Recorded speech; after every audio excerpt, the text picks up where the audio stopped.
XFM 104.9. Steve, just back announced that for us. Yeah, from the album Princess Superstar that was Princess Superstar and Untouchable Part 1. Did you enjoy it? I really enjoyed it. Good. So I'll tell you what, I had two of the ingredients that I look for in a record. It was both fly and dope. High five, man. Yeah, okay. You're sweet, man. Coming up, I've got my film review. Looking forward to it. It's a great one. It's a great film. I've got a song for the lovers any minute now. Sure. And probably loads more chat. Yeah, there will be. There will be. PJ Harvey, This Is Love, XFM 104.9. It's Ricky Gervais show, isn't it? With Steve Merchant. Yeah, but you're going to keep quiet now, Steve, because I've got to do my world-famous film review. Looking forward to it. Yeah. I know you criticise it because you say I do sort of like films that aren't on, current release or that I sort of just do the plot or, but, Have you taken that criticism on board? I have. Good. This week's Ricky Gervais film review is Jungle Book. The Jungle Book? Yeah. That was made in, what, 1968? I don't know, but listen, shut up, right? It's a good review, right? Right, for people who either have heard it or haven't, you might learn something. Sure. Because it's sort of my take on it. Has the review begun yet, or...? No, it's good from now, yeah? Okay, Go. Right, the little kid, he's in the jungle, right? But he knows the bear and the panther, they're good friends. But it's dangerous because you got to watch out the tiger and the snake. Well, now, the reason is they don't mind him, but he's human and he can make fire, they can't. That's why he's sort of in demand, even though they've conquered the power of speech, they can't make fire. And then the orangutan gets him. Now, he's in trouble. But the bear puts coconuts on and makes himself look like it, then they fall off. They've got to get away. But then he meets a girl and then they're not, Okay. Do you write these yourself? Yeah. Or you don't get a professional to do it? Right. Oh, no. Okay. And what would you give that one out of 5? It's 9. That's a 9 out of 5. Strong review there. A strong film then for you. One again. And you'd recommend that for friends and family? Yeah. Okay. Just on video or DVD or in the cinema. Okay, good. All right. And the film again was? Jungle Book. Jungle Book. Jolly good. All right, thanks very much for that. Well, now it's time for Song for the Lovers. This is the Smiths, and Last Night I Dreamt That Somebody Loved Me. Good. Okay, cool. Yeah, Smiths, lovely song. Last Night I Dreamt Somebody Loved Me. Beautiful. Song for the Lovers there on XFM 104.9. Can't believe I forgot the elephants. That was a key element of the review. Really? Yeah. Don't let it get you down, Rick. I know how these things depress you if you feel you've not done the film review as best you could. That kind of winds you up. Yeah. You stew about it. Played a beautiful song there. It was a song for the lovers. Yeah. And, I do get depressed when I see people around me who've got, girlfriends. And I think, because I haven't, and I just think, like, what's the rule? When we mentioned last week that fat bloke from Pop Idols, he's got a bird, which annoys me, angers me. And this really depressed me. Walking into Piccadilly Circus Tube a couple of nights ago, homeless guy, wrapped up, unwashed, and northern. And he's being spoken to by some kind of carer, some worker who'd come out to dish out kind of stale sandwiches. And I just overheard as I was passing him going, well, of course, it's very difficult maintaining a long-distance relationship. And I sort of kind of lingered for a bit. I was thinking, what? And he was going, yeah. And basically I pieced together that he's got a girlfriend. He's from Leeds. He's got a girlfriend who's also homeless, who's homeless up in Leeds. And occasionally she kind of homelesses her way all the way down to I love London. the fact that he's travelled to be homeless. I know. Pathetic. It angered me that is there a lot of cheap housing in Leeds? Would that ruined it for him? But it just was. I assume maybe she was squatting or something. But it was like, and it just depressed me because it was like, not only is he homeless, but he's got a homeless girlfriend. But the homeless people are finding love. Yeah. Do you mean it's so? That's really depressing, Carl, isn't it? Unless they both became smackheads together or whatever. No, Carl's found love on the street before, haven't you? How's it going with your bird, Carl? Are you married? No. How long have you been out with her? Going out with her? 7 years. Because you're quite a simple man. Yeah, you're sort of a simple. In a nice way. Ways. I mean, you're like Helen from Big Brother. Yeah, you're sort of nice enough, but I look normal. Well, yeah, you sort of do. But you could be one of those that just suddenly go mental with a pen. Yeah, do you know what I mean? Stab people through the eyes. Yeah, you sort of look normal. But if I wouldn't really want to wind you up to a point of frenzy. How did you meet your girlfriend? Through work. What, through her work? What, you found out and said you worked at the same place. Oh, you're right. Yeah. You're quite an enigma, aren't you? Could you give us more on that? At work, you met her at work. What, she came in selling sandwiches? She was going through the bins outside. What do you mean you met her at work? Why are you having an attack on me? You're the one who's sad and lonely. Oh, he's done you again. He's done you Yeah, again. but what I thought was interesting was I just scratched at him and he just went mental. Yeah, no, It's like a but bear caught in a trap. it's funny, isn't it? You'll never learn. No, I was just interested to find out what the story was, because it might be a really romantic story. Well, it's not. All right, jeez. I love the fact he doesn't want to talk about his love affair. I was thinking about you in the week, and like, does it worry you? I mean, you sort of joke about it now, and we're talking about it in the office. You know, like, oh, is Steve really touchy about the way he looks? And Oh, what's this? Where's that come from? He's done it again. He's done you again. I was walking home the other night, and I was thinking about it. And do you worry that when you're old, you will be on your own? You did start it though, didn't you? Well, Carl, I'm glad you brought this up. because I mean, for me, you know, a lightweight, frothy entertainment show on XFM on a Saturday afternoon is exactly the place where I want to discuss the desperate, lonely future that's inevitably coming my way. Oh God! I'll tell you what will cheer you up and forget all that. A bit of Embrace. Oh, one of the most hated bands. Hives, Main Offender. Before that, Embrace, Make It Last. I know you don't like Embrace much, but that's a nice tune. Yeah. They do cut a nice little chorus, Sure. and I think their heart's in the right place. Okay. Yeah, very nice. What could you do better? I was mucking around. That's always fair. No, I was thinking there's not enough avant-garde stuff. I just did this, right? There's a little spring on the mic. What does that sound like? Does that sound good? I haven't got my headphones on. Does that sound good? It sounds brilliant. I was thinking of doing that and just sending it to John Peel. It's good. Maybe with some samples of like politicians going, "We will not." I feel it's more a B-side Yeah. at the moment, but I mean it's Okay. strong. I think it's you could work that up. But that's without strings or anything. Without. Yeah. Sure, that's without I mean that's just kind of a basic demo. When you've worked that up with a decent producer, Yeah. man alive. Still coming. We got Radio Ahead. We've What got are these Ice fellas doing? There's a couple It's of quite noisy. It's just distracting. yeah. There's a couple of fellas behind us taking pictures. I don't know why it takes two of them. I think one of them just got a couple of hours out of the office. Yeah. They're from the what are you from? X-Mag. X-ray. X-Ray. X-ray. What's X-ray? It's the XFM magazine, Steve. The XFM what? Magazine. And where's that? go Where, then? is this available in shops? Is it just a giveaway thing? It's kind of give away bit of information on bands. Right. What gigs are coming up. How is what it available? stations. Does anybody get hold of it? Who gets it?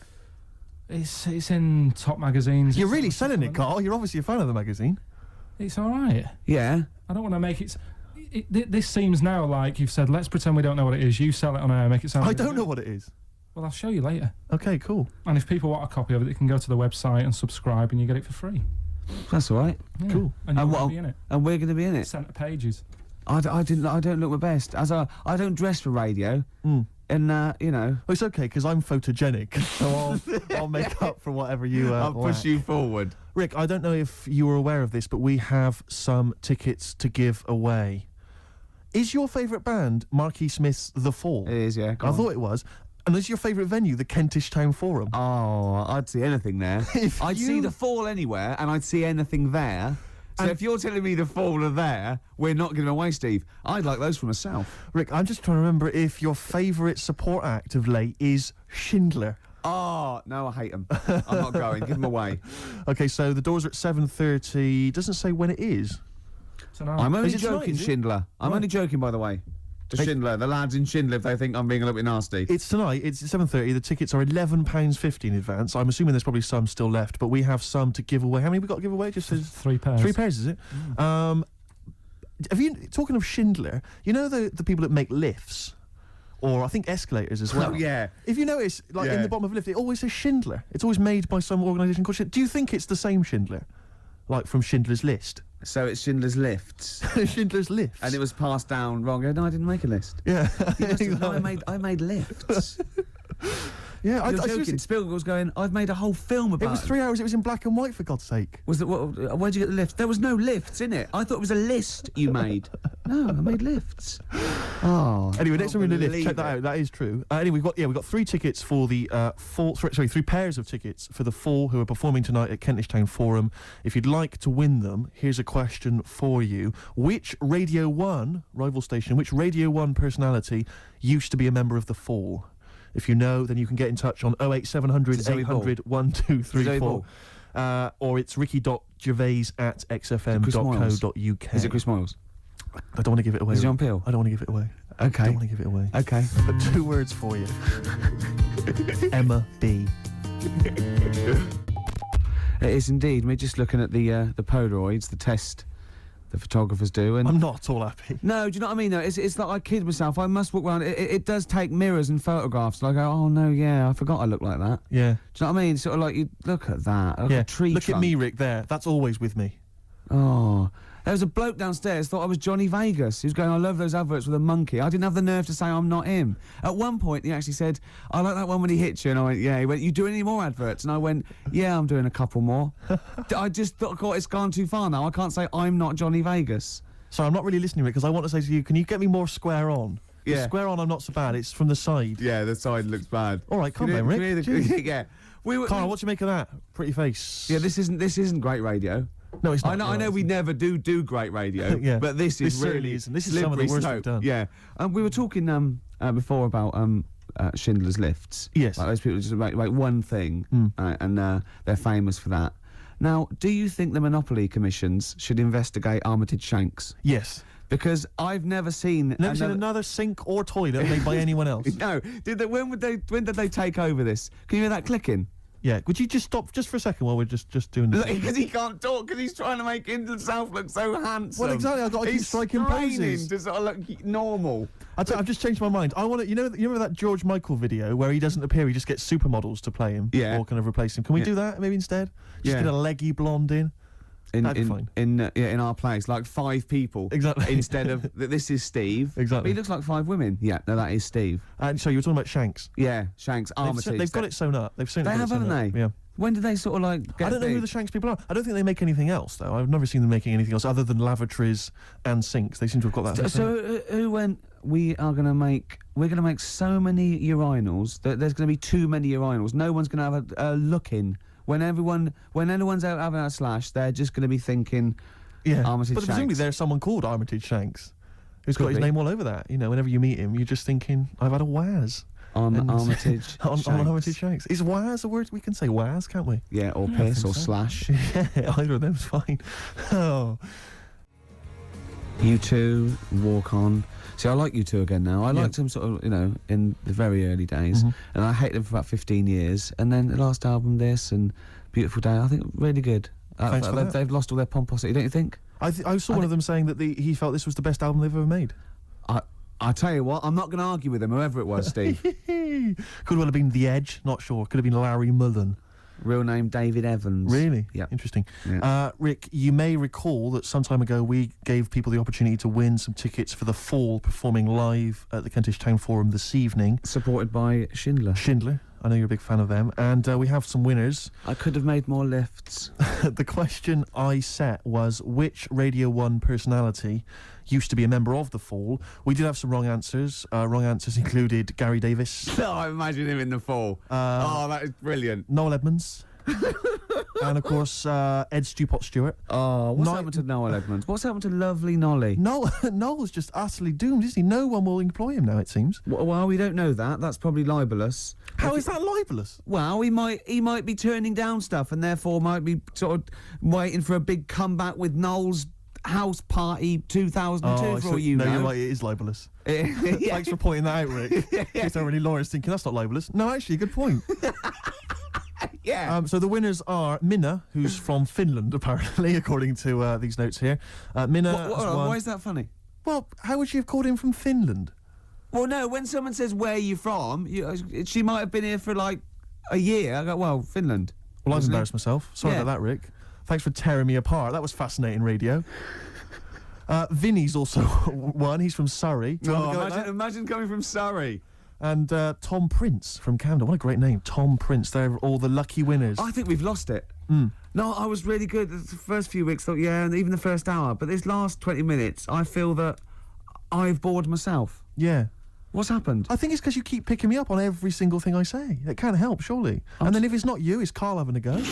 Yeah, but he's more going for your looks. I'm more working on your personality. Right, sure. But together... So it's my fault now that the show's going No, downhill. but it's like, you know, we're sort of like your mentors. You've got to be harsh. It's like you're like Eliza Doolittle, and we've got lots of little stylists in, like they do with, like, you know, makeovers and that, all that, Yeah. faking it. They get in, like me and Carl. Carl's working on your looks. I'm doing your personality. We're gonna get like stylists in and, you know, coaches, and then you have to do a date, and the woman has to, and there's 3 other blokes, and she has to work out what the freak amongst them is, and you've got to go, no one voted for you as the freak. Yeah, Rick, I've known you for 3 years. I don't think you're count for that job.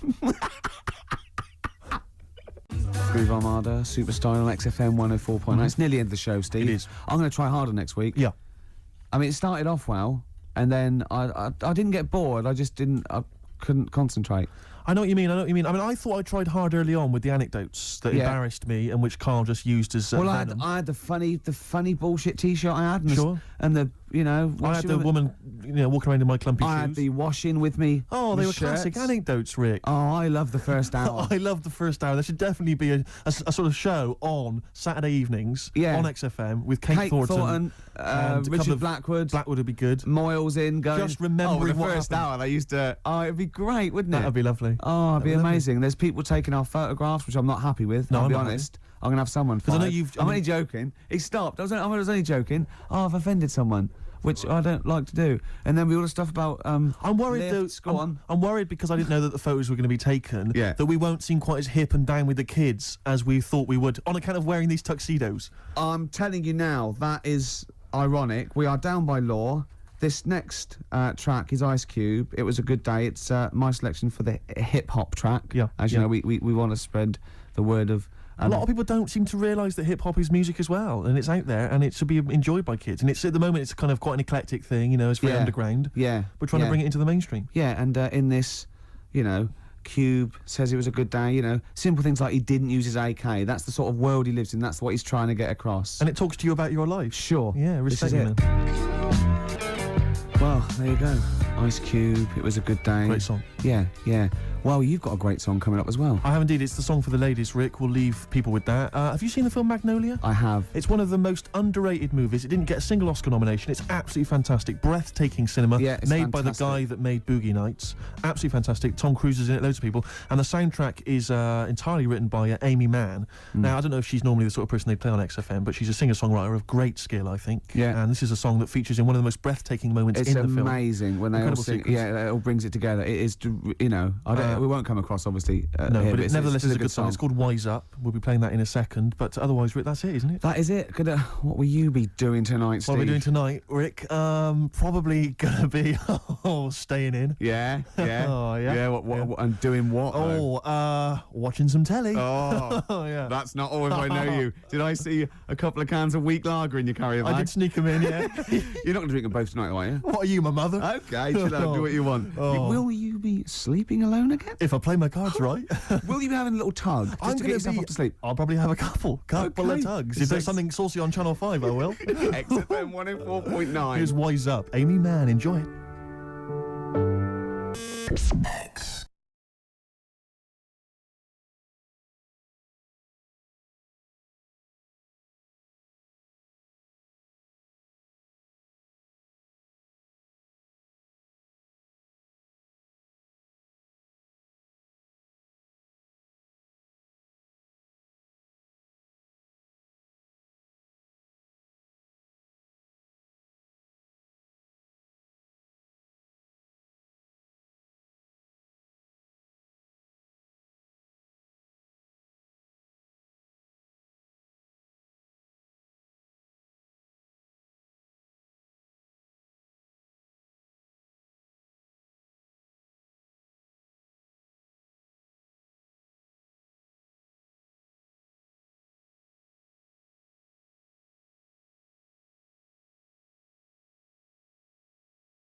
XFM 104.9. Dandy Warhol's Bohemian Like You. It's the Ricky Gervais show. With Steve Merchant. Yeah, exactly. And Carl, who's Carl's turned in. our microphones on. We. Can't believe it. Good to see you, Carl. Good to see you, Ricky. Cheers. Cheers. Now, in a fun-filled and music-filled show, we've got music and fun. Yes, looking forward to that. 2 hours, solid 2 hours. There's no gaps. There's nothing. There'll There's be no dead air. There will be adverts sometimes. There'll be Obviously, adverts, yeah, but I mean, you know, that's what pays our wages, isn't it, really?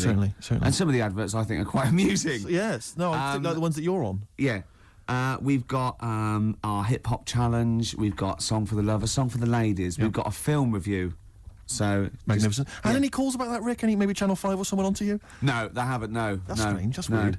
No, but I think it's a bit ahead of its time because it's very unique. Sure, 'Cause it's sure, not like other film, individualistic, is yeah. it? It's sort of like, Yeah, it's a yeah. bit out there. Yeah, Anything well. caught your eye this week, Steve? Rick, I know that both you and I are kind of obsessed with these people who believe in, you know, people who can predict the future or Yeah. have got contact with the dead or whatever. Yeah. And I know Mystic Meg's a bit of a nonsense, but people do take her seriously. And on the cover of The Sun today, Mystic Meg won me 15 million quid. Wow. Right, you're thinking that's a pretty amazing claim. I know that Carl believes in Mystic Meg and all that sort of rubbish, you know. You're thinking, wow, here at last is proof that she has got powers. And you wondered to yourself, well, maybe she predicted the numbers specifically, you know, that would be a hell of a... Just to him. Yeah, which is incredible, which is absolutely Yeah. incredible. And so there's this guy, lottery mad Tom Naylor. He's a lorry driver, right? He won 15 million quid. Yeah. He says, I always read my horoscope in The Sun and follow the advice. Basically, what Meg said was, keep a lottery ticket in a yellow mug to add luck. So you're thinking, right, okay, so he's kept his ticket in a yellow mug. That's still pretty extraordinary. Yeah. I didn't have a yellow mug, says Tom, so I put the pages of my map book. So I put the ticket in the pages of my map book, which is yellow. Right. He's used the yellow. No, he's used the yellow. Yeah, no, see, I don't know much about how Mystic Meg works. I'm assuming maybe there's some kind of pseudoscience that she applies. Yeah. I think if she'd said put it near anything yellow, fine. Yeah. She said put it in a yellow mug. That's pretty specific. Yeah. From that, he's thought, well, I'll ignore Meg's advice. I always do what she says. If she says put it in a yellow mug, I'll put it she's had two sort of like, you know, points of reference there. The descriptive, the yellowness of the object, Yeah. and the object itself. The noun should be a mug. Yeah. What's missing in the yellow book is the mugness. The mugness is one of the It's got lots of bookness, but Yeah. it wasn't the bookness that gave him the 15 million. Exactly. So Exactly. I reckon Mystic Meg won me 7.5 million. Right. Would have been a more Right. accurate. Sure, Yeah. sure, yeah. So, I mean, I don't know. What, Carl, do you think that that's pretty spooky and weird, unnatural stuff? So I'm just a bit livid today. I wasn't really listening to what you were saying. Not paying attention? Yeah, sorry. Okay. Do you want to notify us before, Yeah. you know, we so ask you you questions are and giving to stuff? us. Go on. No, it would have just been nice if you would have, like, warned me you were going to ask me about it. I'm just a bit Right. livid. Go on. Just- What about? Just Have I done want to something? talk about it. No, not you two. Just a bit livid. XFM 104.9. Stand clear. Adam F. MOP. We all know whose dad Adam F is. Who was it no, again? we all know who's Adam F's dad of. We all know dads. Do we? Rick, can you keep filling? Because I've realised I've left my mobile phone on, and the kind of calls I'm going to be getting on a Saturday afternoon. Yeah, I'll just keep. Yeah, no, just keep no. talking It's to me. just. Oh, that was Adam F. and MOP. Stand clear. We all know Adam F's got a dad. Oh, done it again. Do you remember the trivia quiz? I forgot it. Whose dad is Adam F? Elvin Stardust. Yes, Shane Fenton. That's what the F must be for. You're back. That's done. Yeah. Yeah, we wouldn't want to be. All the people that are calling you all the time. Oh, the ladies. Oh, God. Anyway, XFM 104.9. Rick, We're I know going to you're a start big, now. We're going to start now. This is proper radio from now. Go. Go. Oh, there's a lot of pressure on me now. Yeah. I'm going to muck it up. Rick, I know you're a big trivia fan. I know you're obsessed with trivia. And I thought to Love myself, well, how can I entertain Rick on Saturday? Go on. So I was wandering around on the web looking for trivia, basically, that could entertain you. And then you're a big animal trivia I fan, aren't love you? animal facts. There's not much that you don't know about animals. Oh. But here's You're going to something. catch me out now, aren't you? No, well, I don't know. Here's one. I don't know if you've heard this one before. Ants never sleep. No, I know. Yeah. Oh, I know. And It's easy for you to say that. and they've got alcohol in their blood, so they don't freeze and winter. And that's why you never see a lazy ant. It's always working. It's drunk, but it's always Well, working. they never sleep, but they do take a lot of fag breaks. Yeah, I know, yeah. I think it's 'cause they can't sleep because it's like noisy neighbours. There's about 1 million of them Yeah, it's living like- sometimes in a room. And it must be very... But you see them carrying a leaf and they see someone else and they go, do you want a hand with that? And they go, don't be silly, you're carrying some 8 times your body weight as it is. He goes, well, you know, I've got another pair of hands free. Yeah. Give you a hand. Yeah, they're great No, they're hands. incredible. They're incredible. Yeah, I knew that one next. Okay, well, this is one I'm throwing right at you as well, Carl. There's only one bird that has a penis. It's Which not. bird It's is not it? a joke. No, it's not a joke. It's not a joke. This is a genuine trivia question. I'd say. Oh. I think I've seen one on this. Is it an ostrich? Right, you're going for ostrich, Carl? I'll go for ostrich as well. Right. Did you come up with that yourself, or? Yeah, I was going to say that before you said it. Well, guys, you went for ostrich. Chicken? You're both wrong. It's actually the swan. The large chicken. Yeah. What? Have you? That's a bit worrying then, because I thought I saw an ostrich penis. So what was I looking at? I don't know. Were you just examining it closely at the zoo? What were No, you? I just. It's probably a strap-on. It was probably two leather ostriches giving each other one. Exactly. And that's how that can influence people. Things like that. Dirty, filthy leather ostriches can Confuse a child if he's at the zoo and he doesn't know. A swan's got. That's really annoying. I'd never give a swan a knob. It's the little puffiest of It all is the birds, puffiest of all isn't birds, it? yeah. Oh, I'm protected by the queen. But I need a knob. If I had to give a knob to any bird. Good question. No, I wish I'd posed that myself. If you could give a knob to any bird, what would it be? Phone in. Oh, vulture. of course, a vulture. That they need a big cock, veiny yeah. bang stick. Yeah. What about yourself, Carl? If you could give a knob to any bird, and don't make it rude. Or if I could give a knob to any bird, What I'd make bird it do you that suit Jordan. suiting up? It's got to be a bird of prey or something like that, hasn't it? Cool. It's the robin, really. That would be amazing. Yeah, that would be Christmas huge. cards would be like. Yeah, but brilliant. it's a normal human-sized Yeah, knob exactly. on a robin. On a robin. That'd be genius. great, wouldn't it? That'd be And the genius. other thing annoying about this is ironic, right? Now, the male of all bird species they're called cock. Yes. Right. But the only bird with a cock, Yeah. right, is called a cob. Is that what a swan's called? Yeah, they're cob and pen. They're not cock and hen. That's and annoying. he isn't a cock, but he's got a cock. Yeah. Quick query there, Rick. Go on. When you said then cock, Yeah. presumably you meant male bird. Yeah. The first time you said it. Yeah. The second time you said it, you said cock. Did Yeah. you mean the penis? Well, you're showing off the whole farce of radio broadcasting. Because you're not really allowed to say cock No, exactly. meaning No, penis. one cock would cause great offence. Yeah. The other cock's fine. Exactly. It's weird, isn't it? It is strange. It is strange. So I mean, if I said now to you, oh, I like cocks. Yeah. Meaning birds. Yeah, that's that'd fine. be fine. Yeah. But if I meant penises, it would be a problem. If you like cocks and it was yeah, Right. that would be. Carl, yeah. do you like cocks? Do you like cocks? No. Right. Okay, that's fine. That's fine. I was asking if you like. No, I like, Yeah. I Well, like I mean, I'm a big fan of tits. the small birds that small come bird. down and peck at you. Yeah. Yeah, you like tits Yeah. and cocks. There's nothing. Tits and cocks, There's there's nothing nothing wrong with. There's nothing. Carl, don't worry. There's nothing wrong No, with saying tits 'cause and cocks. when I said tits, I meant the little birds. Yeah, And they when I come said down. cocks, I mean the big birds. Yeah. Do you know when Go on. No, go on. No, it's just that it's when you're talking about tits. Yeah. At the milk. Do you? They. I like the fact they flutter away when they hear the milkman coming. Oh, come on. So when What? What are you talking about? What are you talking about? No, when the milkman's coming, when he's walking up the path. Ash, and sometimes lovely song. Got to apologise to our producer there because he was worried about. There was nothing wrong with it. It's just like saying, you like watching birds in the garden. It's just that I think you're better than that. I know it's cheap, isn't it, to say like we like I like tits. Yeah, I like cocks. So we're a bit more literary now. One of my favourite things Go on. is Fanny by Gaslight. Really? That's Yeah. interesting. That's interesting. I'm a big fan of Moby Dick.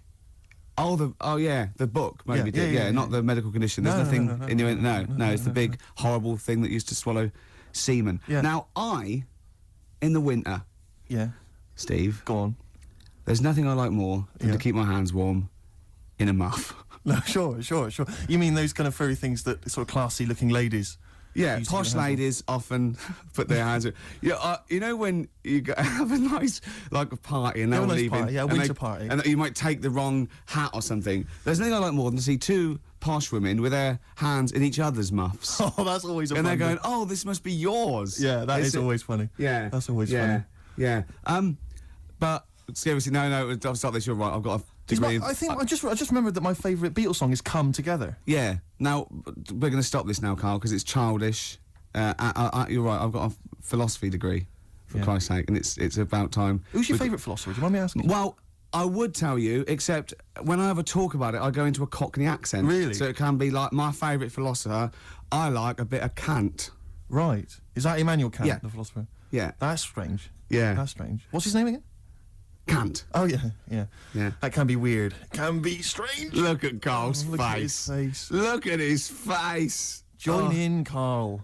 Oh, Undo your trousers. Just We'd let be it like hang Stan out. Let your Boardman cock hang when he out. told the Fokker joke. Yeah. We won't do local radio again for 10 years. Ian Brown, dolphins were monkeys. Yep. Before that, don't know what that was. I'm still pissed off that swans have got cocks. Yeah. It's a waste. It's a waste of a knob with a I know what swan. you mean, I know what you They don't know what they're doing with it half the time. Now we've got some great. Do you remember? We're stopped all the silly innuendos now. But do you remember? I think it's because they've got a long neck, and to balance them properly in the water. a like counterbalance. What are those things that boats have underneath? A rudder. No. No, yeah, You know what I mean? the Like keel yachts? thing. Yeah, the big. Maybe. Yeah, Do you know what I mean? it might be. He might be right. Yeah. Balance. What about? But ducks would need one as well, wouldn't they? Ducks don't. Because they've got short necks. Oh, I see what you mean. It's the necks. Yeah. So hold on. So do you think that's so long necks, long knob? Don't look at me, Gervais. That's Steve. I know. No. Sandy Toshfeg's got a tiny cock, hasn't she? But she has got one, which is interesting. That's libelous. I'd just like to say now that Sandy Toshfeg has never had a knob. No, she's not. But you're not lying about the neck. No, she's got a little Yeah, neck. tiny That's little fine. neck, That's clear for all to see. I just remember a bloke I saw on Opportunity Knocks once. Opportunity knocks. Yeah, it was a pianist who it's true, and his name was Wayne King. Do you like Wayne King? Carl, what's your opinion on Wayne King? I don't know his work. You're not a fan of his work. Okay, no, that's fine. Carl, we asked your opinion, mate, and you've given it, and that's all we can ask for. Oh, no opinion on Wayne King. If you're a fan of Wayne King at home, please get in touch. The email address I had ricky.gervais@xfm.co.uk. What was the number again? 08700 800 1234. You know, if you like Wayne King, or if you know. No. Oh, what are you talking about? We're asking someone's music opinion. It's a music station. What? Oh, you're Is it going to be like this strange. all day? If we- Let's if talk we- about you and your girlfriends again. I think people enjoy that more. Oh. Wow, You are grumpy. Why are you grumpy? You're all grumpy because you've been loaded. Come on, tell us. Come on. I think I've got SAD. What's that mean? That thing when it's Sade. dark. Go on. When it's dark outside and you feel depressed. Oh yeah. I think I've got that. But you're from Manchester, aren't you? Isn't it like pitch black there all the time? Isn't it like which country is it? Is it Iceland where it's like dark all year? The land of the mole people. No. Yeah. I was telling Steve before. In fact, I'm not going to bore you with it. Go on. What were we saying about Wayne Well, you King? bored me with it earlier. Can't you bore him with it? Yeah, it's only fair. What were we saying about what? Wayne King. Did you Oh, say- Carl, play a record. Oh, that's a God, disgusting, Carl. You're a pervert.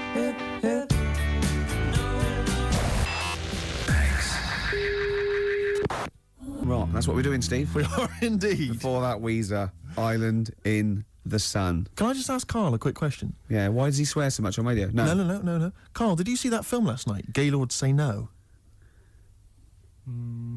Yes. Oh, What were you watching that for? yeah, weirdo. Oh, you're always going to lose with that one. Rick, did you see that film last night? Gaylord Say No. No.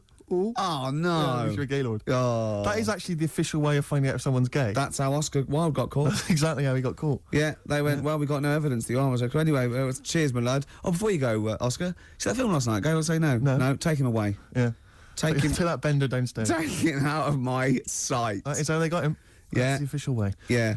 Children in Need last night, Rick. Oh, I watched a bit of it. Did you watch any of it, Carl? I was a bit It's of it. awful. It is isn't pretty bad. It's the worst thing ever. I mean, I've said this before. The thing about Children in Need, it makes the whole country and BBC One for one day into just one big school fete. Yeah. Do you know what I mean? exactly. It's so pathetic. The entertainment is ill thought out. It's just boring. I'd prefer it if they just made everyone pay £1. That'd be fine. Yeah. And they make more money and we wouldn't have to sit through it. Just add it to the license But fee. surely that's exactly. Surely that's just a taxation that we should, But that's as fine. opposed to going through this nonsense of seeing people from West End musicals who aren't selling come out and do Yeah. a song.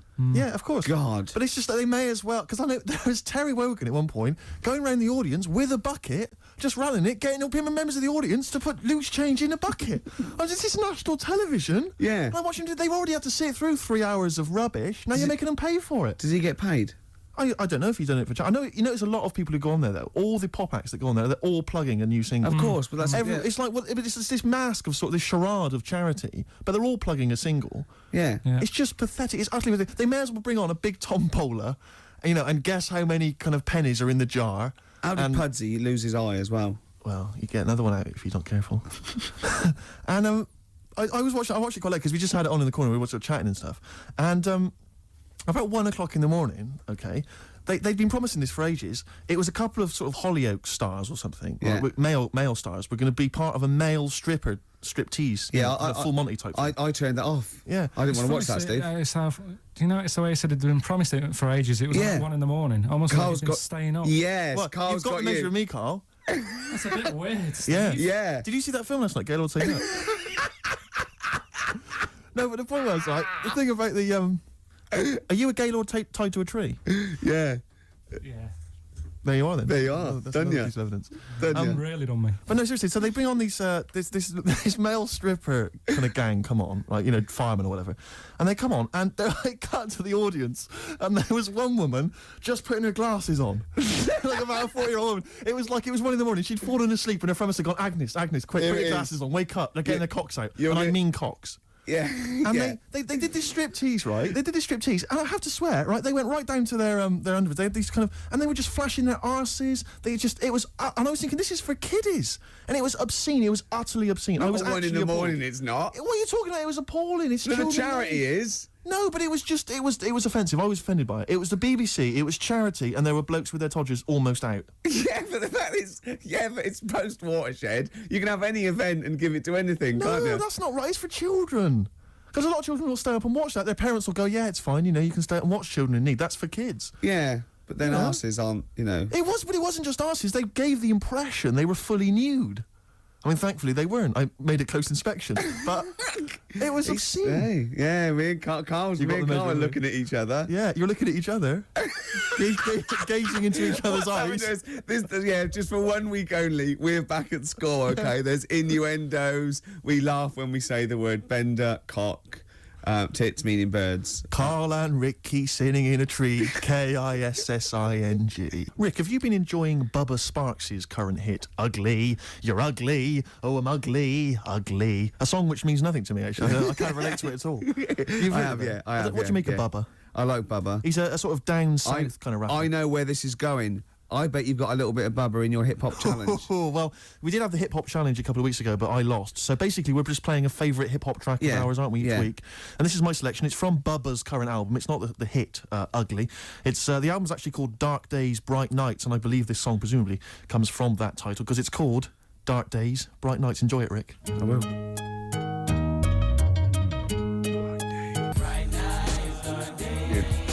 Bubba Sparks, Dark Days, Bright Nights, title track of his current album. Rick, what do you make of it? I love it. Do you enjoy it's it? great. It's hypnotic. It's the chorus. Is that a song? Sounds like Stevie Wonder? It does sound like Steve. I don't know. I haven't got the inlay sleeve to hand. I can't tell you. Does anyone know? Maybe they could call in. Rick, I'd love to give out the number. In fact, I will.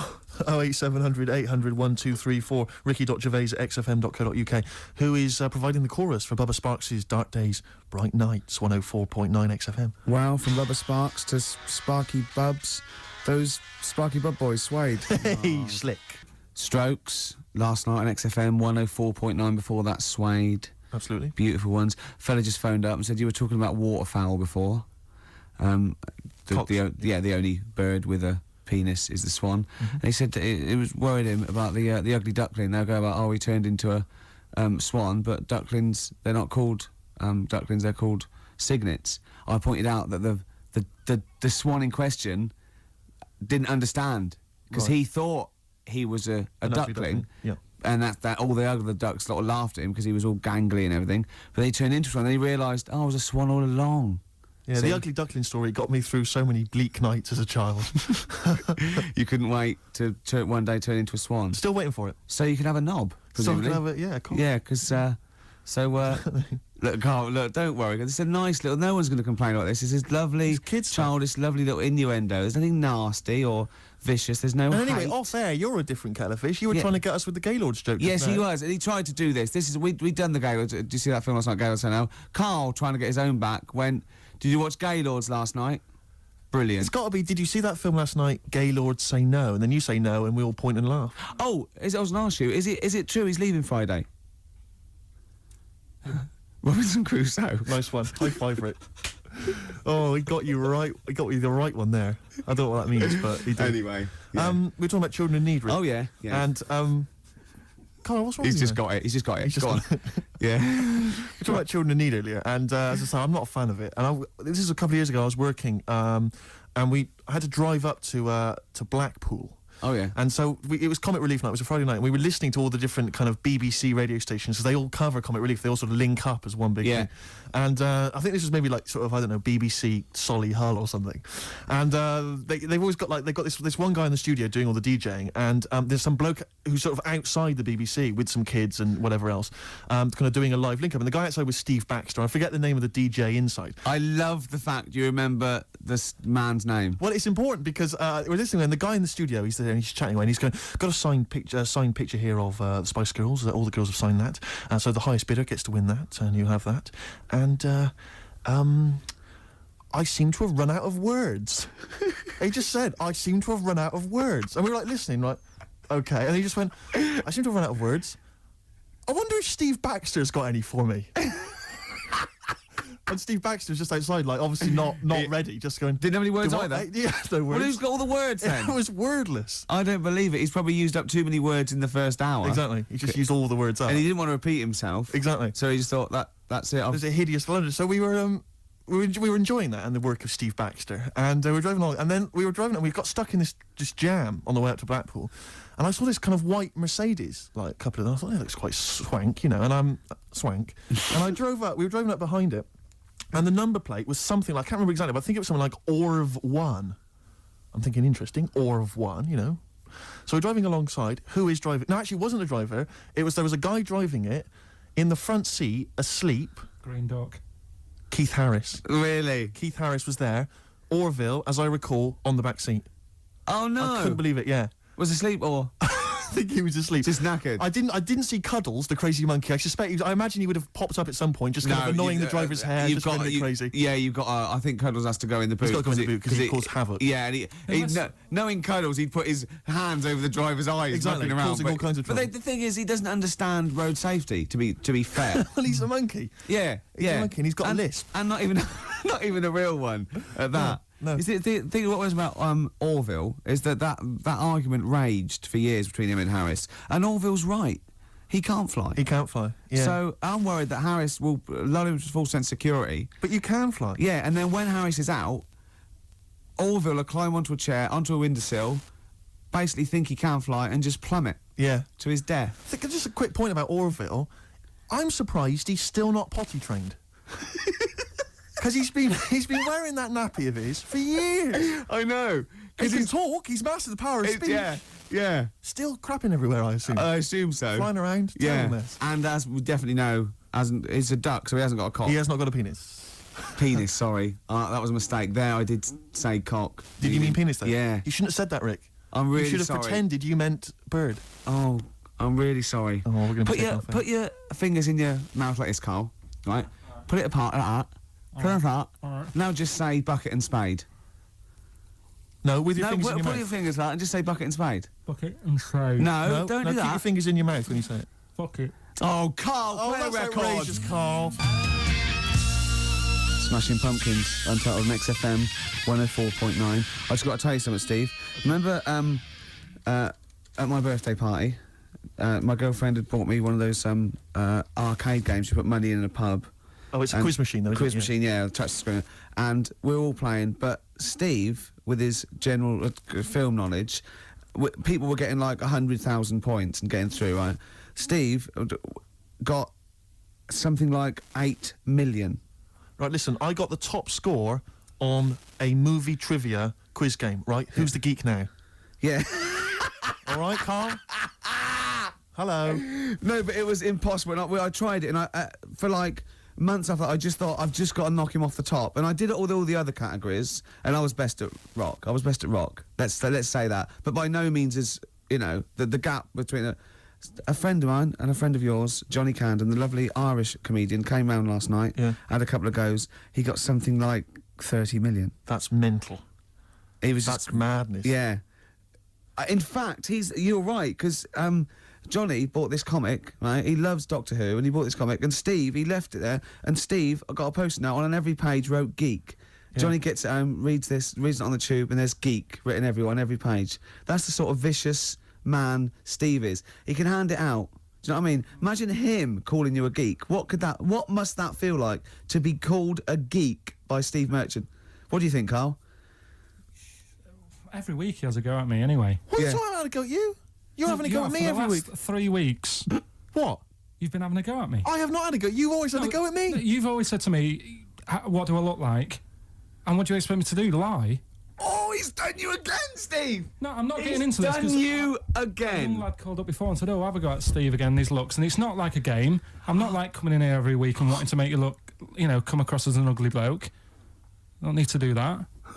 He's done you up. I can't. He's done you Is this up. because of the Gaylord stuff? No, it's That you're just, having a go at me again? Oh. it's just that you had a go at me before. I didn't have just a go had at you at all. I was talking to Ricky. I haven't had a word. I haven't spoken a word It's to in you. your eyes. Is this why you're in an ugly mood? A bad mood? A generally grim mood? Is it because you just think I'm going to have a go at you? I don't know what it is. When I get here, you're all right. And then as soon as you come in here, you change. I haven't done anything. What are you talking about? You're paranoid. I haven't said anything, mate.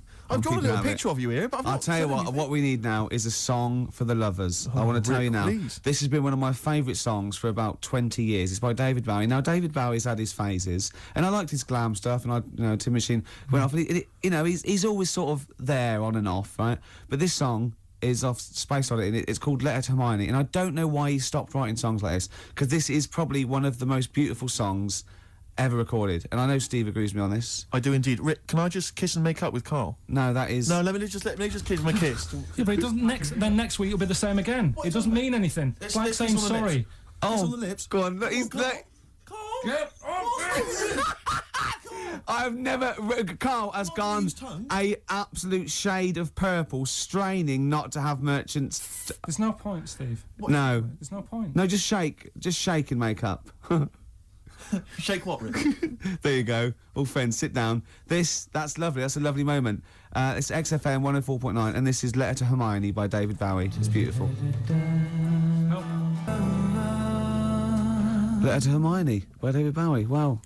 After that, I think he wrote The Laughing Gnome. I know. It's just the thing about David Bowie. I feel the same way. It's that he's clearly a great, rock musician. Great, great fun records. I saw him at Glastonbury. Absolutely fantastic entertainer. But his songs have never gripped me. They never got me at the heart. Except that one. Except that one. That's Yeah, the first one I've yeah. ever heard of his, which really got me in the good. gut. Yeah, Amazing lyrics. Yeah. Brilliant. Yeah. Carl, what were your thoughts? It's all right. Yeah, you're a poet, Carl. Play something else then. Blur. Coffee and TV. Good to hear that one again. Yes, good. For that, Radiohead, True Love Waits. Wow. Steve, it's time for my world-famous film review. People love it. Yeah. Yeah. Yeah. How can I just ask before Go on. you crack on with the film review? I notice you often do films that people have already seen. Well, you see, that's what I mean. That's why I think your film review failed, because people didn't know what film you were talking about. They hadn't seen it. Yes. See, there was mine. I picked ones they've seen. Sure. That Because when a lot of people would say that the benefit of a film review was the fact that they hadn't seen it yet, so they were going to make up their mind based on that I don't review. know. I don't know who'd say that. I prefer Ricky's. Okay. See?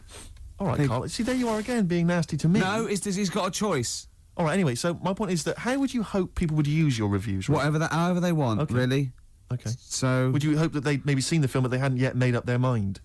whether they liked it or Whether not. they liked it or well, not. this is up to them. This is this is for everyone. It's easy. So if someone said, because I think, was it, you did, one of your most famous ones, I think, was one for the Cuckoo's Nest. Yeah. Now that came out, I think, in 1975. Yeah. So maybe some people saw it in 1975, haven't yet made up their mind as to what they thought Yeah. of it. Now this put them straight and what Sure. to look for next time, maybe. Okay. Now ready? Ricky Gervais film review. Sure. Review. Right. Chosen Rain Man. Rain Man, okay. Now this has been on TV quite a few times and it was a multiple Oscar winner. Exactly. Okay. So, okay, right.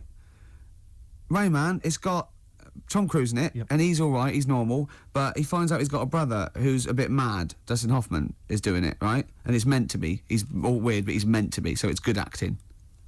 Now, he needs to keep his brother, but they don't want him to have a brother, and he doesn't remember a lot, but he dropped him in the bath and burnt him when he was little. Clumsy idiot. But then he finds out he can make a bit of money, so they get the same suits, and they go bet two for good, well, because he's got special powers. so he can know what the roulette. He wins that, and he drops some toothpicks. He knows how many there are, and he recognises the waitress. He can just throw through the book. He's got all his football cards. Don't put them out of order. Don't go in the telephone box with him. He smells, and get him back in time for Jeopardy or watch it anyway. Then he slap his head and get worried. Qantas don't crash, so he's got all that, and in the end he doesn't. I don't think, but at least they've met each other. Yeah, yeah. Of course, Rain Man, a film about autism, which is strangely appropriate, I think, when you're reviewing it. Anyway, What would you give it out of 10? oh 9. Okay. Thanks very much for that. Were useful? Yeah? Have you seen the film before? No, I will now. Okay, jolly good. Well, excellent. New Order, 60 miles an hour on XFM 104.9. Well, quarter of an hour to go. Yep. We've still got your song for the ladies. Song for the ladies coming up. Time now, though, Rick, for Under the Covers. You've got me covered. Cover Me Bad. Which is when we play a cover version of a well-known hit. Just see the sort of effort that goes into the show. There's a lot of work. We've learnt something. We've learnt the only bird with a penis is the swan. Swan. We've had an interesting anecdote where he saw Orville. I saw Orville. Yeah. Keith Harrison We've Orville. had a film review, Rain Man. Informative. An award-winning film I reviewed today. Yes. So That was an Oscar winner, Carl. ants. There's been things about ants. Ants never sleep. Yeah. If you missed the beginning, you won't know that fact. We've had various songs Music. and that. Beautiful. So carry on, Steve. Cover Me Up. The White Stripes, everyone's raving about them, Rick. Sure. They are an exciting band, and this is their cover of the Dolly Parton classic, Jolene. Love it already.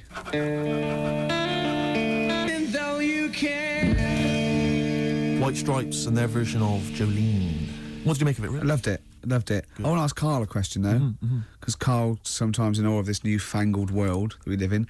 What do you think of the scenario? What do you think is going on there? Because it's a bloke singing to a woman, begging her not to take his man. What do you think's going on there? Say again. Well, that's a bloke there singing. Yeah, Innit? to his wife Jolene. Right. Were you listening to the lyrics, or? You see, I got mixed up anyway. I thought it was about that one about the person who chucks himself off a bridge. So I was thinking more about that than listening to that one. Right, listen. Well, go on it. Right. Jolene, I'm begging of you, please don't take my man. You flaming locks of auburn hair, even though you can, don't. He's all I've got. You're a beautiful woman. Don't take my man, because I can't compete with you, right? Yeah. What do you think's going on there, though? Because, you know, it's Dolly Parton singing it. We know what's going on. They're fighting over the same man, aren't we? Yeah. What do you think's going on when a bloke singing it to Jolene? What do you think of the scenario there? That's one of them names, isn't it? That could be a bloke's name. It's like Leslie. Oh, Christ. Okay, sorry, it was a... I wish you'd not asked him that question. It's so exhausting. I love him. Do I love Carl. Do ants sleep, Carl? Which bird's got a cock? Swan. A swan. Okay, nice one. Listen, I want to play that song for various people who've emailed and phoned in saying they want requests. We don't really play requests on the show. We'd like to mention them anyway. Matt Barr, Magic Thighs. That's not Matt Barr's Magic Thighs. No. That's Matt Barr and Magic Thighs. Yeah. Kieran in Dublin, Stuart in Hackney, Lisa and Alison in Crouch End, and Glenn in Crystal Palace, who was phoning up with a nice message earlier. All of you, thanks for listening and thanks for enjoying it. Sorry we didn't play your requests, but tune in next time. It'll be fun. Anyway, I just all I wanted to say, really. Here's tragic. What's tragic? What did you want me to say about that song? Just your opinion. Your own opinion was fine. it's In sad. fact, your own opinion is better than anything I could really hope for. Without doubt. Whenever I ask you a question... You constantly surprise us. Yeah, it's wonderful. So only ever carry on telling the truth, carry on saying exactly what's on your mind, and I think this could become a great... You're like a man who was frozen in Victorian era and has been reawoken and he's kind of discovering the world. Some things make sense, other things don't. It's beautiful. It's As really opposed to one that was made in a castle in Victorian times, like Steve. nice. Oh, that's just... Oh, I've joined in with Carl. I can't believe it. I I'm thought you were on sorry. my side. Yeah, no, it was irresistible though, wasn't it? I'm really sorry. Should we play a record? Right, I'm afraid that is about it from us. Absolutely. I always leave the ladies with the song, Rick, as you know. And the song for the ladies this week, again, it comes from the free giveaway CD that comes with this excellent little magazine called Comes With a Smile. And there's always something interesting. How are you spelling that? I've played the Mull Historical Society before. This is a track. It says it's just a demo, which is, I don't know why. If they've been picked up, it's outrageous. They're called Sloan, and this is called Pretty Together. See you next time. Goodbye.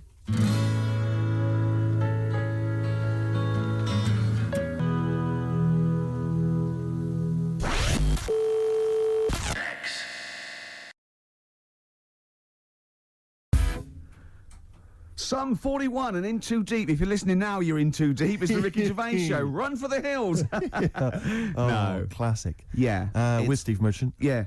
Whose birthday it is today. Yeah. Yeah. So So someone never listened before and they heard that link. They're thinking, great, it's I'm not proper, alive. it's proper radio Yeah. at last. Oh. XFM 104.9, just gone 1:05.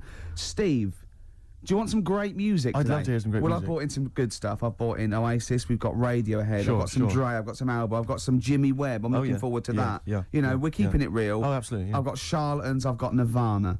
Any Sade. There's no Is there Sade. not? That's a shame. No, but I've been looking through the library and I have found 4 non-blondes. Brilliant. A hit from yesteryear. Looking forward to that later, yeah, Rick. yeah. It was Carl. It was you that worked out the maths and worked out I was 28 because they just worked out I'm 27. You are 27. No way. Yeah, I asked you, didn't I? And I said, Because, no, but what I sort of questioned was, I said, well, if you're 27 today, that means last week you were 26. well done. Yeah, that's irrelevant. So therefore you assumed that I must be 28 then. Yeah. Whereas I assumed you were using, your knowledge of maths, No, such as it is. I wouldn't do that. No, sure. Wow. I actually got lost in that conversation because I genuinely didn't know what he meant would mean last week you were 26. I don't know what that I meant. don't know what it meant. Wow. Well, it is Steve's birthday. But he would have been 26 last week. Sometimes you genuinely frighten me because it's those staring eyes. There's nothing behind him. It's this little bald head. It looks like Davros looking at me. Genuine fear on his face when he enters into a conversation with another human But being. what bit don't you understand? If he's 27 today, he would have been 26 last week, and he doesn't look 26. He didn't look 26 last week.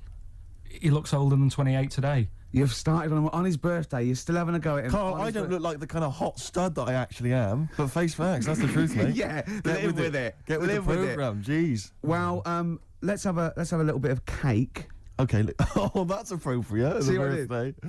But you mean the band, don't Yeah. you? Not the cake. You haven't actually bought a cake, have you? Got anything at all?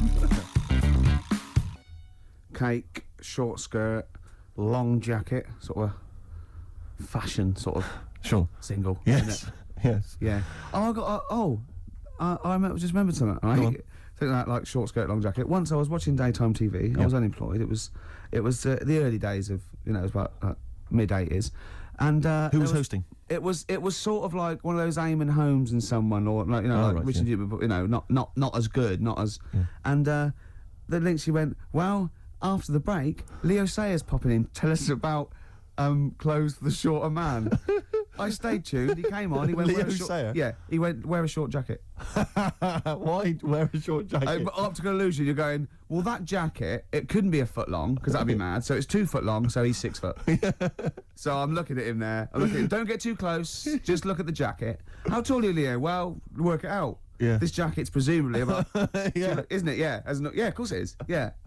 Yeah. But Leo, you're famously quite a short man. In fact, I saw No. you on TV talking about clothes for the shorter man. No, but look at the jacket from there. Yeah, you must be about 6 foot.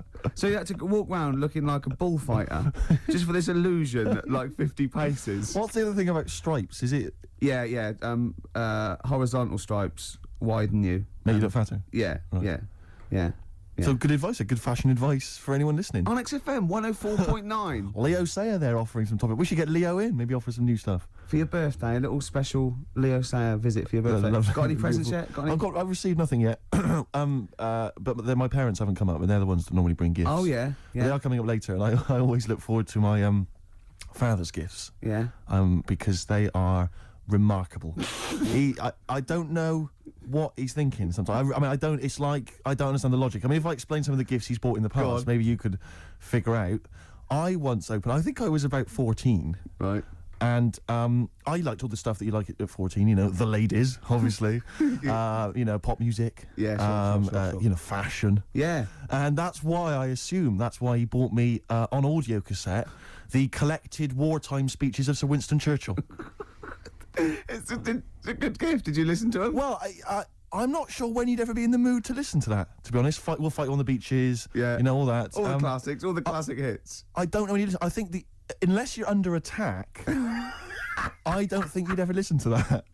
Did you not even listen to it? I kind of stuck. But when are you gonna be in the mood to put that on? No, but just because it was a gift. But I always remember being once. This was. But what if he tested you? Go, do you like track 4? Oh, some chicken, some neck. Oh, I love that, Dad. Yeah. But I think it's- they're doing a remix. But he said to me once. He said to me, "Never forget, son." he didn't. Yeah, and I went, I don't remember, Dad. It was mad, and it was like, because he was quite into sort of, but he was into like the military and all that kind of, and war history and stuff. So are you allowed to tell an anecdote about your dad on radio? Can I just give you a clue, just in case? Can you tell the thing about the shed? No.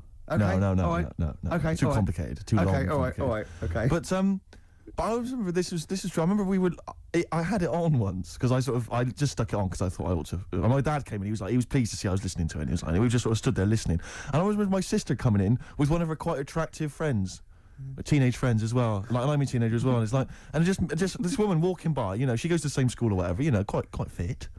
And I'm just stood there with my father, listening to "We All Fight Them on the Beaches," "Never in the Field of Human Conflict" of so many, and just remember looking at her as he passes. Just you've learned it. It's rubbed off. Oh yeah. Is oh, Rick, if you're ever in a war situation and you need some morale, come to me. Yeah, you'll just. That's what you're right. Quote me out. What about a little bit of White Stripes? I've got some more gifts that I can tell you about afterwards. Well, I'm looking forward to it. Look forward to it. Oasis, Morning Glory, before that White Stripes, Hotel Yorba. Oasis, of course, I think got in the... have you been watching that VH1 Top 100 album? I have indeed, I've enjoyed it. Yeah, number one. Do you remember what number one was? Joshua Tree, U2. Yeah, now, good album. It's not the greatest album ever, is it? Of all time. I mean, I know it's an arbitrary list, but even so. Yeah, you sort of feel comfortable with it being the Beatles or exactly. Marvin kind of Gaye or even or Pet Sounds. Or exactly, yeah. And then maybe I don't think maybe it's a generation shift. There's enough people now. But it was sort of, what I found odd in the list was it started off with, I think it was like the Doors. I remember there was Velvet Underground and stuff. These kind of respected album classics.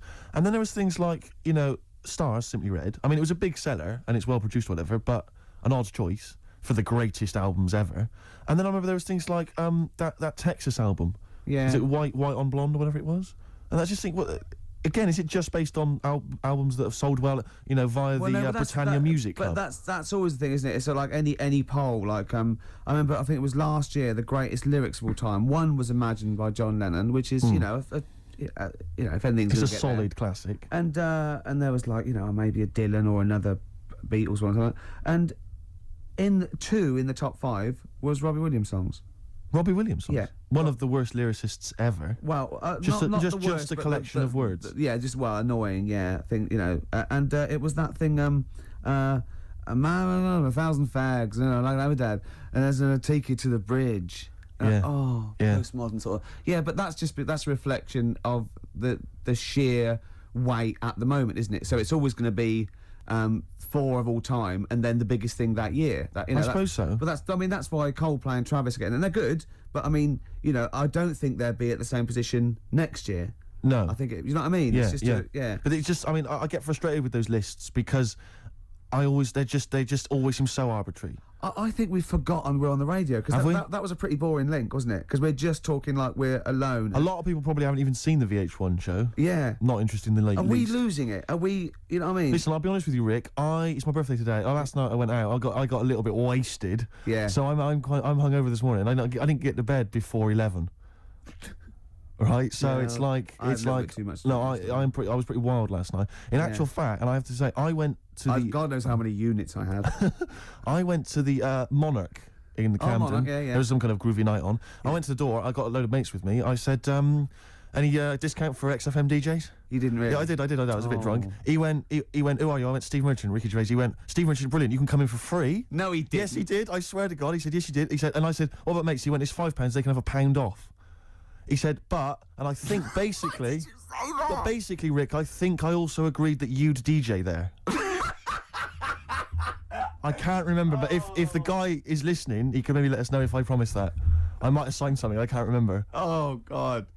Oh, but anyway, it was a good night. It's like one of those 50s sitcoms when, you sold my soul to an angel. Exactly. Oh, how am I going to get out of this? Yeah, exactly. Oh, no. So, anyway, if you go down to the Monarch maybe next week, Ricky Gervais playing. That'll be fun.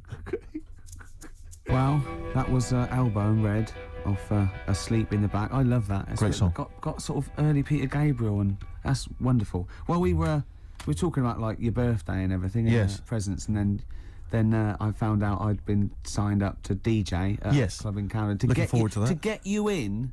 I got in for free. My friends got in £1 off. I was just when the record was playing there. I said, why did you do that? Why did you try and get in free? Right? He goes, impressing my mates. Now, how impressive is it that Steve Merchant can get you in a place for £1 off? Oh. Yeah, you want to save money? Go with Steve. If they recognise him or have heard the show, you get £1 off. That is great. I'm a quality discount. I don't know what you like more though, because I know you, and I think it wasn't just the acclaim and the fact it was the £1 off you liked. The money off was exciting to me. That was great. Any discount would have been fine. I imagine you made them all buy you a drink with Several. to the value of £1. It ended up costing them a lot more. Yeah, exactly. Well, have I ever? This is probably the most embarrassing of those entrance stories. Yeah. I was down in South London once, went down to some party that was taking place in some kind of swanky bar where there was a doorman on the front and a charge. I think it was something mental, like a tenner to go in. It was crazy. It was ludicrous. I don't know what I was doing down there. And I was in the queue. We'll establish what you mean by swanky later, because that could be.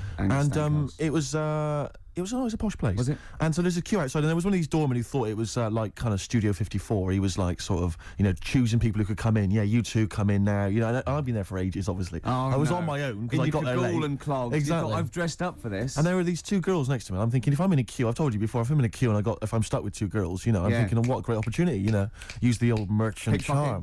Yeah. And so I'm there, and I'm sort of thinking, and I kind of sort of give them a nod or whatever, a wink. Yeah. And they're loving it. Yeah. They moved to the back. They're putty in my hands, Rick, as you can imagine. Yeah. And I thought, well, to really seal this off, I'll get us in. Like, I'll sort of skip the queue. So the guy sort of coming along, he's picking people off, the doorman, and I just grabbed him. I just grabbed him like that. And I said it so everyone could hear. Right? And I thought this was brilliant. I said to him, how much is it? He went, £10. I went, I'll give you 7. That was my bribe. I'll give you 7. That's the whole £3. No, that can't be right. No. He must have said a £5, and I said I'll give you 7. Yeah, that makes more sense, doesn't it? That's giving him a £2 incentive. A £2 incentive. That's it. I'll give you 7. You can make up the 10. Exactly. You can, if you let me in, you can put in 3 yourself, mate. That never works, does it? He said to me. I can't be bothered. I'm just gonna have a kip, I think.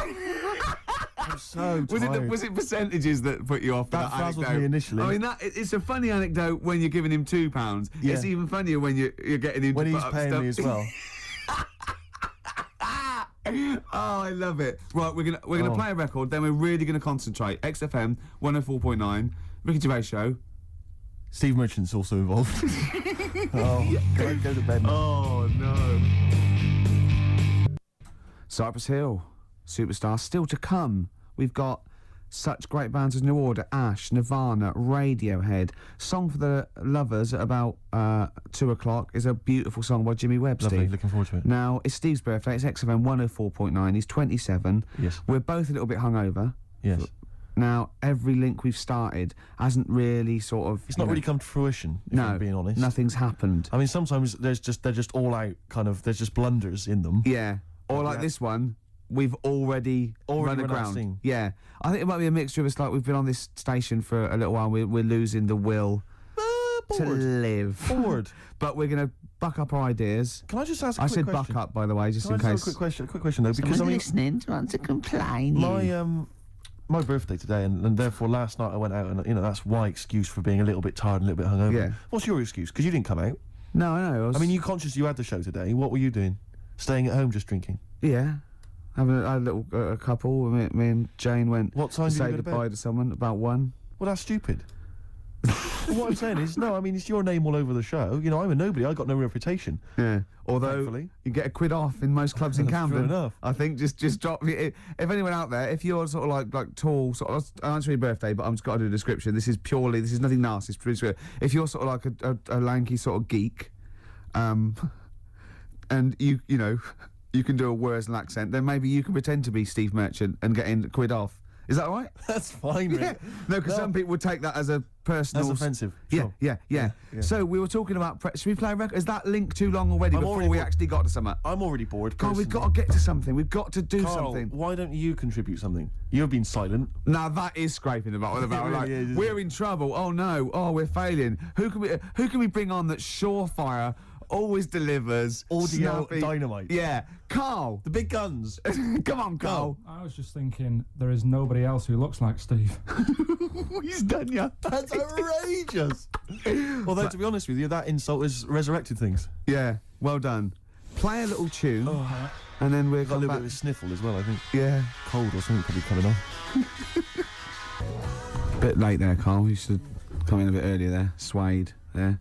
What I like is the complete lack of professionalism on our part. Yeah. It's like we've got a bit of a headache, a little bit Yeah. tired. Just that's it then. You can't fight that. You can't fight that. But I mean, the thing is, as you well know, Rick, there are certain DJs on this station. You know, drunkards. There's at least 2 I know of who are smackheads. Yeah. And yeah. you know they still manage. They still manage to yeah, do but a good even job. even the ones that aren't, that try their best, are rubbish. It's true enough. I'm not saying we're still not the best. Yeah. And it's effortless for us, Rick. I as you know, yeah. We're coming up with dynamite stuff here. Yeah, I You know. and we're not even, fighting on all cylinders. XFM 104.9. Ricky Gervais with me, Stephen Merchant, a little Hi. bit hungover. We all are, but he can't really take it. He's loud. Yeah. Wait, there is tickets to give away, Rick. I don't know if we should mention that. What? Who is it for? Joe Strummer Oh yeah. and his band, the Mescaleros, play Brixton Academy, we think, this evening.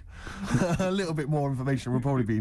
So go along, just in case. If you say you're Steve Merchant, pound off. Well, the doors are at 7 o'clock, and it's £17.50. Unless you've won the competition, Rick, that I'm about to set, and won yourself a pair of tickets. There is someone, right, in America celebrating a birthday today, okay? Yeah.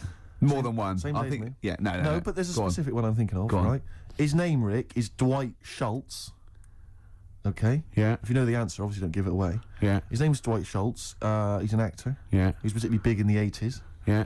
And he's also celebrating a birthday today. You're going to say what's his name? I'm going to say, what character is he best known as? What TV character is he best known as? And you can win yourself some tickets for Joe Strum and the Mescaleros at the Brixton Academy. Dwight Schultz. American actor, TV character of the 80s, very famous. Oh yeah. See, Christian's giving away a trip to Salem, Massachusetts. That's bizarre, actually, because I was in America recently and I went to Salem, Massachusetts, and that's not a prize. Isn't it? Believe me, we were there, we were sort of obliged to go because we were at someone's birthday. It's rubbish. Really? I mean, that's a really poor trip. That's such a boring He probably can't believe his luck. It's probably the biggest thing Christian's ever had to give away. great thing about- and you've just dissed it. The great thing about Salem, Massachusetts is that I don't think we're good for this station. I don't think we're selling this station like we should. Well, it's its own fault, it shouldn't have hired us. I blame it, Yeah, and paid us in advance. Yeah. They're lucky we turn up. No, I went to Salem, Massachusetts, and this is the place that's famous from, like, Salem's Lot and the Salem witch hunts, famous. Famous for all things Salem. Salem. Yeah, anything with Salem in the title, But that's what it's famous for. the whole Yeah. place has gone mad over, like, witches and Yeah. anything. Basically, it's like there was the Salem witch hunts in, like, 17 something or other, or Yeah. 16 something or other. So the whole place now is just full of, like, people dressed as witches. Yeah. And then it's like any supernatural stuff. So that I went in and it was amazing. It's quite Like expensive. Glastonbury tent. It was it's awful. Every single place there, every single shop is kind of horror related. Yeah. And I went to the Boris Karloff World of Terror. Yeah, Right, was it's it? amazing. You went in there, right? I don't know if Boris, the famous horror actor, has actually been involved, but you go in there, you walk in the door, you've got to put these 3D glasses on, right? And it's supposed to be this kind of chilling journey around this kind of like a sort of a crypt, And you put these glasses on, and I couldn't tell. They were so poor, I couldn't tell what was supposed to be a 3D effect and what was actually three-dimensional. Really? So I couldn't tell if, like, the floor was actually sloped or if it was just appeared to be. Yeah. Whether the wall was actually kind of knobbly or whether it was kind of 3D glasses. It was so much, and it literally took about 45 seconds to get through it. And Imagine you just that. came out blinking into the light again. It was So rubbish. so I want to throw us over to Carl. So there's Steve Merchant with funny glasses on in this place horror, and he's walking round. Do you think he scared people, Carl? I've set this question out, haven't I? I've loaded the I question. know the answer you're fishing for. Carl, do you just want to have a dig at me? Because it's coming up to 2 o'clock, and you've not really put a lot of effort in today, slagging I me don't off. do it on purpose. No, he for doesn't do it, it on mate. purpose. Go for He's just an honest northerner, and he can't lie. He's like George Washington, but without the wooden teeth. Yeah, Salem. I didn't mean We've to say... lost it again, haven't we? You didn't mean to say I didn't Salem. say Salem. This is such bad That was radio. just this the is word that was in really. the tip of my I mean, tongue. genuinely, this is bad radio. awful isn't it? radio. Quick. Oh yeah, my mate went to one of those things in the West End where you walk around and it's aliens and they jump out at you. Right. Right. And he was so scared with the alien jumped out. I mean, he ripped a bit of his face off. And What, the bloke alien's face off? Yeah, it was foam, and the bloke went, "Don't do that, mate." Brilliant. Well, in the Salem one, I was wandering around, and this was one guy that kept jumping out. Yeah. Because there was about 10 of us, I was at the back. I always missed him jumping out. So when I got round, I'd missed all the frights. It was Oh ludicrous. no! You'd at least you'd have thought he'd like jump out, then double round and jump out again. For Yeah. the people at the end of the Everyone queue. back catch that? No, Not what really, you doing? We. All right, okay, move on. Oh, if you want to win those tickets, 08700 800 1234. Dwight Schultz, who is he better known as? Yeah, Basement Jack's there, keeping it real. Where's your head at? Where is your head at? Yeah, I know what they're saying. They're saying, "Where's your head at?" Where is your head at? Yeah, XFM 104.9. Ricky Gervais. Now, Just one thing I would say, Rick, is that I've spoken to a few people who've listened to the show, and a lot of people, this is the highlight of their week. It really is. No, a lot of bedbound people, and yeah. and we're not putting we're not really putting the effort in, are we? We're providing nothing. We're trying, but it's just not coming out right. It's just The words aren't coming out. When I say them in my mind, they're brilliant. But it's sort of like getting old. Your mind. I still want to run upstairs and things, but I just the lift. I'd like to run upstairs. I just can't anymore. And I felt that today. The comedy's in there. There's Interesting fun, there's things humour, and it's interesting all stuff. in the head, and it has to go via the mouth. Yeah, that's the problem. It's just not working for me. But it is your birthday. You're 27. Happy birthday. Thanks. We're talking about. Can I tell you one of the best presents I ever had? Without doubt, all I ever wanted was a go-kart. This is true. I was like sort of 5, 6, 7, and I eventually for Christmas,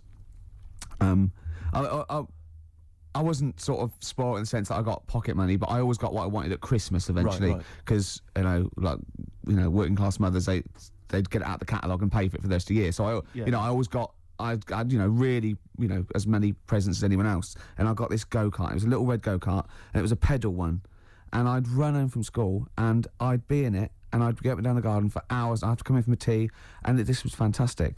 And this went on for like weeks and weeks and weeks through the summer. The next time, it was fantastic go-kart. I'd show off, and then one day I came home and I went. It was always at the back of the shed, sort of up against the shed. And I went in, I couldn't see it, and so I went to the back door. My mum was sort of like washing up with that, and I went, "Where's my go-kart?" I thought it hasn't been nicked. She went, "Your dad swapped it." Your dad swapped it? Yeah. I went, "He what?" And I was going to be brave, and I went, "He what?" She went, "He swapped it for a wheelbarrow." And I could see she didn't approve of this, and she was thinking, "I'm going to tell him, and then I'm going to, have this out." And I went, "Right." She went, "It's your wheelbarrow."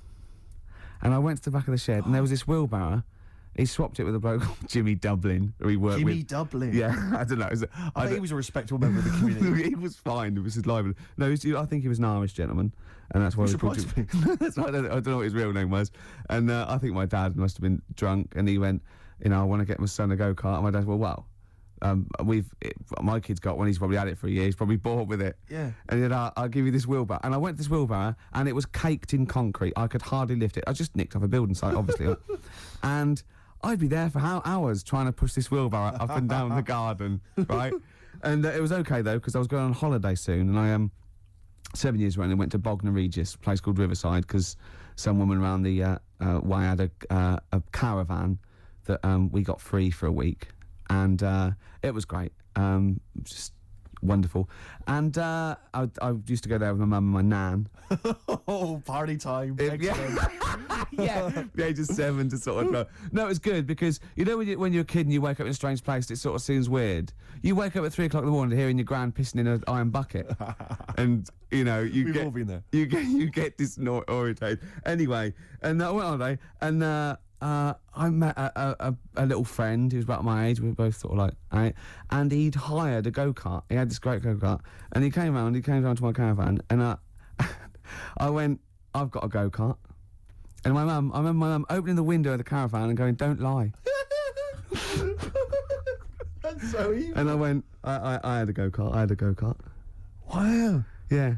Did you ever talk to your father about the fact you swapped it? No. You never mentioned it to him? No. You still got that wheelbarrow? I think so. I've grown into it. Yeah. Yeah, I can nearly lift it now. Yeah. And now I'm just too old to run up and down the garden with now it. you get one of your several gardeners to use it all the time. Wow. Oh, dear. Dre there. Dr. Dre. Of course. Bad intentions. Well, it's oh, do you want to give the winners of the competition? The winners, yes. Tickets for Joe Strummer and the Mescaleros playing at Brixton Academy this evening. We have some lucky winners. The question I set was, someone else famous is celebrating a birthday today. Yeah. I don't mean someone else famous like I'm famous and someone else who's You famous. could probably get into the Monarch. Well, pound off at least. Yeah. And I said, yeah, which actor, Dwight Schultz? No, I didn't. I said, which character did Started Dwight off Schultz well, play? didn't it? It started off so well. Which character did Dwight Schultz play? What made him famous in the 80s? He's Yeah. celebrating a birthday today. I don't know how old he is, probably in his 60s. Not in his 60s. The character he played, of course, was Howling Mad Murdoch Yeah. from the 18... We I was did watching, accept Murdoch. I was watching an 18-1 UK Gold the other day, because I always like to have something, you know, so I can talk to Camfield whenever I meet him. Yeah. And yeah. the thing about Howling Mad Murdoch is his madness is one of those convenient kind of madnesses where he's not like kind of depressive, where he's trying to kill Yeah. himself, or he's just schizophrenic, or he's unreliable. He's just a bit eccentric. Yeah. His madness is largely, I'll do some funny voices. You couldn't have howling slightly off the wall Murdoch, No. though, could you? It didn't have the edge. But it's rubbish. It's rubbish madness. Or It's- howling wacky Murdoch. yeah, well, that's what he is. He's wacky. Howling annoying student Murdoch, I think he should have been Yeah, called. exactly. Yeah, yeah. Anyway, yeah. the winners, Carl, I think you took some answers. Tim and Neil. Well done, Tim and Neil. Are they going together, or are they No. No, two separate. lucky people? Lucky people. Yeah. I don't think your heart's in it anymore either, Carl. I was all right today, but Steve's really dragged me down. Well, let's. Wait a minute, I just need to know why. No, do you know, like, Yeah. when people are being miserable around you? Yep. I was full Yep. of beans when I came in. Yep, yeah. yep, yep, Yeah, yep. but you got to remember last week you were really miserable, and that really wound me up. Yeah, because he was done So to it's do swings and stuff. Because roundabouts. you know he'd been let down, and they were worried about Yeah, the last next week you were show. in a terrible mood. Yeah. Don't look at me like you were. songs. I wasn't like going off and lying on the settee, looking ill, talking in that voice. Oh, he's done you again. I said just now, being quite friendly. Yeah, Carl, Steve. Carl, have you ever tried to get into the Monarch for free? Because I'll be honest, mate, it's not going to happen for you. Come out with me, mate. You got a quid off. All right. Oh. When you can get in places in Camden for free. Yeah, I'm all right. Yeah. Oh, yeah, he's done you. Right, now it's time for Song for the Lovers. Now, this is one of my favourite songs of all time. You'll know this song better done by... That was nearly a sentence. Oh, come on, that was nearly a sentence. What's his name? Glenn Campbell. It's Galveston. Oh yeah. This is the man who wrote it. This is the original. This is Jimmy Webb Oh yeah. with Galveston. From what I can work out, I think it's about a bloke who goes off to the Vietnam War and he's missing his bird. And I've brought it down, haven't I? I've brought it down a tone by saying bird. It's a beautiful song. It was irony. Just play it. Galveston. It's beautiful. Jimmy Webb with Galveston. Now, I know you enjoy Love the work of the Webb. Webmeister. A lot of people, of course, be familiar with his sons, the Webb brothers. Yeah, yeah, very different. Quite cool, though. I went to see him live, and he was just so cool. Just like doing his songs and telling a little anecdote. It was just he's fantastic. That's my song for the lovers. Steve, what have you got for well, us? no, I was just going to mention a couple of other gifts that my father got. Well, he got me once. I unwrapped once, having professed no interest ever in this particular artist, about as much interest as Winston Churchill. I once received, lucky me, the making of Thriller. It was a video behind the scenes on Thriller. The Michael I know Jackson what he film. thinks, though. But he said to me- he thinks he said- Steve loves to dance. No, he went. You love music and you Yeah. love films. Yeah, no, that's a film. Yeah, yeah. But I mean, I've never professed any interest. I mean, I don't think it even had Thriller, the actual film, on it. It was just the making of Thriller. Really? Behind the scenes, Michael Jackson dancing around. and John saying- Landis. Yeah, it was rubbish. If Well, I'm that's being not blunt. very nice, is it? But what did you say when you opened it? Brilliant. Brilliant. I love Jackson. Can't wait to watch this. Can we watch it now, I said? What did he say? No. He's so ungrateful, really. Yeah, Because I can't remember a time my dad bought me anything. It's always my mum who bought it, and my dad would give her the money. yeah. You got Ricky who's lost his go-kart. You've had a video bought for you, and you're still not happy. I just think it's selfish. It's not so much that I appreciate the fact that there is a gift. I think it's the fact that the gifts are arbitrary and can be bought in the shop that's opposite the place he works. Tell Carl what you got your Yeah. mum for this. Well, Listen to this, Carl. You'll love this. Right, yeah. It's the thought that counts, right? So I suppose if you say that the thought that counts is the fact that he went and got anything at all, that counts. Okay, fair enough. But he phoned me up. He said, "What shall I get your mother?" Right? It's her 20th wedding anniversary, right? What shall I get her? I say, well, I'll tell you this is a great idea I'd heard from somewhere else. Why not get pay for her to have a makeover, you know, and all this sort of treatment, you know, and the beauty treatment and that. She'll love that, you know, then take her out, give her a meal and stuff. He went, okay. So he hangs up. I speak to him on the day of my mum's birthday. I say, what'd you get? He said, I got something. I said, do you go for the makeover idea? He went, not exactly. I went, what'd you do? He went, I bought her a trowel. A trowel. I went, a trowel? He went, yeah, for the garden. I went, it's a trowel. You've been married 20 years and you got her a trowel. He went, it's stainless steel. I said to him, it's a trowel, Dad. And he went, do you think I should have got it engraved? It is mental. And I went down to see them, right? And I went in the lounge and literally, imagine it, like she wasn't this, but imagine, I got in there, he'd bought this trowel, right? And he'd also bought her an industrial-sized tin of coffee. You know those ones, those big-sized ones you have in like hotels. Did he say she loves coffee, Steve? She loves coffee, Steve. He said. I love the fact that that's meant to be like the whole family didn't use it. Like she keeps that by her bed. Yeah. Like she's in Stalag 13 or something. This is my coffee. But imagine walking into the lounge, right? She's there. She's got the presents that my sister's bought and that. A trowel, just holding a trowel and a tin of coffee. And me walking in wondering, I wonder if there's anything sort of that she regrets in her life. Mental. Oh, that's lovely. She loves coffee, Steve. She loves coffee, Steve. Oh. She loves the garden. Carl, what's the worst present you've ever had? You see, we don't really celebrate birthdays in our house, so...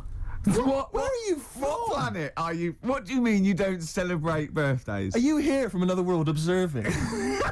Like, trying to blend in, but not quite managing to pull it off? Not that fussed about it. Right. You know what I mean? It's... Yeah. My mum and dad's are on the same day, and I think that just was like... That's a bit weird, isn't it? And their anniversary, and... Well, they got married on their mutual birthday. But Carl, can I just... I mean, and Christmas. But Carl, there's a difference between you saying... What do you mean their anniversary's on the same day? Of course it's on the same day. Yeah, and the birthday. But Carl, what I mean is that you say that you don't really celebrate your birthday, but presumably you have received some presents at some point in your life from your parents or anyone. Yeah.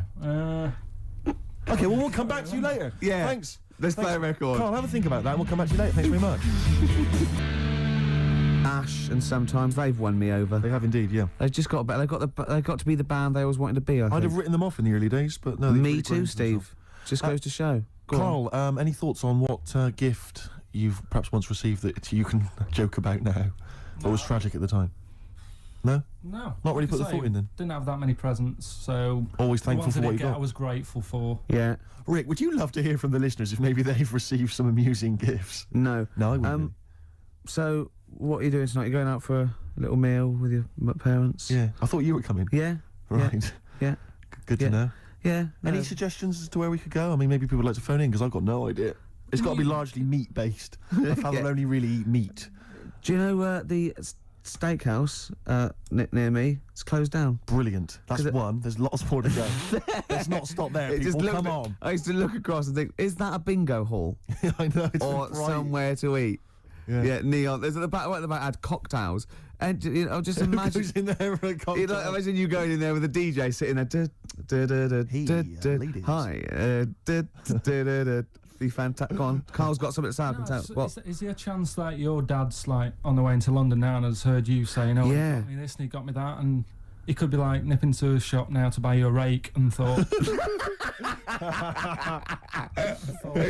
Yeah. Just think of that.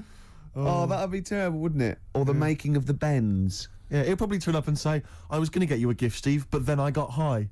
And we'll all laugh. Cultural reference. Yeah. Right, this link has run out of steam again.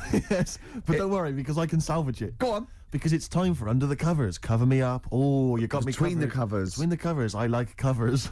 Cover songs. Yeah. And This was done by someone else. and it was this week I'd like to play I mean we're all fans of Destiny's Child, Rick, and we're all fans of the song Say My Name. Yeah. But have any of us heard the Scottish band Spare Snare doing their version of it? I suspect not. Let's hear it now. Oh. Spare Snare doing their version of Say My Name by Destiny's Child. Rick, what do you make of it? Do you remember Raw Sex that I used to be don't think I do. in French and Saunders? Was Roller River on as well? Yeah.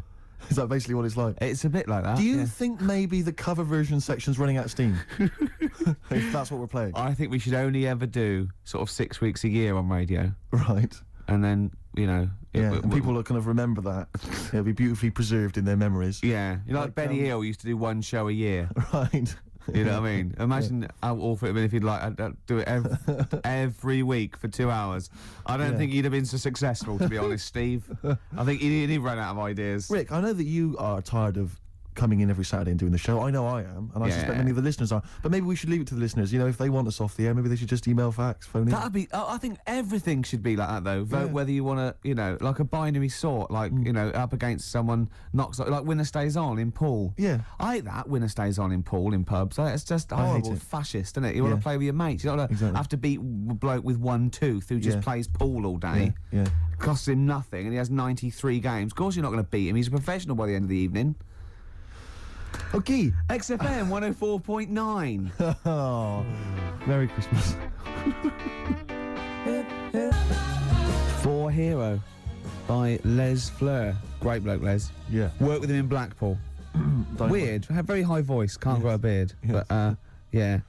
I'm joshing. Probably pronounced Les Fleur, innit? Les Fleur. Yeah. We know all that. We know that. We know that. You noticed all those huge posters advertising Christian O'Connell's breakfast show? They're all over the place now. They're mainly on the tube, like you wouldn't know, Gervais. No. What with your driver and everything. Imagine if they'd spent the kind of money they must have spent on those advertising our show. I know. And those people were tuning in, and today's show is what they heard. I was actually thinking, right, because we do care in a way. Yeah. We couldn't get over it today, you know. Just to word to the kids, this is what alcohol can do to you. Yeah, it's a sobering lesson. Yeah, it is. Yeah. But I thought, what if this was our first ever attempt at radio? Think how gutted we'd be. We'd go, we're not What right. worries me is it's like, I don't know, it's like in my sort of hangover state, it's like I've kind of woken from a dream, and I've sort of thought to myself, all the stuff we're saying today is what we normally say week in, week out, and we think is brilliant. And it's today we've done it, and it's rubbish, and it's like we've seen the truth. Oh, yeah, it might be. See, so an alcohol can just not as interesting or entertaining as we thought. See, yours could be BSE as well, though, because I know you're worried about that. I think. Yeah, because you just ate beef, didn't you, for the first 15 years? Largely just beef, yeah. Beef and milk. Yeah. Mainly uncooked. It was just, you know, they just wheel a cow Often in. from the cow. Just suckle it from the cow. Now we get complaints about that. We will indeed. I always wondered if Bruno Brooks ever got complaints, actually. When he once played Rage Against the Machine, Killing in the Name of, and he must have dozed off or something because he didn't realise all the swearing, you know, F you, I won't do what you tell me, and he just left it playing. He probably wasn't. And listening. it was the UK top 40, and it was just, you know. He probably, of course, he probably did get complaints. Where is he now? Good point. Doing internet radio, which is of course where we'll be next week. Yeah, if we buck our ideas up. Quick question. Go on. I just realised who KARL looks like. Moby. He does. Not the first person to say Yeah, that. suddenly just dawned on me then. Yeah. So if Moby's one of those people that I think is fantastic. Every time I see him, everything he says I agree with. He's lovely, and I just can't get into his music. It's bad. It's like I feel that it's like a mate you can't say, oh, I give it up, because I think he's fantastic, and I want to go, why don't you do something else? For more I bored myself then. If you've got a pop star that you'd like Ricky Gervais to pass comment on, why not get in touch? Yeah, that's Rick, what are your views on Rick Witter from Shed 7? Rick Witter, I like their effort. Okay. I think he's quite got a nice hair. What about Chakademus and Pliers? What was their hit? Tease me, tease me, tease me. Anyway, more of that next time, I'm sure. Oh, that's it. Are we straight to the song for the ladies now? Yeah, song for the ladies. Yeah, should we just get it over with? Yeah, let's knock this on the head. Song for the ladies this week, one of the best tracks on Hour of the Bewilderbeast by Badly Drawn Boy. It's of course Magic in the Air for all the ladies. Bye. Sorry about that. We're going to really be good next week. Happy birthday or? Happy birthday to you. But no, we're going to start work on next week's show. Really, from then on, it'll be year 0. Yeah.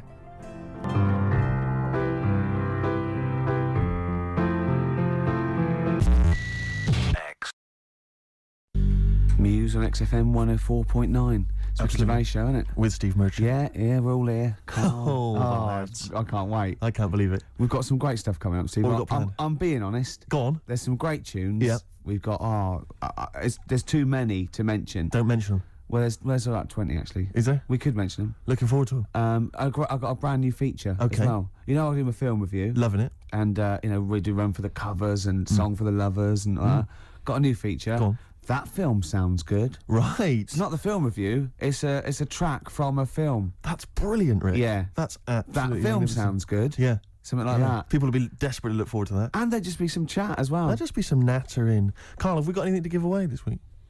No. Ooh, it's a shame.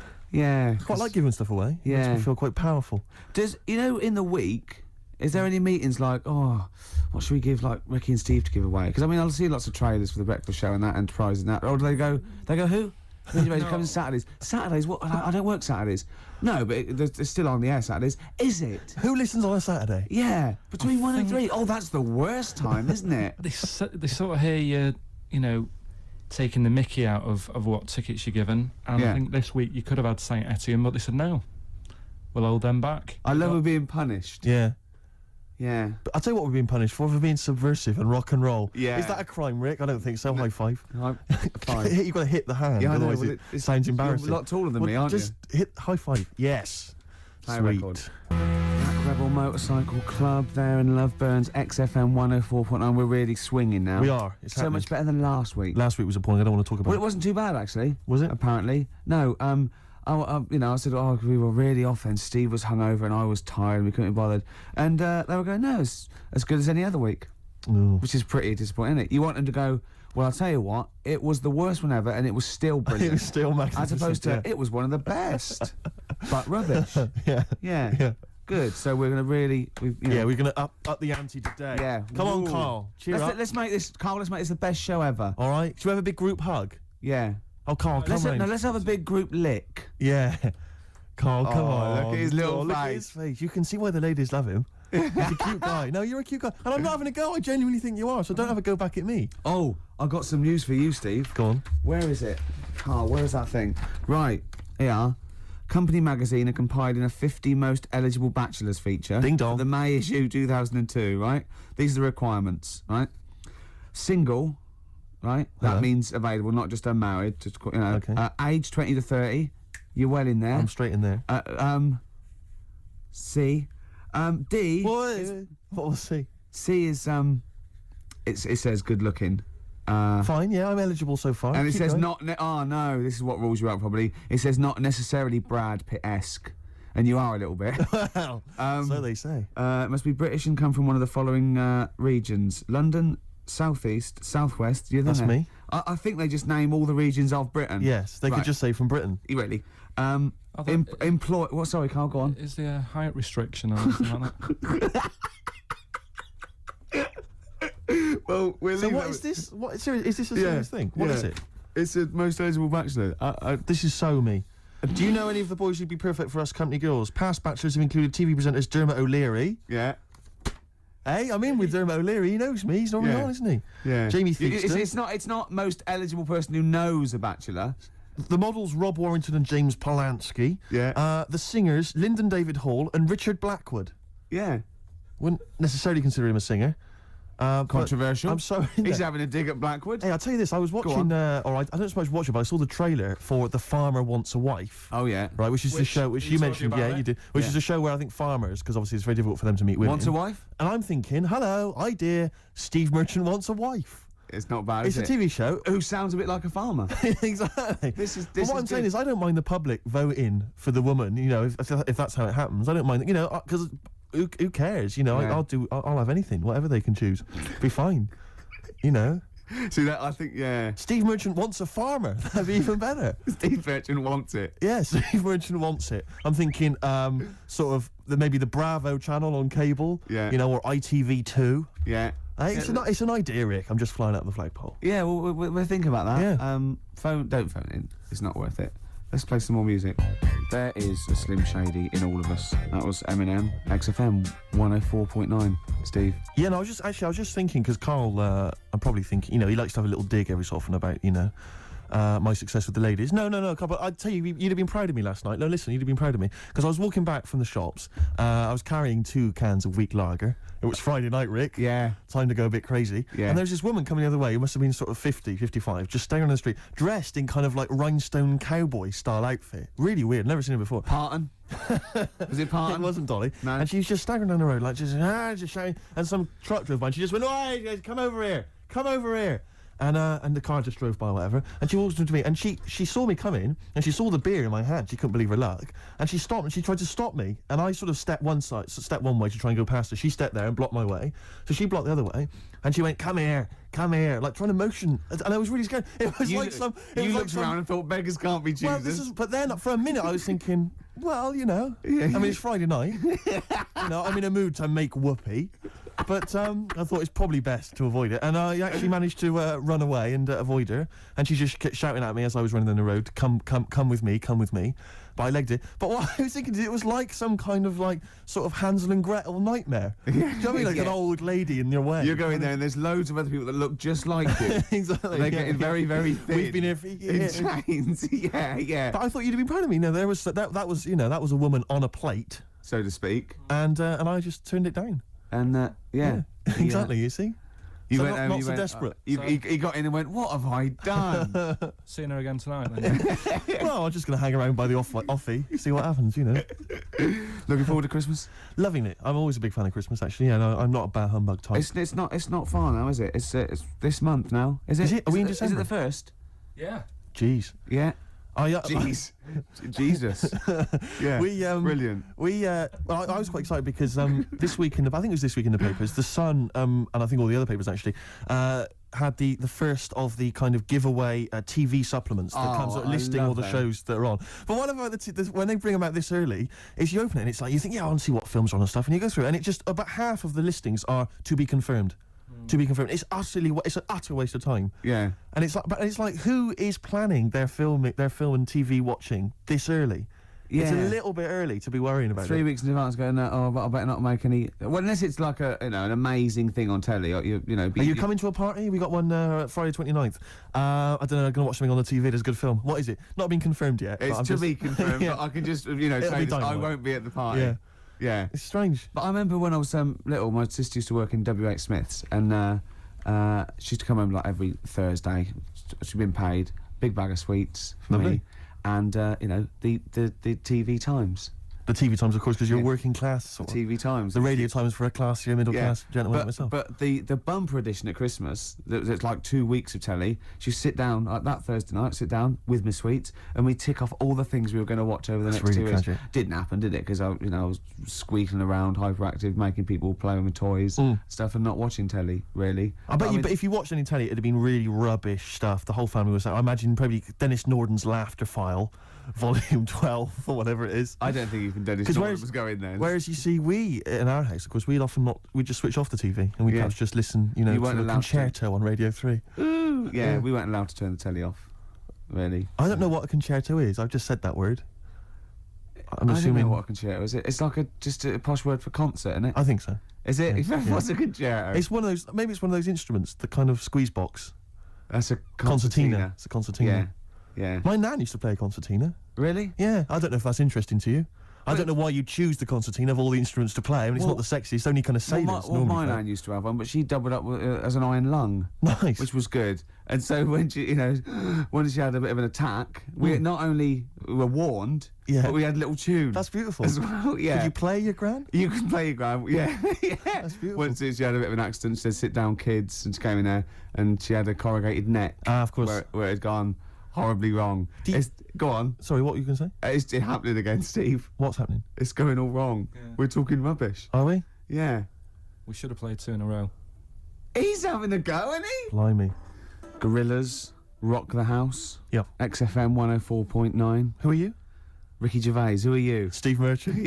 yeah. Sweet. Together again. I can't believe it. The old team. They said it'd never Plus happen. Carl, he presses the Yeah, buttons. let's not draw attention Yeah. to him. Okay. We were talking about squeeze boxes, Yes. and it got me to thinking, what's happened to them? You don't see them.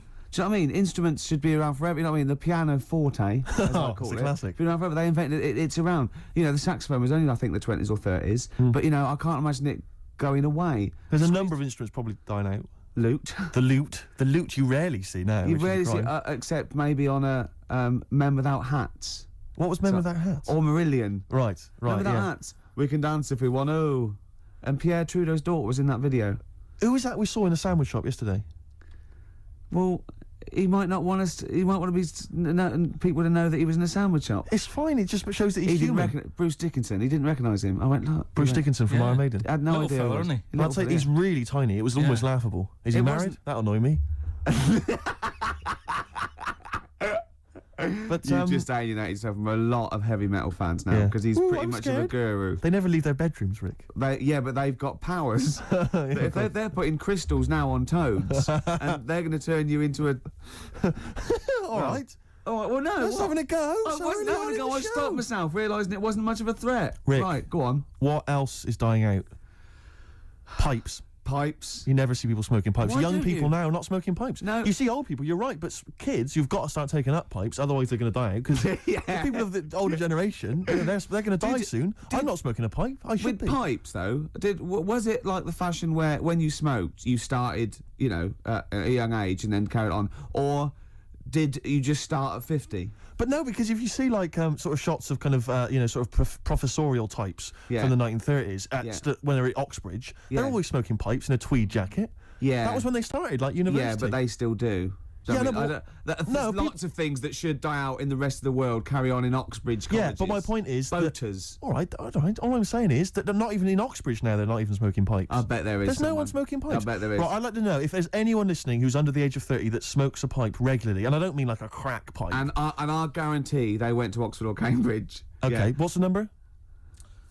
08700 800 1234. What's the email? Ricky.Gervais@xfm.co.uk. Pipes are dying out. Yeah. Snuff, that's as good as gone. Yeah. Snuff. Yeah, trilbies. My friend always said if he won like loads of money on the lottery, he'd like to try really hard to try and bring back, as a fashion accessory, the cape. Because the capes are classy. I quite like the cape. The cape's brilliant because you can kind of mask your face with it. Yeah. Dracula-like. You can have it off but still on but still off. It's not like a coat. You know what I mean? Where you drape it over your shoulders and that can fall down. Carl, you're not a fan of the cape. You're turning your nose up at the cape. That's a madness. No pockets. Good point. You could have some kind of inner sort of smuggler's If pocket, they did that, I'd buy poacher's pocket. If they did that, I'd buy one. Well, I'll tell you what. That sounds good. That sounds good. It's just gone half-assed. It's the new feature. I can't believe it. That sounds good. For a minute there, I was completely lost. Yeah. Remind me again. What's that sounds good? I thought, no, hang on. It's that film sounds good. Oh yeah, that film sounds good. Right, this isn't my famous film review, which I've got coming up. Look forward to that. It's brilliant. Yes, it's quite a delicate subject, but I think I deal with it sensitively. Brilliant. Okay. This is that film sounds good. Right. And I've taken. Remind us again what that is. What this feature is. I'm going to pick a song from a film. Okay. That's on from the soundtrack. Right. Yes. I'm choosing a song from Jackie Brown. Okay. Great film. Yeah, brilliant film. And this is Across 110th Street by Bobby Womack. It's fantastic. Wonderful song. You'll only like this if you're really cool. Yeah, if you're really cool, like say us. Yeah. Oh yeah, Bobby Womack, Across 110th Street. It's great, isn't it? That's a lovely feature. And that's the first feature. Ooh, that film sounds good. Brilliant. Yeah? Brilliant, yeah. That's I'm excellent. thinking of actually bringing out maybe a compilation of I'd love to hear it. Song for the Lovers. What Maybe. sort of things can we hear? Can we expect in the future?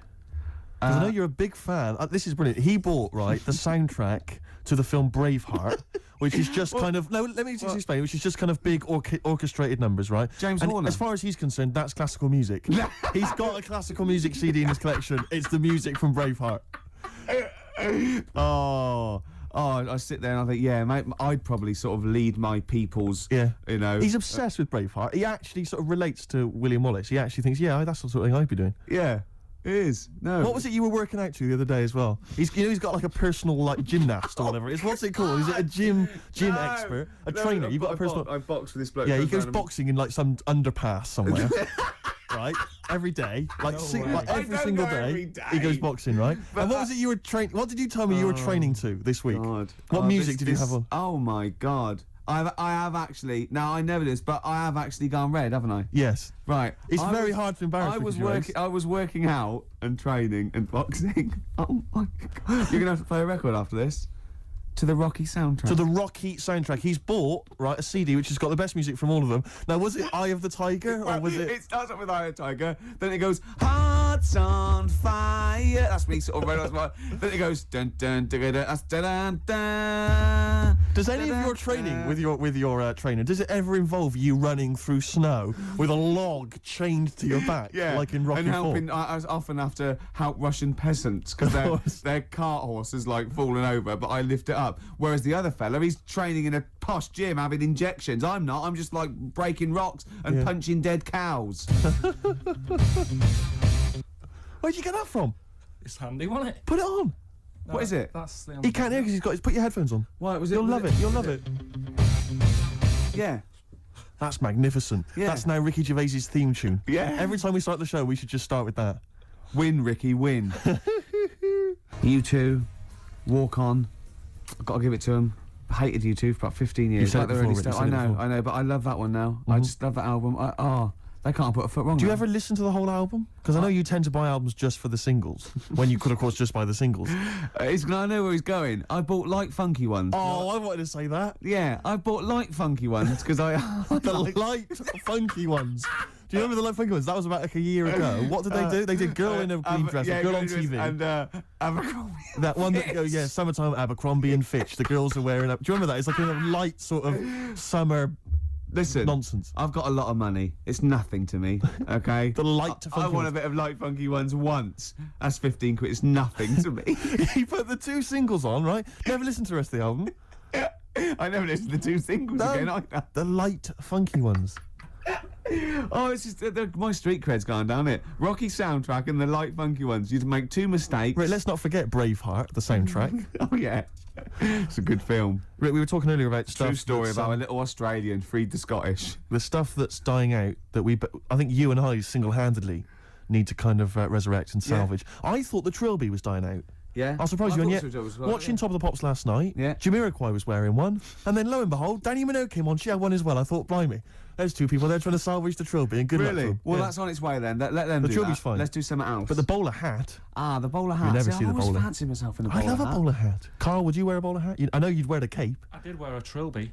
You were really? You must have looked like a. That's brilliant. What? Because you're a Mancunian. Well, there was a phase, wasn't there, in about 90... When was it?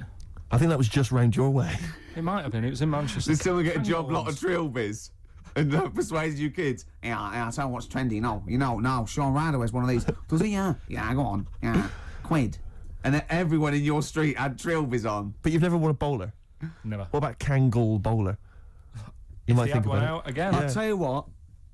I would like to wear a bowler hat in a dark hat, but I'm worried I look like one of those little fellas off the Home Pride advert. The Home Pride guys, they've been persevering with the bowler for years. They still look good in it though, They're don't still they? looking good. They're dapper guys. Yeah. There's a lot of the Jolly Green Giant.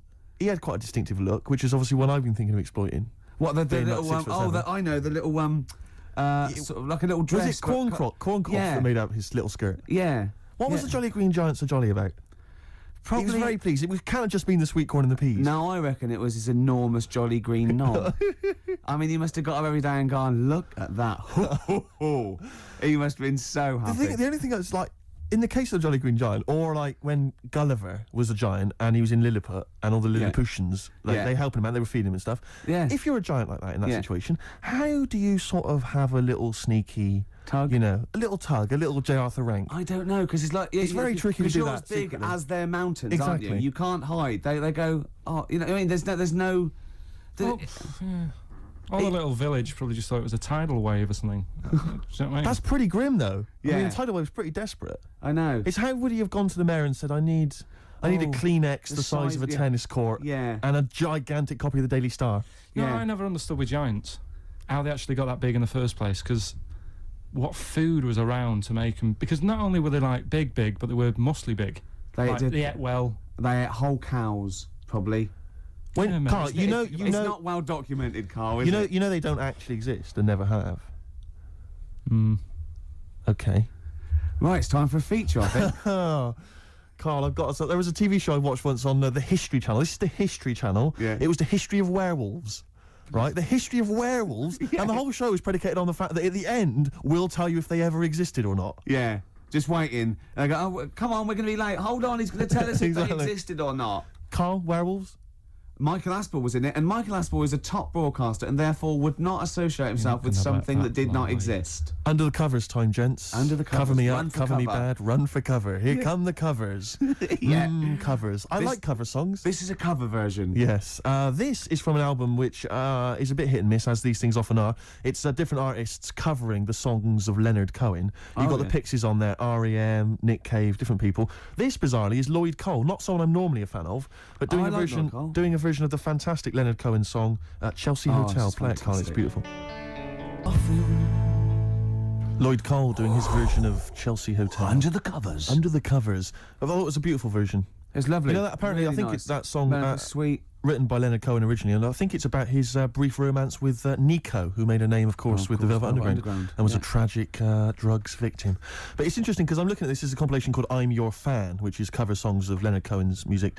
And as I say, R.E.M., there's people on the Nick Cave who are still going. There's a couple of names you don't tend to hear of that often now. The House of Love. Oh, yeah. Rarely hear them, do you? That Petrol Emotion. Oh, yeah. That Petrol Emotion. Yeah. Who else we got on here? It says Robert Forster. Now, is he a musician or is it... Robert Forster. I don't know. Well, if you know who Robert Forster is, I thought he was a writer. The Lilac Time. The Lilac Time. They're on there as well. You can't just say a name of a band and laugh. You can if it's the Lilac Time. Wow. We were. Did I tell you before that my friend and I once listed words we thought should be rude, but aren't, like cassock? We always thought. Yeah. And bollards. Bollards. And he always pointed out the blow monkeys. Yeah, which I was. That could be a very rude word, but isn't. It isn't. Okay, that could be fine. a new feature, couldn't it? Mm. We're featured up, aren't we? Aren't we? This is brilliant. We've still got the film review to come. Song for Lovers is coming up in a few minutes. Song for the ladies. Yeah, Song for the ladies. What else if I can squeeze in a hip hop track, I'd love to do it. Yeah, that's called our hip hop track bit. Yeah, exactly. Oh, it's just amazing. Do we have a classic song, Rick? What were you thinking of? Oh, I don't know. Maybe something by Nirvana. Well, there's their biggest classic. You mean? Ideally. Smells Like Teen Spirit. It's going well, isn't it? I'm enjoying it. Well, I'm looking forward to Pop Idol. Pop Idol? I've not been watching it. You're joking? Yeah, I don't know what's happened, really. I've lost interest. Oh, well, it is like most things, like the preliminary rounds. Always that's much more when exciting. all the real freaks and no-hopers, you know. But sometimes I watch those sort of things and I sort of laugh and I think, oh dear, I shouldn't be laughing at him because he's not just rubbish, he's verging on the mentally ill. Do you know what I mean? Sometimes people that go along, you want to go, who told you to go along? What were you thinking? Right? Well, it's the fact that there was no one to stop them going. That's what's even more terrifying. Yeah, I know. And Simon Cowell's good. He's great value. He's amazing. Foxy, I like Foxy now. I know. I've warmed to. He's come round, Dr. Fox. He's a lovely little shiny tree trunk. Now, often I notice he's not always there week in, week. Is that because he's off doing medical operations? He's got his practice still. He's got the practice. He's got to maintain that. Yeah. And you know, is on. Isn't it the big ones tonight? I mean, when I say the big ones, Capital Radio. He's still on Capital Radio. Yeah. That he's got to do. So you know, isn't it some of the big names though? It's Darius Dinesh tonight. It's Darius and the Fat Boy. And the Fat Guy, the big thing that makes you... Oh, I noticed in The Sun today is saying, vote for me because of my musical talent, not because I'm huge and you feel sorry for me. Yeah, well, that's good. I think that's right. But he has got a great... Darius, I noticed, he shaved his beard off. He's a new man. He looks slightly laughable, though. He's got quite a weak chin. He's having a laugh. Well... He's dissing Darius for I'm his not looks. claiming to be a pop star. Well... Oh, can you feel the love in the room? Yeah, let's have a little song. No, but I'm looking forward to it. My favourite all the way through has been the little fella with the stutter. I'd like Darius to get... Yeah, I think it's almost certain he's going to win. I don't think there's any excitement so. Or there. that Welsh girl, who was very good. Oh, yeah. The one that made Pete Waterman cry. Yeah, That was great. Yeah. She was good though, wasn't she? Yeah, was good, they're great. They're really good. But, you know, it'd be nice to see Fatty get some He's recognition. too I mean, he's just a weird shape, though. It turns my stomach, and I'm one to talk. Steady on. No, I know. It's just, you know... He's just doing his job. It's, you know, glandular. Yeah. It's not as greed. But, you know, he's got a good voice, and why not? Good luck to him. We've had Demis Roussos in the charts. Yeah. Alison Moyet. There's not been a fatty for a while, has there, who's been a big star? I I mean, Moyet may well have been the last one. Jerry Watts, she sorted herself out after becoming famous. She was pretty big, wasn't she? Who? Jerry Halliwell? Yeah. Yeah, she was wasn't. never a bloater. Have you seen this bloke off Pop Idols? Yeah. It's like he's got 3 Jerry Halliwell strapped to his waist and then wearing a big coat over the top. To smuggle them in. Yeah, exactly. To a no Halliwell zone. I reckon I tell you what he's going to do. I reckon he's going to take it off, and it's just a big fat outfit, and it was like to prove, you know, the prejudice of the world. Yeah. All right? Yes. Hey. And how come that little fella with the stutter doesn't stutter when he's singing? Hold on. I noticed that's cleaned up, actually. I bet she's not even Welsh. Exactly. And apparently Darius is not a knob. Dandy Warhols on XFM 104.9. About 2:20. The Ricky Gervais Show. With Steve Merchant. Yeah, he's still here. The Christmas ads have come on, I noticed. They're on now. And I noticed, I was watching telly last night, and do you think that the advertising executive for Cadbury's Roses chocolates just comes in once a year and they go, what you got this year? And he goes, what about some workmen and some old ladies singing thank you very much, thank you very, very much? Yeah. Just shot in a street somewhere. Yeah, that'd be fine. It worked last year. Yeah, I've been going like since I can remember. I've never seen another advert for Cadbury's Roses except that. Exactly. Well, there's certain things that conjure up Christmas, like you got your turkey and all that, and you got your roses. Yeah. Woolworths. Yeah. Yeah. You got all. Yeah. Oh dear. Pizza. Pizza. Woolworths. Drink driving. Oh dear! Sorry, I forgot what I went in for. What were we doing? We were doing something. Be careful. There's a lot of money involved here, Steve. No, you can't say. Don't stitch me up. I was reading the paper this week that Charlotte Church, yeah, little kind of singing sensation, she's been slagging off the firemen who've been salvaging people and wreckage and stuff. Been slagging them off. Well, Be apparently, careful. but I saw on the news. I saw on the news that she's apparently, and she claimed that she'd been misinterpreted. Right. But the Channel 5 News thought this was a big enough story to say that Charlotte Church had been saying that the September 11th tragedy had been blown out of proportion. Right. That's different to slagging off the firemen. No, but that's what they said. They said that she felt that they were being hailed as kind of heroes and they were just doing their job. Right. Oh, well, that's a little bit stupid to say anyway, a little bit insensitive, and yeah. But it's sort of, because it's like, did you read about... Why do you care? Why does anyone care what she thinks about September 11th anyway? It's the same as those things like during a presidential election or when I'm elections. It's these things they picture. Billy Piper says, I've always voted Labour. I know. Who's going to go, whoa, hold on, H from Steps, he's a Conservative, hold on, what's going on? Yeah. I don't know if he is or not. I don't know. Well, I know that... that was just an example. I don't know what either of them vote, to be honest. All right, let's not get into it. Yeah. I think Faye and Claire from Steps are both BNP members. I remember reading that somewhere. But not true. I cannot be certain. Untrue. He takes that back now. I cannot be certain. Right. I think that is definitely untrue. I read it on the net and it's often wrong on the net. Right. Definitely, he's going to retract that now, Definitely, yeah, well, I'm saying it's almost certainly untrue. I read it on the net. Oh, right. Yeah, and those things are always untrue. Okay, all right. He's dissed the net now. Yeah. You dissed the net. I can't believe it. Let's dig ourselves out of this hole now. Well, Blue, now I definitely can quote this because I read it in The Sun. Yeah. Blue were being interviewed by, Blue, the pop band Blue. All Rise. Have you bought that album yet, Rick? I imagine that would be on your Christmas I like it. One for the money and a free ride. Yeah. Anyway, Blue were being interviewed by The Sun for when they were on a web chats by the lovable Dominic Mohan. Yeah. And for some reason they got around to September 11th, and one of the members of Blue said, again, church-like, I think it's been blown out of all proportion.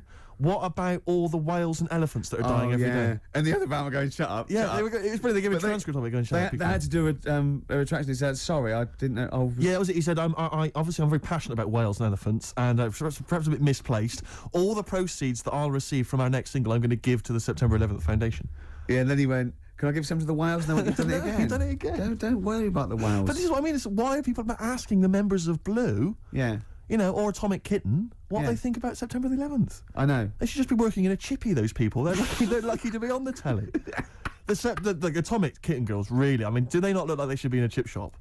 Or just hanging around outside an offie drinking Diamond White cider? They will be soon. Oh. Don't worry. Although Hearsay's new single, I dissed Hearsay before, but they've come out with a little poppy thing. I think. Can I surprise you, Rick? I prefer Liberty. I prefer Liberty as well. Yeah, a little bit funky, a little bit with the kids. Yeah. Anyway, XFM 104.9. Once again, our opinions on current pop bands. If you'd like to have your...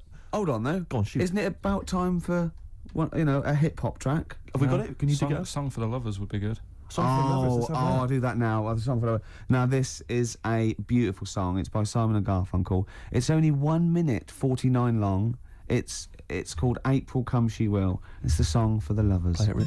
See, I'd quite like to put out a compilation like Song for the Lovers, maybe, you know what I mean? But I'm worried, obviously the title's ironic, we're taking the mickey out of those things, but quite serious about all the songs we play. Yeah, exactly. I'm worried about people perceive it a bit like Simon Bates' R-Tune album or something. Steve Wright's Sunday Love Songs. Yeah.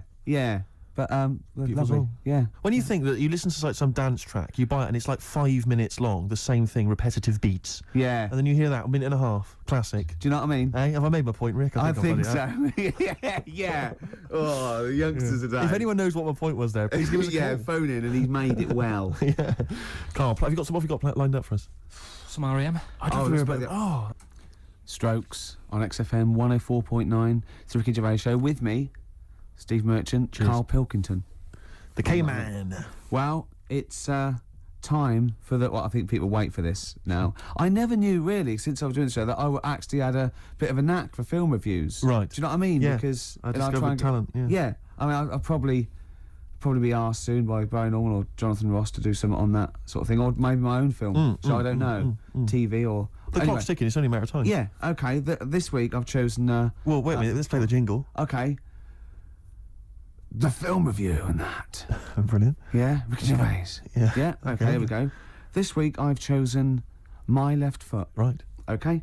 Now, My Left Foot is a film about a bloke called Daniel Day-Lewis who's all mental except for his left foot, right? And he has arguments. I can't remember. He has arguments with his dad, so I wasn't watching it properly.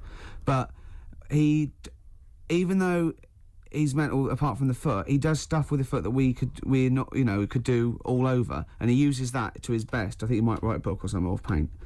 And the moral of this story is, even if you've only got a foot that works, you can still win prizes because it won the Oscar.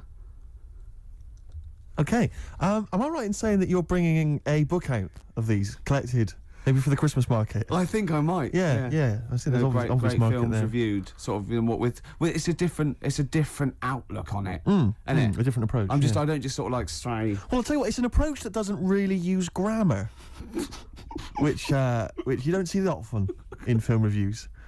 But no, once again, what would you give it out of 10? I didn't really concentrate. I can't remember a lot about it, but it won an Oscar. So I think it won an Oscar or something. So 9. Okay, jolly good. Well, that was My Left Foot, which is probably available on sell-through video, maybe in a bargain bin. $5.99, probably on TV this Christmas. That's to be confirmed.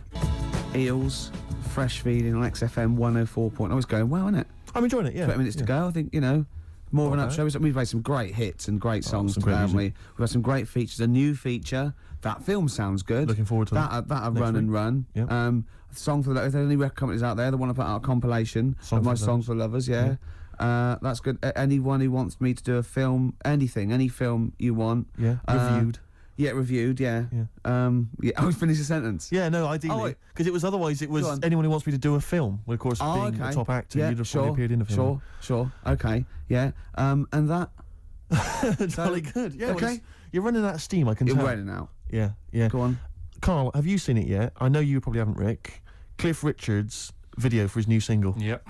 It's amazing, isn't it? Oh, it's bad, isn't it? I saw it on Lorraine Kelly in the morning, Sky One, great show, and it's amazing. He's done a version of Somewhere Over the Rainbow, but he's combined that. No. He's combined that with what's it? It's Oh What a Wonderful World. I wasn't really listening. I was looking at the pictures and I couldn't believe It's What a Wonderful World and combined with Somewhere Over the Rainbow. So right? he's done two classic songs, two songs that have been done definitively by artists in the past. He's tried to What was combine his them last with a year's kind of one? Yamaha keyboard sound in the background. What was his last year's one? It was Millennium Lord's Prayer. Prayer with Over the Old Lang Syne. He's just obsessed with combining two songs. Like, they're not good enough as they are. People will get bored. We better combine them. Yeah. It's like a mega mix, like a Cliff mega mix. And you're right, the video is unbelievable. It's him flying through. It's all kind of sort of 2D animation, kind of almost sort of a collage of buildings and high-rise flats and that. Kids see him floating by. Yeah. They wave. They point to each other. They can't believe their luck. There goes Sir Cliff. They're going, who's that? Exactly. He was around in the 50s. And he's kind of little one-dimensional Cliff with a kind of angelic glow flying through the sky, just bringing happiness to people as he sings. Oh, he does. His real face kind of every so often kind of appearing and kind Wonder of where singing. his real face is. And it's one of the worst songs and one of the worst videos I've ever seen. I mean, I know people slag off Cliff and it's an easy target, but he actually deserves it because he's shameful. Yeah. I He's think so, embarrassing. yeah. He's embarrassing. I mean, and he's arrogant. Well, everything's a disguised boast. I mean, I like Devil Woman. I liked Miss You Nights. I liked wired for sound, and I like tall speakers and small speakers. You know, I like all sizes of speakers. You know that. You'll vouch me on that. Yeah. And he sang about it, which is good. And I'm often wired for sound, right? Carrie doesn't live here anymore. Where's she gone? She's just another message on a payphone wall. It's a story. But lately, I haven't had a lot of time for him. Awful. I remember he was on something on one chat show, and I think it was Des or Michael Asper or something. And I said, so you've had something? He said, yeah. He said, well, everyone knows that Elvis sold more records after his death than when he was alive. Little dig there against Elvis. He goes, Yeah. well, I've just overtaken his record for sales in the UK. Right, so he sets up that Elvis is only selling because he's dead. Yeah. And anyway, I've still beaten him in the UK. And I just think, yeah. And where'd you get the quiff from and the way to sing? Where'd you get that from, Cliff? Where did you think of that? But it's those people he's just desperate for the credibility that he's never going to have. I like it when he went round last year going, they're not playing my record, they're not playing my record, they're not playing. Oh, go on, play it. Number one. Yeah. Fooled you. It was number one, the Millennium Prayer. I know. Yeah. Well, it was. It was the Millennium, wasn't it? It was, but I don't know who's buying it. I mean, I know, but you seem to claim it's some kind of like 60-year-old women, but they're not. Yeah, are they really a commercial force now? Yes. Oh, Yeah. Carl seems to know that. Well, like when you're born, you're a little baby, wrinkly and stuff. When you get older, you sort of morph into a baby again, and you go through the same phases. So when you're young, you buy singles. You get old, you got nothing to do all day. You got all your pension money. What will I buy? Cliff Richard's on the telly. Here's my video. Buy me song. You see, that started off as quite a sensible point because I actually think they do it. But what was all that alien stuff about when you're born, you go wrinkly and you go wrinkly again? So sometimes you mix like normal things that human beings say with I don't know what. Well, look, when you're a baby, you've got a little bald head, no teeth. You get old. What happens? Are you a philosopher? Are you an official philosopher? Because, I mean, it sounds like it. Oh, Carl, play a record. You're a gem. You're a diamond. XFM 104.9. Good to hear the Happy Mondays again. We're nearly through. We are indeed. We've had a little bit of chat. We've had a few laughs. We've had a few tears. We have indeed. We've Yeah. we've introduced a new feature. Looking forward to that next week. Yeah, so it's just going to be wall-to-wall features, isn't Yeah, it? It's going to be Well, I had an idea for a amazing. feature which you didn't seem to like, which What? was something old, something new, something borrowed, something blue. You want to explain it? And Yeah, something old, an old song, something Yeah. new, a new song, Yeah. something borrowed, a cover version, Yeah. and something blue, just a melancholy and beautiful song. Right. Okay. But does it have to be all four, or can it be anyone? No, it's all four. You can play that over the course of the show. Or maybe just have Oh. 4 songs in a row, and that's that section. So like a feature would be like this is either an old song or like a new song. Yeah. That's good. I think we've done that a few times. No, it's not. It's We've not covered that, though. that. Well, what's the difference? I'm playing a song from a film. Just because you give it a title, it's just a song from a film. You could play that anyway, couldn't you? Brilliant. It's all You've- nonsense. You've seen. Cheers, Carl. What was that, Brilliant. Yeah. My ideas are good, aren't they? Because they're not only sort of accessible, but there's a little bit of depth there. I think it's fair enough to let him have his little feature at the end of the show, though. Just, what I mean, keep him happy. This song for the Cool. lovers. Coming up in a bit. Excellent. Well, but that's not till after song 2 by Blur. I remember the days when Carl didn't even want to be on the air. I remember the days when he was told by the establishment that he wasn't allowed to talk on the air. And now it's like as far as he's concerned, he's a third member of the team. He's protected by Yeah. me. Right? Yeah. Cheers. Song 2 by Blur. We're running out of time. It's 5-2. Just got time for Steve's song for the ladies. Wedding present, Rick, from the album Saturnalia, I think it's pronounced like that, and it's track 3, Dream World, a song Looking forward for the to it. ladies. Goodbye. XFM.co.uk. This is XFM.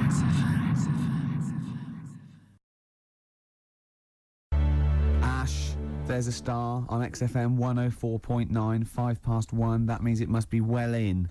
5 minutes in to the Ricky Gervais show. With Steve Merchant. Yeah, he's here as well. Yep. Well, we've got some great tunes lined up, haven't Have we? we? We've got Eminem, Have we? we've got Coldplay, Oasis, we've got Brilliant. De La Soul, Chemical Brothers, Dr. Dre, Garbage, R.E.M., The Manics, we got Sure. Muse, we got Feeder, we got some classic I mean, you've said all Radiohead. those names, Rick, but the chances of us actually playing all of those are quite We slim. might not get to them if we talk too much. And obviously, we'll drop a couple of those to play our own tracks as well. Yeah.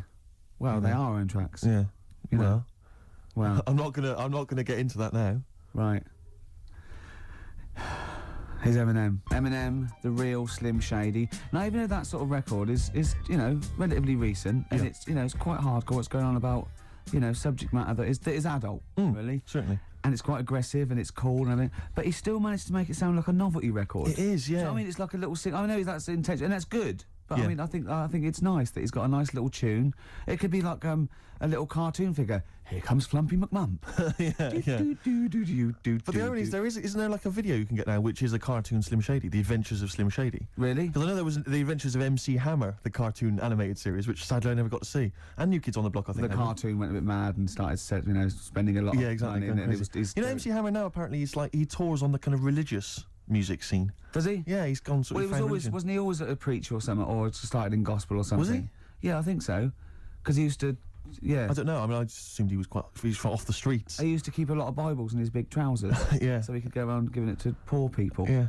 Well, apart from the great music we've got lined up, Steve, we've got obviously our regular features. Sure. We've got my classic film review. Always looking forward to That's that. already getting a little bit of attention. From who? Wow, just various people. Go on, name some. Well, can't name them by name or just. Yeah. Oh God, what's that one? Oh, Scorsese. Right. You want me to talk about Yeah. one of those films? Okay, good. Yeah. You going to talk about one of his today? Yeah. No. What we've got lined up? Spielberg. Right. He's going to do a Spielberg film. Okay. We've got That Film Sounds Good. Yeah. Now, that's not my film review. That's where I take a track off a soundtrack of a classic film. Yes. And it's a great track, and I go, oh, that film sounds good. Brilliant. So, Yeah. because it sounds Yeah. good. Do you see what I mean? But please don't be confused and think that that's the film review. I hate people to think that. That's because- what I wouldn't want. to Yeah. happen. We've got Song for the Lovers. We've got Song for the Ladies. Yeah, I'm going to be playing a hip hop track. It's called the hip hop track. It's called, Steve says, hip hop hooray. Hip hop hooray. That's not bad, is it? Oh, it's just brilliant. come Why- on. if there's anyone listening, like Saatchi and Saatchi or McCann Erickson, or those people that do advertising, then we are the people. We're the people, man. We can market. We'll market anything. And maybe you're a two-bit band. You want to email in or something, and just Yeah. say, how can we publicise our music? Yeah. We'll Well, I find mean, a if way. we were marketing, say, a band, we wouldn't say this is a two-bit band. That'd be wrong. Was that the We'd first say this is a mistake? yeah. We'd say this is a brilliant band. They're going They're going from places. the excellent. I like it when it's always the same reviews. It's sort of like Mark Goodyear, they go, inevitably. They go the excellent single by Coldplay, Yellow. He goes, oh, Yellow, that's Yellow by Exactly, Coldplay. yeah. Why do they do the bit that says Yellow? We've Yeah. said it just to Yeah. show. I want to see something else in the song. Maybe the middle eight. Yeah, it would always be the brand new excellent album from Travis, featuring the hit single "Sing, Sing, Sing, Sing." That's the brand new Sing. album from Travis. It features 12 other new tracks and Sing, Sing, Sing. Brilliant. Well done. Actually, Cheers. I'd buy it. No, I would. Based on that. That's all the features we've got, isn't it? That's all the stuff we lined up. We were probably gonna, I don't know, probably rabbit on about other stuff. Yeah. Carl, unless I'm very much mistaken, we've got something to give away. Is that right? The K-Man's with us, of course, pressing the button. Yeah. KP. You all right, mate? Okay, man. Yeah. Yeah, Pilkington. we have- Hold on, can I just say there's nothing funny about that name? Just straight, It's no, straight nothing. away, seriously. Let's clear that up straight away. You know, the idea that people are laughing. So in school, they'd go through the register, Anderson, they'd go through them all, Camfield, Sturgis. Well, no, it wouldn't go to Sturgis yet, would it? Oh, she wouldn't be there, would she? Well, no, P's before S, isn't it? No, she just wouldn't be at school. She'd be out Too taking- busy in rehab. Pilkington. Okay, settle down. There's nothing funny about Pilkington. What's up with it? It's Pilkington. Pilkington. Yeah, Sounds a bit like Plonker. yeah, or Pilchard. Yeah. So anyway, we've got tickets for I don't think anyone's ever mocked the name before. I think we're the first ones to do it. Oh, we're brilliant. We I are. don't think people Yeah, up north figured that out, that it was a funny name. Well, it probably isn't up there, is it? Because they've all got names all like, called that, aren't they? like Ramsbottom, Yeah. Wilkinson, Pilkington. Piddle Trent Hyde. Oscar Piddle Trent Hyde, what are you doing? You're late. Anyway, Gervais. Well, all right. Okay. Now, that's an exotic name. It's a Don't bit have go at French, you. it's a bit He pays your French. wages. Blimey, here he comes, having a go at the star of the show. Yeah. Blimey. Yeah. Do you want to play a record and get back to it? We've got tickets to give away, that's what we're saying. Carl, what's the tickets? People want to know what the tickets are. After this record. Clever. Shinobi versus Dragon Ninja. That's what I like about sort of rock and roll. It just, sings, tells a story about everyday things Yeah. you know about. You know. Shinobi versus Dragon Ninja. Yeah, the old Was there any experience. reference to Shinobi or the Dragon Ninja in the song? I wasn't listening. I wasn't really paying attention, but I'm assuming that some of that screaming was about Shinobi and the Dragon. I don't know who won. If anyone knows who won out of the Shinobi and the Dragon Ninja. Or maybe it's like a trilogy. Maybe they sort of get together in one. Then the second single, there's the fight, Right, like sure. the mid thing in the film. Because I don't know about film structure, because I do a film review. Yeah, sure. And then the final one is the The two of them outcome. pairing up against maybe a larger villain. A Godzilla type. Maybe. That's interesting. I don't know. I mean, who knows? Okay, well no, they do. Lost Prophets. Unless If they you're listening. haven't written it yet. Are the Lost Prophets English? Are they British? What's the deal? Who are the Pilkington. prophets? Pilks. Who's the profs? Pilky. Yeah, I think they are. Yeah. Yeah. What was the answer? What was that? Are they English or American? I'd say they're American. Just have a guess. Why didn't you just say I don't know? Still trying to fool us. KP again trying to deceive us. KP, you were going to tell us, Pilky, you were going to tell us, Pilchard, you were going to tell us what tickets are You're away? laughing, but it worked for me, you see, because when I was younger, I Yeah. had a mobile disco. Brilliant, so did I. And it was me and my mate Colin Makin, and the disco is called Pilky's Making Music. That's brilliant. I mean, genuinely brilliant. Pilky's Making Music. Guess what? When I first started the mobile disco, and this was when I was about 14, we didn't really go out touring. We just would do it for like people's parties and stuff. We were called the rock and roll DJs. No, really. We drew it Oh, on God. some sort of see-through paper and put a light behind it. Rock and roll DJs. My first yeah. disco, I had 2 nights a week in this pub. What, you ran a disco? Yeah, this pub near King's Cross, right? And it was just their records, right? And I had to play this number of songs every time, the same time of week. So all the locals, all drunk, were dancing and everything. One of them was American Pie by Don McLean, Right. and they just sing along all the words, Yeah. sort of drunk. It's about 7 minutes long or something. Yeah, isn't it? yeah. The other one was Baby Jane by Rod Stewart. Nice. If I didn't play that, I'd get lynched. And what was the other one? There was another one that I always had to play. It was a ballad. I have to remember that. But yeah. But So, Carl, do you think, and maybe Ricky as well, do you think you know much about DJing for, like, you know, the sort of the wedding party or maybe Oh, someone's yeah. 18th? Oh, really? Okay, let me just offer a little Test. hypothesis for Go you on then. All right, the buffet's been served, right? Yeah. A few people have done some speeches, Yeah. like it's a wedding do. Yeah. So you've already played some records early on, you've stopped for food, Yeah. you've just played some light backing music in the background while the food's been served. You want to get the party rocking again, what do you kick off with? It depends. It depends. I've already got it down to 2 or 3 records. Okay, I'd like to hear what they are. Well, I've got it down to Earth, Wind and Fire. Right. That'd be great. If there's, depending on, or you want to go a bit more modern, I'd probably start off with sort of Will Smith. Well, careful, Rick, I've got to bear in mind, it is a wedding do, so there's people from age 8 to 80. You've got to cater to Right. every market. Okay. Carl, what about you? See, this was back in '88, so Yeah. Kylie. Yeah. Yeah. Can I tell you what the definitive track is? Go on. Oh, What a Night, Frankie Valli and the Four Seasons. Ding, ding, ding. People don't realise what it is exactly. It's straight away. Ding, ding, ding. Bow, down, down, down, down. I can't actually play it. But, the record, oh, what a okay. night. Late December back in 60s. That leads you straight into a 70s medley, and everyone's loving that. I'm thinking Bee Gees. There's going to probably be some kind of ABBA track, Dancing Queen, all going to storm. Well, you're turning your noses up. I can tell you this, that we got bookings endless. People are going, you're amazing. I don't know how you do it. I wouldn't have got up. I would have sat there. Well, you might be, because you're one of those grouchy, you're one of those kind of moody teenagers. Oh, I'm not going to dance to this. I'll tell you, the Yes. old ladies would have been up.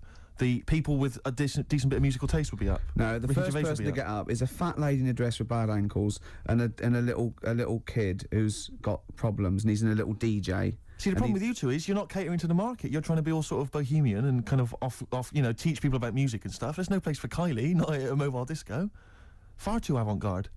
All right, kick it in. Grease Megamix. Got to play a record. Come on, Eileen. Have you got Come on, Eileen? Play that. What are you going to play? Love Shack. Coldplay. Excellent. Yellow. Well, you'd never It's play the those. excellent single by Coldplay. It's Yellow. Oh, Yellow. That's Yellow by Coldplay.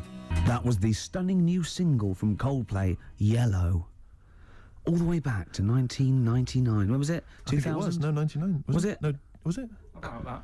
I didn't realise so many people were fans of the Lost Prophets. Everyone's been phoning in, emailing in, telling us they were from Cardiff. Yeah. Welsh band. Now, you're going to tell us what tickets you've got, Carl. What have we got to give away?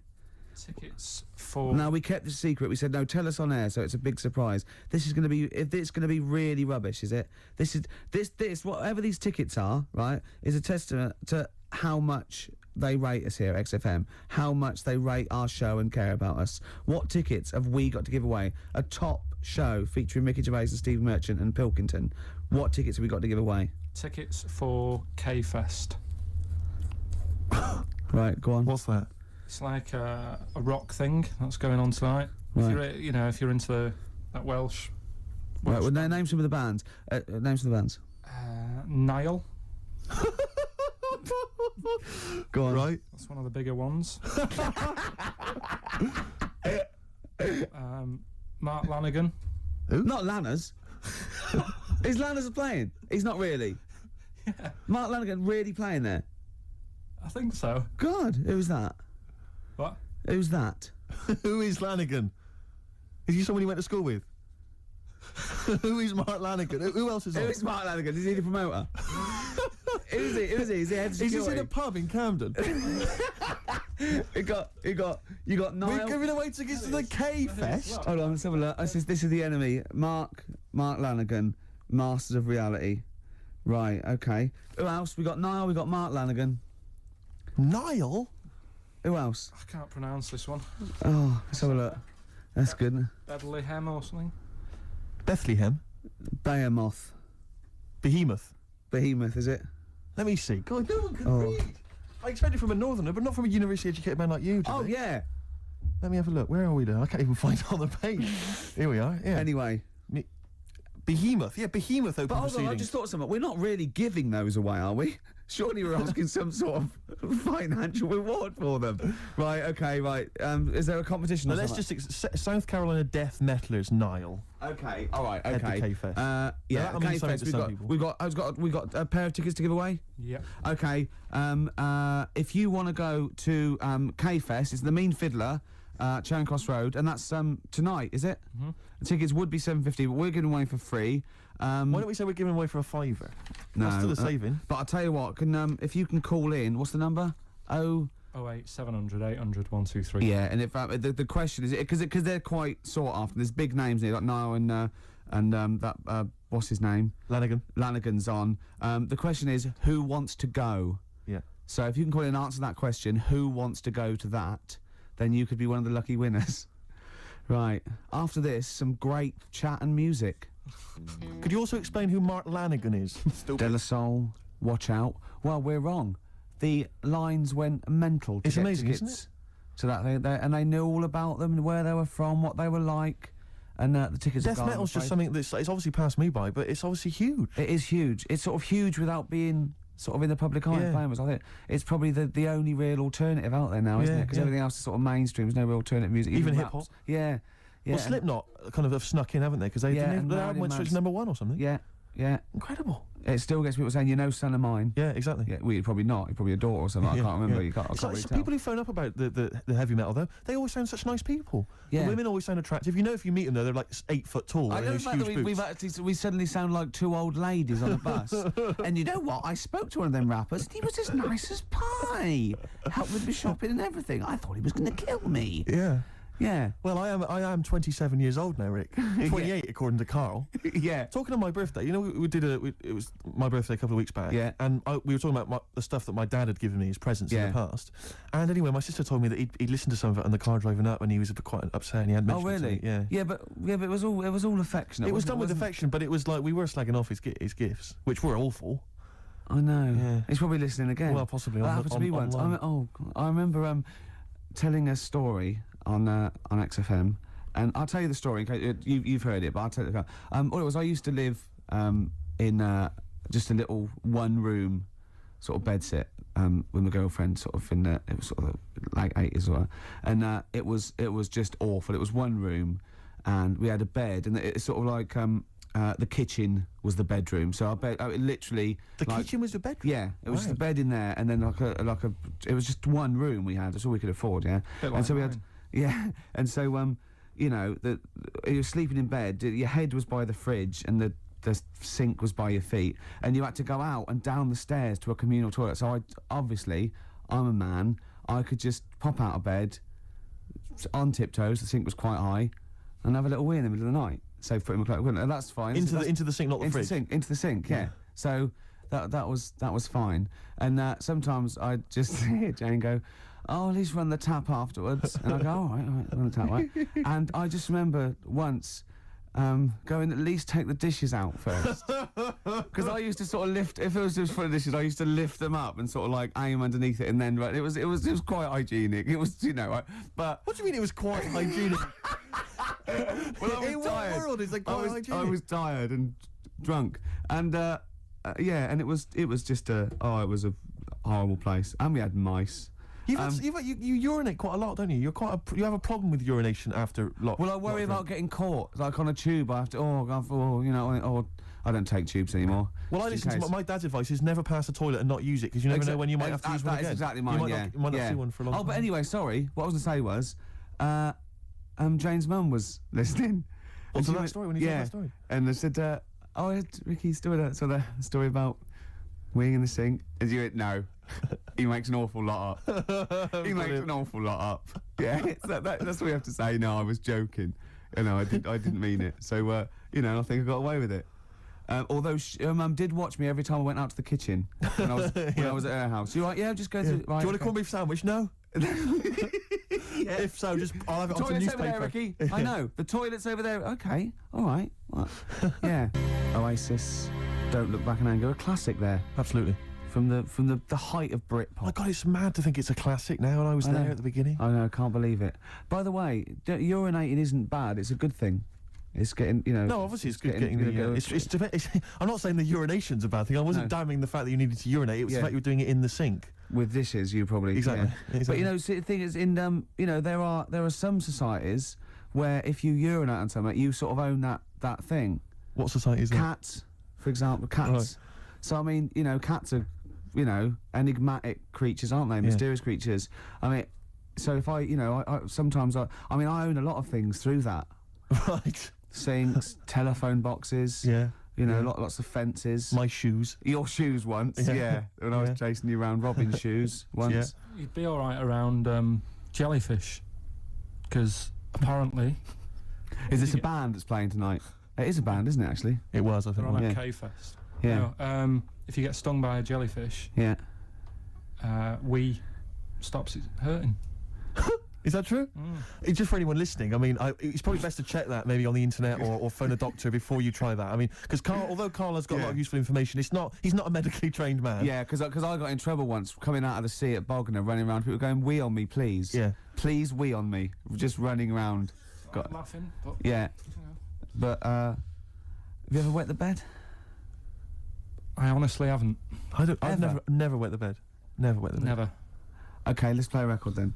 Oh, we did a bit of. You've wet the bed, have you? Wow, not as such. Well, you may as well tell us. Well, yes then. Well, is there a story attached? Well, I remember once, right? God. Was this when you were a child? Sort of. How old? 26. Okay. And oh God. It's another story involving. Anyway, right, once. Just wasn't a sink handy. Oh God. Come on, Gervais. Well, once I went to stay. Went down to Brighton with Jane for a party, her sister's party, and we were staying at parents' house. Her parents were away, and first of all, I got too drunk. I don't think I'd known her very long, might have been. And I remember it was a fancy dress party, and I didn't go as fancy dress, but I remember laying on the floor trying to trip people over because I was so drunk. The sort of thing that's hilarious if you're drunk. Yeah, imagine Jane going, "No, that's my boyfriend. I'm so proud." To all her family, and then we got a cab. I got a cab journey home to her that I didn't remember, and apparently the cab driver going, "Is he all right?" Because I was going, "I'll be sick. I'll be sick." Jane, going, "Yeah, he's fine." Then I laid on the bathroom floor, and Jane timed it. It was 45 minutes me singing "Right by Your Side" by the Eurythmics. And then I went to bed, and apparently I got up in the middle of the night, walked round the bed, and just thought the bed was a toilet. And Jane said, "Ricky!" I went, "What?" She went, "You're pissing on me." I went, "Well, you don't need to wake me up." And then just got back to bed. You urinated on the bed? All right, Bit of hip hop. Oh, man alive. Hip hop hooray! Hip hop hooray! Oh, it's the opportunity where Steve gets to play one of his classic hip hop tracks, something maybe you've not heard before, Rick. Can I just say, I actually slightly regret telling a story about me weeing. Yeah, well, it doesn't stop there. I'm sure there's more. I'm sure you've told me more in the past. All right, just get on with the hip hop track.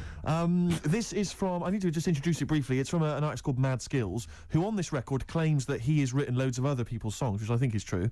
The only thing I would say is that the names of the artists he's supposedly written for have been bleeped out, but of course, because it's also a radio-friendly version, all the swearing's been bleeped out as well. So there's a lot of bleeping, but if you can piece it together from it, it will actually be quite a good song. Go on. I'm gonna actually. No, you don't own it by urinating on it. Yeah, I am. No, you. Yeah. Put it away. Just a little dribble. That is mine now. That cost me over £5. Gorillas rock the house on XFM 104.9, 2 o'clock, halfway through already. Ricky Gervais show. With Steve Merchant. Yeah, telling really quite embarrassing things that I wish I hadn't now. It makes me look like some sort of mad old urinator. No, you just can't handle your drink. You can't handle your drink. No, I can. I just get rid of it in the usual way of excretion via the kidneys, down the urethra, out the end, down the sink. Sometimes a sink, sometimes a toilet, Carl. Sometimes a bed. Yes. Or your girlfriend. You know, it just embarrassing things. I remember once, right? I used to love nature when I was about like 8, 9, 10. Yeah. And I remember going out with my sister and my brother and their girlfriend and boyfriend, like to become their husband and wife. And Thanks for that. Yeah, you know, just keeping continuity there. Yeah.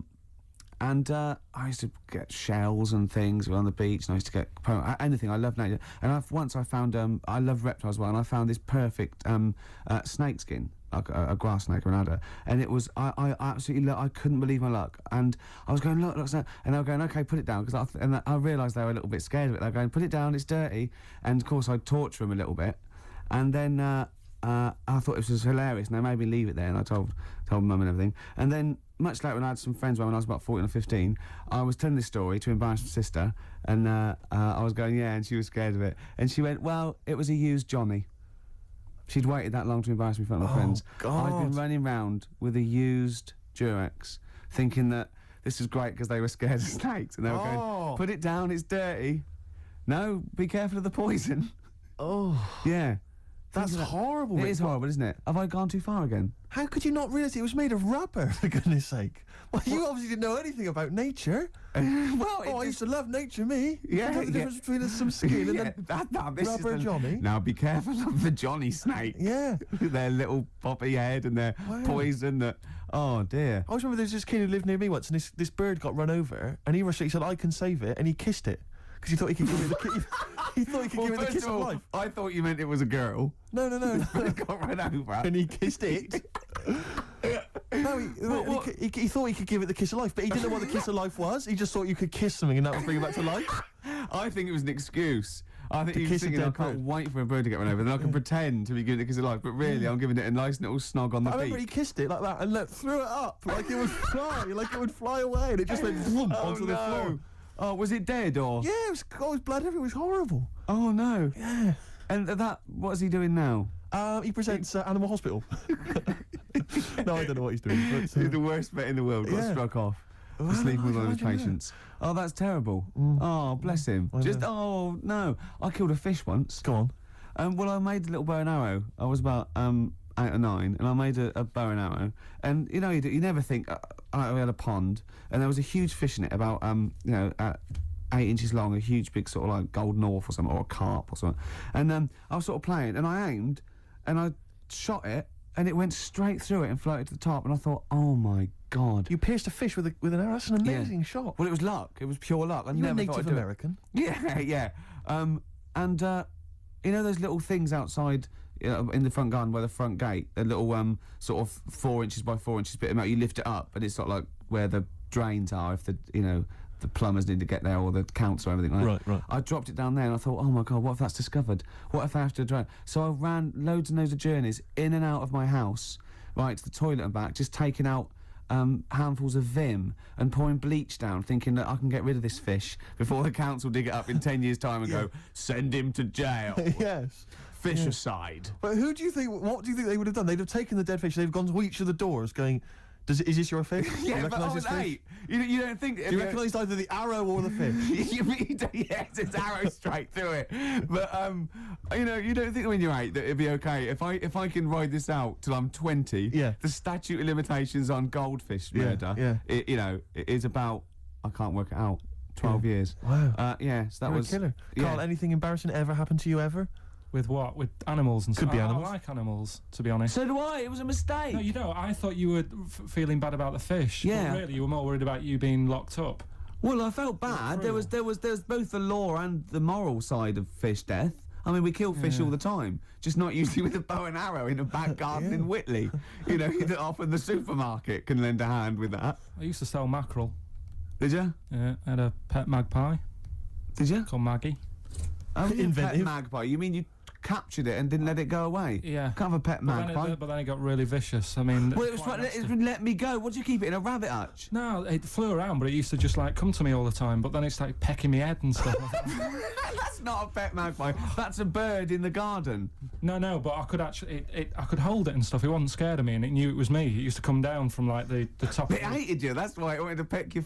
Is that? And the other thing, I always remember being younger and like walking through the woods to school with my mum, and like, I was chasing a butterfly, and she said, "Oh, don't do that, Carl." And I said, "Why?" She said, "Because they only live a day." I said, "Oh, all right, I'll get a dead one in the morning." That's genius. That's great. That's quick thinking, isn't it? Oh, that's sweet. Let's play a song. Wu-Tang Clan and Gravel Pit. We love that, don't we? I love it, yeah. Yeah, It's a brilliant. classic track.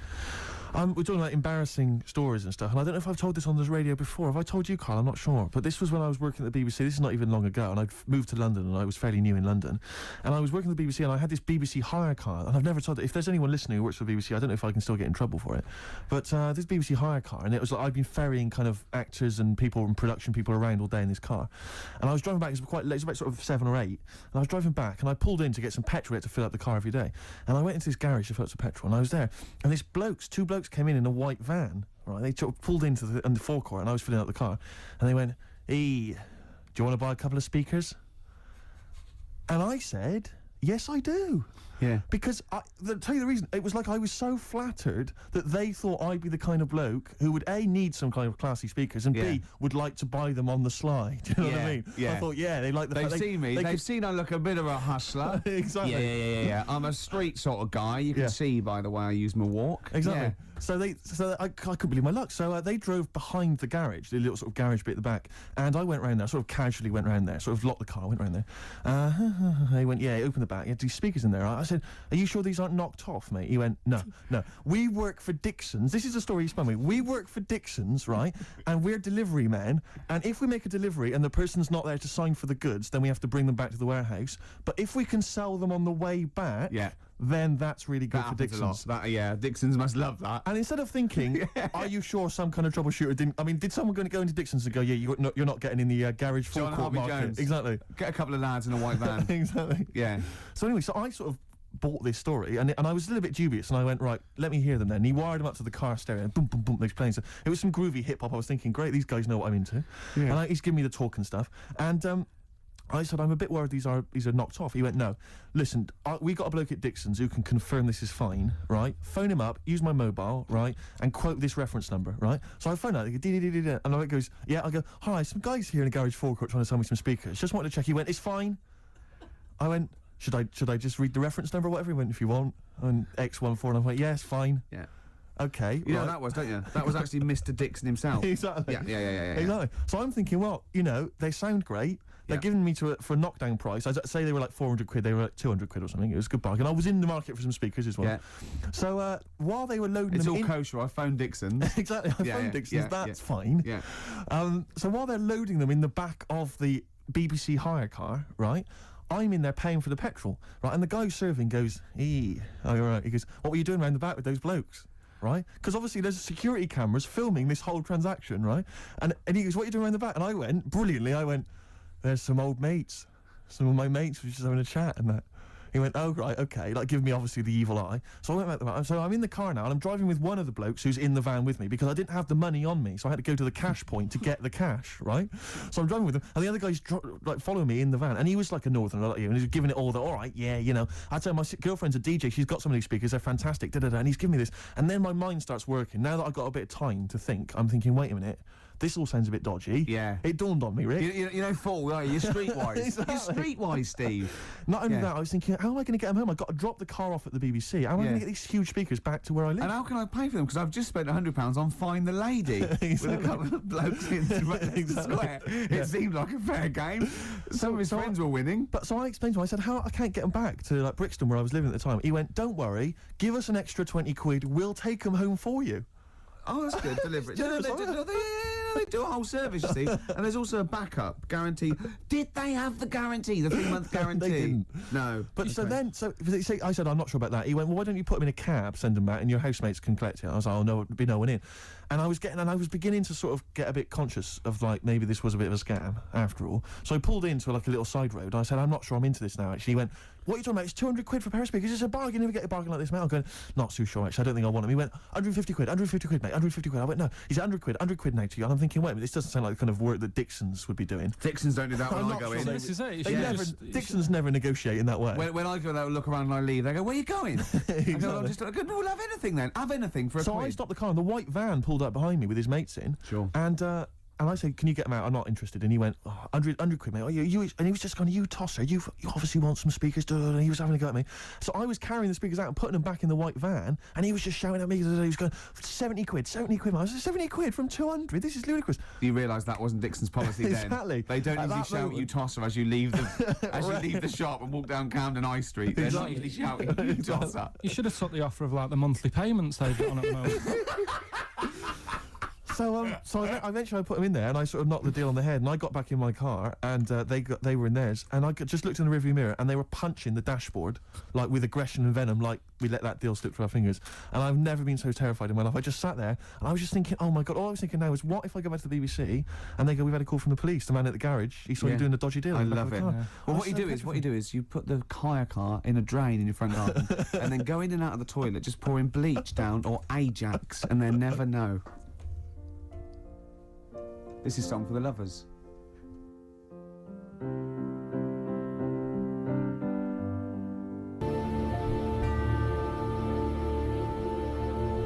Lovely song there, Song for the Lovers. Absolutely. Neil Young, Man Needs a Made off the Harvest album. What a beautiful song that Beautiful. is. Beautiful strings and everything. Well, you've got a song for the ladies coming up. Song for the ladies later on as well. That has set, the standard there. Well, absolutely, yeah.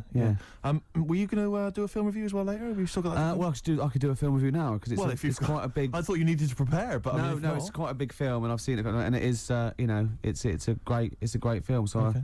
I hope I can do it justice because it's a very okay. This week, what film is it going to be? it's going to be Schindler's List. Okay, and are you going to do a jingle for us? Ricky's film review. Okay.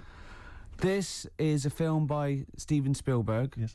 And because it's in olden times, it's all black and white and that, except a coat that's red. I don't know what happened there. Anyway, it's about a bloke who's called Schindler, and because there were so many people he wanted to save, he had to make a list to get organised, and he tried to save as many as he could, and he made them sort of not make the bullets properly on purpose because and in the end, they gave him a ring. It's the same bloke who made E.T. Okay. Your review of Schindler's List. Yeah. And as ever, mark out of 10, please. 9. It was brilliant. You really enjoyed it? Yeah. Okay. Did the fact that it was 3 hours long bother you? No. No? Quite like No. that? Okay. Watched some of it on fast forward. Okay. Carl, have you seen Schindler's List? No, I'm surprised they managed to get all that in 3 hours. Amazing, isn't it? Would that encourage you to see the film? Definitely. Yeah. Okay, what would you give it a mark out of 10? 9. You'd give it 9 as well? Mm. Okay, I'll tell Just that you, red coat effect thing you're going on about. That's sold it. You like that idea? Yeah. Well, that was just a mistake, apparently. Apparently, they probably just couldn't get all the colour out of it. As I said before, if you've got a film that you'd like to have reviewed by Ricky Gervais, then email us, ricky.gervais@xfm.co.uk, and I'm sure he can. Or even not just like the people, but what about the ones who make the films? Like the ones that actually make the film. What are they called? Hollywood. Yes. If they want me to do one for that coming out to sort of give it a little bit of a boost. Yeah. You saw me give away the tickets. That was selling. Yeah. So we can sell your product, and we make it look like it's all editorial. But really, if there's a little bit of money involved, I can probably give it a 9 out of 10 instead of 4 or something. Rick, would you do that without having seen the film? Yeah, that's fine, because they wouldn't. They could just tell you what was coming up, and then if they said this, give us a good review, and here's 20 quid. Yeah. If they go, there's no money in it, I'll probably give it a bad review. Let's just try that. Rick, can I just try that now? Because a lot of people listening won't be necessarily convinced. Lord of the Rings. Let's imagine I've paid you now to review the forthcoming film Lord of the Rings. What do you make of it? This is a brilliant film. Yep. And even though it's all about wizards and that, and there's people in caves called gonads, with beards. Probably Robbie Coltrane's in it because he's in the other one at the moment. And it's all swords and stuff, and there's some magic.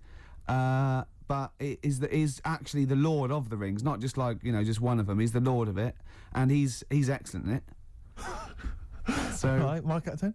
9. Again, very popular film for you, Carl. Less convinced by that one, maybe. That doesn't sound as good as the other one. Yeah. What are you gonna give it? 7? Still give it 9. You still give it 9? Excellent, because we split it. We split the money. Okay. Excellent. Good. This is the Eels. Sorry about that. That was a mistake. I know the shit that was, but it was too late to get it out of the CD player. It's Muse and Feeling Good. What do you think of that? I'm not a fan of Muse, but I wasn't quite as venomous in my hatred. Don't worry, we won't play that again. No, let's explain the situation in the studio. There's a certain frosty air now because we ended up playing Muse. Yeah, it was I didn't it was a play that mistake. Yeah. But it's not that bad.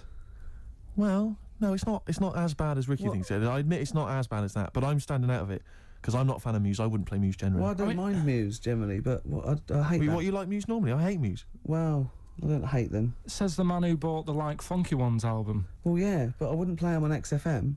I know, but Muse fits in. I mean, you're saying you want to play Radiohead. So playing a They sound Nina, like doing a Radiohead. Nina It's a new- Simone. Why did we play Radiohead then? That's what I was saying. You're playing Radiohead, but Muse is like Radiohead. There's not a big difference. Oh, Anyway, we're not going to argue. there is a big difference. Phone in if you. What's the difference between Muse and Radiohead? What's the phone number? What do you mean, what's the difference? Well, yeah, I'll just have a competition. Let's see if people can tell the difference between Muse and Radiohead. Give the number out. Can't be bothered. Nor can I. So it's left to me to keep the thing afloat. Yeah. That's never good news. I went to see the White Stripes this week. Good. If anyone's interested. Anyone interested in that? Go on, Steve. White Stripes are absolutely amazing. I've heard all the hype. I've not listened to the album. I went along to the gig, got a free ticket. Wasn't even £1 off. It was free, £10. I could have sold it outside the gig. I didn't. I went in, right? Couldn't take along a mate. XFM wouldn't let me. I went there on my own. Went in there. I have to say, I wasn't expecting much. They were amazing. They were absolutely amazing. I have to say this now. They were the best band I'd seen who I didn't know much about or whatever, a new band. They were the best band I'd seen live since I saw a little band you might have heard of called Oasis for £5 at Coventry Poly. Yeah? Well, yeah. It's a long name for a band. And it was amazing. And it's brilliant because it's just the two of them. Obviously, the girl on the drums, the guy playing the guitar. He's got a real kind of rock guitar skill. He really plays it up and down the long neck bit. I mean, I know all about the music and the terminology. Yeah. He was amazing. Yeah. Sometimes he plays like kind of steel, with that steel pedal thing on his, not steel pedal, the finger thing, the kind of thimble thing that some guitarists wear. I believe it's called a guitar thimble, I believe is the name for it. And he plays that like old bluesman would play. He plays that sometimes. Old bluesman. Somebody's got like a little electric keyboard thing, or piano, as I believe some people call it. So this isn't a review, this is listing the instruments. all right. There's not many to get through, but there's some drums and a guitar. What colour microphones were they? I'm glad you asked. Were they SM58s? Anyway, the point is this. Go on. With just those few simple instruments, they had this huge sound, a big rocky sound, quality, kind of bluesy punk with a little bit of an edge into it. It was amazing. I have to say, I was a huge fan. And so I thought we could play a bit of White Stripes, to sort of commemorate that excellent gig. I saw a band once, right? There was a drummer, had all the drums, big one at the bottom, two of the drums once, cymbals. Yeah. They were all mic'd up with different microphones coming down the loudy speaks. I was at the back, it was still, wow, I can hear everything on that. Electrical, really, and a guitar. And a bass. Can I do a gig review every week, like you do your film review? No, good, yeah. Well, you just did. Well, I'm about as well informed about music as you are about films. Anyway, tell me how do you choose the playlist? Feeder, Just Today. Now, because we're running out of time, because of that Muse shit we had to play, I think I'll say that's my feature. That PlayStation game sounds good, right? Because that's the main music of the PlayStation 2 game Gran Turismo, right? So I could incorporate that. Brilliant. Yeah, and I've still got to get in song for you've got to get in song for the ladies. Yes. At the end. Got anything else lined up? Well, it's just that I've never seen you spiral into such despair after hearing Muse. I mean, fair enough, is that they're not a great band. Well, obviously we have to, there's a bit of a playlist we have to keep to, and we drop the records we don't like, right, and play the ones we do, and that's fine. And if I don't care for a track, I don't mention it. I don't usually slag off bands, and I know we've got to keep to a playlist. I don't know how they're chosen or anything, but there's one thing I didn't want to play. It's Feeling Good, and it was already lined up, and there was no time, so I was genuinely annoyed because I don't mind like playing stuff that I wouldn't actually choose myself. That's all right, but we're not completely free played all the time. So the worst thing is I don't want to ever play Feeling Good again. I don't want to ever play Kashin again. Kashin, Their band. Kashin is. I'm thinking of putting a ban on Gorillaz. What, anything you like to ban? Basement Jacks. Basement Jack. Oh, where's your head at? We already dropped that. Where's your We head dropped that at? on purpose, didn't we? What else have we dropped today? That's what we saved people from. Do you know what I mean? Like playing 5 songs over and over again just because some record company wants it to be played. I mean, you know, if I'm gonna play things I hate, pay me. You know what I mean? I'm willing to take bribes. Look, I've been sent some chocolates here by the lads out of Carter USM. Right? Are they still going? Yeah, they got a gig at the Who's the Daddy Now tour, right? They're playing the Astoria at December the 14th. December the 14th. Oh my God, it's worth going along just to see how few people will be there. Well, see, that I wouldn't use play it, but they've sent me chocolates, so there's a plug. It's like, you know, bribe me, not XFM. Yeah. All right, let's get some out of this, Steve. Okay. All right. Yeah, I'm not sure. I'm not sure even I'd sink so low as to be bribed by Carter. I mean, I'm a man who tried to buy dodgy speakers on the street. Steve, it's a Father Christmas with some jelly beans. Is that from? Who's that from? That's from the lads. Oh well, it's Who's the Daddy Now tour. Okay. And I've got some chocolate money. Right, lovely. Yeah, some of Anything it French. Got anything there from the senseless things? Or the wonder stuff? No, but you know, we don't know. They know what they're doing now. Yeah. Carter was all right at the time. Eh? Yeah, Carter was all right. Carter? Yeah. Right. Do you like Carter? Not really, no. It's nonsense. Well, I didn't like him singing about Dagenham all the time, whatever No. it was. No, what was it? New Cross. yeah. But, you know, some Good. funny lyrics. Anything some else you want to puns. get off your chest? What do you make No, of the war in that's it. Afghanistan? Let's play some songs we like. What have you got lined up? I've got the song for the ladies. That's coming up in a Oh, second. lovely. Yeah, let's choose a song here and let's have a look. You like this one here, Ricky. What? Oh, Radiohead. Just. Brilliant. Is this news? Radiohead and Just. Off the Bends. No, that's a track. It's That's been a band. roller coaster ride of emotions, this show. Yeah. It started off, there were some light-hearted anecdotes about you and animals. Yeah. It ended up with you sort of spiralling into despair. Well, you know. There was some urinating the bed along That's the what way. a track by Muse can do to a man. Yeah, well, clearly. You know, did I ever react? But then maybe that's what makes them good. I mean, if music can, create those kind of passions in someone, maybe that's effective. I don't know. Well, you've made me think again. I Well, love Muse. it's the punk approach, I suppose. Yeah. Anyway, Carl, thanks as ever for pressing the buttons and contributing. Yeah. All right, mate. Good job. Shame about the Muse. He won't be getting a 9 for his movie next week. Won't we get I think you guys should kiss and make up and maybe Oh, naked. well, that's not Carl's fault. Go and kiss him. No, I'm not going to kiss Carl, him. but go I'm on, gonna please touch kiss him. I'm not going to kiss Go him. and I'm gonna touch him. I'm going to touch Go him. and touch him. Should we both go and touch him? Yes. Why don't we play a song for the ladies? And touch him. This week, Drugstore, White Magic for Lovers, beautiful track. And let's just go and kiss and touch Carl. No, take the jumper off.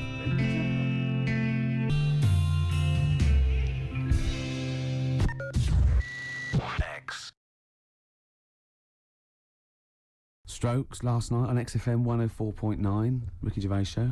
With Steve Merchant. Definitely. Ahoy. And little Carl Pilkington. Little over there. KP, the K-Man. Steve, Yes. don't worry anymore.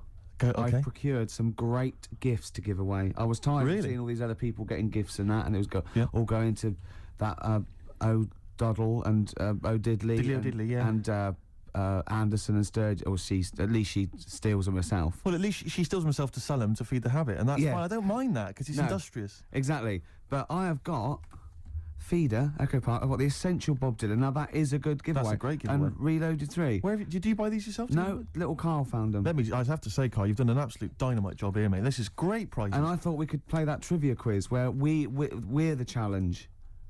If they get Right. someone to catch us out, maybe, or someone a question. Like You confused me slightly. Explain again. Well, we could play a little trivia quiz, couldn't we? Right. And then we could sell the fish.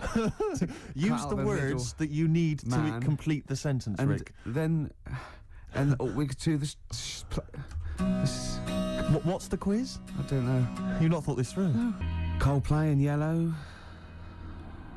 You've got to keep talking, Rick. We're on the Right. radio. I got bored. Did you? XFM 104.9. Yeah, with Steve Merchant. What I was saying was, Yes. we could have a little trivia quiz, right? This is how it works. Their phone in, yeah, right, and they'll pitch a question to us two, right? We won't know it. They'll tell Carl, and Carl write down the answer, yeah, or on his email, right? And then it might be something like, who was the first woman MP? And write down the answer, and they go, okay, Steve Ricky was the first MP. We'll write it down, you know, and you'll write down something like the Queen, Yeah. and I'll write down Britney Spears, Yeah. and they go, well, Ricky says Britney Spears, and the answer is, did you see? Yes. And then whoever's, So they phone in, or can they email as well? they can email as well, Steve. Right. Okay, so let me just try and clarify this, because I didn't really follow that, and I know what the competition is. Right.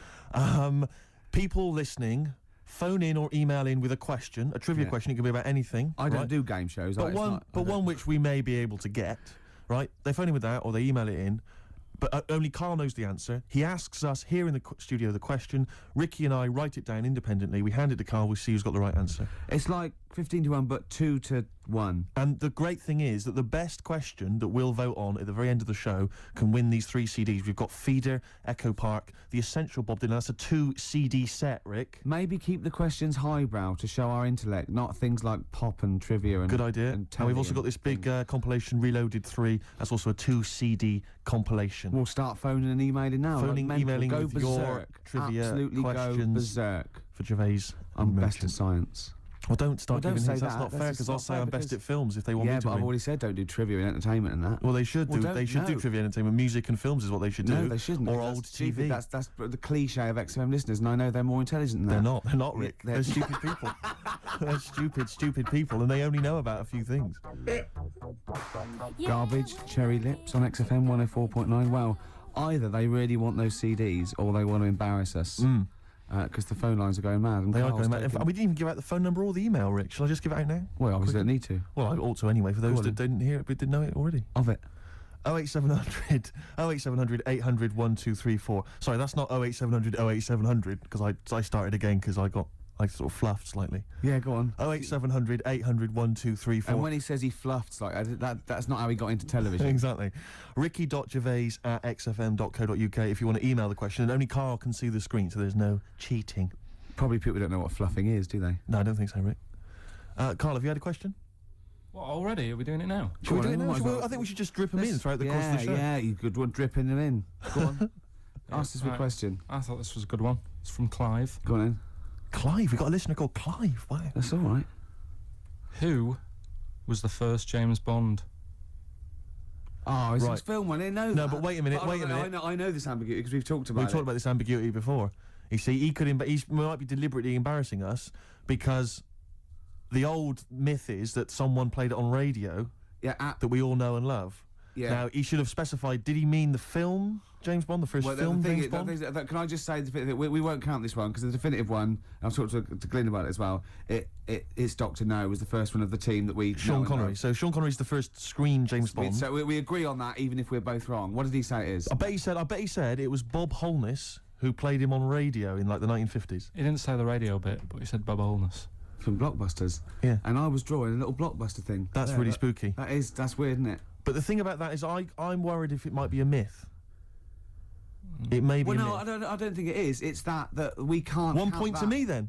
No. Yes. No. Well, you did. Did you know definitely it? Did you know it? Did Yeah, you we honest- talked about No rubbish. Yeah, but who? Well, if we talked about it, did I say it to you? not. No, we agreed that it was Sean Connery because it just like we didn't count Casino Royale because you said it wasn't by the same team. And Yeah, but that wouldn't have been the first James Bond anyway, because that came later in the series. No, Rick. No, no. there's no Don't play way. the music. There's no way. That's clearly a point. You didn't know it was Bob Holness. He meant it was Bob Holness. I knew the answer. 1-0. Well, fun-loving criminals, Scooby snacks. Anyway, it doesn't matter because we both agreed once in a pub that the right answer is Sean Yeah, Connery. but wait a minute, and we wait a minute, both Rick, knew the that. point's not that. The man phoned in with a question, and the answer the man was after was Bob Holness. Oh, okay. And that's the answer I'll tell I you gave. what, the answer I was after was me. But that's I wanted- nonsense, I Rick. wanted He's me the to que- question master, the man who phoned in. That's ludicrous. You to face the facts. You can't say what number am I thinking of. You've That's- got, you've what got are you talking about? It's got to be the real answer. No, but I knew the answer he was after. Oh, brilliant. Yes, because that's, even if he's got it wrong, it's such common parlance now that Bob Holness was the first James Bond that I knew the answer. Face the facts. Right, give us another question, Carl. Jeez. Give us another question. God, he's a bad loser, isn't he? I had a good one here, but You've forgotten it? Or I sort of scribbled it down. this is brilliant, isn't it? Hang on a minute. We can edit this out, can't we? It's not Look at live, this. is it? This It's only a piler. It's gonna. This is gonna look great when it comes out. Go on. Which food? Yeah. Carl, you know making up the question. No, it's just that I sort of took down the important bits. But this is amazing. This is amazing radio. Go on. Which food kind of doesn't make you fat? Jeez. What kind of a question is that? Oh, this is. No, it is proper. I love. Imagine this on the weakest link. What kind of food doesn't sort of make you? I mean, it doesn't make you fat. This is ludicrous. Okay, do you want me to... Basically, no sort of calories in it. Celery. Water. Well, I mean, what do you mean? Do you mean a vegetable? No, do you mean you're right. You're right. Apparently, you. it uses up more use calories to eating bite it than. Yeah, but wait a minute, Rick. One all. No, it's not 1 all because Of course you're it supposed to is. write it down. You didn't know. But you didn't. What do you mean I didn't know? You're supposed to write it down. That's the whole point. We're writing things You down. said water. You said water. But that's because I thought we weren't taking the question seriously because you didn't know what he's talking about. 1 all. We got to set the rules. This is ludicrous. Bit too much like Portishead for my liking. Was it? Yeah. I quite enjoyed it. Beat a band. Well, that's because Portishead are from your neck of the woods, isn't it? Was it? Portishead, I think you'll find. Yeah, I embarrassed myself. Right, another question, quick. Is this question a real question with a definitive answer? Or is it like, what is my most comfortable chair? I don't know why people aren't going to maybe like Trivia Pursuit or something, just getting a question off that and then... Because they're a little bit more discerning than that, Steve. Have you heard the questions? They don't know what they're talking about. This is stuff they've overheard in pubs. Go on, ask it, Carl. I look at the Carl takes down and goes, what's that? I know. What am I meant to write? Go on then, ask this one. Right. What sort? No. The Pope. Yeah. What semi? Sorry, Anne, Mrs. Robinson, we're going to have to let you go. Yeah. Go on. You are the weakest link, Carl. Goodbye. Yeah, go on. The Pope. Yeah, the Pope. Yeah, we've got the Pope. Yeah, that's not strictly a question. He wears a.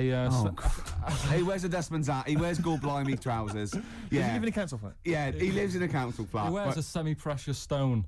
What's the stone? The Pope wears a semi-precious stone. What is the stone? You mean, what is it called? Yeah. What is it called? What, is it got like a kind of papal name? I think it's like, is it a 18-carat one? So we got to try and get Right. the carrot Yeah. of the Pope's big calls diamond. it Dennis. He calls it Dennis the Stone. Does they want do they want the type of gem it is, like Or is diamond, there some kind of jade, papal name for ruby, it? or do they want it like the Rosetta Stone, or I don't know. the I can't play a record. Play 2 records. Let's not. Where's your head at? Basement Jacks. Right. Okay. Let's get this. Right. Have we knocked this on the head then? It's just not happening. Oh, here he is. Look. Here he is. Come in. He's. How have you? Oh, I don't believe that. Oh, that's pathetic. I do not believe that. That's absolutely pathetic. Now, they won't believe this, will they? No. Right, No. if I say that Jonathan Ross just got his massive member out, and he is a big lad, come and sit down. I've got your tickets, Mr. Gervais. Thank you. What's going on here then? I mean, why are you dropping off tickets? Well, because, in the spirit of the Comedy Awards, we like to have the rising young stars of the British Comedy That's Awards. right, Yeah. and that's And, me. well, we couldn't find any this year, so we've asked Ricky whether he would sit in the rising young star seat, and I wanted to deliver the tickets personally, so there's no excuses if he doesn't turn up later. Yeah. I always suspected that you were sort of pretty well endowed. Yeah. And now we've seen. It's on webcam. That was just one of my cocks. That's the one you're wearing today. Did we? Did We you? got Yeah, in don't trouble say saying that. No, we were in This is trouble. meant to be the happening young station. What's going on? No, you can't say stuff like that. You can't.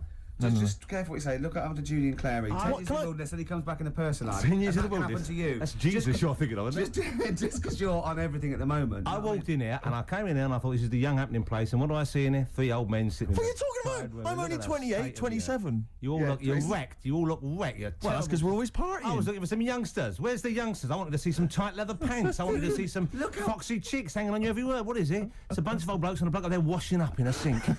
But look at him. He even dresses for radio. Look This at is him. ludicrous. It's amazing. Looks like you're I love the one fact step you were away. on the phone to Gervais last night, weren't you? Asking his advice Yeah. on clothes. Look at him. He's going for the man down the DSS. I like that look. That's a nice look. Isn't it? Thank Have you got a single pair of trousers that aren't elasticated at the waist? They're maternity jeans, aren't they? They've got a whole panel that pulls The forward. thing is, what I do at the end of the week, I can pop these in a pan and I can make a nice soup with all the food that's encrusted in That's them. his years as a homeless coming before there. Look at you, But one why- step away from Lawrence Llewellyn Bowen. I'd like to be that bit closer. But why are you dropping off tickets? Are you a little bit... Because I thought you were married and stuff. Why do you suddenly got this obsession with Gervais? Because I'm a bit rough, aren't I? yeah, it's like when you see Dale Winton out with those rough boys. I'd like to get one of my own. when a top celebrity in a lovely looking suit walks down the corridor with his penis out, Yes. Yeah. I know that I'm still an You attractive know man. you've arrived. I was inaugurating the same way. For me, it was Des O'Connor. It's like it's the passing on of the baton, if I may use that euphemism. and you've been battened. But it's fantastic. Well, it is a pleasure. I don't think I'm complacent just because I'm mixed with people like you. I still wake up and think, I don't believe it. I'm mates with Jono. Can I just point out? Jono. I was listening to the show last week, and I heard you, as always, revealing a little too much about yourself, if you don't mind me saying so. Yeah. Steve, not as much as you. No, but that was just for the benefit of the room. Yeah. And talking about when you used to occasionally urinate in the sink. Yeah. When you were around my house last time, and I came in, and you looked a bit shifty. No, please reassure me. It was more ownership. But Yeah. I was like, I went to my territory, and then other people that come in that go, has Gervais been round here? It's like just marking my territory. Because my coffee the next morning had a hazelnut tang to it that I don't remember putting in. Can I just say something? Because I mean, I used to, you know, mention to you, Gervais, when we first started getting involved in the business. Yeah. I used to say, if there was one celebrity I'd like to be friends with, it's Jonathan Ross. Yeah. Lo and behold, Ricky's befriended Jonathan Ross. I'm nowhere to be seen. But Not Ricky invited told me- round. Ricky told me that I could be his friend, providing I never extended the arm of friendship Right. to you. Yeah, if you ever... I thought as much. He tries to keep everyone else down he works with, from the office, all the other shows. He tries to keep them down. He said, I didn't even want you I'm to number come in. one. I wanted to meet you on the steps. Yeah. I didn't even want to tell you you were around. But you called. He went, who's that? And he saw your name come up and he went, well, can I meet him? Well, you're all coming tonight, though, aren't you? This isn't Radio 2, by the way. These links are way too long. This is snappy radio. We have to play out... Yeah. You might The be kids have lost lost, interest. But the kids want to hear Coldplay, Catatonia, You know what I like? Faithless. How about some more of that instantly forgettable hip-hop you play each week? One of those obscure Go. hip-hop hooray. That's the worst feature on British radio. You should be ashamed of yourself. Wait a minute, I wrote your quiz on Radio 2. You're having a laugh. The hip-hop's had its day. Jonathan. Put it away. Put it away. I'm Carl. Carl, how you doing? I'm all right. Got a question for you. Quiet man. Got a question. Yeah. The Pope. Yeah. What semi-precious stone does the Pope wear? It's easy. Go on. Topaz. Is that the right answer? I don't know. I might have wrote it down. I'm really sorry, Jonathan. It's not what he publicly admits to, but I have to know because I was hanging out with him at the Groucho one night, and he was saying, "Oh, look at this, look at this, look at that topaz. Go and buy that. Look at that. Vatican City." Look at that. We can make a nice ring out of that, he said. Didn't go anywhere, but thanks for asking. I better go. I've got to go. I've got to go and buy you. some winkle pickers. Thank you very much. Okay. Enjoy Nice to it. meet you, Stephen. Yes. Carl, I wish I could say it'd been a pleasure, but actually it was quite creepy. See you later. Question, please. You two, beautiful day. Yep. Now, I was just saying that's probably one of my singles of the year, but was it this year or the year before? Oh, crumbs, I don't know. It was, I think, was it 2000, the album? It was the first one off the album. Maybe that could be a question. No, we need the answer, don't Well, we? we don't know the answer. No, it's good. Can I just ask, Jonathan Ross just came in there to drop off some tickets for the Comedy Award show that he's hosting Yeah. later this evening. Yeah. Interesting, of course, a man who's 40 and still thinks it's funny to get his penis out. It is, I love that. Because it's like, when's that novelty going to wear off? 74, 75, when it's just too horrible to show Exactly, in yeah. public, I imagine. But so he dropped off some tickets for you. Yeah. Was asking you fashion advice last night. Yeah. He came after a 3-hour radio show he's just done on Radio 2. Good show, by the way, worth tuning in to. He came straight around here, dropped some tickets off for you. He's now got to go and rehearse that show. A lovely man. I was out with you last night. Yeah. Went into this pub, like kind of that we've been to a few times before. Went in there, and this guy came in and said, "Your usual table, Ricky? Your usual table." Can I just ask you 2 questions, Godfather? One is, have we won a prize tonight on I the National don't Comedy know. Awards? We And genuinely 2, don't know. Can you have someone iced for me? It's ludicrous. What have you suddenly got over all these people that they're doing all this for you? When have you suddenly become the daddy? Well, I came from nowhere, and I've got Polaroids of the head of all the Right, yeah, stations. yeah. Exactly. Because what I'm worried about is that, like, when we're wrapped up in our winter coats, you're walking there in your little sort of, little black overcoat, and I must look like your hood. Do you know what I mean? Like your goon that walks with you. Twice as tall. Very much like Edward G. Robinson. Exactly. Yeah. You are with yeah. the pug face, obviously. Yeah. Well, don't go on about it. Sorry, that was a bit Freak. hard. All right, no, I don't know. You just Wow. about that. There's something We've in the knocked piece it. like that. Even Jonathan Ross couldn't save this show. No. It's the only A celebrity I know. Yeah, I'm that's all it. out of ideas. I thought we'd have a trivia game. That's rubbish because he can't read. All right. Yeah, and that's what is it? So It's- are we knocking the trivia game on the Yeah, yeah. Let's have one final question. what What's was the the answer? answer? To What I was the don't answer? know. I don't know. For the Pope one. I don't know. We couldn't even figure out the question, Carl. What's the stone? What's the stone? Hang on a minute. Just entertain yourselves at home while Carl looks for the question. Anthurst. Amethyst. Amethyst. Yeah. Anne Thirst. No, she was the first woman MP, I think you'll find. Amthurst. Ruby or Diamondo? So have you got maybe a final question? That's still Carl, that one can on it. decide- Okay, is do a this one on decider it? and then we knock this on the head. Yeah. Go on then. Where? What? Who? Have you not been practicing in all these? We've had ads, we've had music. Oh, where? What? Rick, I don't think we should call ITV later. With this. Maybe he was talking about Jonathan's inquiry about sartorial elegance tonight. Where? Yes. What? Yeah. Maybe he's just like summed up that conversation in What's just the two. most expensive pub in London?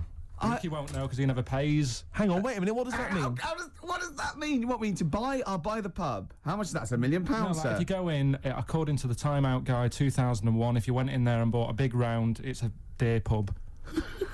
It's an expensive pub. Imagine this on Millionaire. Imagine that question Why on is it all Mastermind. too vague? I know your specialised subject, how much things are in that, and whether they make you fat when you eat them. Then It's in London. Is this like some guy went in the pub last night and thought, this is a bit pricey? This is the most expensive pub I've ever been in. I'm going to expose them Exactly. on Ricky and Steve's show. But does it mean like maybe is it a pub or a club maybe where you've got to be a member? No, it's a pub. I'll narrow it down. It's in Covent Garden. Punch and Judy. That's it. Has he got it right? Yeah. Well, 2-1. I have to hand it to you. Well done. Yeah, So brilliant. So who was that? Who was that question from? Because maybe that they should get these 3 CDs. Let's give them that. Who is it, Carl? There's no way of verifying that. That's probably libelous. They've probably it's from made. the Time Out Guide. Okay. All right. Carl, who What are was you it? moaning for? You got it right. Yeah, I won. Yeah. I won. Carl, who was it that won? Well, listen, they know, so they've won. Yeah. Right.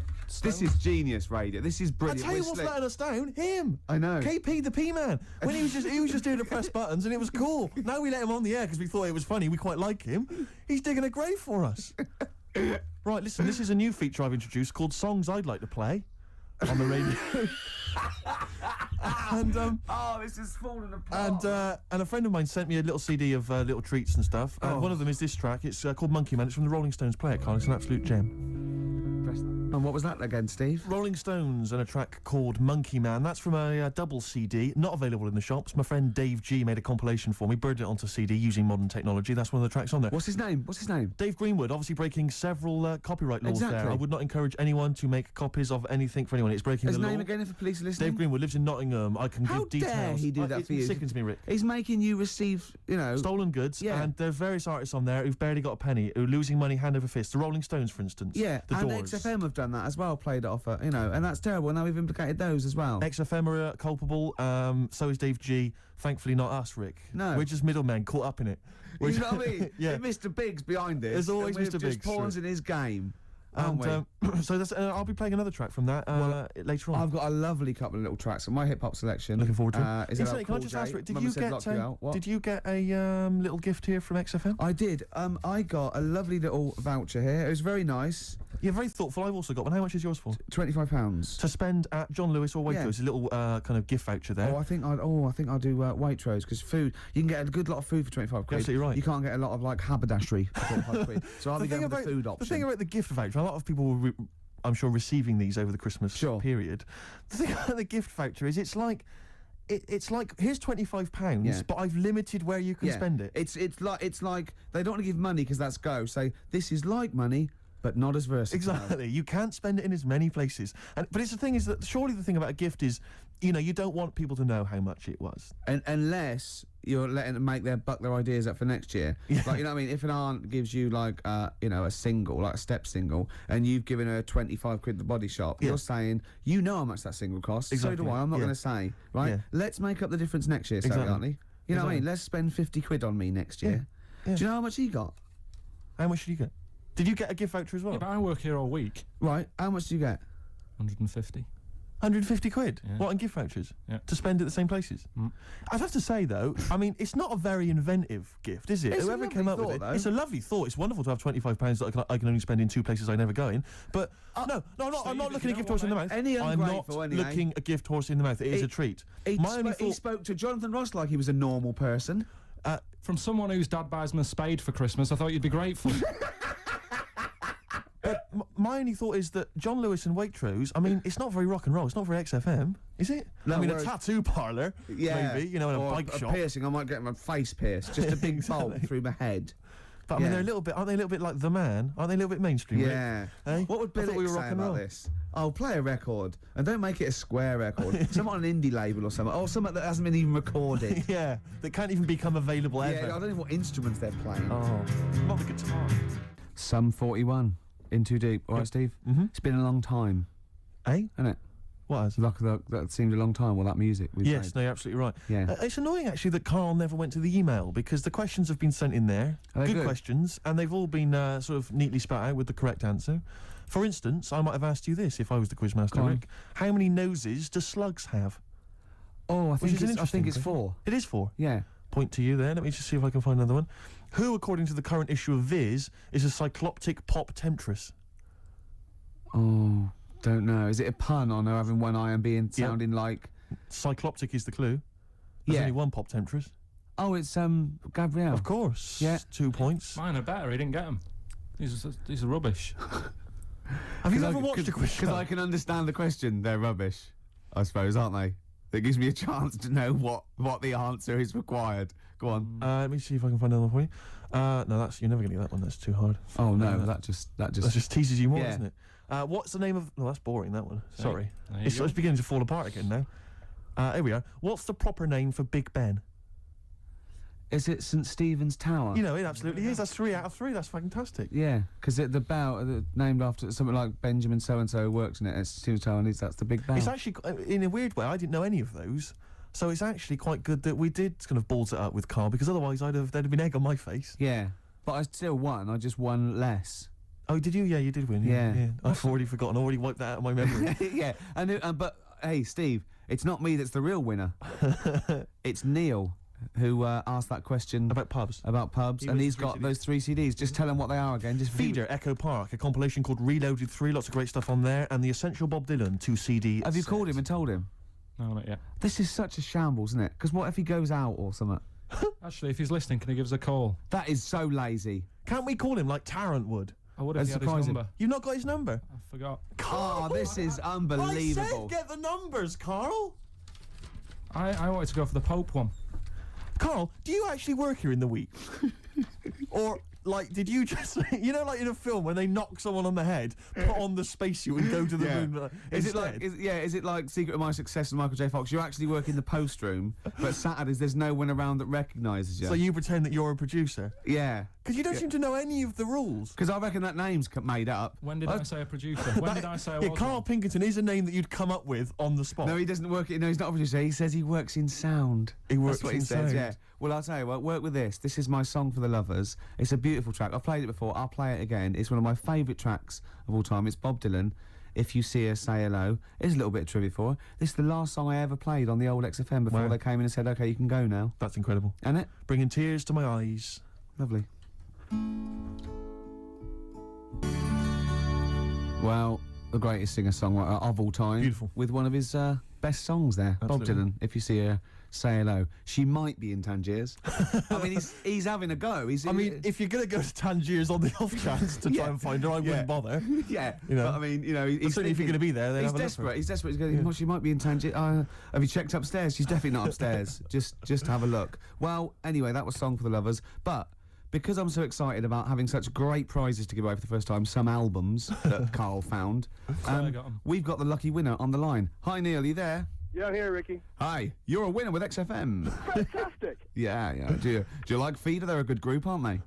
Feed it back. Well, yeah, the kids seem to like him. They do. The kids like them, and then Bob Dylan. He's a great, lovely bloke with a guitar, isn't he? You're working hard, aren't you? I'm fed up with this, mate.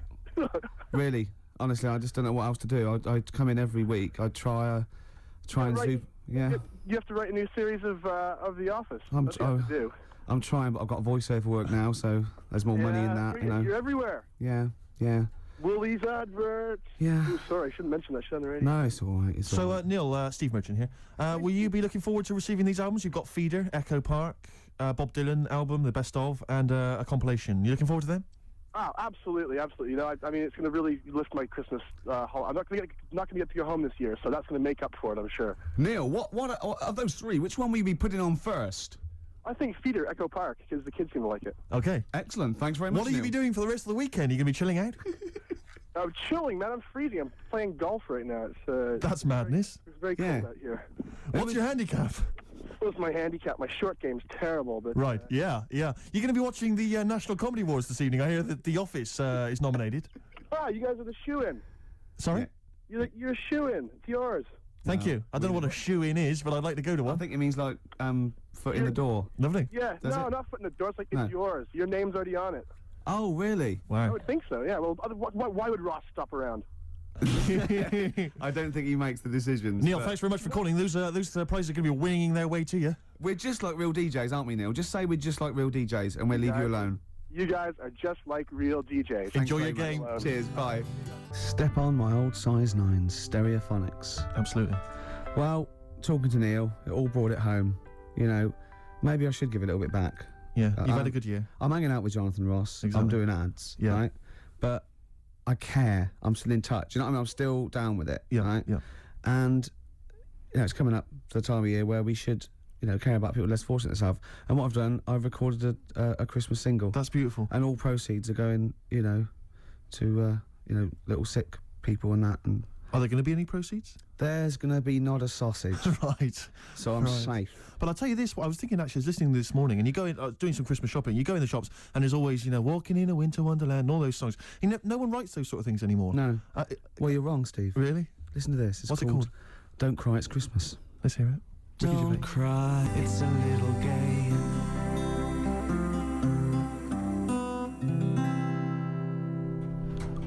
Do you know, as far as I'm concerned, it's already become a standard. One of the classics. Thanks. There's a star.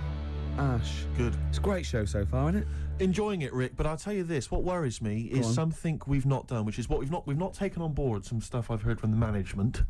They've said they've enjoyed the kind of light-hearted flippery, you know, in Yeah. the past on the Yeah, show, and yeah. you know, the likes of Jonathan Ross getting Just- their just knobs popping in. out. Yeah. But they just feel that sometimes it's a little bit cheap. Rick, No, a little in bit what- crass, and they in just what want us to way? perhaps be a little bit more highbrow at times, a little Well, bit look at more that, 'cause I mean- thoughtful. Well, you're a smart guy. I am, yeah. Well, I've proved that with Clugs having 4 noses and Stephen's Tower. Can I ask you, Rick, about politics? What do you want to know? What do you want to know? Because Politics. I am a political person. I thought as much. Go on. What on the politics? What do you make of who to vote for? Vote for the government, whoever's in the government. Yeah. That's The it. Liberals ever? No, not if they're not in government. No, Okay. What about the foot and mouth, which a lot of people have worried about? Don't worry about it. No. No. Recession is hit, and a lot of people are losing their jobs. Should Yeah. they? What should they do about Get it? another one. Get another job. Yeah. And I'll tell you what, this is, I mean, you can have this for free. If you do lose your job or something, get another one, but get one that's even better than the one you lost. Right. Okay, good advice. Yeah. Maybe if you were just like kind of the post boy before, like Carl, Get in charge of the company, get a manager's job. right, become director general or something. More money. Good. And don't Oh. lose that one. Okay. And what else is concerning people? No, we get calls all the time, Rick, to the station. People saying, I'm worried about the war in Afghanistan. Yeah. What do you make of the war? Is it Well, one of your favourites? Well, what? No. My favourite. All war's bad. My favourite. I'm putting you on the spot here. What is your favourite? Falklands. Is it really? Yeah. Is it? The Falklands War? It was a range war. What does that Do you mean? know I what that means, don't know. Carl? Yeah, I remember that. Yeah. I remember drawing pictures at school and that. Yeah, it means that our missiles could go sort of 17 kilometres, Yeah. and the Argies only had missiles that go like 9 kilometres. So we just parked our boats about 12, 13 kilometres off it, and we were shelling them. You know, what I mean, Yeah. shelling it out of there, right? And theirs were falling in the water. Yeah. So yeah. it's the war equivalent of holding a midget at arm's length, Right, and he's trying to punch you. and he can't reach, Yeah. and you're just kicking him in the balls at will. That was, Rick, a lot of people talk about WW1 as being the Great War. Was it a great war for no, you? it was a good war. It wasn't a great war. Right. What's the problem Well, I for you? liked I liked the bayonets and the trenches and all that stuff, but I could have done without the poetry. Right. Only because the poetry's a little bit bent. And, you know, what I'm saying is the only time that it isn't bent in a war. But, you know, there's beautiful, but there's one now I remember. It goes, we are the dead, once we lived, felt dawn on our face, but now we lie in Flanders fields.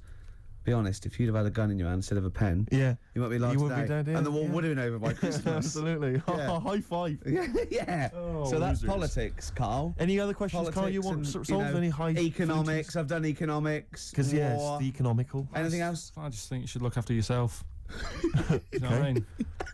Carl, I've just got something to say to you. Hip hop, hooray! Hey. Let's play my hip hop track. Whoa. Hey. Put your hands in the air. Yeah. Move them round like you just don't care. Yeah, you're not even bothered. I'm playing an old school track this week, Rick. I'm going Excellent. back in time, rewinding the How clock. are you spelling school, Steve? Oh, with a K. Go on. Ever heard of anything by Digital Underground? The Humpty Dance, you might The remember. Humpty Dance. Do you remember that? That was a fellow sat on the wall. Yeah. Yeah, and he was getting dissed by Yeah. the police, and he fell. And he broke all up, and the King's horses shouldn't have really been sent to repair an egg. They couldn't do it because of their hooves. Anyway, Digital Underground, for those that don't remember, was an Oakland group led by Shock G and Chopmaster J. Go on. But of course, most famous now for the fact that they featured Tupac Shakur. Love him. Where he first began. You'll hear him on this track. It's called, which one have I chosen here? I think it's called The Same Song. Have a listen.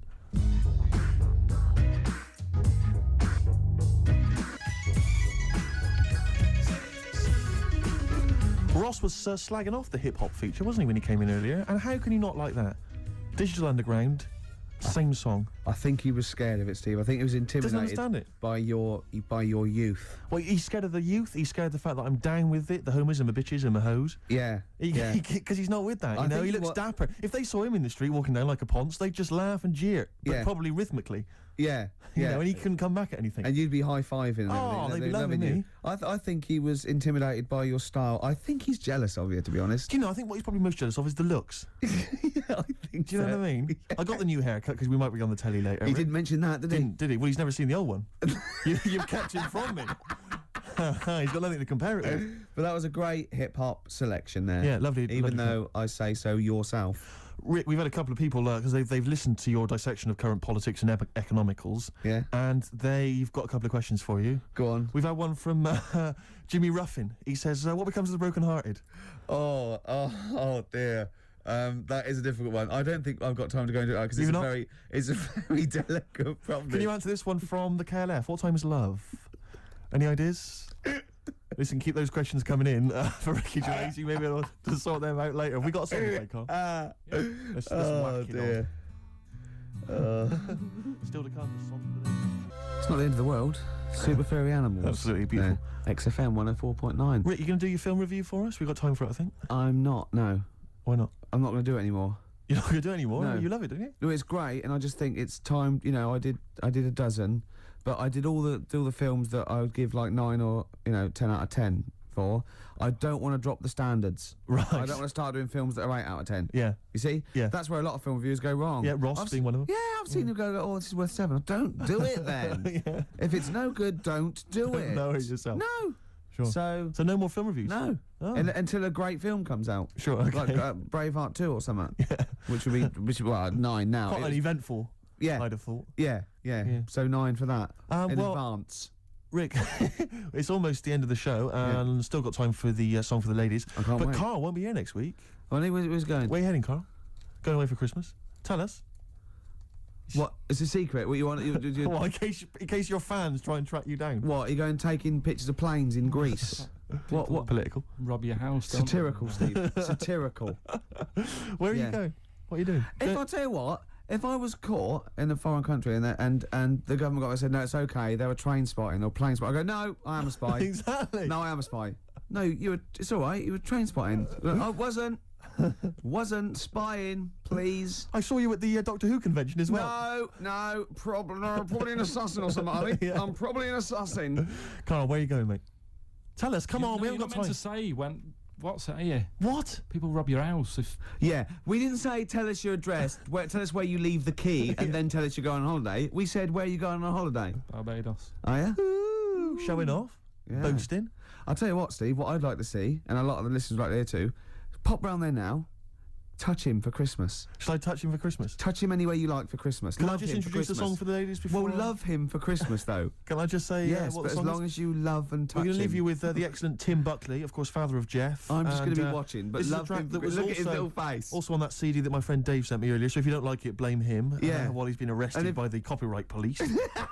And it's called Buzzin' Fly. Let me touch you, Carl. Don't, Steve. Go on. Man for Christmas. I'm not coming back. Kissing a man. Licking. Kissing a man Mate. for Christmas. Look, Get like in touch with your feminine side of Get town. off. I can put you in touch with your feminine you side going? and my feminine I'm side. liking it. So I can't look. I'm busy. Let's put each Look, other I'm in busy. touch. Oh, good.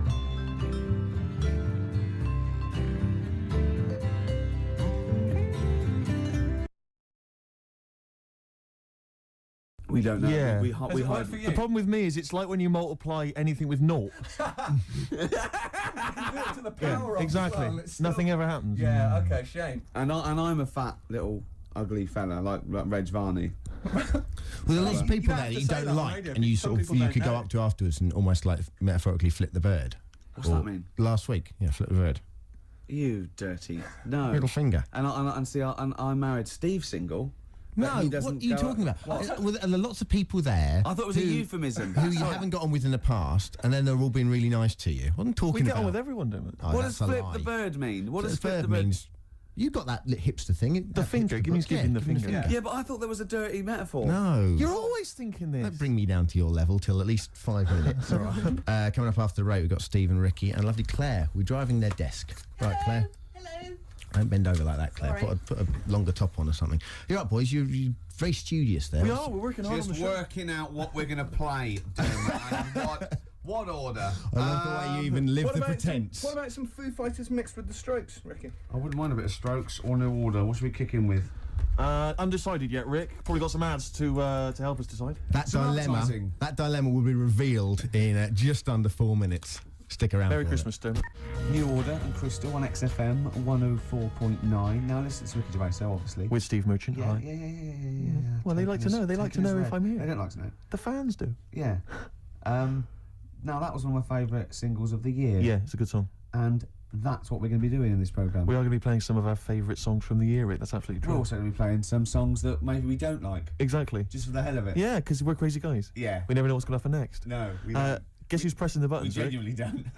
Well, you know who's pressing the buttons. You can see her, but That's the why audience we don't know don't. what's going to happen next. It's Sturgis. We've got Sturgis in. Claire Sturgis. XFM's Claire Sturgis. Yeah.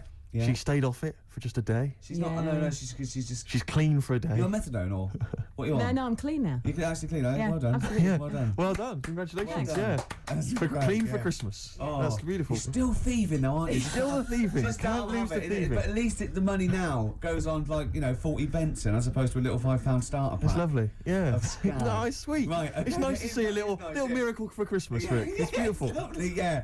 Yeah, I'm already in Oh. the Christmas mood. Are you in the Christmas mood? The thing is, right, what she's still got left over from it, and these are the scars and the reminders of your smackhead thieving days. Are those little homemade tattoos on her face? Exactly. That Exactly. she did with a pin. Yeah, and she looks some- like Seal. and some quink. Exactly. Yeah. Oh, but no, Merry Christmas to you, Claire. Yeah. Merry Thank Christmas. you, Merry It's Christmas. great. You're still living in the projects. Yeah. It is one of those little She's still miracles. keeping it real. She's It's like wonderful. little tiny Tim. I tell you what, she's a bit like Jesus Christ. In a way, yeah. In a That's way. blasphemous. Please play a record, Claire. Linkin Park and one of their songs. Gervais, quick, come on, mate. He's coming back from the kitchen with a couple of cups of tea. It's like he's won an award. He doesn't care now. I'll turn up if I want to. Maybe we should do a twin spin, Sturgis. Do you want another Yeah, record? play something, Okay. play something. Here you are then. Paul Weller, the changing man, the mod father, That's true enough. as they call him. Absolutely. See, now, you told the listeners that I was just too big to be here because I'd won some award. Yes. I was actually making the tea for all of us, wasn't I? It's awful, this tea. That's not the point. I shouldn't be making tea, a man in my position. And yeah, You're it is- right, you shouldn't be making teas. It's awful. How do you actually go about the tea? You understand how a cup of tea is made? But You know you've got to put a tea bag in there. No, but this is weird, right? Because I actually can't make a good cup of tea or coffee, and it's strange. It must be something metaphysical. I put all the right ingredients in, just like everyone else does, and I boil the kettle and everything. But people do go that. This Can I is tell you where rubbish. you're going wrong? Go on. Laziness. Why? Because you literally don't leave the tea bag in long enough. You literally dunk it in there and throw it away. I was trying to get back in time because No, I got you a were. I show. saw you talking with Dermot O'Diddley, so don't give me that. And I've been round to your house before. There's been times, Sturgis, when I've tasted the tea and it tastes like washing up liquid. And I've said, what happened? And he went, there were some bubbles in there, yeah.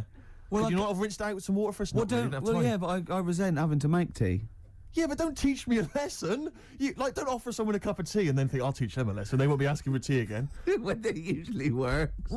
But yeah, I've had to go and get an extra tea bag and dunk it in here. It's ludicrous. I know. It's mad, isn't It's it? pathetic. Anyway, But- it's Christmas. Let's not disrespect Let's each not- other. Let's no. be cheery. Yeah. Can I tell Sturgis what you got your family for Christmas last year? I just remembered when I was Please, outside. please. It was a joy because Gervais is a generous man, and he's a thoughtful man, and he's got a lot of brothers and sisters and a lot of nephews and nieces and stuff. Well, I got about 20 people to Yeah, get you've got presents no for. exactly. So it's a tricky business. That's why I think you got him £200 worth of lottery scratch cards. I had about a minute. I was getting a lift down to Reading, and it was my mate Jimmy, and I went, hold on, I just got to get the presents, and I ran into the 7-Eleven opposite me and got Drews worth of scratch cards. That's amazing. It's such a working class Jippo gift, isn't it? But did any of them work? Anyone win anything? Yeah. I mean, some people were down. That was a present. Hard luck. That's the risk you take when you accept this present. Some people were up £70, so they had a great Christmas. Let's bear in mind that there's like some children who are like 7 or 8, you know, scratching off scratch cards. They got to be 18 to claim them. And just the rest of your family sort of, I can imagine, just wrestling them off. You know, you can't claim it anyway. It's not off. No, have I won? No. No, you haven't. No. But I've got 3 dumbbells. It's 3 the same. You don't get anything for that. Not in this game. Unlucky. Are you going to do that again this year? Maybe, yeah. Mercury Rev, The Dark Is Rising. That sounds a bit like a tribute to Neil Young. Beautiful. I thought it was wonderful. It was lovely. Yeah. Lovely. No, they're great, Mercury Rev. We're going to play some lovely records there'll be today. some beautiful songs today, Steve. Rick. All right? That's true. What did you call me then? Steve. Did you call me something else before? I didn't hear. I thought maybe you called me, I don't know, Jonathan or something. No, I don't know. I didn't hear. I got paranoid. Christmas. We were talking about Christmas. Yeah. Gifts. What's wrong? No. I don't know what that meant. What? Were you having a go at me because I went on Jonathan Ross show? No. I thought you'd said something. You'd said my name by mistake. You'd said someone else's name when you were talking to me. Oh, right. But I didn't hear that. So when I heard you just go Okay. Steve, I thought you were correcting a mistake you hadn't made. No. Exactly. Oh, okay. All right. You see? Blunder. What did you call me? Fatty. Good. Right. We're talking about Christmas, Yes. Well, it is because it's just the Christmas, fact that it's the right time of year to talk about it, to be honest. It's topical. So let's carry on. Go on, shoot. Well, I just wondered if your Christmas gift buying had always been as thoughtful as it is in recent years. Oh, well, no, that was actually, even though it was thought pretty lazy and thoughtless, it was quite generous in a sense, financially. But I remember, oh, God. Now, even though I sort of come from a working class family, my dad was, a labourer, and my mum was like a housewife, but I was spoiled at Christmas. I didn't have like pocket money or gifts and that, but she'd get out of a catalogue and pay for it for the rest of the year, so I did have great presents. Yeah. And because I had older brothers and sisters, they were earning, so I had good presents. And it was okay for me to, give them nothing or do a card or something rubbish. But then I remember one year when I just suddenly realised I was too old to be doing this. It was like, in Jaws when it pulls focus. Yeah, and you go, oh my God. And I just realised that's the worst present you've ever... I think it was about 12 or 13. And I remember it now. My sister had got me a Cat Stevens album. Great. I think a Birdhouse and like a quiz book or something. Yeah. And it was my turn to give her a present. And it was a bottle of shampoo that I'd found in the bathroom and wrapped up. It's a big jumbo, one of those Tesco's, Had it not already been used? No, I don't think so. Mum had bought it, You just topped it up with water, wrapped it up. I just gave it to her and she went, oh, thanks. I thought, oh, God, that's rubbish. That's really bad. It's rubbish, isn't it? That's really bad. I know, yeah. I remember one year, I really wanted a Scalextric. I was going, what Scalextric? And my mum was going, no, you'll just get bored of it. I know what you're like. You'll get bored of it and we'll have spent all that money and you'll be bored. I was going, no, I won't. I love it. I'll play with it forever. And, and she was going, no, you won't. And I was going, I will. I love it. And so she bought me Scalextrics and I unwrapped it. And I was using it. I was bored instantly. Yeah. But I didn't tell her. I pretended I loved it. And so, I'd always be playing it monotonously, hating it. I know. But I'm loving this, Mum. It's absolutely brilliant. You were wrong. You were so wrong. I'm loving it. I know. Things with Scalextrics, I think it was great at the time, but I think it was an XFM party actually years ago when they got Scalextrics, and loads of us think, oh yeah, I used to love it. Rubbish. Yeah, really. It's tiny. Yeah. It's about 2 foot long. Yeah. You go, put it back on, Dave. Yeah. Exactly. There you go. Oh, put it back on. Exactly.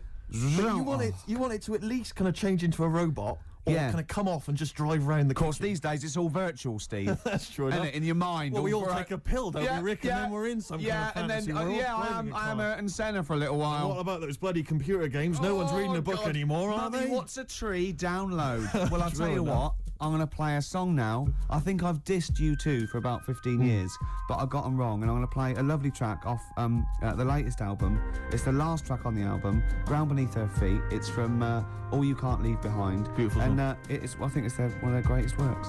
Live Forever, Oasis. Still good, that one. It is very good. That's 1993, 94. It's mad, isn't it? Long time ago, eh?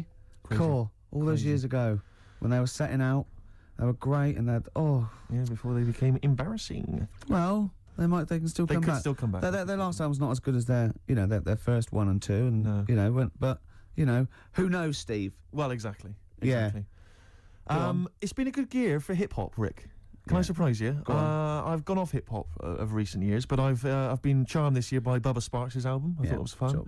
I think De La Soul had an album this year, which I enjoyed. Yeah, they did. That was good. Very good. I didn't mind the Jay-Z album.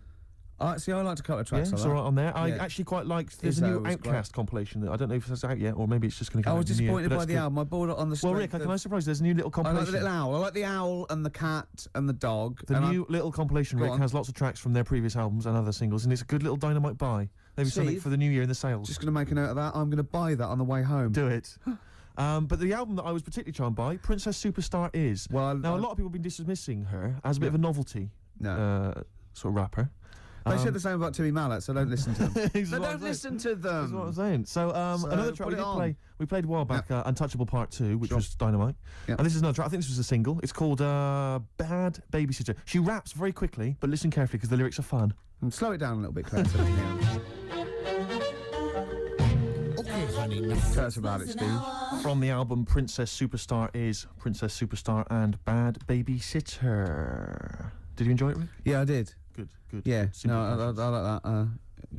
That's 2 out of 2 from that album I've liked. Yeah, exactly. I think I'll go and buy the album on the way home. Do it. Steve. Make another note of that, Rick. You've got Outkast to buy, which has not actually been released yet, but I'm sure you can pull some strings. I'll get someone onto that. Good. Okay, XFM 104.9. It's the Ricky Gervais show. Absolutely. Can I stop you there? Go on. With Steve Merchant. Thanks very much. No worries. Yeah. Cheers. We're talking about presents here. I just remembered something else I had.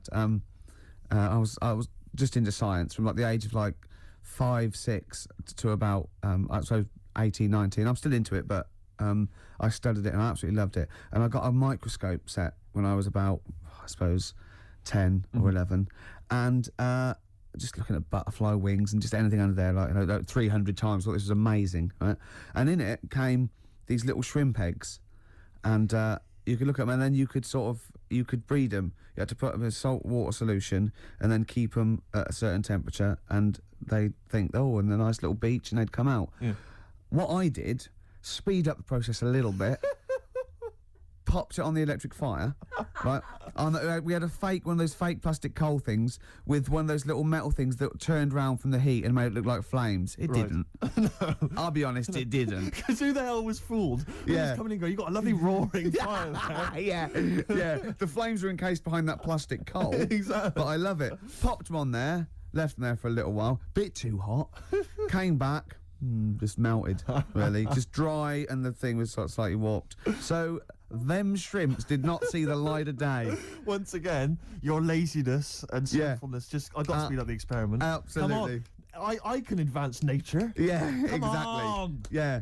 Do you stand in front of a microwave just going, come on, yeah. A minute and a half for soup? It's ridiculous, isn't it?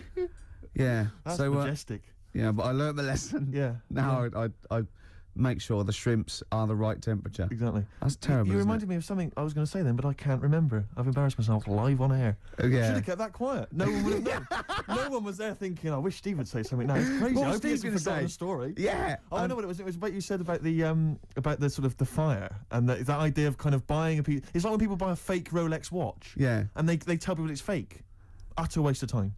Yeah. Why are you telling me that? It's like, what? I'm getting one over on the Rolex people. But you're right on that side. But the point is, why buy a fake Rolex watch? I mean, why buy a Rolex watch? I think they're very expensive. Look good. They look nice. Yeah. And it's a transparent display of wealth. But it's when there's like a builder who you know's on like £5 an hour wearing a Rolex. You're joking, aren't you, Steve? Hod carriers can get upward of £550 a day. So you've embarrassed yourself.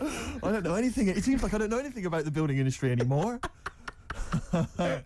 Unbelievable. Do you know once my friend showed off this watch that he'd bought, and a guy had sort of dodgy bloke had sold it to him on the street. Yeah. And he'd been up in London, and some guy on Oxford Street had sold him this watch, and it looked really good, and it worked fine for years, and it just looked class. And I thought, wow, that's brilliant. And I came to London for something, and I walked up and down Oxford Street for 2.5 hours trying to get sold a dodgy watch. And I'd be going up to people like selling lighters, going, yeah, not interested in lighters. Got any watches? Yeah. And go, no, I haven't got any watches. Go down to the perfume guy, and I go down to the perfume bloke. You, any watches? I love the idea that they saw you go, no, like the way I watch, and they go, no. I know. Why? It's a bad advertisement, mate. If people see you walking around with this, it's not good for trade. What? How dare you? Send me one of those stolen watches. Can't do it, mate. More than my job's worth. Tim Benson. That's a Black Snow. That's a great tune. Good song, isn't it? I love it. It's sort of punky, but it's got more in common with stuff like Steppenwolf and My only Bad worry Company. is that such are a they like throwback. sort of 18-year-olds who, like Gomez, are trying to sound like they've kind of had a rough, hard-living life? No. They are old 40-somethings. Well, no, they're not. They're sort of, but they're dirty. Yeah, good. Do you notice that Steve Taylor, the man with the knowledge, just popped in there to just bid popped us in, Merry Christmas? Yeah. And I noticed, Claire, you said something like, has he got another kid, did you say? Yeah. How many children has he got? I think he's got the 2 now. Yeah. Clearly, he has got the knowledge, hasn't he, in every sense. Yeah. I imagine he's a great lover. He knows. I imagine he's got wonderful fingers. He knows what buttons. Magic fingers. Well, he's actually got little toady hands, Right. but he uses a lot of utensils. Yes, yeah. He's invented all these little things that go with Exactly. and it just it's over very quickly, so Yeah. we can get on with learning. 'Cause Pleasure gloves. Yeah, because even when he's making love, there's a stack of trivia books. Exactly. So well, he can tell you about kind of great shags of the past. yeah. Oh, he's there. Here he comes. Yeah, here he comes. Oh, look, I love him because you don't know this, listeners, but he looks like Penfold of a Oh, Danger he's a Mouse. beautiful man. He does. He's It hasn't got- stopped him breeding. Yeah. It's not. You don't usually call Taylor, it. the You man usually with call the it knowledge. breeding when it's humans. Steve Taylor, the man with the knowledge. Come in. Hey. All Merry right. Christmas to It's you. like Steve Wright and his posse. All right. Merry Christmas. Hi. Hi. Are you? So a tell us, are that now. you a great ladies' man? Were you a great ladies' man before you were married? It's not something I talk about. I'm married now. Because he's sort of like got a little shaved head and he's got a beard and it's exactly the same colour, sort of ginger hair. He looks like a tennis ball. It's just hair, exactly the same length, all over his face and no head. reason for me to come in was that abuse was happening without me here. Yeah, I And know. now I've come in, you just continue it. But say hello, so it's with your blessing, and I think we're nice. Say Merry Christmas. Hi, Merry Christmas, all listeners. See, you're on at 5 o'clock, aren't you? Yeah. Right, I'm going to make a note of that. Make When a I note of bought that, those yeah. 2 albums, I'm going to listen to Steve Taylor, the man with knowledge, on at 5 o'clock on XFM. Isn't it incredible? Because he's been in since 11 o'clock this morning, just compiling information for every record he'll be playing. Yeah. The show's only 20 minutes long. But you know, with him, it's because he's got to offload it. Yeah. He's got to talk about it all the time because it's only, he's got a huge brain and it's warm, it's going Throbbing, warm, yeah. all What are you information. playing next, Claire? You bored? Sorry, were Yeah. we Tell us- boring you two? Oh, was this that list? Isn't that cute? Yeah. So can you tell us about Star Sailor? What do you know about some interesting facts about Star Come on, Sailor? into the microphone, into the micropole that goes down the loudy box and out to the radiograph in the homes all around Engloyd. They're rubbish. Thank you. Steve Taylor, controversial view. Still, he has bred people. Hives. Before that, Star Sailor. It's been a bit of a punk sort of show, this, isn't it? It So has, in and I've general, enjoyed in year, the whole year's been a little bit of a. I blame the Strokes, but you see, I enjoyed punk. You were too young and don't care for it, but. But I have to say that if punk the first time round was as exciting as I found it this year, then I've missed out because I've really enjoyed it. Really. So have. I want to go and play all things like X-ray specs and things like that now. Are they as kind of melodic though as things like the Strokes and White Stripes and so on? Are they kind of tuneful? Because Well, the White Stripes. In fact, guitarist I've is an picked on a very absolute- bad example because they were sort of like pop punk, and Polystyrene was almost. She wasn't a joke, but they had saxophones and stuff, so Right. it's probably a bad example of early. I mean, the Sex Pistols summed it all up. you know. Yeah, sure. But we enjoyed that, don't we? No, we did. I have to say that although there has been a nice bit of sort of punky sound this year, for me it's been very much a year for the geeks. And you'd have thought I'd have enjoyed Well, that. that's but new actually- metal, though, isn't Well, it? it is the new There's sort of metal. these people who in their bedroom playing sort of computer games I and can't loving believe that Limp new metal has Bizkit and- taken over the world. It's It's just mad, isn't it? incredible. It's absolutely huge. Suddenly, Linkin Park and. But see, I don't mind things like Marilyn Manson because they're they're having a go, they're having a bit of a laugh, and But I just. But it always seemed so perennially uncool to me when I was younger. Anyone who was into that kind of music, I just thought loser. And that's And talking coming about the from the kettle calling the pot black. Yeah, imagine that. But it's the year of the geeks, not just because of new metal, but also because of just these fantasy films with the Harry Potter I stuff know. and now Lord of the Rings. It's like everyone's obsessed. Now it's with cool to fantasy play stuff. Dungeons and I Dragons. know, I can't get over it. I'm stunned. It's scary, isn't it? It's Because one- I was never into that rubbish. No, I've always thought definitely it's like Yeah. it's like people who are still obsessed with Harry Potter. They go, I'm rereading Harry Potter for the third time. And I think, listen, I haven't read it. Okay, I'm sure it's very good. But you're rereading it for the third time. There are books out there written by adults for adults Yeah. with like sex and other exciting things. Yeah. And it's Harry Potter, I'll just read, like in case you missed something the first time round. But maybe they're learning the spells. I'm stunned by it. I mean, have you read it all, Claire? Are you all up on this?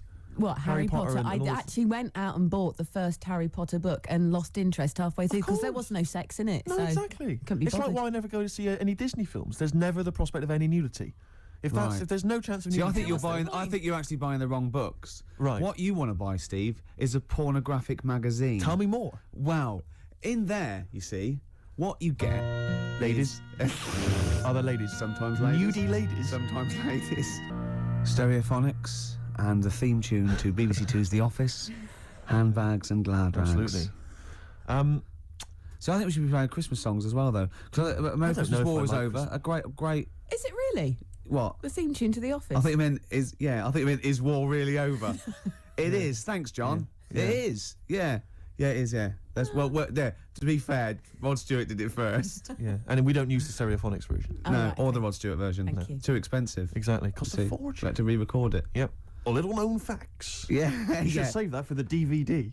Or Steve Taylor would have blown it anyway, Yeah, exactly. wouldn't he? To come on with the knowledge and told Yeah. him everything. I was thinking Fairy actually, Tale New York. beautiful song. No, Can it's we- a great can we song. find It'd be that? nice to try and dig it. I'm sure everyone's playing it at the moment. Yeah, On a loop. yeah. Let's But not I mean, we play it. should. It's good. No, it's Let's play "Simply Having a Wonderful Christmas Time" by Paul Can we McCartney. play Driving Home for Christmas, Chris Rea? Oh, he is. There's a lyric in that goes, I look at. He's in the car driving on Christmas. And he looks over at the other bloke, the other guy. He goes, "He's just the same as me." Yeah, I was thinking that. He's just the same as me. Driving Yeah. Home for Is he Christmas. saying he's copied him? He's like, "Oi, Yeah. what are you wearing? That's the same as me. That is." What do you get your missus? The same, is Are it? you? Who are you? A stalker? I'm Chris Rea. Hello. Yeah. He's going back to Newcastle. Exactly. Are they talking it? Is that where he's from? Yeah. Is it Middlesbrough or Newcastle or Do you remember when Rea made a film? Cleveland? Go on. Chris Rea made a film. They all do it like Dave Stewart made that film with the All Saints, Honest. No one went to see it. No. But Chris Rea made a film which was like a kind of fantasy thing. Well, I think Shirley Bassey turned up in it where he was like, have you ever seen this? No, but oh no, I can't tell you. I'll It's tell you off air. Really? Is it outrageous? Is it libelous to Chris Rea? No, I had to interview Chris Rea about this. Really? And Shirley Bassey was there, and she pulled That's up a in her weird limo. interview. Yeah, It's an don't incredible- ask me. Don't ask me. What was it you was interviewing for? It was for some satellite And what did TV Bassey show. say? Did she disrespect the film? No. When Bassey came into Pinewood Studios, when she came in, we all had to leave the set so she could drive through the set. We all had to leave so she could drive in. No. Just thought I'd tell you that. God. It's very boring, really. I wish I hadn't told you that. What do you mean? She actually. drove her car into the set? No, she was driven into Pinewood Right. Studios, Right. into wherever they were filming, and we had to all leave why did as you she have to arrived. leave? Because I don't know. Did she knew what you do? She didn't Sturgis? like me. She went, Yeah. I don't want that smackhead around in here, you know. Wow. I got some valuables in here. Yeah, yeah. Sturgis. Diamonds yeah. are forever, and especially when she's around. Yeah. Anyway, I never saw the film, Steve, in answer to your questions. Yeah, well, I don't think anyone did, but the fact that Chris Rea got money to make a film. I mean, has he released a song for years? He's still going. Is He's he? probably got a little bit of back catalogue going. You mentioned Paul McCartney as well, and we were talking about that with Steve Taylor. And I'm wondering, because you're talking about his money and the fact he's got loads of wealth, and that's fair enough, and he obviously deserves it. But what I'm wondering is, he's got to be he's such a Steve, rich does man. anyone deserve it? Unless they spread it around. Really. Politics. But he's obviously, I mean, he must be one of the richest men, certainly in this country, and I'm Yeah. sure, internationally. Millions. Yeah. I don't know if he's reached the billion mark yet. But I'm wondering to myself, why doesn't he spend some of that money making his missus like a bionic leg? That'd be amazing. Do you know what I mean? She God. could like leap over buildings and stuff. That'd be Well, genius. she wouldn't leap. She'd hop. Because if I had that much money, I would. She could only hop. But she'd just be definitely- running around in a circle. if She'd she win. did the one. She'd You'd have win to get the other one done as sports well. games, wouldn't she? At school, easy. Just Yeah. one hop. Exactly. And she's won. I mean, it'd just be Oh. incredible. Because I don't know. I mean, the Bionic Man, it was expensive then, wasn't it? 6 million then, Steve. Christ knows what it would cost now with inflation. $6 million, of course. That's only about £4 million Yeah. sterling. Yeah. But now, and that was like, what was that, 74 or something? It cost you a fortune. Hundreds of million. Oh, I wouldn't even want to guesstimate. But he got the eye. Sure. That's useful. Yep. He can see miles away. Yep. He's got the 2 legs. You need the 2 legs for running. Did he have the 2 legs? Wouldn't it be? Yeah, of course he did. Otherwise, he'd be hopping, wouldn't he? Yeah. Dun, dun, dun, dun, dun. But he got the 1 arm. He need the 1 arm. They thought, let's not look mad. Let's not make him completely bionic. Yeah. But the one thing that always worried me, right, was that when he lifted up a truck with his 1 good arm, why didn't his back collapse? Yeah. He didn't have a bionic spine, did he? Sure. I could see him lying on the ground and sort of like doing a sort of leg press. That'd be fine. But when he stand up, his back would just collapse, wouldn't it? Yeah. So you're beginning to wonder if an astronaut who fell out of an airplane while test driving it and was rebuilt as a half robot, you're wondering if there's maybe some flaws in that concept. Yeah. And Oscar Goldman, I don't know what. And isn't it convenient that his girlfriend had the same 2 legs, 1 arm? I but think she- that's what drew them closer together, though, Rick. This time she had the ear. I don't think he was just on the pull and by chance he got her undressed. He thought, my God, that looks like a familiar plastic arm. And there was a bionic dog, wasn't there? And a horse, Well, apparently. why do you need a bionic horse? I know. When you can run at 70 miles an hour, you don't really need to get on a horse, do you? Yeah. Unless the bloke that had the bionic horse wasn't bionic.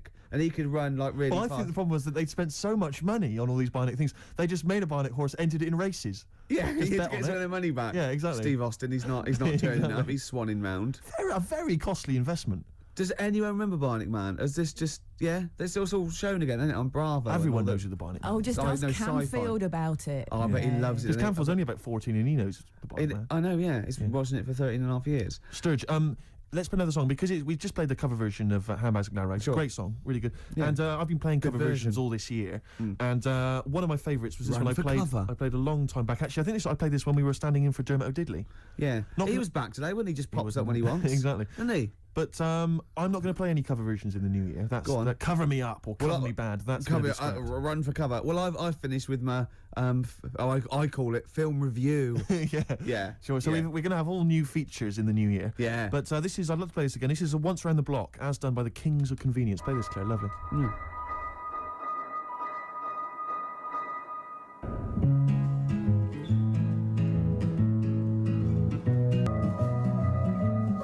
Was, I think, a short-lived kind of new folk movement, wasn't there, this year, that kind of came and went.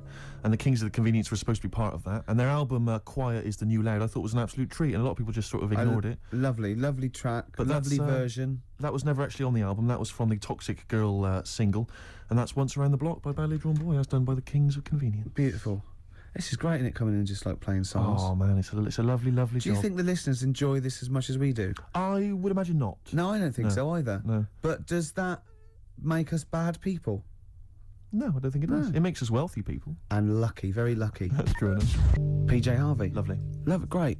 I'm loving this, Steve. Yeah, no, it's Nearly great. Christmas. I had a couple of chocolates there, didn't I? Oh, the yeah. purple ones in roses. Very much like the Quality Street one, the hazelnut and the toffee. Yeah.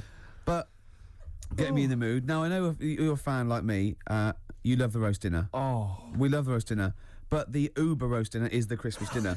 Oh, I'm looking forward to it. No, I'll I'm tell you thinking this, about it man. now. I can't believe how many different sort of meats you're going to have in your house. Well, we always have the turkey, obviously, Yeah, traditional. Plus, we always have a little bit of yeah. pork, a little bit of lamb. Oh, God. And don't forget the sausage, you know. Well, I love the fact that someone's designed the turkey Christmas dinner, and then they thought, wait a minute, I also want a little sausage, and let's wrap it in bacon. Why not? Let's have just have some stuff as in it Can as we well. have some? Can we have all the meats that are available? Someone said, please? hold on. There's sausage meat in the stuffing. Now, well, sue me. Yeah, exactly.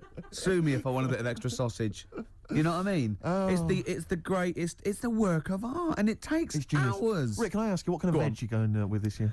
Veg. Well, I just love the roast potato. I mean, people have tried to sneak in the Brussels Because you sprout. don't eat vegetables or No, anything I try green, do you? not to eat. Parsnips. I love parsnips, but when they're crisp and crunchy, like a trendy crisp Yes. in a wine bar. I love it when yeah. Yeah, Oh, no, I that's love cool. that. Can I? We'll be having carrots. We'll be having leeks. We'll be having Brussels, obviously. Yeah. Brussels. Yeah. And there's my mum will always throw in a little bit of something crazy. Maybe there'll be a little bit of red cabbage, something wild, something exotic, or something Vim, continental. or a used condom. To be quite honest, I think she's mental. Your mother. She's But, got to stop that. But who knows? Any kind of treats. I'm looking for. I'm just so. And I love the fact about the Christmas dinner is that people are taking weeks, years planning it. I know. They take yeah. Like months. They got to defrost. Did it? Have you told? Can you talk about your grandparents? Well, my grandparents, of course. The thing about my grandparents, I have mentioned this before. Yeah. I don't. I Think love I this. think they've got about 3 teeth between them. It's unbelievable. My grandfather. They're all their own though. He was in the RAF in the war, right? And for some reason, he had problems with his teeth, and they pulled them all out, Oh, and they really? replaced them with a false set of false teeth. But during the wartime, I don't know whether this was just like what it was like during the war or just before it is, but he had a kind of wooden plate put in with like some kind of fake teeth attached. Oh no. And he's never had that changed. So he's still got the wooden plate and about 3 teeth still hanging on it. Oh. It's just so he and my grandmother combined, they cannot eat anything that's kind of solid. So they will literally get up for Christmas dinner. They'll get up and they'll put the meat on like it's sort of 6 in the morning, go back to bed for the day, get up and eat it about 9 o'clock at night. And the best compliment you can have if you've cooked dinner for my grandparents is, "Oh, this is lovely. You can suck it away." Yeah. Imagine that. Imagine Why having don't to they suck just it through a straw. liquidize it? Have a nice little They have roast done. smoothie. They have done in the past. Really, and a little apple crumble smoothie to If we follow. take them out if we take them out to eat, like at a restaurant or something, we've got to phone ahead to make sure there's fish on the menu. Really? Because they can only have fish. But then the bones, you see, that's a problem for them. Well, you can take the bones out of fish, can't you, and sort of mash it up. Yeah, but the eyes are going Steve, as well. could I suggest the fish cake? It's already mashed. It's with the potato. It's in a crispy crumb, which doesn't hurt anyone, whether you got teeth or not. Rick, can I Go on. make a little... Yeah. I just want to make it... Because obviously not Yeah. everyone's as fortunate at Christmas, Rick, No, as us. we're What talking about the vegetarians? What are they eating? A nut cutlet. What the hell A is lovely nut little nut cutlet. Can't they have like tofu, but in the shape of a turkey? But I love the fact that so often, you know, certainly your Linda McCartney veggie items, they always try to fool you into thinking it's the real thing. You know, some veggie sausages that they've injected with something so they'll taste like sausages. Yeah. Well, Eat sort of the like real thing. I look, you don't really need it that arbitrary shape. If it's, you might as well just have it any shape. What angers me with the you could have any vegetarians, shape, Rick? couldn't ya? What angers me with the vegetarians and the vegans, even worse, is that, look, we're breeding all these animals to be eaten. Yeah. They're going to get slaughtered anyway. Chow down. Come Yeah, on. yeah. Those chickens in those little kind of pens, you know, 4 of them in a little square box. Yeah. You know, I mean, they're sort of crapping eggs out every couple of minutes. Yeah. They're to be eaten. You're not a zoologist, are you? I am not officially. No, Yeah. but I know what I'm talking about. Rick. Yeah, you I've- do. I've seen brochures. Yeah, yeah. I've yeah. walked past a farm while on holiday. Excuse me, farmer, could your finest hens crap me some eggs for my tea? No worries. Chicken, crap a little egg for me. Oh, Brilliant. an old Christmas classic. Oh. But no, spare a thought for the vegetarians, and we're still the vegans. Yeah, and what about Travis? What do you think they'll be doing this Christmas? Having a whale of a time. I'll tell you what, Steve, it was an excuse to play the record. Genius. It was a link. Travis and Driftwood on XFM 104.9. It's the Christmas edition of the Ricky Gervais Show with Steve Merchant. Hi. I'm loving it. Yeah, it's good. I'm in the Christmas spirit, actually, I have to Yeah, say. yeah, I do definitely. enjoy it. I do enjoy it. Will you be looking forward to, I know everyone talks about it, Rick, but Christmas telly? I love Christmas telly. Christmas Day telly's great. I get up and Noel's giving out some presents around hospitals and that, and then you might have the number ones of the year from Top of the Pop. Then you might have a little, I don't know, I don't watch the Queen's speech, but you know, you have a little sleep then, don't you? Yeah, Maybe exactly. after a big roast dinner with too many sausages. Yeah. I'm only joking, Mum. Let's have some more. It's true enough. More Yeah. chocolate, please. Yeah. Well, let's not, you know, there's not go people crazy. starving in the There world, are so let's people not starving rub in it the in. world. Hopefully they're not listening to the radio. No, probably not. Just scrabbling around in the cold and the dirt looking for food. We are actually laughing about it. I know We actually laugh. Rick, I find that if I laugh about it, then I can ignore the problem easier. Yeah. Not face up to the horror. Yeah, I know. That's too easily done, isn't it? Exactly. It's too easy to face the horror of the world. It's better to laugh it off. I know. That's what annoys me about buskers. Because a beggar just sits there and you can pretend you haven't seen him, whereas a Exactly. busker's shouting out. Yeah, and he's you want to drawing go, attention to he know, himself. you know, unless you're deaf and blind, he knows. Yeah. He knows. Yeah. So, Have you anyway, cultivated a kind of universal... I've cultivated this kind of thing I always do with a beggar. When they offer their hand, I don't even say anything anymore. I just sort of kind of offer up my hands as though to say, look, I have no money in my hands. And just a kind of sympathetic turn of the head. And I sort of mouth some words like, and it normally involves sorry mate or something. Yeah. Because I find it's better to be courteous than like kick them in the head or anything like that. Yeah, you no, know. I never do that, The old and I approach. always acknowledge them. I actually never ignore them. No. And sometimes I give, depending on. Although I have to say, it's all situation. isn't Another it? successful year for me of avoiding the Big Issue salesman. I've never bought a copy of the Big Issue. I love the fact you are actually proud of that. Well, it got to the point where I actually am appalled by myself, but it's like it's a contest now. It's like I've managed to do it for so long that it's almost a competition with myself. Well, it's to the same avoid as me failing. with reading a novel. But yeah. Although I blew that in 1987 when I read Catcher in the Rye. I'm still kicking myself. I'm looking forward, of course, to... I'm hoping it'll be Dennis Norden's Laughter File, Volume 7. Oh, it's 7. You're having a laugh. 27. It used to be It'll Be Alright on the Night, but I think they've changed the name to Dennis Norden's Laughter Well, File to fool us. it's great though, isn't it? Because he comes. You're one of those people. If you're one of those he goes, people. This is something we call doorstop. Yeah. And it's sort of like, just what? Yeah. And Yeah. doesn't he just go into the Director This is General? one called Let Sleeping Logs Die. Yeah. It's just, oh God. But what I don't understand is why no one has said to him, or why hasn't he watched that TV? Why hasn't he, at Christmas, right, he's gone home with the family, he's gone, come on everyone, let's watch my show, and he's watched it. It's and Laughter File 27 with Dennis Laughter Norton. File, and That's The me. family must have been faking laughter, and why has he not turned around and gone, why did no one tell me Yeah. then? Crap. Why doesn't he go to Greg Dyke and go, or whatever it's on? Well, like, it's ITV, isn't it? Yeah. What is it? Oh, who's that then? ITV Task is Who's in charge? Paymasters, I don't know, they I change know, every yeah. week, don't they? But That's go why we to don't go- work with them. Just watched me on that Laughter File 27. It's rubbish, isn't it? And they go, yeah. I go, well, why didn't you tell us? Well, we thought it would kill you, to be quite honest. But why didn't you let my son take over or something? Well, Dennis, he's 84. How old am I then? Well, we don't know. We've had you carbon dated, but it's off the scale. But why'd you let me carry that stupid file? Are you reading this now, Dennis? Oh, I am, can't yeah. remember what I got to say. Well, don't read it. Just speak normally. 2 coffees, please, waiter. I'm on the No, wrong sheet. I don't know what I'm this doing. is what we call talking to the Director General. Stop it. But I can't wait for that. Yeah, and Dennis oh, Lawrence there is laughter two. Can I just say, who's in the audience of Dennis Lawrence? Like, who's gone? Joan, I got 2 tickets for a Laughter File. I can't believe Yeah, my luck. I've been on the internet. Because they're always they're cracking up, the people on that show. I've never laughed once. Maybe it was an audience that they filmed in 1973, where it was the first time they saw a goalkeeper get hit in the balls or something, or Jackie Charlton or something, or a dog fall off a slide. Well, it's either old people who just can't remember, they've already seen those clips 1,000 times before, or or it's I was always thinking of the people at what's that show that Beadle used to do, the You've Been Framed. You've Been Framed. I think now what's happening is while Lisa Riley's doing all the scripted jokes, there's just someone stood behind her, maybe just showing a picture of her like nude or in a bikini, or just pointing and just making jokes at her expense. Exactly. That's why they're laughing. He's lovely, Lisa Riley off Emmerdale, of course. Fatty Riley. No, don't say it's not fat. It might be gland. You don't know. It could be gland. No, just stop it.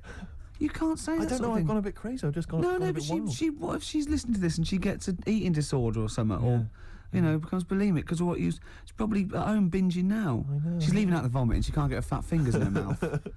Anyway, I'll tell you what, the best gig of the year, surely the White Stripes, Rick. I know everyone's raving about it, and let's hear one of their tracks. What's it called again, Claire? Fell in love with a girl. Lovely. Pogues, Kirsty McCall, Fairytale New York. We're just saying, it's just a brilliant song, isn't it? Genius. It's genius. Great. And what I love is the fact that it was quite a big hit, and it's like sometimes even a majestic song like that normally would get overlooked just manages to drift up to the surface somehow, and even, everyone, the white trash. Well, the imagery's great as well. How can old slut on junk be romantic? Amazing. Well, we're fans. Yeah. Sturgis thought he was talking about her. Leave it, Sturgis. You're clean. You're clean now. Exactly. Yeah. Well, we got more treats. After this, we've got Song for the Ladies. We're going out of sync here. We're going to play Song for the Ladies, the penultimate track, because I want to leave them with a Christmas classic, the Joni Mitchell classic, River. So look forward to that. Absolutely. It's been a great show. It has. Even though I say so myself. Yeah, I've enjoyed it. Looking back over the year, Rick, looking forward to Christmas. Go on. Can I just throw a big thanks out to all the people that have emailed us and phoned in and written to us over the last 6 months. I think it's about 4 people who keep doing it. Yeah. Recycling the same under old different names though. Exactly, but we don't tend to read stuff out, but it is appreciated. It is, and it's often gets into the show whether you know it or not. Exactly. In some way, we steal your jokes and pass them off as our own. Nice email from someone there saying there is a tofurkey. A tofurkey, yeah. So a tofu turkey. Yeah. You can buy it in the whole trimmings. See, I made that up. I could have written that down and, it had already been done. Yeah. So I've said we can't paint in a tofurkey. Sure. So I've embarrassed myself again. Sturgis, are you going to be driving home for Christmas? No, I'm going to be here. Christmas. I'm going to be here. God, she's working. He's just the same as me. She's working on Christmas, Sturgis. Oh, yeah, I'm here. Yeah. Someone emailed me the other week saying, will I be voice tracked over Christmas? Well, I'm not quite sure. It's a radio term, apparently. But no, I will be live. Wow. On Christmas Day? Oh, yes, Christmas Day evening. So you can't drink and stuff? Well, not as much as you would have liked. I mean, you're always drunk on air, obviously. Yeah, but it's getting to that point. I didn't know she drank till I saw her sober one day, Sunday morning when she came in to do an early show, and she was talking differently. Yeah. She went, the pubs aren't open yet. Exactly. And I realised. It's terrible, isn't it? Well, what should we play now? I don't know, I've kind of felt like we've sort of exhausted ourselves, really. We've run out of stuff to say. We've made all our observations about Christmas. Yeah. We've taken a sideways glance at the sausage. Yeah, exactly. Oh, another funny word. This year's stuffing. Christmas. Remember we talked about stuff? Do you remember I think it was 4 links ago. Yeah, sure. No, listen. We're going to call it sausage loving. And we talked about all the different things you have on a plate and that. And we started off with like turkey, and then we went. I'm just trying to remember some of the amusing bloopers that took place over the course of. Remember when you didn't make it back in time for the link and you were making tea? I was making tea. That was a classic. Oh God! What was that one when I think you said something like that was a white stripes. He's going to say the word wrong or something. Yeah. Oh God! If you're one of those people. Oh, this is great. I'll tell you what. I'd like to play a record because I'd like to talk about this link later. Yeah. Should we play a record? Yeah, well, let's look back on it, like, amusingly, like I Love 1980. Oh, let's do that in a second. So I'll play a song for the ladies, final one of the year, and it's a song which I did play a long time ago, and it's absolutely beautiful. It's from Nick Cave's album. What was it called again? I think it was called No More Shall We Part. And it's an absolutely magnificent I'm just remembering the last time you played it. I know. It was brilliant because you introduced it, and then I think it was KARL who played it, and we listened to it. Were we playing Buckaroo or eating Curly Whirlies at the time? I can't remember. I was on a space opera. Oh.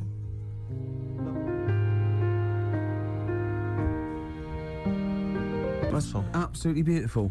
Well, I'm loving this, but we've got to go soon. Sadly, the clock has beaten us, Rick. But it's the last track that we're going to play this year.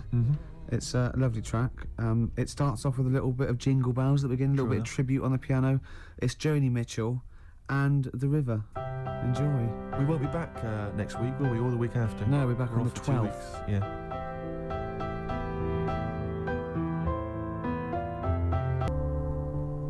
Right, guys, I've got some back timing to do now, Right. so you've got 20 seconds, yeah? Okay. Well, that was Jo. She's getting a bit grumpy, isn't she? No, I'm back Yeah. timing to the Yeah, football. back time. Yeah, she's yeah. It's only, yeah. You've now got 15 This is seconds. Christmassy, cold turkey, mate. Yeah, exactly. That was 10 Joni Mitchell seconds. and The River. Thanks for listening, everybody. I hope you enjoy the shows. Don't take anything so too seriously. I hope we haven't offended anyone. We don't. We love the homeless and fat birds, Love don't 'em, we? love 'em. And Merry just- Christmas to you, Rick. Merry Christmas to you. Happy Christmas. Yeah, Christmas Eve. Bye. Happy She Christmas needs Eve. her fix. She Thank needs her you. fix. She's all grumpy.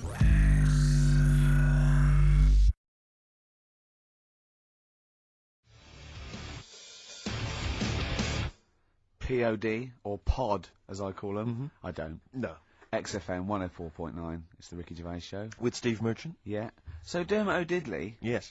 through weeks and weeks in a row, he doesn't even turn up, and now suddenly he's all over breakfast. I noticed, yeah, you're standing in for the breakfast show. Why weren't we asked to do that? Well, we Quite were. upsetting. Were we? Yeah. I didn't know about this. Yeah, but I don't want to get up that early, do I? Sure. I feel a bit hungover today, actually. Do you? Yeah. What's happening? What were you partying last night, were you? Well, not partying. We just went out for a couple of drinks, then had a meal, and then went to the Borderline and saw. But I'll tell you about that. It's good. You saw a band. That's the first Yeah. time in years, isn't it? It is, It's not yeah, like it. yeah. Because no, you know John Sim, the actor. Not really. He's in this band, right, called Magic Alex, and it was really good. They're sort of like a friendly oasis. They got, sort of Yeah, quite, it's quite mank sort of feel, but it's really good songs and everything. Is he the singer? Yeah, no, he's a guitarist. Nice, cool. But it was full of actors because and I felt quite tall. That's ludicrous, because you're See, a very short man. Well, I am. I'm sort of. I was average, but now I'm not. I don't think 5'8". That's what. But there, I was like quite. It was like Lilliput. So I just got to hang out at actors do. Or I'm like, yeah. This is the reason, because actors are often quite handsome people, but yet they're always quite we are. obnoxious. We are. No, I mean, they're normally quite obnoxious, Rick. Again, you're a good example of that. And yet, I think it must be the small man complex. That's what makes them so obnoxious and so kind of desperate for attention. Didn't realise it before. Steady on. Because, of course, I tower above everyone. You do, don't you? I'm, for people who don't know, who are listening, I'm 6'7" tall. That's high. Yeah. That's And big. for people who've never seen him, he doesn't hold it well. It's not like he's a sort of handsome athlete, is it, Carl? He's a bit of a what would you call him? Carl, don't answer. No. Don't get drawn into that. You know the game he's playing. No. Do you know yesterday when you were in the office? Yeah. You did a little move, and it reminded me of Blakey. Oh, I hate you, Gervais. Oh, I hate you, Pilkington. That He's- sort of stance. Yeah, but even he held it a little bit better, didn't he? Because he was a man, he had a big coat and everything, and a peak cap. But yeah. I can't believe you. Like, I've not suffered enough from being freakishly tall. Now, two of my best buddies Yeah. live on radio are just. It's not just the height, though, is it? It's the posture and the face and everything. But it's got your places, hasn't it? No. What do you No, mean it's got me has. places? I think people give you a bit more of a chance in your career and stuff. It's like, What? Yeah, stacking shelves. Because I can reach to a high level.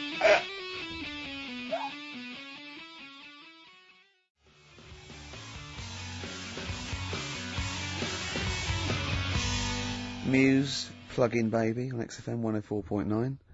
Rick, Ricky Gervais, go on. Well, yeah, but I know you guys are laughing about the height thing, and for those that have only just tuned in, I am 6'7" tall, which is tall, and that's big, and I pride myself on it in a way. I've worked hard, I've not smoked, I ate well, Yeah. It's an accomplishment, but obviously I didn't have much involvement in it. I just am, and it's a curse because mainly the problem is that you can't get stuff, you can't get clothes, you can't get shoes. Yeah. Size He's size 14 feet. Yeah, but it is genuine, and I don't know. I mean, it costs a lot to buy a pair of size 14 shoes, and so I don't. I mean, if you were genuinely poor, I don't know how you'd afford to be tall. Because the clothing costs more, everything costs more. I've seen this in comics that you'd actually go to school in a barrel. Wearing a barrel. With just braces, it'd just be a barrel and you'd have sort of flip-flops. And you'd take a mule with you. They all had a mule, didn't they, the But poor people always think that they, like you'll be in a pub or something, and people just think they can talk to you about it. They just think, hey, oh, you lanky, it's just like, because it's like they But that really annoys you, doesn't it? Well, it annoys me because it's like they think I should be proud of it. Like, well, exactly, but they don't think that this is not a disadvantage. This is not a disability, is it? You're taller than most people. It might get disability. No. If you were 8'3", it'd be slightly debilitating. You would, but Debilitating? What? Debilitating? Yeah. No, you're a medical man, aren't you? But no, the point is, it's a debilitating because when you go on public transport, like if you're on a coach. Yeah. The only place I can sit on a coach is that seat on the driver's lap. Either on the driver's lap or that seat at the very end. Yeah. You know which sits into the aisle. Yeah. That's the only place I can. Well, sit. you stand up, some sort of kids at the back waving at drivers. You could drive it from the back. Here he comes. Watch it. Were you a tall baby? Or Mr. and Mrs. Merchant, you've given birth to a basketball player. Look at his dribble already. Were you a tall baby? Babies aren't tall. Oh, at what point did you suddenly, like, Jesus, nothing fits me? Well, it didn't happen overnight, Carl. Let's do a little graph. How tall were you at 5? Oh, I don't know. 3 foot? 3 foot. How tall were you at 12? 6 foot. 6. What are you really? I don't know, do I? How do I remember? I don't remember this. Well, when did teachers start calling you freak boy and lanky? They didn't. It wasn't Didn't they? so much. It was no. You went to a funny school. I went bowling with him once. I'd never been bowling before, and he'd been once before. And he went, "Let's go to this bowl." We went to a bowling alley, right? And you have to wear these special shoes. Now they're sort of like pointed things anyway, and they're multicoloured, sort of red and green. They look pretty weird. And the woman said to me, "Oh, what size?" I said, "Oh, 8. She went, "Yeah." "So what size are you?" He went, 14. She went, 14. He went, "You probably haven't got them." She goes, "Yeah, I think we have got one pair." And she put them on the table, and it was like Krusty the Clown. And I just started laughing. They looked so long, and he had to run round this bowling alley in these freaky clown shoes. But they don't look freaky clown like when I'm wearing them, because the rest of me is in proportion to it. It looks like a little wall bracket. One of the worst things that happened to me was when I was like, I don't know, when I was about 16 or something. We went to There's a fire alarm going off. There's a fire alarm going off. And the fire light's going off. Yeah. Should we not just Should maybe we play a evacuate? record and go and check that out? Wrap it up if you want. Oh, no, not wrap it up. Play a record. I'm gonna go. No, See you later. It's gone off, Rick. It's gone off. Oh, what? We might have burnt down. Yeah, I think we'd know about it. The flames licking around our ankles would be a clue. God. I'm gonna go and investigate. You shouldn't ignore a fire alarm, did you? Blimey. We're entertaining the nation. Oh, look at him. He's scared of fire. What do you mean?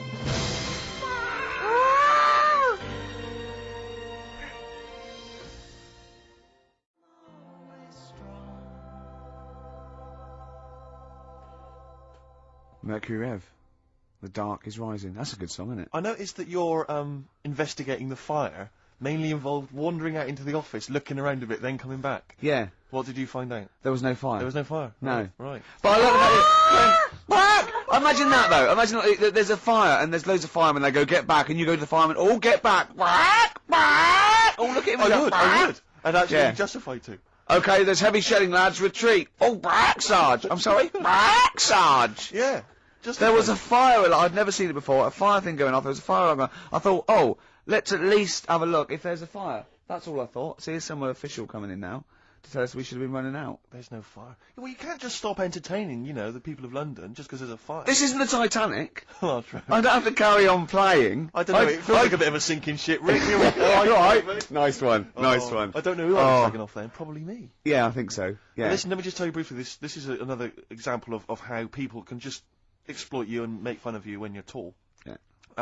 I was quite tall. I've always been like about 6'7" for quite a while now. And when I was about 16, I went to a big New Year's celebration in Bristol, where I come from. And everyone kind of congregates in this big sort of part of town, and there's all people dancing around, like in Trafalgar Square. And I was there, and somehow I just picked up a balloon somewhere along the line, one of those kind of helium sort of balloons, and I was holding that, and dancing around.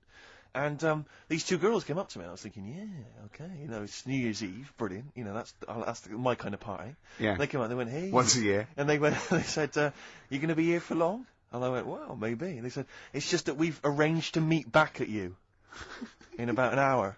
I went, what do you mean? I went, well, it's just because we can see you wherever you are. Don't worry, you can move around and stuff. We'll see you with the balloon. Just arrange to meet some friends. I here. love that. A landmark. So, like, pilots use that. Oh, we're just coming in. There's where we go. When we see Steve Merchant, we will be descending to Bristol Temple Mead. What's really funny is New Year's Eve, Trafalgar Square, you got a huge column, but they use Steve as like the meeting point. Steve's got a huge column. Brilliant, Rick. Well done. Award-winning comedy from Ricky Gervais.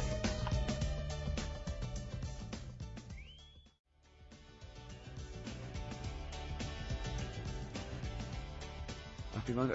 Took you back, didn't it? Happy Mondays there, Manxie. Now Carl's like really getting down. Oh yeah. Oh come on. Got any Veras? Oh come on now. Sweet. Did it take you back, did it? Yeah. How old are you? 29. 29. So you were just going into out of your teens. I'm a Virgo. No. What? No. No. You don't understand. It's just.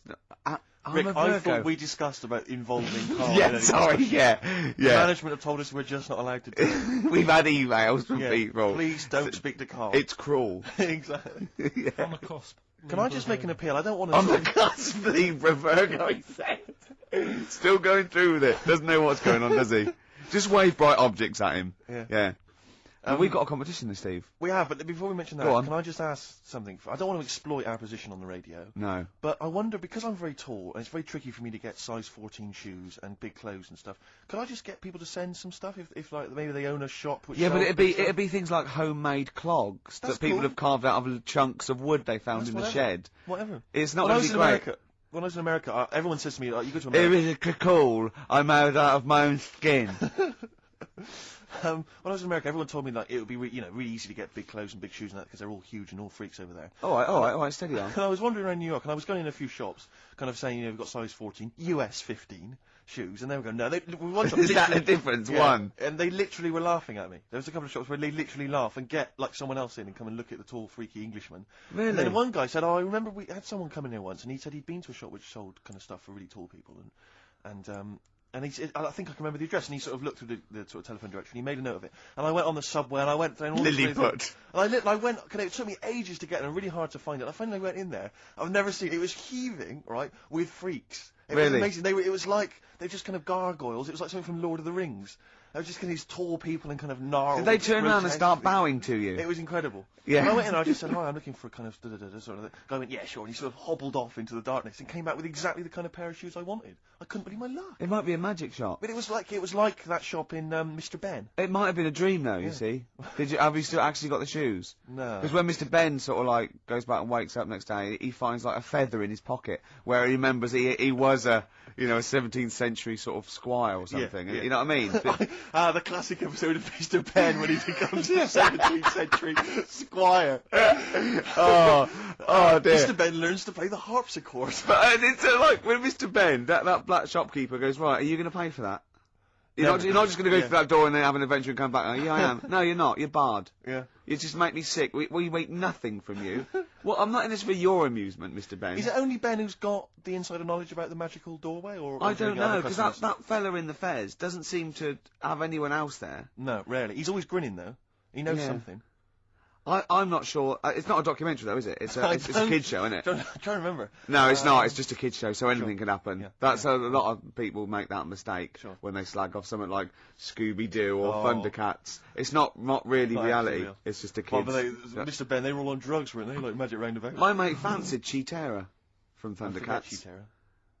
Cheetara. Which one was Cheetara? I quite like She-Woman. She was a lovely cat. Yeah, she was a real dish. What's the sexiest cartoon? I'm glad you've asked. A lot of people say Jessica Rabbit. They do, and they'd be right to say that, because she's actually human, she's not an animal, which is good.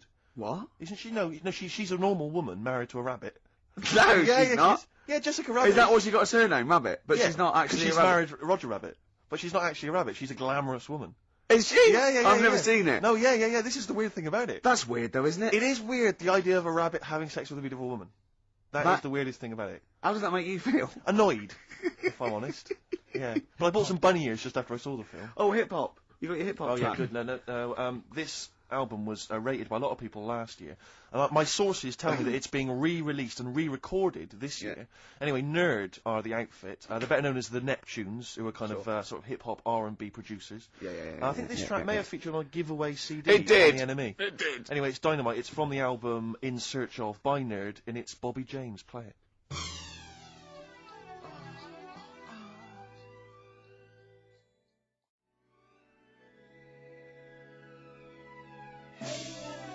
Nerd from the album In Search Of, and that's Bobby James. Brilliant. It's great. It's really big. It reminds me a little bit of Warren G. That chorus. Sure. Yeah. And apparently the album, it was on kind of limited release, so it's quite tricky to get hold of. But as I say, I think they're re-releasing it. Well, you should tape off the radio because we're doing lots of features. Yeah, no, I'll maybe play that again in the future. Just tape it off. I'll tell you what, I'll play the whole album over the course of the next couple of weeks. Yeah, and we're just I mean, you know, we're going to have us talking. We just go now, and you can we press can't play and actually record. say we can't advocate you tape off the radio because that's breaking. No, or maybe I'll just do some bootlegs of the catalog and just sell them Camden Market for £4. Exactly, fine. Yeah, something like that. Yeah, I mean, we won't. I mean, we shouldn't really say that, but Warren G is Dr. Dre's cousin, is he, or something? Warren G, I think, is his cousin. Yeah. But I know he's got a famous brother as well, and I think it's something like Nate Dogg. It could well be Nate Dogg. Maybe someone would know that and could email or phone in. Yeah, or email maybe kind of family. This is the best thing about being on the radio. I can think of something. There was a competition on Virgin, right? I was listening Virgin. I think 105. No, what is it? I can't remember. Yeah. Good station. And they had a competition, right? And it was to win a trip to America on the Enterprise. It was all about space. And there was one question, answer 3 right, and it was who was the first one into space? Yuri Gagarin. Who was doing that? And then the third question was how much bigger than the moon is the sun? Is it twice as big or 4 times as big? And this one went 4 times as big. Went correct. It's not. It's hundreds of times bigger. I can't believe. Can someone look that up on the internet? And how many times bigger is the sun than the moon? It's not 4 times. It's huge. It's like beach ball to a pea type dimensions. Which DJ was it? Do you remember on Virgin? I can't remember, but it was the one on sort of about 11 o'clock. I wouldn't want to be him now. Yeah, he's embarrassed himself, hasn't he? When we do quizzes, we never get anything wrong. That's true enough. During that track, I'm chilling out, I'm loving it, aren't I? Carl goes, do you know how baguettes came about? Do you know how baguettes come about? I went, go on, and Steve went, no, save it. Wait a minute, though, I'm thinking, Rick, people are going to be desperate to know the answer to that. Why don't we play some ads and some music and stuff? It's like a cliffhanger. Exactly. How did baguettes come about? Whatever he says is going to be good, Stay tuned to XFM to find out.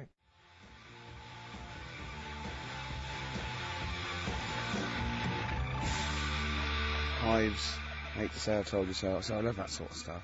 That and the Strokes. So much better than this new metal rubbish, isn't it? Definitely. Now, most people think we talk rubbish on air. Yep. If they could hear the conversations Off that air. go on, I know, but someone just emailed in saying the sun is indeed about 400 times bigger than the moon. Thanks for that. That DJ must have looked it up and said 400 times. That can't be right. It's probably a printing error. 4 times. Nothing can be 400 times bigger than the moon. Carl went, yeah, but the sun's only got 1 million years, isn't it? I went, what? He went, on that space program, it said that in 1 million years the sun will be destroyed, and he said, and then we're all shafted. Right? I laughed. Steve went, no, it's okay. By then, we'll be on another planet. No, I think that's true. We'll have colonised other planets. Carl went, yeah, but there'll be no sun. Steve went, well, there's other suns, which is true. Carl went, well, I went, well, yeah, every star is a sun. Carl went, well, not really. Not really. Don't believe that, do you? And I went, no, it is. The sun is just a star. It's not even a particularly big star. Carl went, well, why didn't they say that instead of worrying me? Instead of worrying me. In 1 million years' time. Yeah. I love the idea of Carl. He's been preserved, brought back to life, and is now the ruler of the world. Just a head in a fish tank. And he speaks like this. I am Pilkington. The reason you became king of the universe, of course, is because of your fascinating French bread anecdote. Oh yeah, yeah. Come on the then. How did baguettes come about? If this is going to be someone cooked a loaf a bit wrong and said I can still make a sandwich out of it, I'm going to hit you. No. Go on then. Right, Napoleon, when he was at war and that with Russia. 1812, yeah. Yeah, all his soldiers were like, not used to the cold weather and that. So they said, take some clothes in your bag with you because it's going to be Chilly. nippy out there. So they put all the clothes in the bag. Sure. Do what they were told. Thought, oh, It's Napoleon, for Christ's sake. No room for any food. No room for You're any joking. food, So Couldn't they make some sort of like sandwich? No, it wouldn't fit because of all the clothes. You had to take extra gear. Sure. for them. So anyway, he said, I can see where this is going. I'll be honest. Is there a baguette-shaped gap left in their holdall? They thought, let's make some bread that you can fit down your trouser leg. What? That's not true! No, it's not, Carl! I read it in Euston train station. I was waiting to go back to Manchester. Where did you read What, these? scrawled on the wall in graffiti? Yeah. Do you know the Was it also meet me here for cock fun at 12 o'clock? The upper crust sandwich shop, Euston station. It's on the wall. What do you mean it's on the wall? Do you know it says like sale on at Dixon's, whatever? Yeah. Next to that, there was like a bit of information. Once you've read the stuff on Dixon's, Baguette information. there was a big thing about the history of the baguette. I read it and I thought, No, we got to make a sandwich we can spit down our trouser leg. But how can you march and fight with a huge piece of bread down your trouser? Although it would be intimidating. You see them coming, you go, sacre bleu, look at the size of them. They're big fellas. Well, Blimey. I can't help but feel that could be a practical joke at your expense. yeah. wouldn't do that. Well, the Earl of Do you ever Sandwich... question anything you read? If it's No. printed up, is that, Yeah. like, fact for you then? Well, it's not funny. I mean, if they were trying to be funny, it's like, it's not, is it? So it's information. Have you heard us? Things sometimes want to be funny when they're not. That's exactly what happened with the sandwich. The Earl of Sandwich wanted something he could fit down his pants. And it was those triangle cut sandwiches wrapped in cling film were perfect. You might be right. You might be right. I am. Because the Cornish pasty, so they could drop it down the mines, isn't it?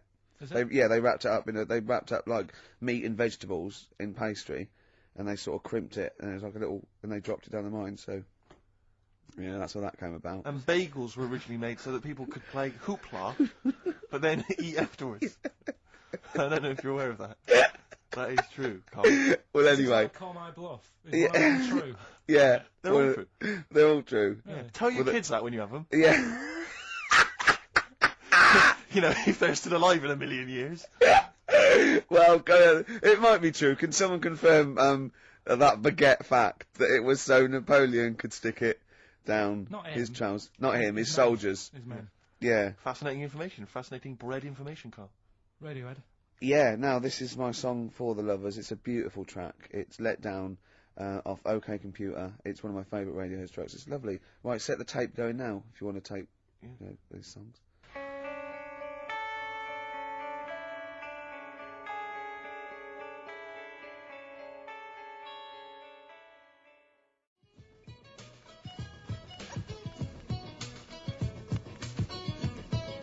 Avalanches, Frontier Psychiatrists. Absolutely. Well, we've had lots of emails. People, obviously, we inflamed and provoked Well, about actually, I have to say, the Rick- Cornish pasty. I've got a couple of amendments to that. The crusty bit, is actually as a handle, because obviously the miners had dirty hands, and they'd eat all the stuff in the pasty, and they'd be left with this sort of crust, and they could throw that away. Mm-hmm. Also, someone told us that at one end was a apple, so you have a little sweet as well. Little dessert. So there you go. You noticed how, like, over the years we've been doing this, way back when we started XFM, no one ever contributes when we ask about the music, when we ask about hip-hop, or their, opinions on that, anything important. No. But start talking about pasties. Yeah. We've had about 5 phone calls. Yeah, and someone phoned up to confirm. They used to work for Upper Crust, and basically Carl got all excited. So it is true. She went, well, I don't know if it's true. I've read the same sign you did, Carl. Interestingly, there's an email here that says, which basically offers a history of the baguette, and talks about after the revolution, the government decreed that all of France must eat the same bread, and it was up to the bakers to bake this bread of equality. And then Napoleon kind of made sure it was a particular. He kind of set in. Obviously, on the bread you can eat anything you find in the garden: frogs, snails, bits of horse, But squid. the interesting thing is, Rick, that there's no mention of sticking it down your trousers whilst going to war. The French have tried to keep that secret for over 100 years, It was only Steve. the upper crust people. that Yeah, managed to, yeah, nearly get 200 years, that is a top secret. Somehow Euston Station Upper Crust got hold of a document, left behind in an old sea chest, possibly Napoleon's, could have been Josephine's. Unfortunately, jotted it down. He's kicking himself now. Oh, Secret, I cannot believe I left a note. If he talked like that. He did. He did that, yeah, he talked English, but in a very funny French accent. Do you remember, there was one thing that, talking about funny French accents, you remember Allo Allo? Yeah. Remember, It was on about 5 o'clock in the afternoon, but they still meant, because it was a funny Frenchman, it was that English guy who was posing as a French police officer. It's very complicated. He would often walk by, and I remember there was one where he said, I was pissing by the door when I heard a shit. Oh yeah. Now that's passing by the door. I'm allowed to say that. Passing by the door when I heard a shot. That's what he's saying. I'm allowed to say that at 2 o'clock because I'm just saying I'm talking in a French accent. Yeah. I was pissing by the door when I heard a shit. Yeah. That's fine. Yeah. Because I'm speaking French, Carl. Do you know what I mean? That's the rule. Do you know why people tink the glasses before they have a drink? Why they tink? The verb to tink. I do know that, Carl. Is it about poison? It is. Here we are. What, would it make a different noise? Nope. Brilliant. Go on, explain Why? it. You explain it, Steve. No, don't, Steve. You explain it, Carl. Go on. Oh, I've started, so I'll finish. Come on, Carl. Explain why they tink the glasses. Ages ago, Yeah. only people with money had drinking or something. That's like one of my film reviews. Years ago. Welcome to History Now. Now, ages ago, only people with money had drinking or something. Keep going, Carl. Keep going. Like spirit and stuff. So they'd it's like businessmen with money. It's easy for you to say. This is getting to be cruel, isn't it? This is amazing. Yeah, go on. Why Go did on. you open your mouth, Carl? What were you hoping was the best that could happen? Because you were trying to make me look stupid before with the planet, so I'm not Whereas you know... Yeah, go on, no, come on. Businessmen with money have got to drink and ching. Okay, so then, with all the drink... So they'd nip round to have a chat about whatever they're earning money with. And they'd say, right, do you want a drink then? And they'd go, oh yeah, that'd be alright. Yeah. So, Yeah. rather than like, just pouring it out of a bottle into a glass and saying, there you go, it could be going, hang on a minute. It could be poisoning me ear and trying to like nick my business idea. Yeah. So what they'd do, it'd sort of pour a bit of his drink into the other person's glass and you get that tink noise.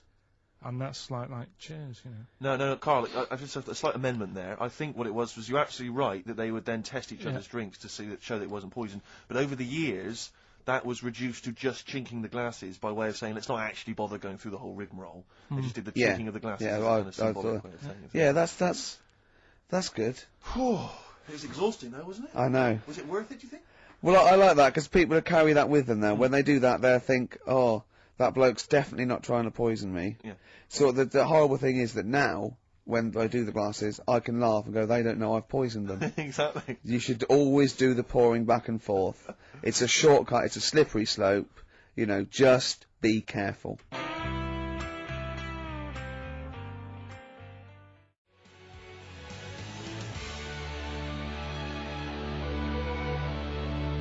Ash, there's a star. One of my bands of 2001, Ash. Was it? Yeah, they've come through. I didn't like them at first. Thought, you know, a bit too lo-fi, but I think they've worked at it. They do good songs. They're good performers, and I think they're probably thoroughly nice chaps. Sure. All right. We didn't say hello because we were away for a couple of weeks. We didn't come back and go, oh, we're back, did we? It's like nothing ever happened. Exactly. Do you know what I mean? Did you have a good Christmas? Yeah, you? Yep. Carl? Yeah, it's alright. Lovely. Okay, let's crack on. Good. I went on holiday after Christmas, yeah. And so did our mutual friend, Phil Belker. Yeah, good man. He was in Lanzarote and he told me one of the funny... I don't know if I can tell this on the radio. I'll have to say the C word. I'll just go... It's in a sentence, so I just go, you, see, when it comes, and you'll know that he's saying the terrible word. Just, you know, didn't want to ruin the anecdote. Anyway, they're walking along one evening in Lanzarote, and there's lots of Brits there, apparently. And Phil overhears a sort of a married couple arguing. They're having to go home a bit early. And she's saying to him, she went, for Christ's sake, every time we come out drinking, you always shit yourself. Right? Wow. Always, not once. So he's going, I've told you, he said, it's not the drink, it's the weather. She went, the weather. You'll be blaming the food next, you see. I don't think they should have got married.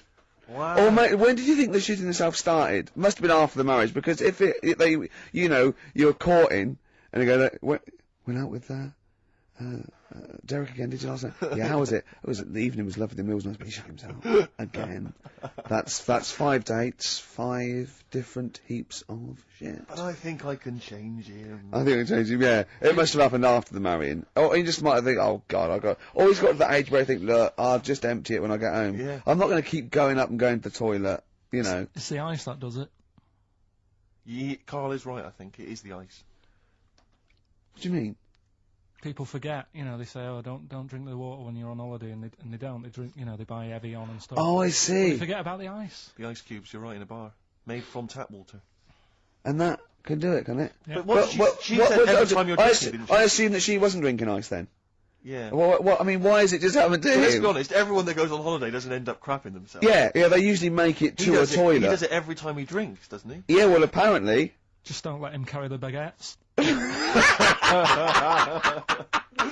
Ah, he's good, isn't he? Oh, Carl comes out with He something. does now and again, High doesn't five, he? Carl. That was sweet, man. Yeah, Sweet. nice one. Yeah, respect you. Right, we've got another feature now. Yes, this is a feature which we introduced before Christmas, and it was so popular, we brought it into 2002 as well. And it's We've called- carried it over with us. It's an interesting thing, and I don't think we'll ever run out of features for I it. don't think so. Go on, then what's the feature called, Steve? It's rather brilliantly called A Song That I Like. Yeah. And in it, let me explain. 'cause Go it's on, quite complicated. go on. What I do is, in it, I play a song. What, that you like, or? That I like. Oh, right, Yeah. so you just pick a few, let me go, I'm going to explain this. All the songs, right, there are, Carl, Steve likes some of them, he doesn't like others. Exactly. But for this particular feature, the only songs that'll be in this section will be the ones that he likes. If you think you're going to hear songs that I don't like, you're wrong. Carl. Let me clear that up straight away. 'Cause Yeah. it's songs that I like. What song have you chosen to play? Thank you very much for asking. I have chosen, and it's something I've only been introduced to recently, but I did enjoy it, and it seemed, just felt contemporary. It's Patti Smith and the classic Gloria. Oh, fantastic. Play it, Carl.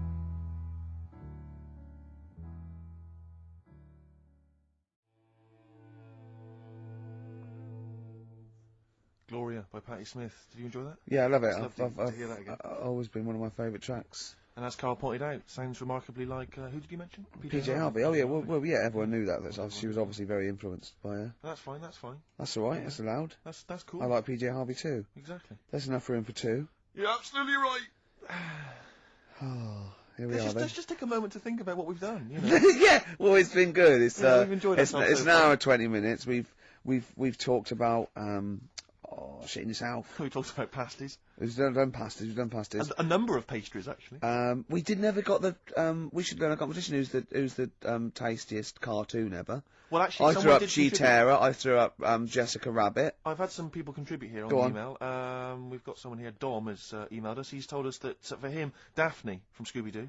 Yeah, Always popular choice. Popular And choice. obviously, this is one I've never quite understood. Wilma from the Flintstones. I've actually always felt that Wilma. I don't know. I just thought she was a bit. No, not a bit Wilma. homely. Betty, surely. Yeah, Betty. Well, this is what I'm doing. Wilma. I mean, yeah, Betty, surely, but Wilma. No, No, I mean it's she's just quite like- homely. But Betty, Oh, yeah. come on, Steve. You wouldn't say no to Wilma. No, I suppose not. If it was Well, on. I'd be worried about Fred if he found out. Well, I'd hate to do it, you I know. don't want to do it to Fred. He's a good guy. He is, isn't You know, he? He's a bit of a worked jump. hard. Whereas, Worked hard. whereas Barney, to be honest, I don't think he deserves Betty. Do they both work in the quarry? Because, I mean, let's be honest, Fred, not a smart man. I mean, he obviously didn't come out of rock school with anything other than a couple of basic O levels. I know, but he's a hard-working, sound sort of But they guy. got a big house. They got like a TV. They got that bird thing. Yeah. They I mean, be honest, if I was Fred, I would be a little bit disappointed that my kid does nothing, whereas Barney's can lift up sort of tall buildings. Bam, bam. He's a very strong, you know. I mean, interestingly, Fred loves his job. He's always yabba dabba doing at the end of the day. He does And he spent yabba the whole dabba. day lifting rocks from one place to another. I'll tell you what, I wouldn't take that from that cat, though. I would. If a cat picked me up by the scruff neck and put me out, Yeah. right, on the doorstep, Oh, I'd right. go mental. I'd get rid of it. I'd get It is a rid of saber-toothed tiger, though, Carl, so it could rip him to shreds. It's not like a normal domestic cat you have nowadays. You know when they go to the drive-in at the beginning? Yeah. And they order maybe some ribs. Yeah, that One huge- brings that huge rib, and it tips the car over. Yeah. Was that her first day on the job? Because Yeah, I've can't- never been ordered before. Yeah, or either it's you'd have that, thought or- she'd have realised. Or, that. yeah, we're out of pig. We've got brontosaurus rib. And Exactly. he goes, won't that knock the car over? No, it won't. I don't know. Rick, can I tell you now? That was an accident waiting to happen. It was really, wasn't it? Yeah. And it did. Oh, dear. Mind you, I went to Texas once, and I had some ribs, and it was like the Flintstones. It was huge. And not only did it look too much like an animal that I couldn't actually eat it, I don't know who could eat it. I mean, seriously, it was 2 foot long. Yeah. And it was like half a rib cage.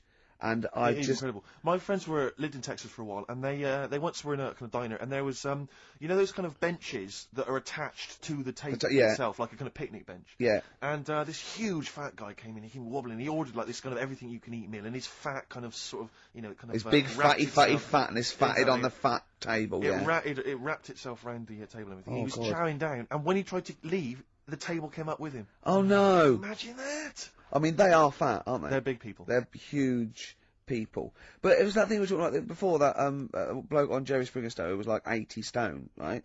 Now, I felt quite sorry for him. He was really sad and he was crying. It is rad, but my point is this, right? When he got to say 50 stones, didn't he go, that's too much, that's not enough for a land animal? Exactly. Do you know what I mean? Yeah. That's big, isn't it? I mean, I'm getting worried. I'm 13 stone, and I am genuinely getting worried. I'm thinking, oh, yeah. God. When you've got that big, when you've actually got your own mare. yeah. When you have to get in helpers to look what the scale says. Yeah. Like 4 or 5 people lift up your belly and go, it's 52 stone. You go, that's too much. Exactly. I'm going to only have 9 breakfasts when you today. when you begin to appear on the Ordnance Survey map. yeah, exactly, yeah. When you've got your own symbol. It's like, we can see 2 things from space now, Fatty and Steve Merchant. We'll be landing at about... Well, no, I'm just saying, you're not fat, aren't you? You're freakish and big. Just another quick thought. Someone's mentioned Daphne from Scooby-Doo, and but I've always had a soft spot for Velma. Velma? Because Velma's got glasses. I mean, I'd have She's clever. Can I tell you what would have happened if I was in that environment? I was maybe on the... Your glasses would have got tangled up. I'd have always had I'd always been making a play for Daphne, right? And Velma would have fancied me, but I'd have always ignored it because I was playing for Daphne. And then when I finally realised it was never going to happen with Daphne, I'd have blown it with Velma. Maybe not, though. Maybe not. Maybe not. Sometimes those, they might, appreciate honesty. Go, listen, I've been hitting on the good-looking one. Oi, Four Eyes. Yeah. Do you fancy it, Chubbs? Exactly. Something like that. Let's be honest, is what you're saying. Well, I'm wondering, I don't mean to be libelous, but Velma, she was quite short, the glasses, the short hair. Lesbian? Hung around with the dog and lesbian. the bloke. I'm beginning to wonder if she was... Maybe. See, unfortunately, I said lesbian there, and you still carried on with your assessment of what it is to be a lesbian. It's bad enough doing the cliches of having short hair, but you said the dog. Yeah, well, she hangs around with a dog. Do lesbians do that? Well, have you seen some lesbians? They're right dogs. Good night. Have you seen what I've done there? You know what I've done there, Rick? Comedy award winning. Oh,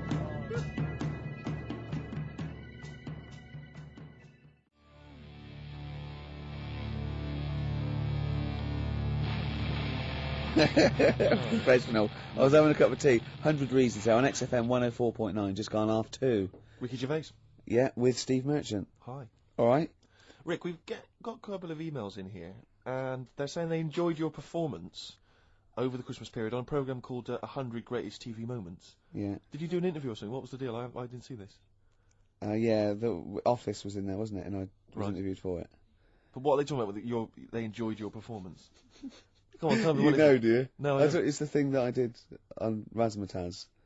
Oh, is this where they found a clip or something? Yeah. No, alright, I was in a band, and we had one single out or something, and I did one TV appearance when I was about, oh God, and they showed a bit of it, about 7 seconds, me on Razzmatazz.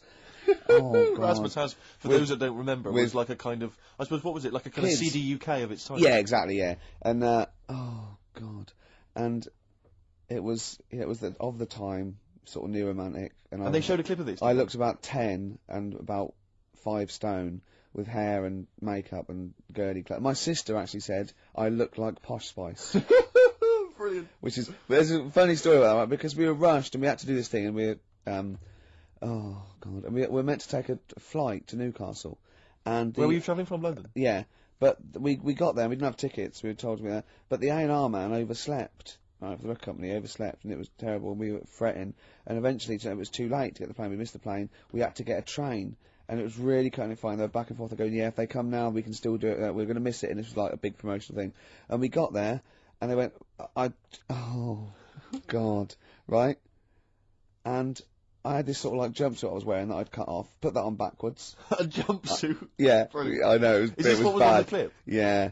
I had that on back to front, and there was no time, and I think I even mimed wrong at one point, and it was awful. But the funny story is this, that when We were there. We didn't have our tickets. This was at the airport. We bumped into Bucks Fizz.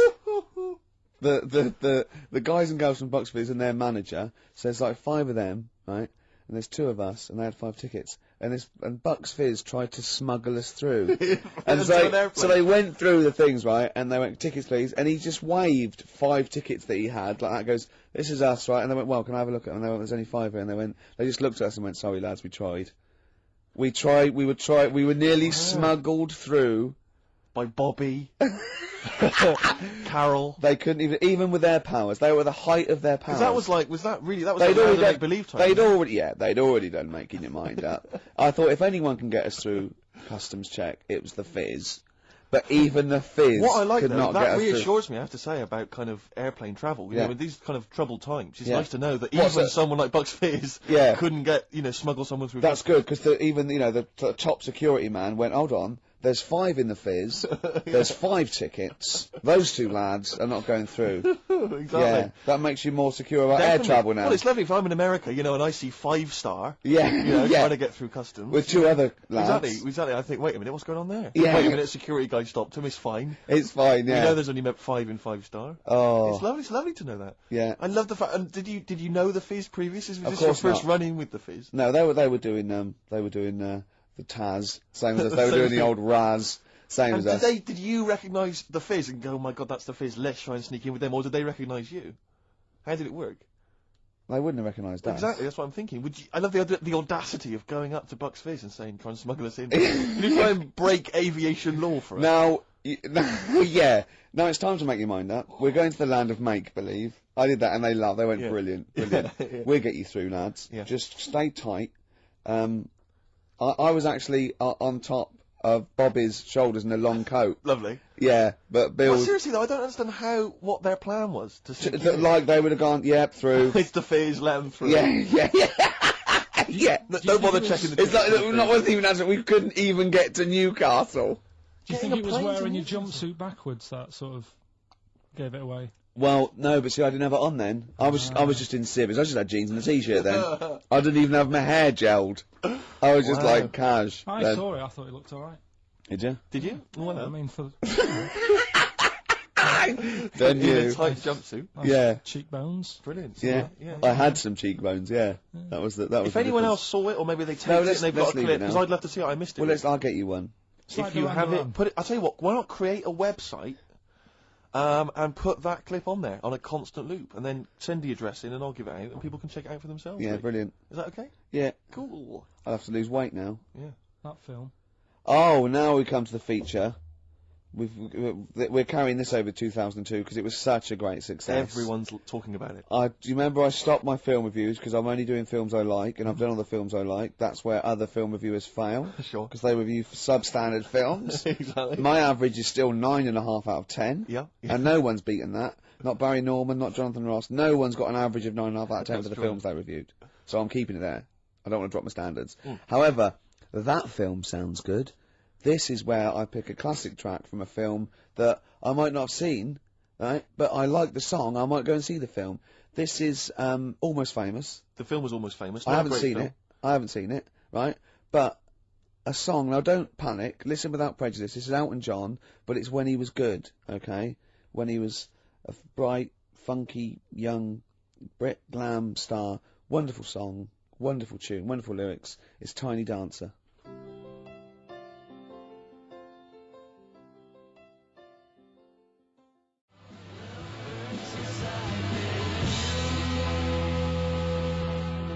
Love Burns, Black Rebel Motorcycle Club there, Steve. What's about it? That's it, isn't it? We've had some laughs, haven't we? We've learned as well. We've been educated as ever. Yeah, past ears, all that. We've got baguette information. We've had features such as That Film Sounds Good. Exactly. Song A for song the that I Lovers. like. Song for the Lovers. Song for the Ladies. Song for the Ladies coming up very shortly. Rick, I was lucky enough this week to go to a exclusive press preview of Britney Spears' forthcoming movie, Crisscross, or Yeah. Crossroads. Crossroads, I think it's called. Yeah, It's not related to the popular TV show. right. Rick, I'm assuming you'd love me to do a little review of it now. I can't, because it's No, I embargoed until March. I can only talk about it in March. No, I Otherwise, wouldn't, the press people will go crazy. No, I don't. I wouldn't want you to. Well, no, I imagine you want to know all about Crossroads. Not really. Because I cannot tell you anything. Well, don't then. I mean, just. Well, you can ask me questions. You can pump me for information. I cannot tell you anything about it until March. I would pump you for no reason ever. No, but Rick, Certainly not for information. Carl, doesn't matter what you ask me about Britney Spears' Crossroads. I cannot tell you anything about it. Right. Okay. But seriously, if you want to know the plot or what I think of it, I cannot discuss it. Okay? And if the listeners want to email in questions, they can. I cannot reply until March. So hang on for that. I've seen the film already. I've already seen the film myself in advance of everyone else. I can't tell anyone about it. Right. Until March. That's the kind of exclusive. I'll tell you what, though. Maybe I'll review it in March. No, you can't. Why? Because you haven't seen it, and I have. Yeah. But if you want to ask me a question now about it. Well, that's you in March. Yeah, Not but if very you wanted long. to know now, you couldn't know. I wouldn't be able to tell you. Right. Song for the lovers. Yeah. Ladies, anyway, sorry. Song for the ladies this week. I was lucky enough to get given as a Christmas gift the Rolling Stones complete singles collection. Good and present. Well, it's an absolute joy. And I'd forgotten how brilliant Wild Horses Oh, great is track. from the Stones. So I thought I'd play that this week for the ladies. Let's leave them with that. Jagger and Richards at their best. Beautiful. Watts is in on it. if I know Wattsy. I mean, cannot- Wyman was still there those days. See you next time. Bye.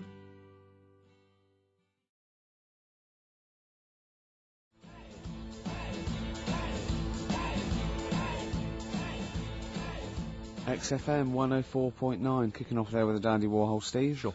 Ricky Gervais show with With me, Steve. Steve Merchant. Well, then That's always all I let was me gonna say that. Well, I thought you would.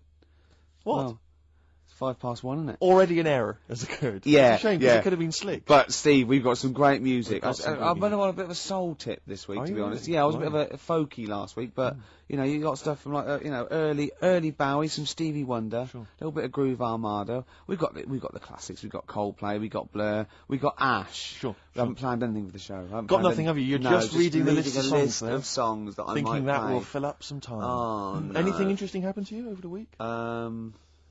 Nope. No, I just swore off air, and Yeah. Carl went, "Never swear in an on-air studio."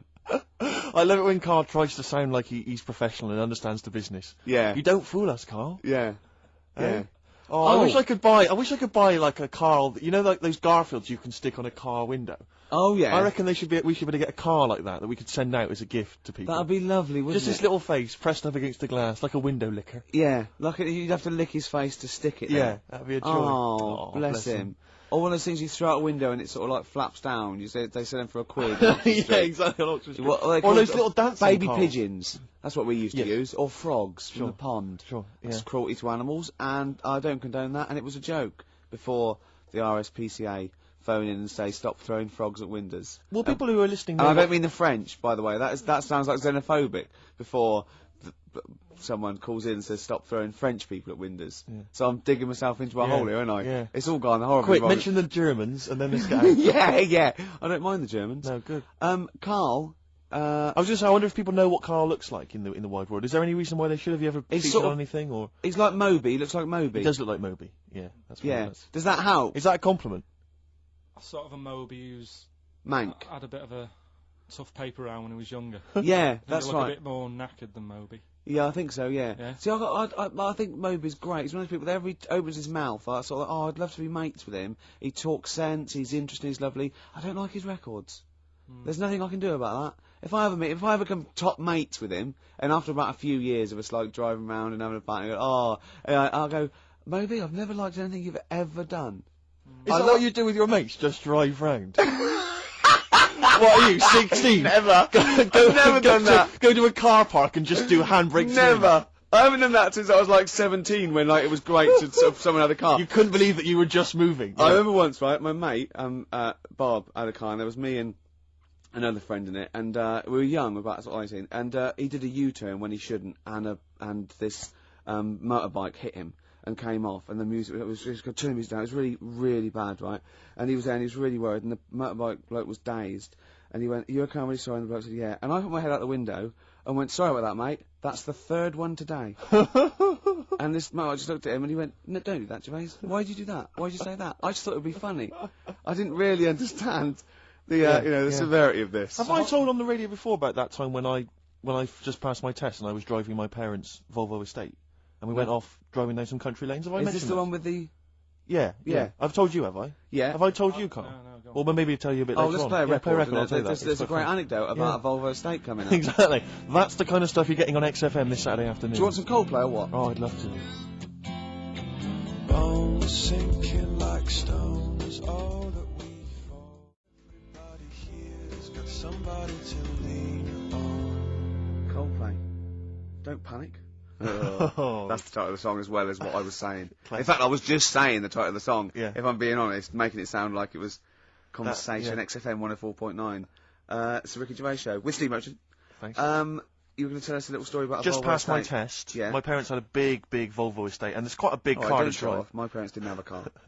But I know you don't drive cars, Rick, but No. it's got a big car to drive if you've just passed your test. It's safe though, isn't it? It is very safe. That was the thing. Yeah. And I come from the West Country. Obviously, there's quite a lot of windy lanes around there. You're joking, do you? They have cars there. Well, here it comes.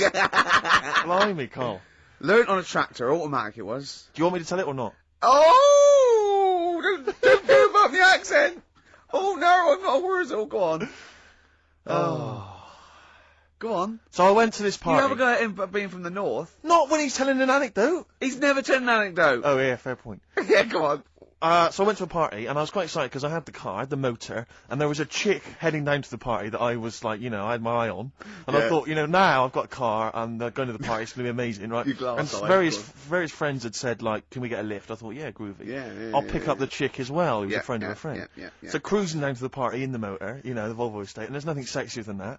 Slipping a little bit of Billy Joel on the stereo or whatever, something classy. Go changing. Exactly. And maybe it was Billy Ocean. I think maybe I was quite a Billy. Maybe it Billy was face. get out of my dreams, get into my car. Ideally. Yeah. So I get to the party, and inevitably it was one of those house parties where the chick that I had my eye on, she kind of was chatting to other guys, and she wasn't really paying attention to me, and I was sort of Found out to get, was she again? Same old story. Oh, they make me They know laugh. how to tease, don't they, the make ladies? me laugh. Who are they kidding? So I'd follow her like a dog, from room to room. Yeah. And watch Quite her while... literally, sometimes he was barking. Yeah. Go on. And while, just watch her while she talked to other blokes. And then, obviously because I was driving, I wasn't drinking, so I was not really enjoying myself. And then somebody said, should we go and pick up Vera? And I thought, right, okay. And they went, Steve's got a car, let's all leap in there, we'll go pick up Vera. And this girl was like up for it as well, so I thought, brilliant, I'll be back in the car with her, away from all these lads. yeah. One guy she had her eye on, he came as well, I was a little bit annoyed. Yeah. But anyway, he was in the car, so I'm driving down these country lanes, just driving along, and they're directing me, they're saying, go left here, go right. And then suddenly, we stop, and one of them goes, just drive into that field, this pitch black field, right? And I'm sort of, well, it is my parents' car. Just drive in the field, Steve. I'm thinking, well, I don't want to, not seem like I'm a hard, cool, crazy kind of guy, because the chick's in the car. So drove the car into the field. They all leapt out, started running off into the darkness, shouting, Vera, Vera, Vera, where are you? So I'm just sort of sat there in the car, waiting. Wasn't Vera Lynn, was it? Because she likes to hide in fields. Bizarrely, it wasn't. Right. It was just, I was just left in the car on my own with Billy Ocean, and suddenly, at the darkness, they come back holding a Vietnamese pot-bellied pig that they had stole from a nearby farm, and they knew that the pig was called Vera because someone knew the farmer or something. Anyway, so they got this pig. So now they're going, "I'll put the pig in the back of the car. We'll take it back to the party. It'll be hilarious." I'm thinking, well, I'm not sure I want a pig and all its piggy crap in the car, right, crammed in there. But they say yes. So obviously, I'm thinking again, I don't want to look like I'm a nerd. I'm terrified of that, Rick, ever happened. Yeah. So, yeah. So you go, hey, bring the pig into the car. Exactly. I'm no nerd. Exactly. Yeah, go on. So now we drive off again. I've got this pig kind of screeching in the back of the car. And they say, stop again, let's do some cow tipping. And they do that old thing, about the fact because cows sleep standing up, don't they? So you can push a cow over and stuff. Yeah. So they're having a wild time, hilarious. So this time, now we get to a sort of dead end in the road. And they say, well, turn around, let's go back to the party. And I'm thinking, fine. Try and do a 3-point turn in this very narrow country lane, right? Get the Volvo estate wedged horizontally across the road. Can't get it out, just can't seem to sort it out. I don't know what, I'm panicking because there's a pig in the car. Right, and local disgruntled farmers, right? People drunk, partying, probably off their head on some kind of weed, Rick. Was it loads of blokes with, pitchforks and flaming torches Exactly. going, burn him. He's playing with our pig. Exactly that. And so that, do you know, I was so terrified that all I could think was they're going to have to send a helicopter to lower a magnet onto the top of the car to lift the car up and put it the right way round. You used to read a lot of comics, didn't you? Yeah. Yeah. So, do you know what I started doing? What? Crying. Did you really? Yeah. Why? Just started crying, just very slightly. Started getting upset, and the other guy that the girl fancied, he had to get into the driving seat and sort it out for me by slowly edging forward So and that's backwards. the worst bit of the whole story. Yeah, edging slowly back and forwards. He just sorted it out, just slowly worked the car back round, and then we were off. You're just gently weeping. Just gently where weeping in the back. The bloke had just taken the bird that you saw from a distance. Exactly. That was basically your wife in your head by then. Oh, yes. Wasn't it? I can't We were believe it. happily married with a pig for a child. Don't joke, that could happen. I know. The pigs come, if you like. Sorry? What did you say? What did you say? What did you say? When you do what, Carl? What? What did you say?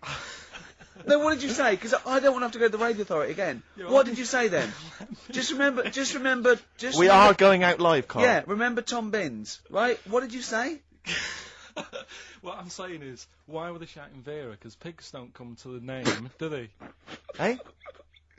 I don't know the ins and outs of pig, have how to lure a pig into your trap. Can I just tell you some very, very interesting things about pigs? Please do. Right. One, everyone knows they have a corkscrew-shaped penis, right? Yeah, A corkscrew-shaped Yeah. penis. That's the tail, isn't it? Two, they can't look up. They can't put their head back and look up, right? Three, they can have a 30-minute orgasm. Rick, is it only pigs that have got a corkscrew-shaped penis? No, and landlords. Okay. Very handy. Right. Here's one for you. Go on. Like insect facts and stuff. Go on. If a man was a flea... You could jump over St Paul's Cathedral. No. What? Wrong. It's gone up now. It's... the big wheel. The big wheel. The Millennium Wheel. Now. It's gone up now. Play a record. You're the best.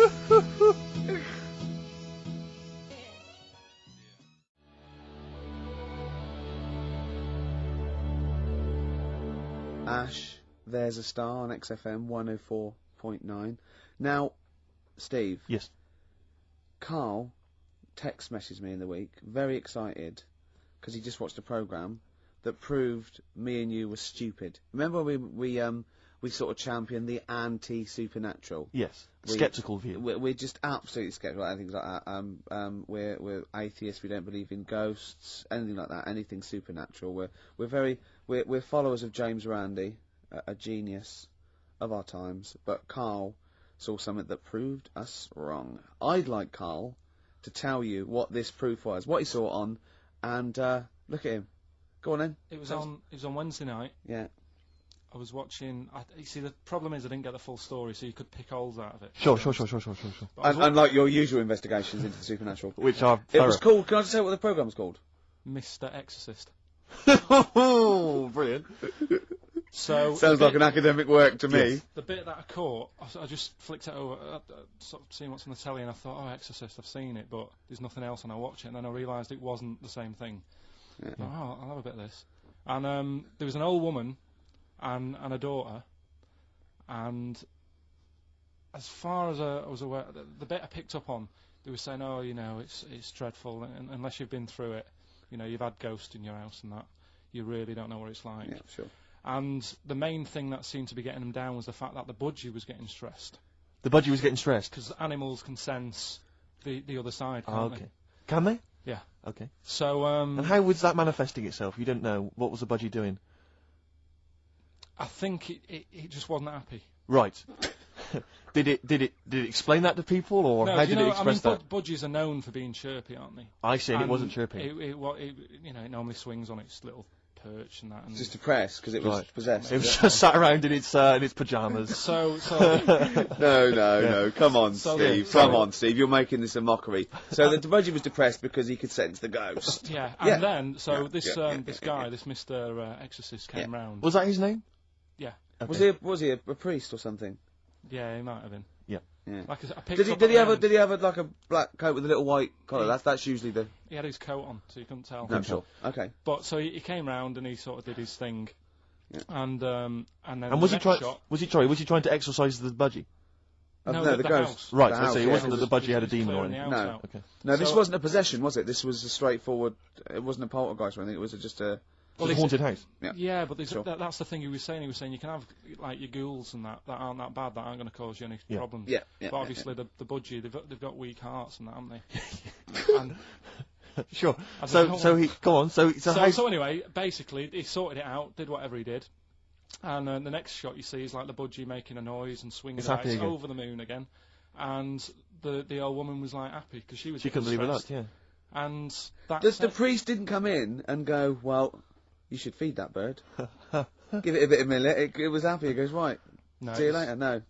It was a... So Because budgies are... my mum's got a budgie, and they're fairly happy all the time, aren't they? So it's got to be something fairly odd. Right. You never see a budgie sitting down going, I feel like topping myself, to be honest. Yeah. Do you know what I mean, though? No. Do you know no. you can have, like, a moody dog? You can see a dog when it's unhappy if it's walking down the street. You can have a moody canary, can't you? And what they do is they often tell the police what you've been doing. They're known for that. Mm.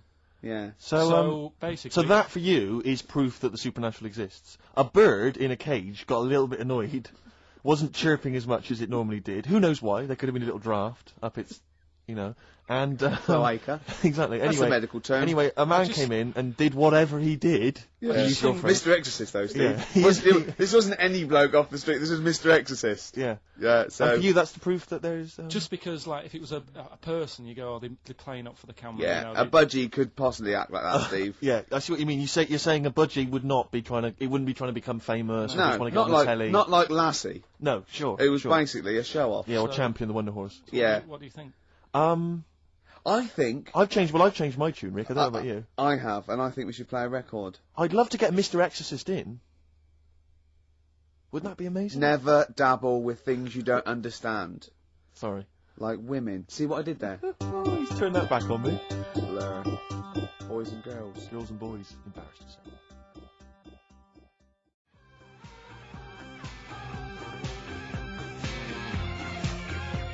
Blur. Girls and boys there, Steve, on XFM 104.9. So, it's not so bad, really, because we didn't plan anything, No. We proved the supernatural. We were wrong about that. Well, just one other question. Was there anything else in this woman's house that led her to believe that there were ghosts, or was it just the fact that, Tweety, or whatever his name was, wasn't chirping? You see, this is the problem. I was watching UK Style. I was watching something on that. What were you watching on that? It was, it's not changing rooms, it's like that, but cheaper. Quite seriously, right? You might be the most interesting man in the world. I'm fascinated by it. I'd like to follow you. I'd like to have a hidden camera on you. I can ask you any question. I'd like to have you in a cupboard in my flat. So I just think about it. I wonder what KARL thinks of that. And I'd just throw something at you, and you know what I mean? Yeah, because that's what my dad did. Just kept me in the cupboard. You know what I mean, though? Yeah. I wonder what KARL would You're think never about stuck this. for a conversation point if Carl's around. That's No, what's genius about it. he's always got an opinion. He's got an opinion about everything. Yeah. It's But I love the fantastic. fact he was watching UK Style without a shadow of irony. Yeah. Nothing. No, He's that's, just that's, like- that's what I like about him. Exactly, that's what's I wouldn't brilliant. like it if he was trying to be No, he's not. kitsch Yeah. and stuff like that. I like it because he's down the line, straightforward, no nonsense. This is what I like. You know what I mean? He's going to be sort of like Jeffrey Boycott, Dickie Bird when he's about like 60 or 70. He's going to get on a bus and go to the driver somewhere. You need an haircut. You look like a scruffy get. You know what I mean? He's going to be a great old bloke that Genius. he doesn't get chinned in the pub. Yeah. Right? People protect him, because he's like 70 or something. But it's great. You're looking forward. You're actually in that nod. That nod went. I can't wait to be 70. Yeah. Wasn't it? Can I make a suggestion that we just get people, they can email in just questions or comments they'd like to hear from KARL. Maybe they just want to know his opinion on the Afghanistan situation. Yeah, like or like last night's Coronation Street, whatever. Yeah, like they do it. In the NME or imagine that coming up to the election, they go, Billy says Labour. Oh, Yeah. KARL. I think the Sun has White Van Man. Each Oh, day right. they interview a guy who drives a white van, see his opinions on various topics. KARL is very much our white man van. White man van. Yeah. So I think- any query you have, I think most of our listeners are. any to be honest. opinion that you would like to hear voiced from the K-Man, ricky.gervais@xfm.co.uk, or you can phone in. I forget what the number is. Doesn't matter, does it? 700 800 1234. Sweet. Now it's time for our first regular feature of the day. That film sounds good. That film sounds good. I stopped the film reviews because I've done all the films that were 9 or 10 out of 10. I don't want to drop my standards. Absolutely. This is a feature where it's a soundtrack of a film where I like the single from it and might want to see the film, might have seen the film. Today is our first request. Right, interesting. This is for Martin, who wants to hear Live in the City by Stevie Wonder, and it's Genius. from Jungle Fever. Let's hear it. Well, I love the song, It's and I an love the absolute film. classic.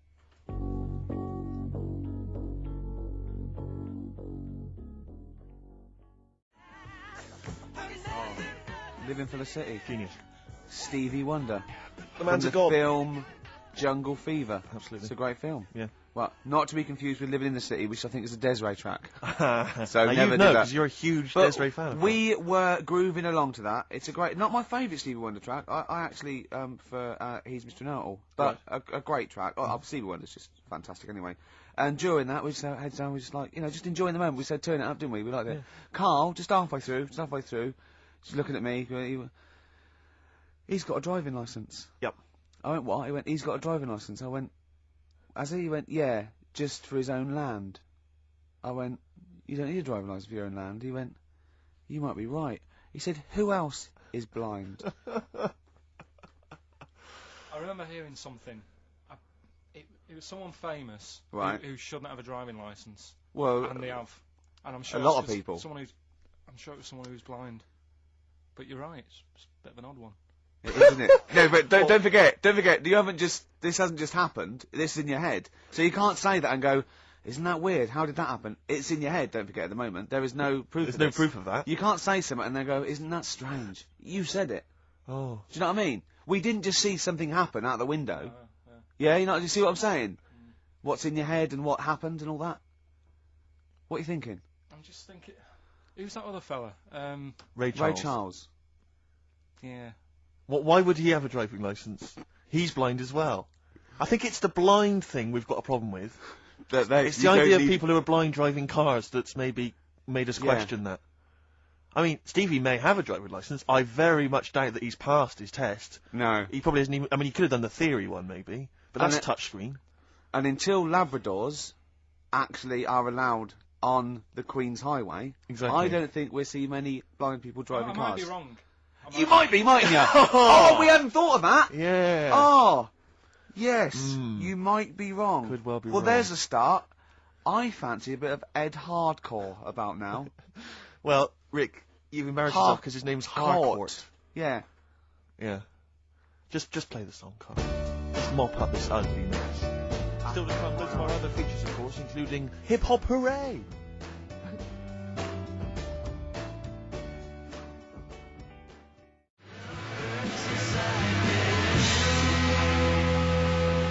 Black Rebel Motorcycle Club and Love Burns, XFM 104.9. I'm Ricky Gervais. My name's Steve Merchant. KARL, what's your name? I press the buttons. That's it. KARL, I press the button. Yeah. Oh, bless him. People are loving the K-Man, aren't they? They are. People are saying they love him. He's just. Oh. He is. He's I think we've created a whole new Will McDonald. I like to think so. Yeah. KARL! Or Gordon the Gopher. I used to have a show in Manchester. You used to host a show? Yeah, overnights. What kind of things was it? What kind of stuff? What sort of tip were you on? Phone-ins and stuff. Yeah. You did a phone-in? Not a proper one. What did people phone in about? No, they didn't. That was one problem. There was no phones. Go on. No, just how things were going and that. Problems. Were you like an agony uncle? Kind of. That's amazing. Imagine that. Imagine sending someone to KARL. You got problems? Is it delicate? We'll go to KARL Pilkington. Hang on, looks like maybe there's some questions. Oh, we've got coming I've in. got a few questions here. What's the one? What's KARL's view on? KARL, what do you make of nudism? Who's that from? Let me just check who that's from. Sort of there's a time and a place for it. That's from. It's very difficult to tell. That's great. You see, there's a time and a place for it. That is just brilliant. That is Dickie Bird. That's that sort of northern, confident soundbite. What do you think of nudism? Time and a place for it. There's a time and a place Would you for do it, Steve? Would I do nudism? Yeah. He's not allowed. Not again. No, Yeah. It's not nice, is it, really? No, it's not with Steve. He's not allowed on any National Trust land doing it because he's caused the death of millions of starlings. That's true. There was something on BBC Choice the other night. It's a really short show. I haven't seen it before. Yeah. Like an odd It's court not. thing. It's not a bloke eating cup of soup and then another short show like maybe someone cleaning their teeth with Colgate and then the really short show. What was it? Go on. No, what it was about this old fella who he's into nudism, and he was saying he's done all right. Does he out play of it. volleyball a lot? He said he's done all right out of it because there's not many blokes who are willing to go nude for modelling and that, and he's about 70, so it's not Is there much cry for that, do you think? Is there much demand for a He's doing 70-year-old alright. nudes? He's doing all right for it. Sure. Good luck to him. And the odd thing was, you see, He had a corkscrew penis.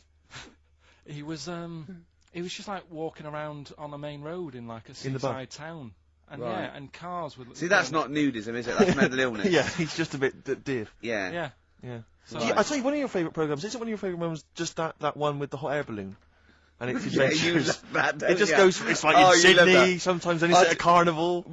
His favourite programme when he was little, he used to watch it for hours, was that little girl by a blackboard with 2 toys. Yeah. He used to love You that, didn't enjoyed you? that, didn't you? Right. Listen, here's something else I learned in the week, and we can use this if you want to give away the Incubus tickets. Go on. There's a Oh, I program. must have, there's some tickets to give away later. I'll tell you what. I'll tell you what it is later. Go on. Who? Carl. I don't know. We're going to save it. It's a surprise. Go on, Carl. Oh, have I ruined it? No, go on. Crack on, mate. Crack on. Yeah. There was a program about the body. Sure. And what is it, right? Barbie doll. Why couldn't that be real? Yes. Play a record, Carl. I do know the answer, actually, I have to say. What do you Yeah, mean? Why really? couldn't it be real? If the Barbie doll was like a real person, Right. it wouldn't work out. I don't understand the question. If you do, this is what worries me. I do understand the Don't question. say Why do you understand it? Because Why it's one of those facts which I've heard in the past, but so therefore, because I know the answer, the question makes sense. But unless you know the answer, the question makes no sense. Well, of course it doesn't. That's what's brilliant. Is it worth using for the tickets, do you think? Is it that good? It's not a real question, Carl. I don't Why think it is? can count really. It can't be a real Why? question. Well, because it's like one of those things about, a man went into a field and died. Why? You have to ask a question. You go, because his parents didn't know. But, well, I've got a million explanations. Okay, she'd be hollow. Do you know what I mean? No, he's right, actually. It is too vague. Why don't you give the answer, and then you'll understand what your question meant. What was the answer? She'd have to walk around on all fours. Because... No, physically, the proportions of Barbie Yeah. could Yeah. not be replicated on a real human woman, because she just couldn't have those dimensions. Yeah, we know. Yeah. But that you know what I mean? Yeah. Same goes for Fred Flintstone. Do you know what I mean? His head's half his body. It's a cartoon. Right. Don't have a go at Carl. He's the K-Man. People love him. Sorry. God, Have I you're gone going too to far? alienate yourself. I'd like some hip hop, Steve. Seriously. laying into I'd him. like some hip hop, Steve. We'll come up with a question. We're giving away some Incubus tickets later. Look forward to that. Yeah. It's time for Hip Hop Hooray! This is from Hooray.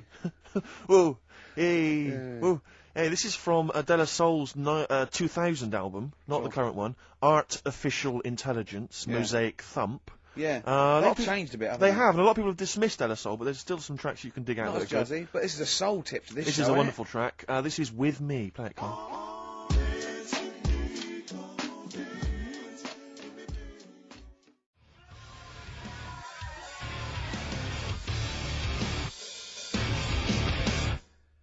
A live POD or pod, Absolutely. as I call them. Yep. On XFM 104.9, a bit of rock. Who are you? I'm Ricky Gervais. Steve Merchant here. Yeah. Carl over there. Now listen, there's a bit of rock there. Yep. Takes us into a competition. We Okay. got Incubus tickets to give away. Incubus, you say? Now, I like Incubus. Okay. I mean, for what they are, but, I'm a bit worried about all this crossover, this new metal, and these people coming out that are a bit like Pearl Jam and a bit all this sort of. I'm not too sure about it. I'm still not convinced, but Incubus have got a bit of style about them. The competition we just ran there, the phone in, ask Carl and thing. People were phoning up. One person said, "What do you think about new metal?" Carl just quick as fast went, "I hate it." Exactly. And he threw a question right back at them and went, "Do you listen to that in the morning?" She went, "Yeah." He went, "Wow, you see, in the morning I like Ash. In the evening, I might listen to I think he said Magic FM. Yeah. But I love the fact that he is now, we've put him on a pedal, he's happy with his own opinions. Before he was like, don't know. And now he wants to tell the world. He'll be down Hyde Park Corner tomorrow, won't he? And they're going, right, who wants to know what I think about, I don't know, At 2 o'clock, I will listen to the Human League. Today at 4:13 I had one apple and listened to Primal Scream. Thank you. Oh, no, you're a great bloke, Carl. We better stop now because, you know, we're going to make you into the new There'll be more from Carl next. This is a very last question that this is Jim, he's emailed in. He says, does Carl think that that Waterworld, Mad Max, Judge Dredd or similar films present an accurate portrayal of what a post-apocalyptic world might be like? How do you imagine the world will be, Carl, I when haven't seen the any bomb of is them, dropped? so I've got no comment.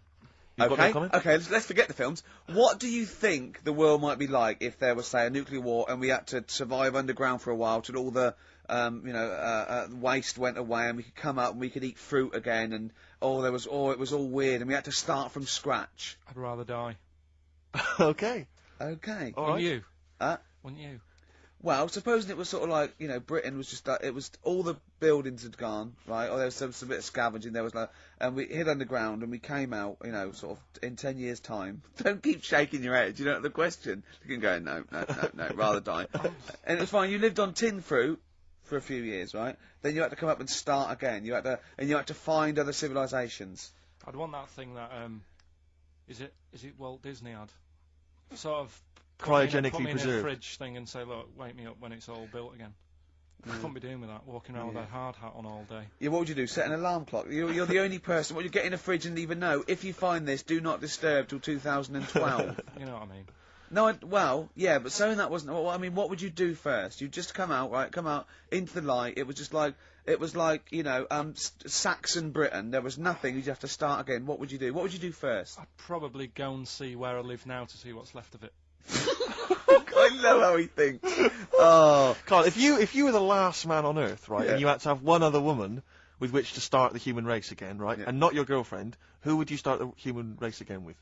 Which person would you want to? Bear in mind, it's not just like the fact that you've got to have kids. They've got to be able to provide something in this world. They've got to be leaders. And they might be all melted. And Exactly, so their beauty may have- They've just got one good eye, but now they can tell what you're thinking because Exactly. of radiation. Yeah. Who do you think, Carl? they tried to go through a pod, and there was a fish in there for some reason in their Wellington. I mean, for me, probably. Now, what would you rather kiss, a mermaid or a unicorn? Carl, quickly. Mermaid. Why? No, no, I want him to answer my Because it's question. got a lady's face. Okay then. What would you rather kiss, a lady with the body of a fish or the body of a horse? A fish. Wouldn't you? This is the best thing in the world. It's just like, when you call a file a rude word, and then the computer goes, "Do you want to open tits?" Yeah. You laugh, because it's like, that's what playing with Carl's Sure. like. It's sort of like you input it, and you always get, you know what I mean? You Yeah. sort of get... You get more back than you bargained for. Yeah. Oh. Oh, probably only because I've seen films, that one with that Hannah Darrell or whatever her name is in, and she looks Yeah. alright. I've never seen Hannah a film Darrell, yeah. with a woman with a horse's body. Maybe if I've seen one, I might change my mind. If Okay, it's all right. can you email us a picture of a woman with a horse's body? Yeah. Yeah. Ricky.gervais@xfm.co.uk. Or do they exist? Anyway, Do you reckon unicorns exist, Carl? no. No. Let's play another song then, because I think we were going to give away some Incubus tickets. We seem to have got sidetracked. Okay. Are we? Well, I'd like to play my song for the lovers. Mm-hmm. I'm not ashamed of this. It's an early Bowie track. It's his sort of, version of soul. It's off the Young Americans album, and it's a beautiful song called Can You Hear Me?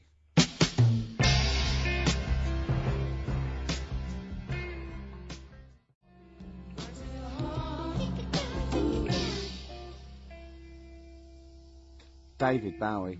At his best there. Yeah. Young Americans, Can You Hear Me? You said it when the record was on, Steve. You're not going to hear this sort of eclectic mix of music anywhere. Anywhere else, Rick? We go from hip-hop to soul, to hip-hop and soul, to soul-y type hip-hop, And then some soul-y hip-hop hop here. and ash. And the joy of it is, Rick, that if people are open-minded enough and broad-minded enough, as Yeah. I hope our listeners are, Yeah. they're going to be loving this. And we played Early Alton last We've week. done We all didn't care, sorts. Ty. We don't care what he's done since or No. what he's like now. We're not If interested in reputation, Rick. I don't judge. You know what I mean? If they Rick, do a good track, Can I then say this let's now? play that track. I am not interested in what people think's cool. No, obviously. No, I'm interested in what people think is good, Rick. Yeah.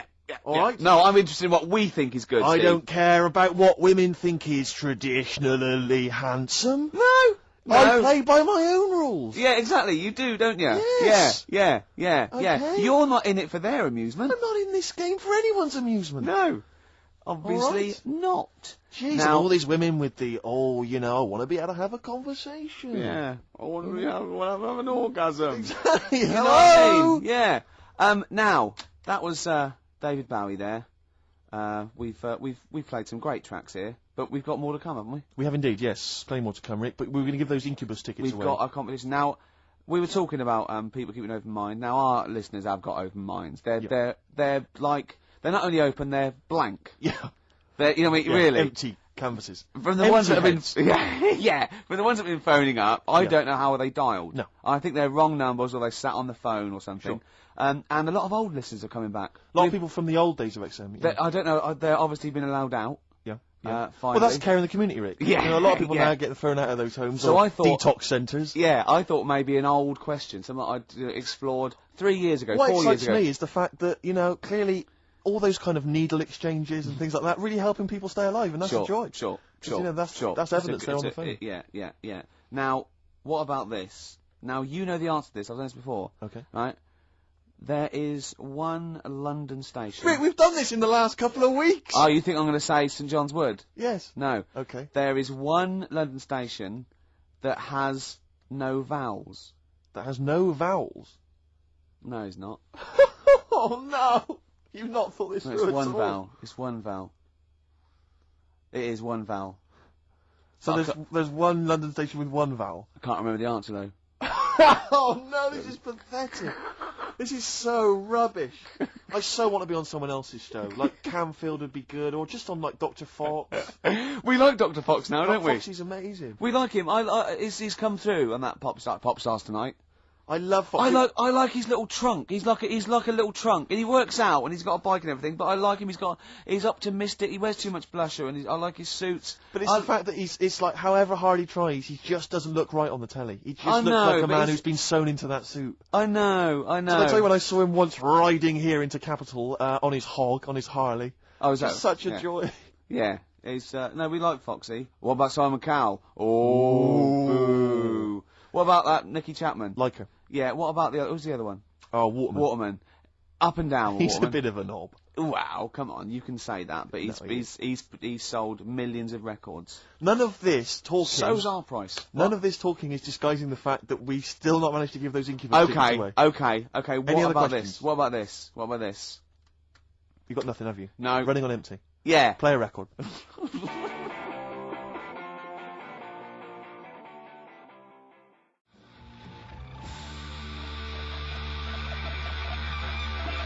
Hives there on XFM 104.9. Right, we've got a competition question. Steve's come up with it at the last minute. This is just to check if you are a regular listener of the show. Yeah, we Okay. would like to reward loyalty. Exactly, absolutely. So last week on the show, Ricky described a story that happened to him back in the 80s when he was making his TV appearance on Razzmatazz with his band, and he had to fly up, was it to Newcastle? Yeah. And he tried to get on a plane, and a pop act of the 80s tried to help Ricky sneak aboard an aeroplane. But failed. But they failed to do it. At the height of their powers. And they were at the height of their powers. What was the name of that outfit? Should we put them on the line? Absolutely, let's hear Well, it. this is There's the people dangerous, there already. isn't it? This is to win Incubus tickets. Please do not be mental. Don't be mental or swear or say anything libelous or nasty. Yeah. Just be nice. You won't win if you're not. Go on. Hello? Hi, who's that? Oh, I've got my headphones on, haven't I? Put your headphones on, Rick. I'll just keep her talking. Oh, no. Hey, how's it going? Hello? Okay, hello. Hi. there. What's your name? Lindsay. Lindsay. Where are you calling from? I'm Clapham Junction. And do you know the answer? I do.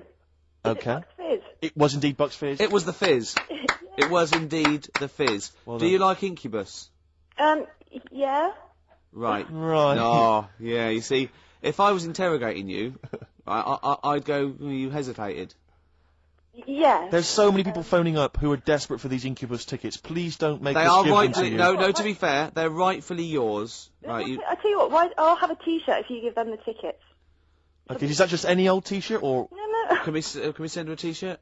Carl's nodding. we Right, think we can send you a T-shirt? Right, we'll get you a T-shirt. How are you going to do that then, Carl? Because you've got to take her name and everything now. You keep talking a minute. Yeah. This is pathetic. This This is wouldn't amazing, happen isn't it? with Dr. Fox. He'd have it Foxy all wouldn't planned. do this. Can I say as well? There's a bank, there's a train station with one vowel. Yeah, but there's loads, aren't there? He hasn't thought it through. No. Bo as well. There's many. Listen, Carl, take a note of her number. It can't have been that. I can't remember it. What was it? I remember I tried it the last time I tried it. I This is think a shambles. and I couldn't work out. Then there was wrong answers. I remember Aldwych came up. Maybe it's Aldwych. What's Carl doing now? Who's he talking to? I don't know, he's talking to her, but what? This, look, quick, let's think of something. Come on. Hello, are you still on this line? No, he's picked up the phone now. So what am I doing? Shit, we're giving away. We're letting people behind the curtain. Let's keep up this veneer of professionalism. This is so rubbish. Come on, no, don't draw attention to it. Okay, all right. But let's just talk and make. Steve, what are you doing tonight? Looking forward to Pop Stars? I'm looking forward to a lot. Who do you want to win? I'm glad you've asked, Rick. I'd love to see Darius have a bit of success, but I don't think it's going to happen. I think it's probably going to be the stutterer. I think it is going to be Gareth. He has a name there, Steve. I think it's going to be Gareth, yeah. Apparently, in the polls in the week, he's getting twice as much. We're back, don't we? Okay. All right, Carl. So she's getting a T-shirt, is she? Lovely. Right, who's that on the line? Next contestant. Hello? This is amazing. An error. I mean, we couldn't do this worse. Go on. Exactly. Hello? Hello. Hello, who's that? It's Dan. Dan, hello, Dan. Danny. All So, right, do you want to go to Incubus? I'd love to, man. Okay. Hold on, this is pointless, because he's just heard the last... he's heard the answer. Yeah, definitely Bucks Fizz. This is mad. We didn't think this through. No, but let's be honest. He wouldn't have been on the line if he didn't know the answer. Are you cheating, No. Dan, he said he's not cheating. This is failsafe. That's failsafe. This is our rigorous... I can't Screening believe this. Dan, you're going to Incubus. Oh, cheers, man. Well That's done. blinding. Well done.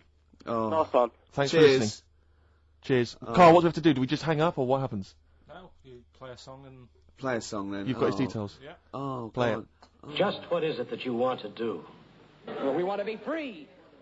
We want to be free to do what we want to do.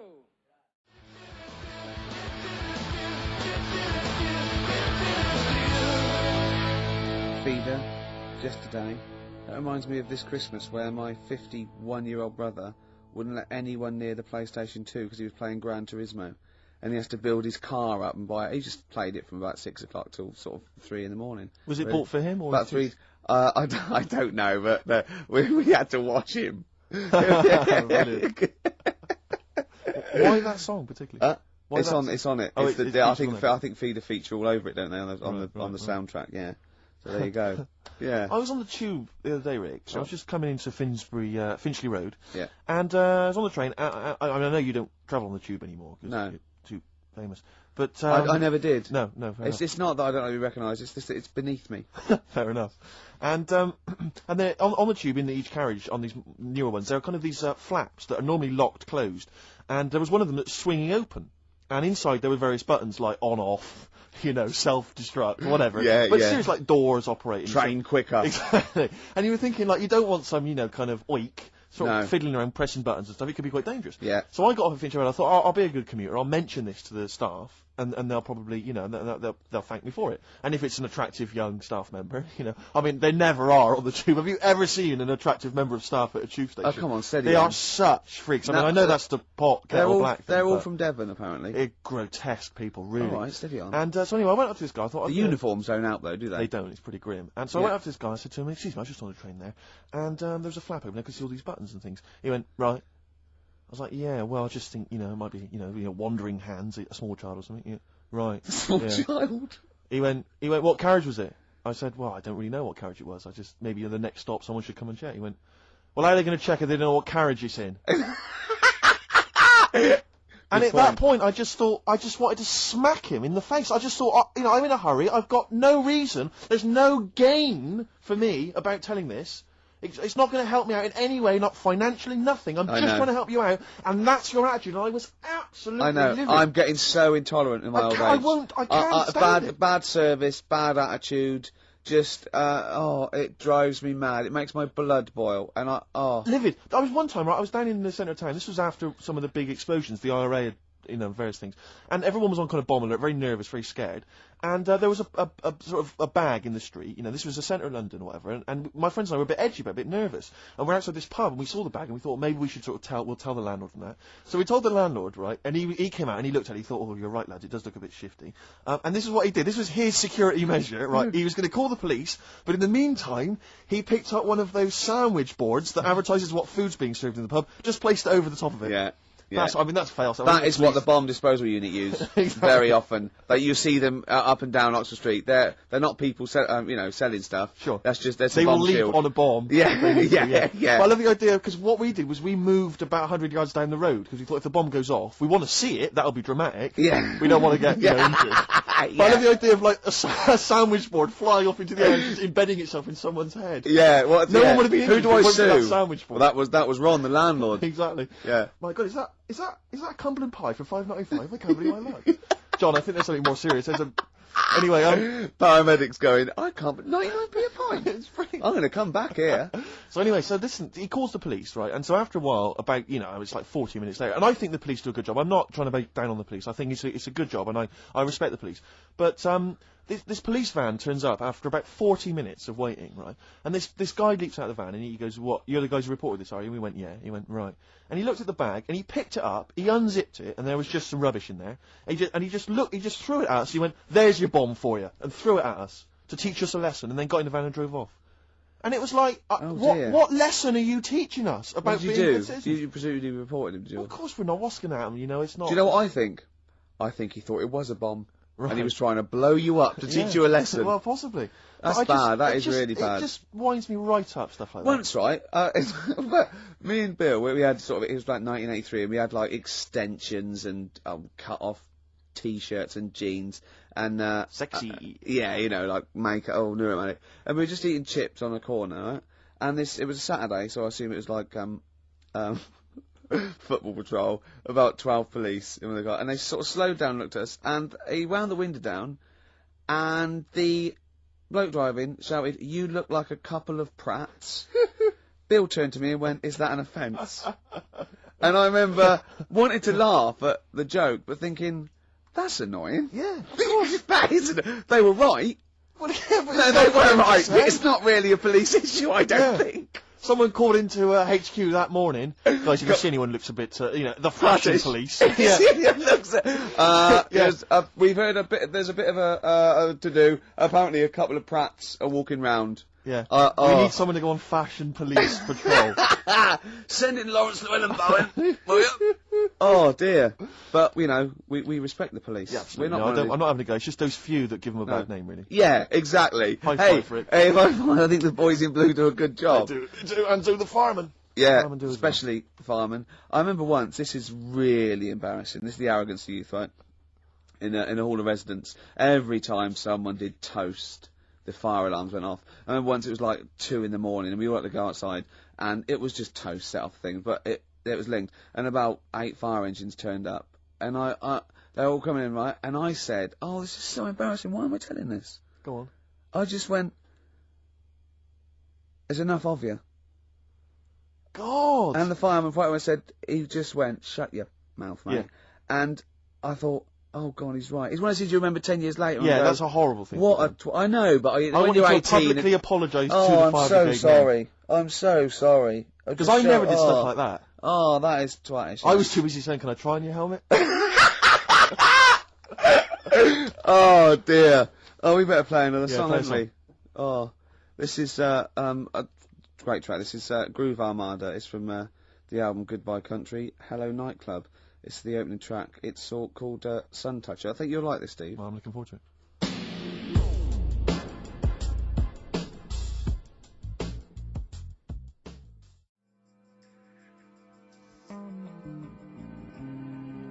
Groove Armada there, and Sun Toucher. Do you like that? I didn't mind it, actually. I didn't realise you were a Groove Armada dance music fan. Well, no, Jane played that to me today. I hadn't heard that before, but I loved it immediately. It's great. It's like soundtrack mixed with a little bit of hip hop, and it's all like a big mix. A big melting pot. Yeah, yeah. I just wish that's what the world was, really. So where we could everyone could live in harmony. I wish it was an onion. Oh, if only the world were Great Big Onion. Yeah. Oh, well, maybe one day. Well, this is nearly the end of the show. Absolutely. It's been Ricky Gervais on XFM 104.9 with KARL. And it's been a great show, and there's been some laughter, there's been some tears, there's been some jokes, there's been some political satire. I'd like to think so. But above all, there's been some chat with friends. And there's been some bloody great music. Let's not forget that. I don't think we need to swear at this time. It's late juncture. Yeah, because you make yourself look a cock, and me look a twat, and true Carl look like a complete...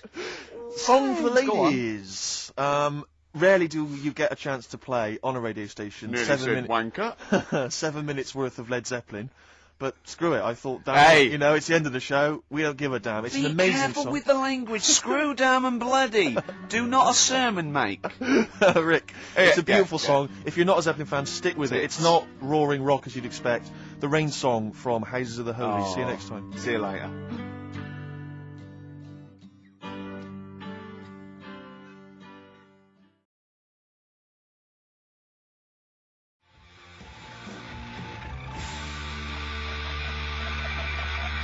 Hives there on XFM 104.9. I'm Ricky Gervais. Steve Merchant. He's with you. Oh yeah. Yeah. Sentences and all It's that. just using the Well, you traditional pointed, English but language. you put me off. You pointed to yourself, and I just said Steve Merchant. You know, we do that every week. You introduce me. You Yeah. say with me, and I go Steve Merchant. No, yeah. So no, it's a catchphrase that everyone's waiting to hear. No, It. but usually I go Ricky Gervais and you go with Steve Merchant. But this time you pointed to you, so I said it. But I didn't say it. It caught me off guard, so I didn't use the sentence.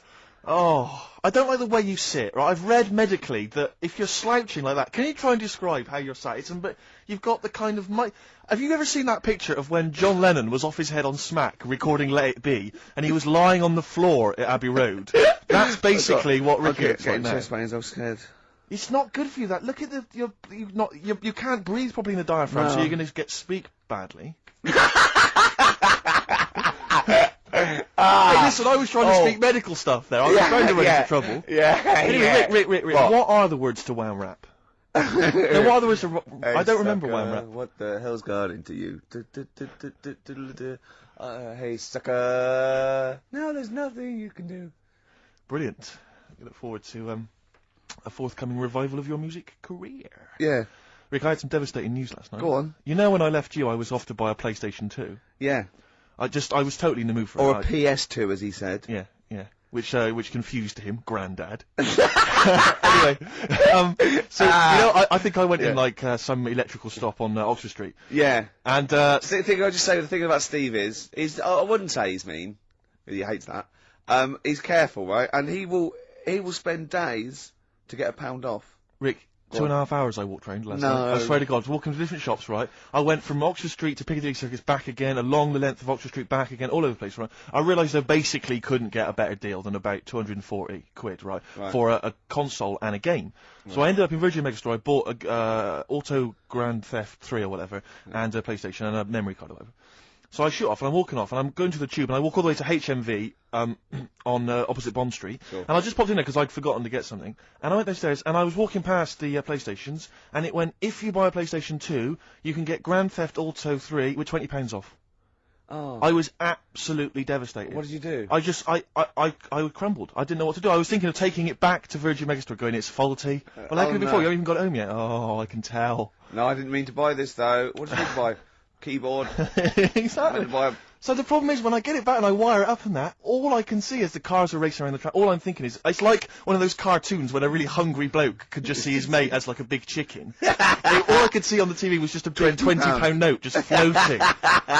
It was an absolute night. I'm just devastated by it. 20 quid, I could have bought like another cheap game for that. We went to did I tell you this? Rick, would you give me £20 and then I'll shut up about it? yeah, we went to the casino once, a group of us, and I lost about 100 quid, and it was a, great, it was someone's birthday, I think it was Jane's birthday, and Steve, after 3 hours of gambling, had lost the £20 he got out to play with, right? I was going, you're really gutted, aren't you? He just went, have you any idea how much cheese I could get for £20? Yeah. Cold meats. Yeah. For £20, and there it is again last night. £20. I'm robbed of £20. Literally, they've taken it from my hand. Yeah. The HMV people. I They've can't believe taken it. that and they've. I'm going to hissed it try and away. think of some things to cheer you up. Should we play some songs?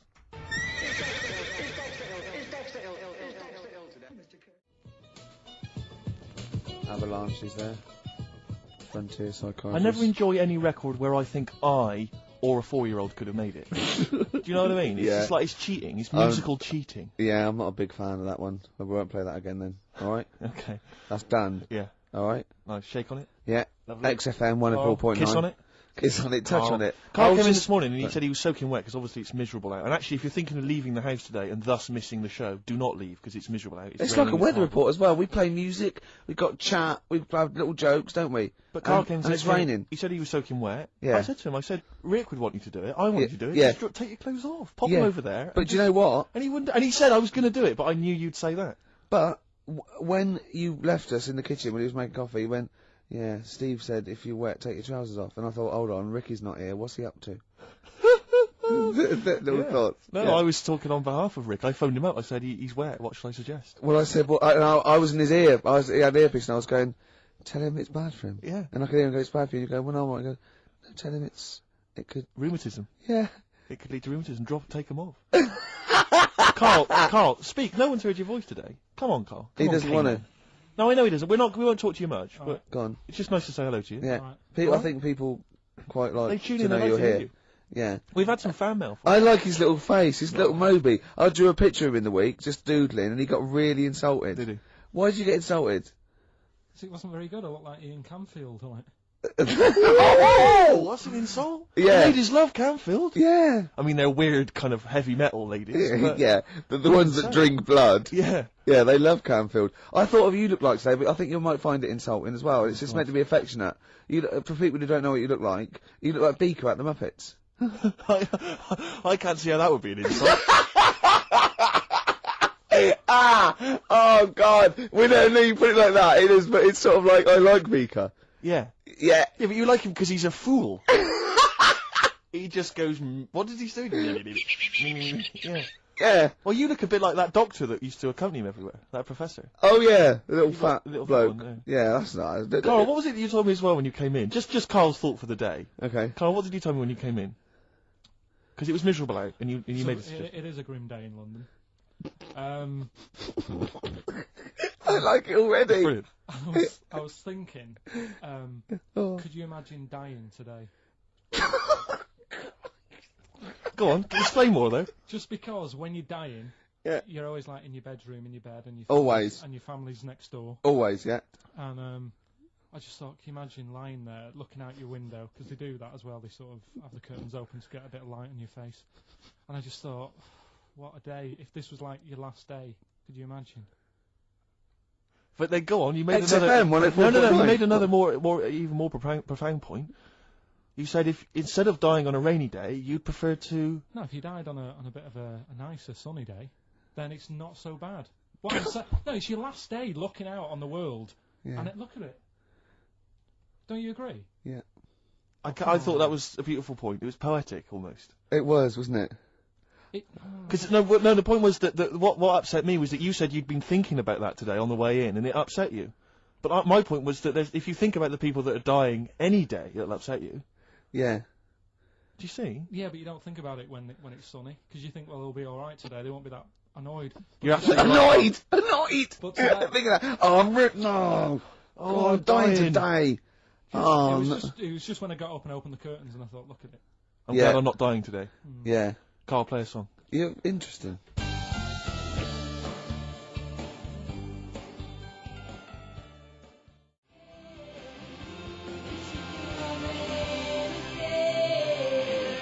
Mole Historical Society, watching Xanadu on XFM 104.9. I'm Ricky Gervais. With me, Steve Merchant. See, it doesn't work if you say with me, Steve Merchant. It doesn't work. I've got to say I've either got to say with me, Steve, or you just go with Steve Merchant. Sure. See what I mean? Okay. It's not as easy, is it? No, it's not. No. It's not as easy as it seems. You know this, right? I mean... What? The radio show. Oh, yeah. We do, right? Well, we just come in and we don't plan them, we just sort of like chat. And they still pay us, it seems good, Omar. Should we just do this all day? What, all day on XFM, or just get a license where it's Ricky and Steve FM, and we just chat and we go, what are you doing there, Steve? Just having breakfast. You go, oh, right, yeah. Oh, what are you doing there, Steve? I'll just clean the windows and that. And we have a little chat, and we go, oh, just reading the paper. And we just talk and we play records. For 24 hours a day? Yeah. I mean, have you spotted any flaws in that plan? Or? It would be boring after about an hour and a half. Yeah. Is that it? Yeah. Oh, okay. I mean, this is boring now. No, and we've only done 20 minutes. No, it's just we were talking about KARL having a thought, remember? Yes. And then I had that thought when I went out to get some orange juice, and I had that thought. So maybe this show can be about let's have thoughts. Okay. So we have thoughts? Yeah. Okay, or they could, if we haven't got any, they could phone in with some. Okay. Or email a thought, maybe, if you've got a thought. Just email that in. Just thought we could talk about Ricky.Gervais@xfm.co.uk. Could be a thought about anything. Hey, go on. Can we not make those thoughts racist or homophobic, though, please? Yeah. Or, not downers. No, nothing that's going to bring us down, you know? Yeah. Upbeat stuff. Yeah. Go on, Carl. You were Do going you know when you said 24 hours then? Yeah. Do you know how much it takes to run one of the escalators on the underground for 20 hours a day? How much it costs a year to do that? To run it how long? 20 hours a day? Yeah, that's what it runs. Is this another of your facts? Mm-hmm. These are always substantiated by an independent source, aren't they? They're not just something you overheard on a bus. Am I just to check? This is fact. I read it. Okay.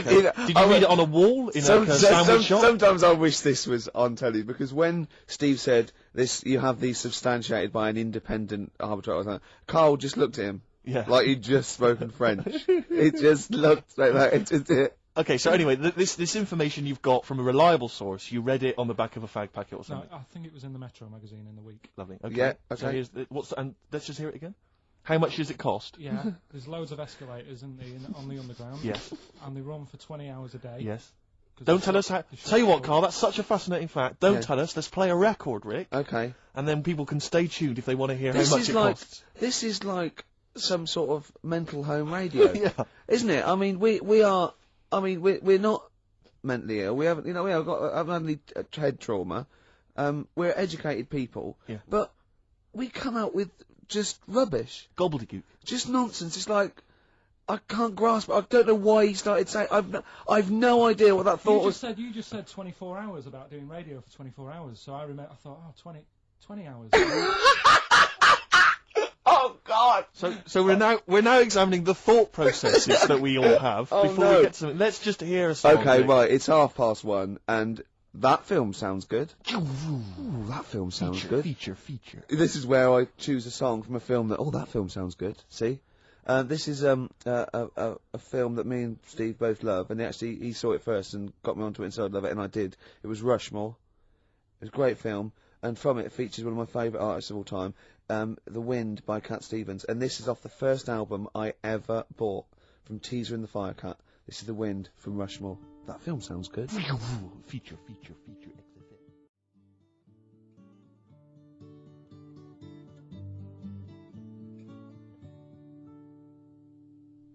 Cat Stevens, The Wind. Elegant. It's a beautiful song. The album is a superb album. It's seminal. It's just there's some great songs on there. I feel like playing another one, maybe Song for the Lovers. Maybe do it later. Yeah. Maybe I could do that. Yeah, it's beautiful. I have to say I've seen the follow-up to Rushmore. If you enjoy Rushmore, it's this new film, The Royal Tenenbaums, with amazing cast. Ben Stiller's in it, Gwyneth Paltrow, and Gene Hackman in his Golden Globe-winning performance. Oh, yeah. Same sort of thing as Rushmore, same kind of style, but lovely sort of kind of family comedy. Absolute dynamite, and again a brilliant soundtrack. Nico is on there, Nick Drake, all kinds of treats. Forthcoming in the cinemas, Rick. You say the follow-up? Is it the? It's not a sequel. It's the same director, same writer, right. Some of the same cast. Bill Murray makes another appearance. Same style. Haven't the Swingers lot done another one? They have. Their new film's Made, with the same Jon Favreau and Vince Vaughn. Again, dynamite, really good fun. Not as kind of perceptive as Swingers, but certainly as much fun. Have you seen Swingers, Carl? I think so. Is it the one where they've got a line in it, they've got a catchphrase in it, haven't they? You're the money? You're money? No. You're so money. That's it, yeah, I've seen it. Yeah. I love the fact that I said you're the money, you went no. You went you're so the money, you went yeah. Well, yours is from, what's his name? Yeah, Jerry Maguire. No, that's Show Me the Money. Yeah. Yeah. I've seen it. Anyway. See, that was really articulate. We had, we did a feature, it linked into film, Steve Loves Films, did a little, off the cuff review, then it went into gobbledygook again. Yeah. I can't even say it. You couldn't even say the word gobbledygook. Yeah. Anyway, listen, you had an interesting fact you were going to give us, Carl. I don't think we can leave people waiting for this any longer. No. Right. How much does it cost to run one escalator? That's just one. Yeah. On a London Underground. It's running 20 hours a day because it shuts for 4 hours in the night when they're cleaning up and that. Yeah. How much does it cost to run it for a year? £12. £60,000. The trouble with these facts is, I've got nothing to compare it against. Well, think about, like, your yearly electric bill. At home. Well, when you put it like that, when you can... It's a lot, isn't it? When you think they could just use stairs. Carl, play a song. Politics on XFM 104.9. Please, people, just use the stairs.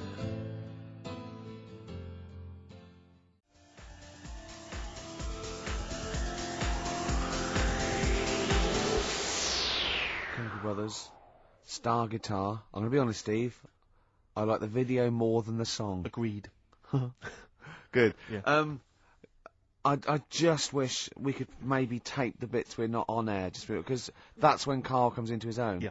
He just said to me, I don't know what I was doing, I was sort of like pottering around, dancing around, doing something annoying probably, and he just looked at me, I looked around, he was looking at me, and I looked back, and he went, have you ever used a Y-front properly? Genius. It's a great question, because the answer is definitely no. Definitely no. Does anyone use their Y-front properly? And by that, I mean, get your winky out of the little sort of slot provided, as opposed to like put it to one side or pull them down or whatever. Has anyone used a Y-front properly? I don't think I've ever done it. I don't think I've ever done it. I've never seen anyone in a toilet doing it, Rick. You should be looking. I wish I hadn't said that. I caught you. Really? Yeah. That's actually how you prove people are gay.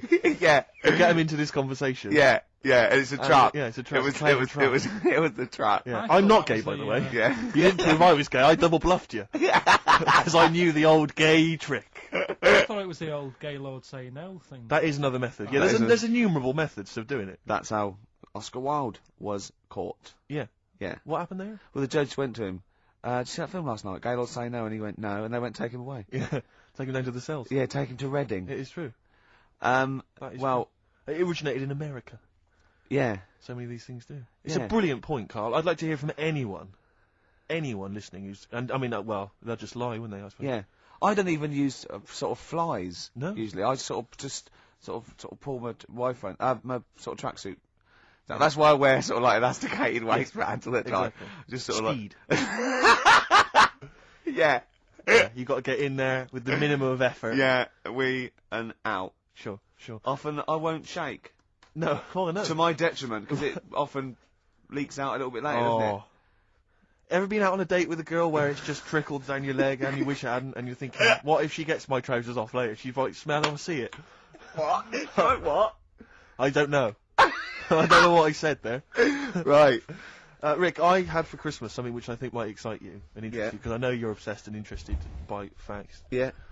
Don't fiddle with the microphone. Well, I was just looking at what it was underneath it. Stop, listen to what I'm saying. I know, no, listen, let me explain. People could hear you moving the microphone. Could they? Yeah, I can hear it in my headphones. You know, it's the little pop shield that goes over the mic. Yeah. I was going to see what way the mic was facing, so I just had a look. Who cares? No one's interested. Leave it. Carl will tell you if there's a problem. Alright. Why am I talking like that? So this is a book, it's just facts and trivia. It's edited by Sir Isaac Asimov, who I think's dead. So I don't know when my parents bought this book. I assume it's sort of from a second-hand shop or something. Right. It's quite long, but I got it for Christmas. I keep meaning to bring it in, because generally the facts are quite sensible in here. And I like to think if Isaac's been involved, they're probably substantiated. It's not like kind of just this nonsense on the web. I think that this is probably... Or crucial. Up in Greg's the Baker's that Carl gets most of his facts from. The ancient Egyptians trained baboons to wait on tables. Carl, fascinated.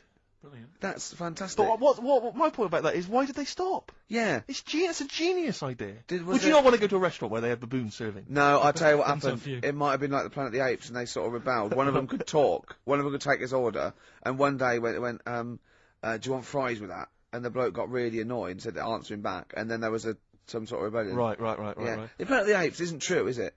It's not a documentary. Right, okay. I wonder, because what I like the idea of having baboons is the fact that I reckon they're, like I have difficulty, and I'm sure you do, Carl, like working out that sort of 10%, you know, on a bill. Yeah. I reckon baboons would find that particularly hard. I reckon you could get away with under-tipping them all the time. Yeah, exactly. Just not leaving enough and just legging it. Exactly. They go away and you go, sucker. Yeah, exactly. So I'd love to see some baboon restaurants. If there's any restaurateurs out there, could I if you do go to a restaurant and you've been waiting on those, please don't order the banana daiquiri, because it comes half-eaten. They can't help their little selves. They really can't. They're okay with, like, you know, beef and steak and chips and all that. But there's a little bug. I go, do you... Can you imagine that, the baboons serving at waiting tables? It's genius. Just stop to think about that. It's absolutely incredible. Yeah. It's absolutely dynamite. Yeah. That's a See, good zoos fact. would be a lot more popular if that was like the canteen. You could go. If and they were sit. serving tickets to 2, yeah, Exactly. 1 child row. Okay, go through there. But I Okay. think they should do other things, like in the Flintstones, they used to mix cement in that bird's kind of beak. Pelican, yeah. We should start doing that again. Because that also happened in ancient times. Yeah, exactly. According to the Flintstones. Before they had proper cement mixers, that's what they did. That was how they did it. Definitely, yeah. Just animal facts. I remembered one in the week. Go on. There was, do you know them 2 gay American men who have tigers? Well, they're not necessarily gay. They're not. No one actually knows if they are gay or not. All right. Okay, Well, yeah. okay. Gilbert and George, is it? No, that's those artists. Yeah. They're called Siegfried and Roy. But Yeah. anyway, Who may or may not be gay. Yeah. And if they are, so what? And if they are, so what? But if they're not, and they no, don't I look... just said that so you knew what I was talking about. Sure. Okay, the 2 gay ones, Those yeah, are go the on. 2 possibly gay guys. Yeah, let's not worry about libel law anymore then. Or, yeah, if you go on. shave a tiger's head, Whoa. Right, okay. You've got to treat that sentence with a lot more reverence than you did. Think what you're saying. If you shave a tiger's head... not just its head, its whole body. Oh, sorry. Sorry, yeah. So I thought you were getting weird. Go on then, yeah, if you shave a tiger, yeah, go on. It's still stripy underneath. The Yeah. skin's Is it like rock? It goes all, Is the, it way like all the way through? Yeah. Yeah, It is. that's amazing. Where did you hear that one? I remembered that. Like, I was Was watching... that drunk just shouting it in the street? I shaved a tiger and it's still stripy. Get out of here. Yeah. I must make a note of that, things, Carl. Yeah, that's an interesting fact. Well, you know a polar bear? Polar bear's skin is actually black, and its fur is transparent, not white, and it gives the illusion. So it gets all the radiation possible from the sun, but it's still camouflaged. I didn't understand that, Rick. Sorry, you lost me. If its skin's black, A polar and bear's its skin is and its black. fur is translucent, And its fur is translucent. so why is it white when we see Well, it? it just because the light hits it, and The sun reflects off yeah, and it makes it look white. Yeah, if you look at each individual hair, it's actually translucent. So at There's night hair. it would be black. Well, everything is. Is it? Yeah. Oh, not bright stuff, Rick. You've embarrassed yourself. Play a record. Oh, I know all about animals and stuff. Do you, Rick?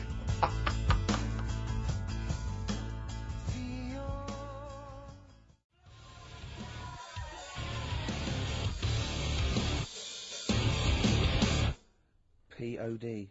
Bit of pod there. Alive. That's grown on me. Yeah, it's not bad. It, it rocks. I mean, we've got to give it that. I will certainly give it that, Rick. Yeah, XFM 104.9. Ricky Gervais. With me, Steve Merchant. So more from the facts and trivia book. Edited, as I say, by Sir Isaac Asimov, so not Sure. just overheard on the tube or by a drunk. Well, he might have overheard him on a tube by a drunk. And just put him in a book. Yes. Listen to the whole fact here before you make any judgments. Okay. Sauerkraut was renamed Liberty Cabbage by Americans during World War I. Sure. In their denunciation of all things German, some Americans actually kicked Dachshunds. Are the little dogs? Yeah. Little German dogs, just give them a kicking. Because they were German. Or they were derived from Germany. I don't know if they got to like a small sort of French village and just said, bring out your Dachshunds. Why, what are you going to do to them? Nothing. Give them a little bit of food or something. You're not going to kick them, are you? Got No, some milk. 'cause I've heard about you Americans. No. Just bring out the little sausage dog. You say it aggressively. You said that aggressively. Like well, no, bring out the little sausage dog. Okay. Well, you're not going to hurt it, though. Of course I'm not. If you hurt it now, it's like it's against the Geneva Convention and I'm not going everything. to kick it. Well, I didn't even bring up kicking. I didn't even mention kicking, so why have you done that? That's... I don't know. Well, I haven't got a Datsun. Oh. Sacre bleu. Yeah. Sorry. That thing down my trousers is just a baguette. Yeah. Do you remember that, Carl? Do you remember Dynamite that? fact. A dynamite Baguettes fact. were invented by Napoleon so he could carry them down his leg. We just find there's one more here that I thought might... I know that there's a lot of those kind of amusing laws and stuff, antiquated laws and that on the web Yeah. and things. But again, it's Asimov. I'm thinking it's Yeah. true. City Ordinance number 352 in Pacific Grove, California, makes it a misdemeanor to kill or threaten a butterfly. Threaten? Yeah, you can't even threaten a butterfly. So if it goes... Don't even look at it aggressively. Yeah. Butterfly comes down and I go, what are you looking at? I go, nothing. Yeah. And he goes, Judge! What? Yeah. Bloke looking at me with a net. I wasn't doing anything, You know what? I'm fishing. But see, the thing about that is, a lot of the kind of, sort of the wilder butterflies from the wrong side of the tracks, they're just going to take advantage of it. They're going to cruise around, they're going to be playing loud music, Yeah. abusing old people. They're untouchable. And they're going to go, have you got a problem with that? Exactly, you go, And no. you're going to go, no. No, it's fine, go about your business. No. Butterflies there, Rick, in California, running amok. Yeah. Should repeat it. Yeah. No, then there's another one that I think you'll be a fan of. Oh, it might take me a while to find it. Maybe we should play a track. Oh wow, that takes us nicely. That's a lovely link. That thing about you said about playing a track. Keep going. This is Song for the Lovers, and I've chosen a great track here by Lloyd Cole, oft forgotten, but a great singer-songwriter. And this is one of his best songs, I think. In fact, I think Sandy Shaw covered it in the mid-'80s when she had a little bit of that resurgence. It's Are You Ready to Be Heartbroken? And it's Song for the Lovers. Lovely tune. Enjoy.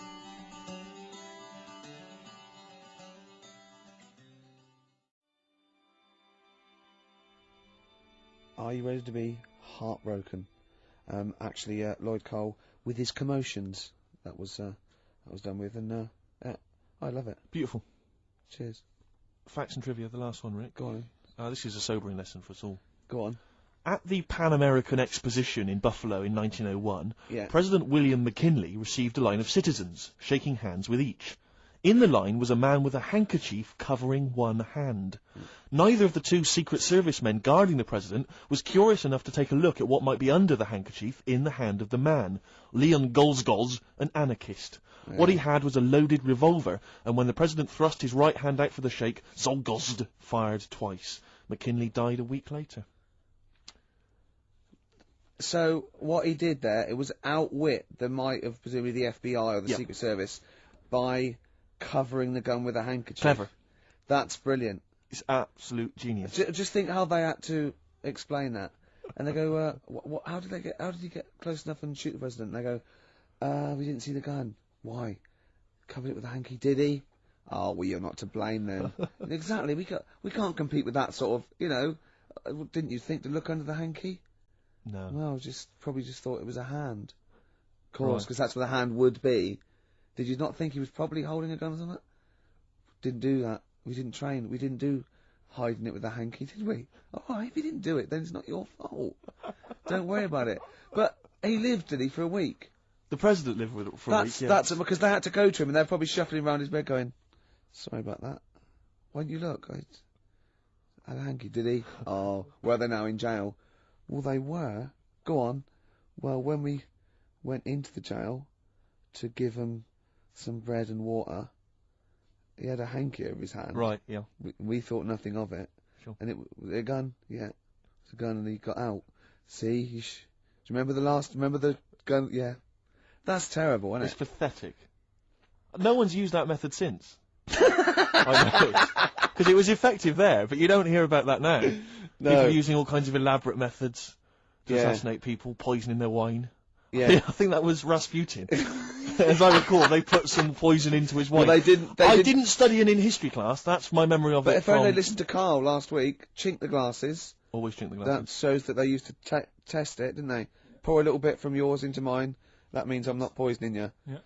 But if you're thinking of murdering someone, you know, just a dignitary with a gun. Yeah, but let's pop say a hanky over it. Just think about that. Just pop a hanky over it. I don't know. Pop it inside an oven glove. And just wear that as you go to take their hands. Or sooty. Or one of those big gladiator-style pointing foam hands they used to have on gladiators. Yeah. That was genius. Yeah. I'm just using this because I love the president. No gun in there, is there? No. It's just a big finger. Check if you want. Yeah. Well, no, we won't then if you said check. Right? That's unlucky. Have I ever told you my method, KARL, my genius method of assassinating someone? This is brilliant. This is the ultimate crime. Oh, is this the Ice Cube one? Have I told it to you before? No, but I know that. What's the Ice Cube one? When you shoot an ice bullet. You get someone round. Rick, don't say it. Don't reveal it, because it's my story to tell. Oh, Blabbing there's it two. out. I know two of them. Well, listen, let me tell you it and see if this is the one, right? This is genius. Right, you rent a room across the street from the person you want to kill, right? And then when their window's open one day, right, what you've done is you've made an arrow from ice, okay? And then what you do is you train, like, to become a brilliant marksman with a bow and arrow. It's an old one. It is brilliant, but this is why it's classic. And then you shoot them with the arrow, it goes across the street, into their heart, kills them instantly, but what's brilliant is, the arrow, the murder weapon, it then melts, dries out, there's no murder weapon. And then you can take apart the bow. Another one, Steve, is to stab them, then take it out and walk away. No, Same, because no murder weapon. No, but there's no. But you've got to get into the building. This is the point. You're across the street. Right. The only thing that could get What you is about if an someone arrow- saw you shooting an arrow out What the about window. an arrow on a string? Arrow on a string? What are you talking about? No, not an arrow on a string, because that's not going to work. What if the string broke as you were trying to loot? Good point, good point. No, Rick, I No, the ice arrow is the only way. The ice arrow is the only perfect method of assassination. That was on Colombo. Was it? But there's another one. Do you know, like I was saying about the... The murder weapon's irrelevant, Steve. What? The fact that it's a murder weapon, that is irrelevant. No, because there are fingerprints on it and stuff. You're having an laugh, Rick. I defy you to win. There's no fingerprints on a bullet when it goes through your head at 12,000 but they can miles trace an hour. it to the same gun, can't they? They can figure that out. Throw the gun away. No, but they'll find the gun. They always find the gun. Burn I've it. seen No, you can't burn a gun. Rick, my point is... Melt it. No, the point is his fingerprints and stuff. Well, no, wipe it. Ricky, never Wear try and kill gloves. someone. Wear gloves. They'll catch up with you. They'll always catch up Will with you. they? Oh, I won't then. The ice arrow is the only way. No, The ice arrow I is bet the that was the only- one case that Colombo didn't solve. That's one of them. The other one is, do you know I was saying the other week about the drinks and you chink your glasses and stuff? Yeah. A way around that, put the poison in the ice cube. You quickly have a swig before it's melted. Before it's and they'll melted. go, that's all right, I can drink that, it's not dangerous. Just say, oh, I'm going to show you some pictures or something. Let the ice cube melt, the poison goes in the drink, you say, oh, knock that back. Yeah. You look thirsty, they'll have it, they'll die. Genius. That is good. Carl, you and I, man, we're like criminal masterminds. Yeah. All What right? happens when they find the poison in the body and go, well, he was at Carl's house drinking, it might have been... You'd have legged it. Oh, yeah? He'd have been off with his missus and like £30,000 or whatever it was. Yeah. Wouldn't it? Yeah. So that's perfect as well, is That it? is the perfect crime, So Rick. it's hold on, are all perfect crimes to do with ice? Pretty much.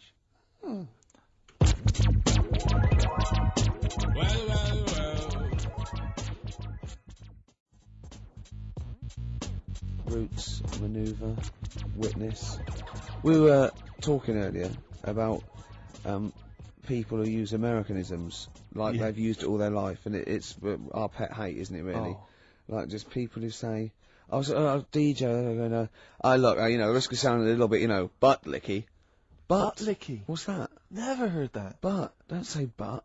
Yeah. I heard someone say he was on my ass. Oh. He was on my ass. Yeah. I've never... What? I'll tell you what almost annoys me almost as much as that. There was a guy I used to know who'd pretend, and this guy was like, he'd never done anything wrong in his life. He had no street cred whatsoever. And I was driving along with him once, back from somewhere, and a police car just pulled out and was just following us along the road, because police cars sometimes do. Not following us, just happened to be driving in the same direction. And he went, hey, up the pigs, watch it. like what? I was supposed to think, what, you've done some crime? Yeah. You're part of Grand Theft Auto 3, and I better be careful, because you've got some knocked out off gear in the back. Yeah. You'll watch it's the bloody pigs. Or a dead... Just play it cool, a made man that you've just Exactly. killed in the boot. Nonsense, and I just so annoyed with that kind of pretending to have street cred. I know, just I remember once, right, an American came to our school, we were all about 13 or 14, and he was like, you had to be his friend. And it was like people vying for his attention, because he was sort of like this cool American bloke, right? And, he was like good at sports, straight, he's always, it's just great. And, I remember someone saying like, tube, a toothpaste, and he laughed, said, tube. I go, well, what is it? They said, it's tube, right? And people go, no, it's tube, right? And they go, it's tube, right? And I went, I say tube. He went, and they sort of looked at me, and they just thought, you liar. I just went, no, I say, let me think, no, I say tube. Oh. When you're a kid, like, any American you ever meet is the coolest thing. It doesn't matter if it's a huge, fat bloke wearing Bermuda shorts and a camera on his neck. It's cool, because they speak with an American accent. Well, that is cool. And they say... Being a huge fat bloke in Bermuda shorts is cool. Sure. Yeah. That's what you keep telling yourself. Yeah. I'm growing into that look, says Rick. 41. The Canadian tourist look. Absolutely. But no, so anything, sidewalk. Yeah. I mean, if I could say, like when I was sort of 14, if I could have said sidewalk, fender, I always wanted to go into a sandwich shop and just order something on rye.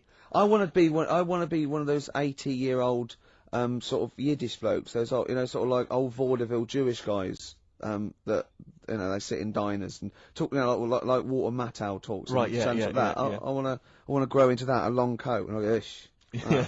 Oy vey. Yeah. Maybe I'll start. Yeah. Well, convert to Judaism initially. Yeah. Be your first protocol, and then just tour the vaudevillian, circuit. Yeah. In the Catskills. What of am I? America. Some kind of schmuck? Yeah. Something like that. What do you, Carl? Would you like to be American? No, not at all. Really? Got me nerves. When I was in Get on my nerves. When- A whole nation there reduced. when I was in Barbados at Christmas. Oh, name dropping. Right. Yeah. Yeah. There's loads of them there because that's. Was that when you were doing a bit of extra sort of waiting? Was that you were sort of your girlfriend was cleaning rooms, wasn't she? Went there for Christmas and there's loads of them there because that's like really close to America. That's like Blackpool is to Manchester type. It's thing. exactly like that. Yep. So it's That's the analogy a lot of Americans use. So. But I think they call it the tropical Blackpool. But they were going on. That's only all the brochures, I'm sure. Right. Yeah. And serious now, but Yeah, they were going on about the September 11th thing. Yeah. But they call it the. Of course, this is American. Of course, Brilliant. the 9/11. The 9/11. That's what they call it. Really? Oh, that's awful. That is so. It's like people who say 24/7. Yeah. Well, I'm working Americans my say ass that. off 24/7. Well, Americans that say Yeah. that. Well, they're allowed though. Oh, Americans are. It's, Yeah. I'm talking about an English person who might say it. Yeah. Fool. Yeah, no, that's terrible. Yeah. Do that American accent again. Yeah, of course. The 9/11.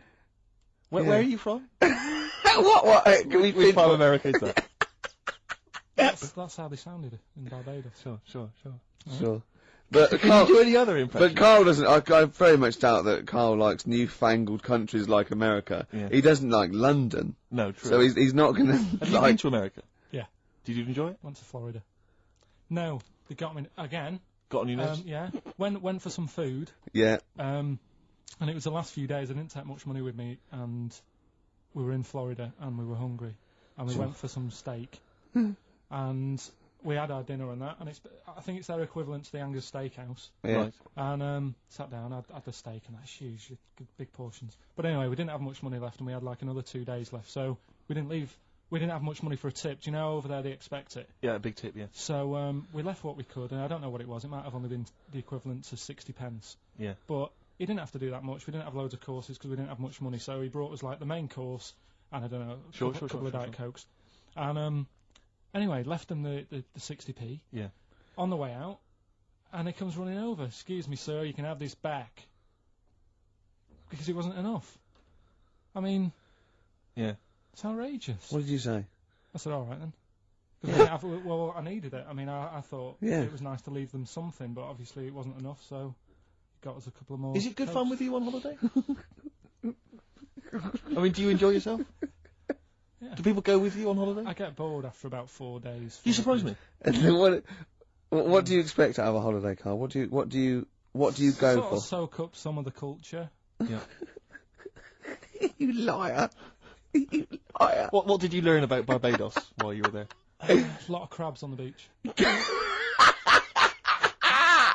I just imagine him sitting there with his knotted hanky on his head.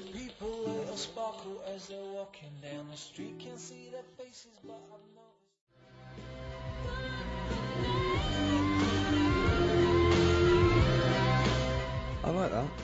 Not bad. Bit of Gary Newman there. That's Richard X and Sugar Babes. Are Freaks Electric. Is that one of those things where they've taken one song and they've laid it over the top of the other? Yeah. Brilliant. It's good, no? No, it's good. Like that, good. Yeah, it's good. Classy.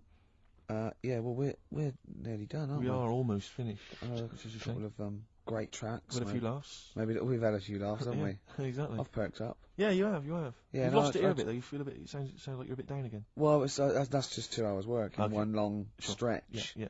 I reckon we could do a 3-hour show now. No. No? No. Skin of the teeth, sort of just. Yeah, we barely got away with this. Really? This is beginning to fall apart now. It is, isn't it? Yeah. Oh. But yeah, it's we've had a been good fun, time. We've had a few laughs, as I say. I just think of Carl on the beach. He said he started winding the crabs up because he got bored. He started throwing sand at them.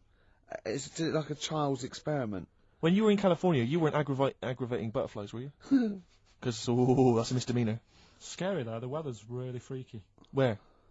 In California. Is it? Yeah. In the day it's dead nice. Come 6 o'clock, it goes black, and then the rain comes down. It's freaky. Is that every single day, Carl, or was that just the week you were there? Every day. I was there for about a week. It happened every day.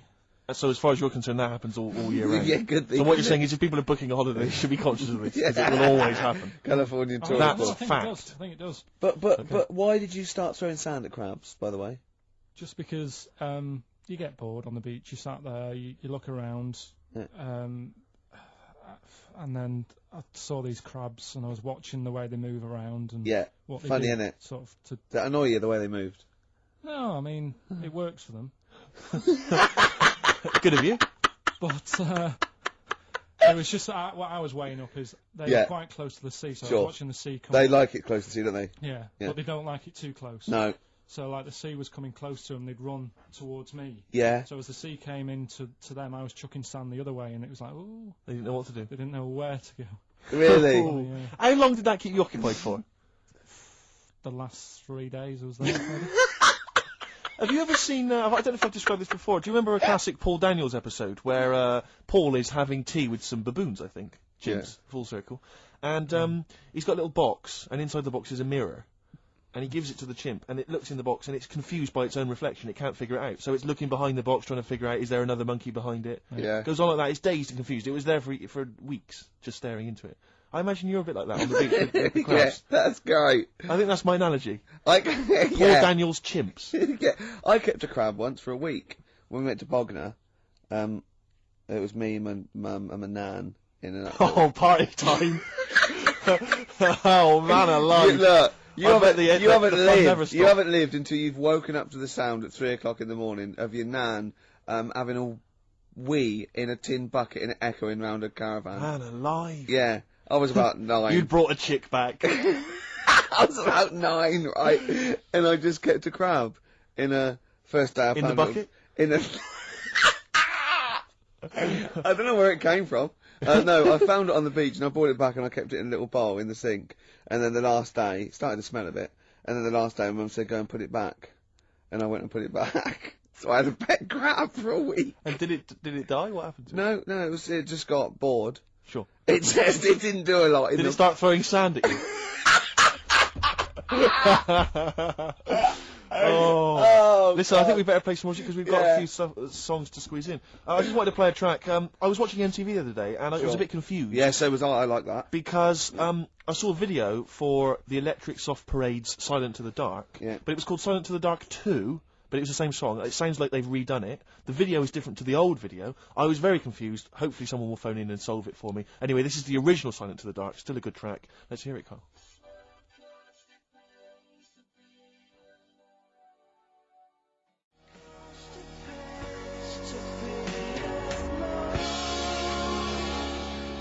Silent to the Dark, the debut single by the Electric Soft Parade. I like that. Yeah.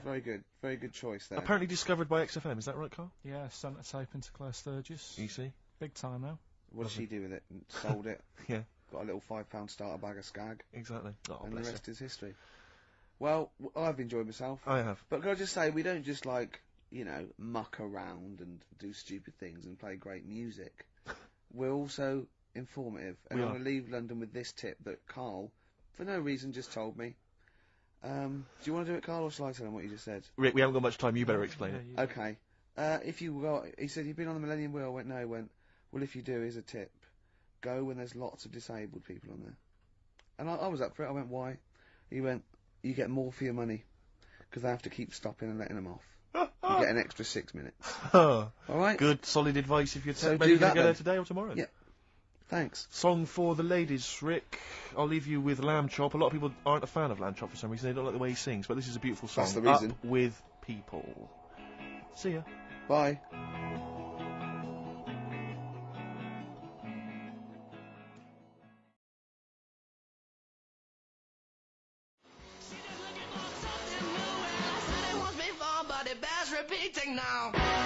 White Stripes, fell in love with a girl, XFM 104.9, 1:05 of a Saturday, that's what DJs say. Of a Saturday, yeah. Yeah, Of a Saturday. Fast approaching. Yeah, time fast approaching 1:10. What do you mean it's fast approaching? What's it, speeding up, is it? Time's speeding up as it gets towards 2:10. Shut up. Ricky Gervais, obviously. With him, Steve Merchant. Yeah, and KARL Pilkington. Let's not forget KARL P, the K-Man. He's growing on people now. Love him. People love People was thinking, oh God, he's too much. Now they're going, they love him. Like same as you. I mean, they still think you talk a little bit too much, but I mean, they love KARL. But I shouldn't say that because it rock your confidence. Exactly. Yeah. Yeah. No, I am a man of nerves. Sorry, I'm sidetracked, Rick, because I'm looking on the internet here, on the website for XFM. Yeah. Because I was, well, partly bored, but also I was looking on there the other day. That's nothing I said, though, was it? No, Right. no. And there were some people commenting on the show. Yeah. And one person on there, I'm trying to find it, I don't want to misquote them, but basically, as far as I remember, they said that we knew even less about the music than the DJs that are on in the week. Right. I think that is scientifically impossible. Yeah. So they've embarrassed themselves. Exactly. I think it's impossible. You can't know less than the people that are on I in the don't week. think so. It's like trying to multiply 0. You just end up with 0. It doesn't make sense. I'll check with Steve Taylor, the man with the knowledge. He should know. But I don't think that's really annoying. It's so annoying because I'll tell you this, we are passionate about the music and we do know what we're talking about. Yeah. Just because we don't read the back of the CD box like and play the list we're given with the 9 CDs that are on the playlist every month. There's a piece of paper here. And Carl's looking at me like he's thinking, oh no, we're having a go. You've given away the magic of radio. You get pieces of paper here, and they've got little bits of details. So, for instance, White Stripes, this is the next single off White Blood Cells, February 2002. Now, it sounds like we know about the music. We read that off a piece of paper. Exactly. Whereas, when we say about music and we're wrong, at least it's because we didn't know. Exactly. See? Alright? Don't criticise us.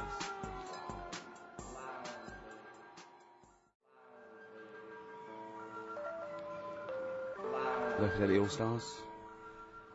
The old. So, can I don't want to criticise there, but if I was listening and I'd enjoyed that track and I wanted to know what it was, I wouldn't have understood what you just said. Really? Could you just say that again?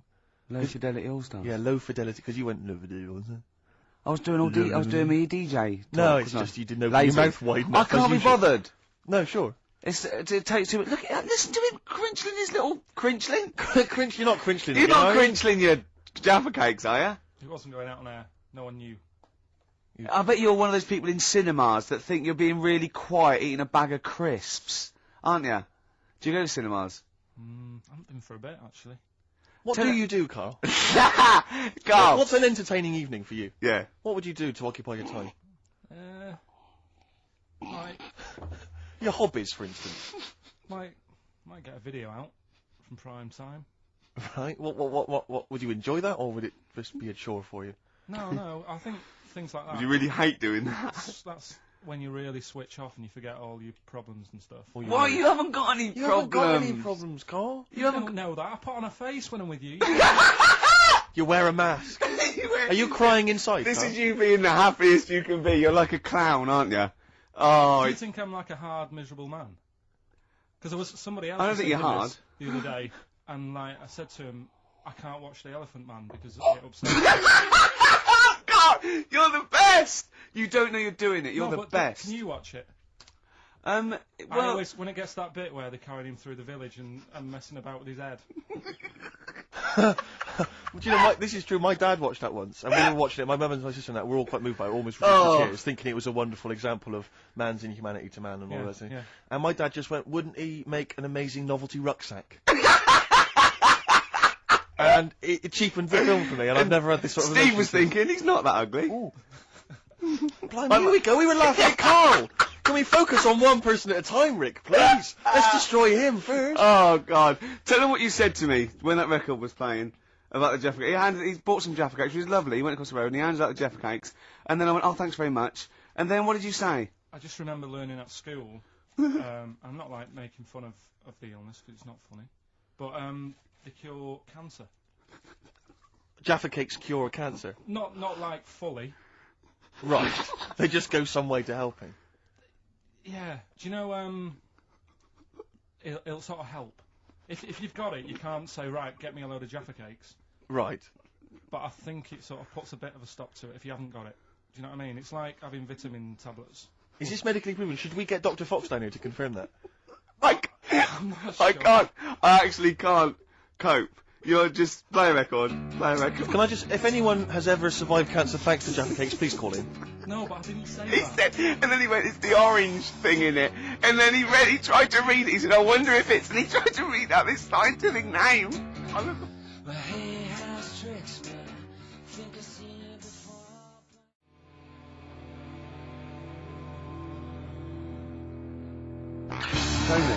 That's my favourite one I've ever done. It's great, isn't it? Yeah, really good. Yeah. Because I always had a problem with Gomez before, because it always sounded like they were trying to sound like these world-weary Tom Waits style gravelly voice guys. And they were 20. And they were like 14, yeah. Yeah, but I mean that's great. That's really good. Yeah. Yeah, no, it's Well terrible. well done, boys. Yeah, well done. Yeah. Ricky Gervais gives it thumbs up.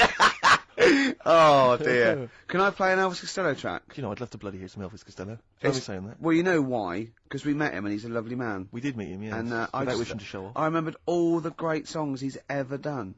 I didn't like his spoken word much, too much, and some of his later projects I thought were a little bit, but his own songs from 1978 to about 1980 I thought were great. Why did we meet him? I can't just remember why we met him, Rick.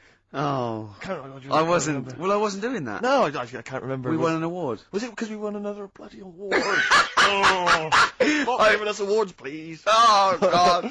Not enough room in my house. Oh dear, we've only got 2. Yeah, and we haven't got one of those. The one was the BBC, so he's got a lot of room in his house. And I've got the other one. He let me have it, so he's got no award in his house at all. Can I You can borrow it. Can I don't know who you're talking to. Someone. I spoke to Richard Wilson from One Foot in the Grave. I spoke to him. Yeah, but he's a lovely bloke. He's a really nice guy. But he said to me, could I do a cameo in the office for £40,000? And I went, could like Ricky do like an amusing pratfall or something, and then you just come in as a cleaner and go, I don't believe it. And he looked at me like.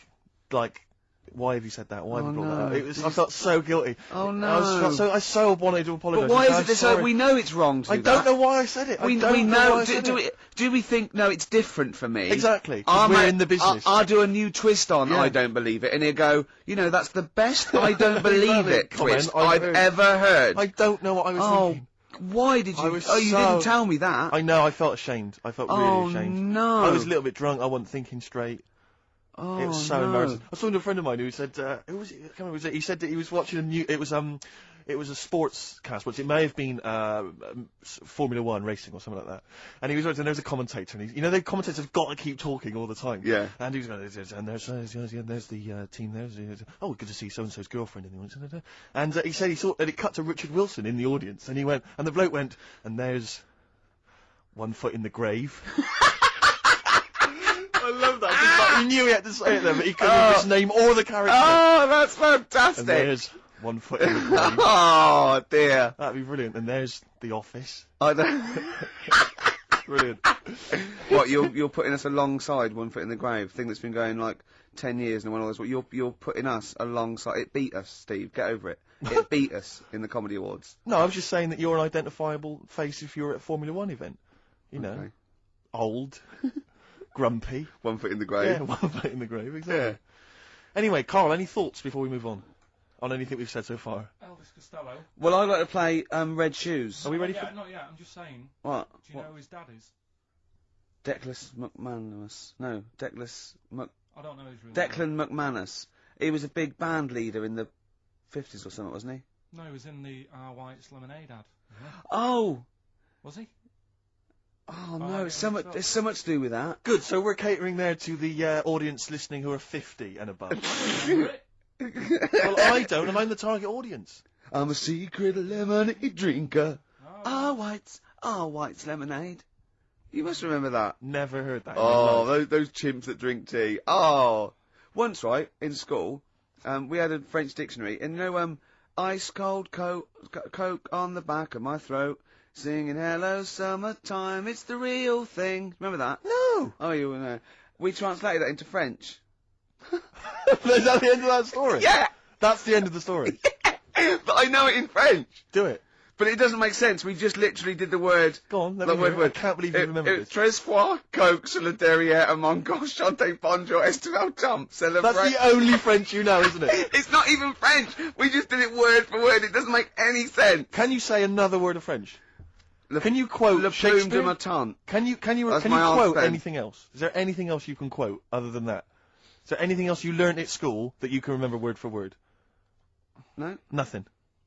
Le chat est sur le mur. I don't just mean French. I mean anything. English. Maybe a bit of poetry that you can remember. Of course I can. Yeah. Go on, quote a bit of poetry for me. Like what? Whatever you remember. What light through on the window breaks. It is the east and Juliet is the sun. The rise for sun and kill the envious moon. It was already sick as well. Anyway. What do you want? Doesn't really count. What? Shakespeare doesn't count? No, because that's the rate. Everyone knows that one. Oh, go on, what then? What should I know? The Wind Hover by Gerald Manley Hopkins. What Oh, you can't do that one. I caught this morning's morning minion, Kingdom of Daylight, still thinking Play of Dawn records. Falcon and his riding of the Hold high on, no, what? No, we haven't done Carl yet. Wait a minute, K-Man. Anything you can remember from school that you learned that you had to maybe memorise? French. Not necessarily French. You could be Anything you can remember. This can be anything you remember from school, apart from the orange stuff stops cancer. Yeah. It's not the cough that carries you off, it's the coughing that carry you off in. Play a record.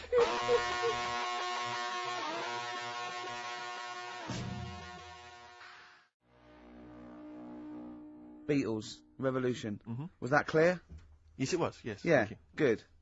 We got to speed this up because we know it's funny because our first link when we had to go at like the library and the playlist when we played the record, Carl went. You usually do it at the end when you've run out of stuff. Yes. What's left of off? Yeah. So we started with what's usually our worst bit of material. So I think we've got to turn this show round. Right. Carl's been holding this together, to be honest. Yep. It's Carl's beautiful naivety and, can I say it, Carl, in the nicest way, stupidity. Yes. That are keeping the listeners. I wouldn't class it as stupid. I'm only joking. I'm only joking, mate. Of course you're not stupid. Everyone knows you're not stupid. You're sincere, and that can sometimes be, frowned upon in this cynical world. Would you say you've learnt stuff from me in the past few weeks? Definitely. Definitely. Yeah. Rather like a scientist learns from injecting mice. Yeah. No, but I've learnt from you about ants and stuff. I think every week, as weeks go on, I feel like we're learning from each other. I'm learning more now than I did when I was at school. And can I just clarify? Yeah. You weren't raised as an experiment and you've escaped from a laboratory. You had regular upbringing in Manchester and that. Yeah, I didn't go to school much because my mum and dad had a caravan.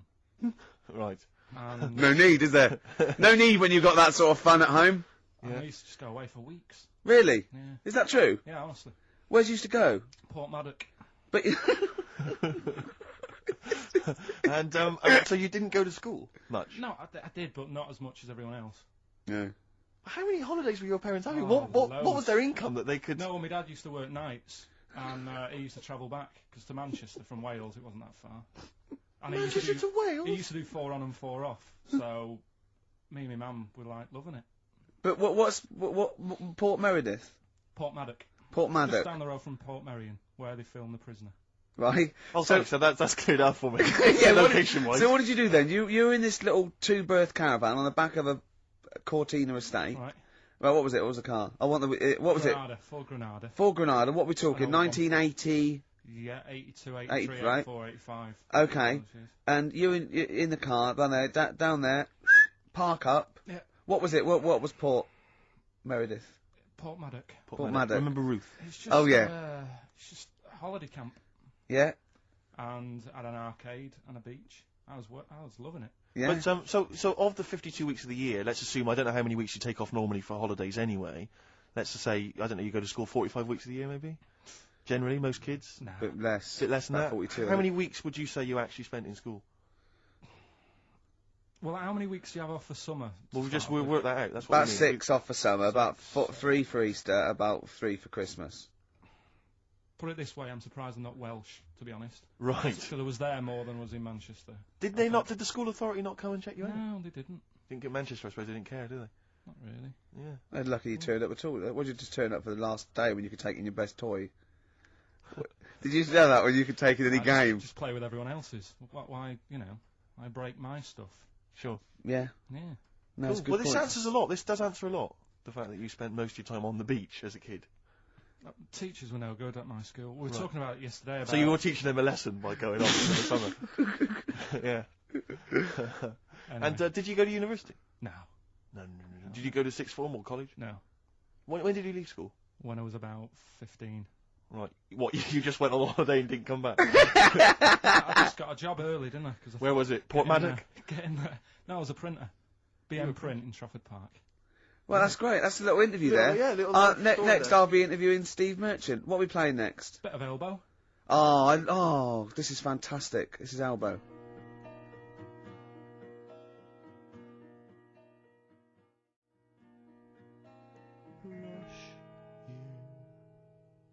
Elbow, Asleep in the Back. I think that is absolutely beautiful. I think Elbow are my favourite new group. We've sang their praises many times and they've never phoned to thank us. Should they? Yes. Do they? Annoying. Really? Annoying. No, they're doing a good job there. I wonder if they found their lyrics. Because I also wanted to write a song from, didn't I? They didn't take me up on that either, Steve. I'm not sure I'm so keen on them now. Carl, can I have a Jaffa cake? Because I've just found a lump. I think... You don't mean me, do you? No. All right, good. Thanks, Steve. Now, we interviewed Karl there. I think we've learnt a little bit more about Karl there. We did, yeah. And I'm going to interview Steve now, Karl, because I used to be... You concentrating. Don't put it all in at once. Carl, chew. Chew before you swallow. Careful. You're gonna hurt yourself.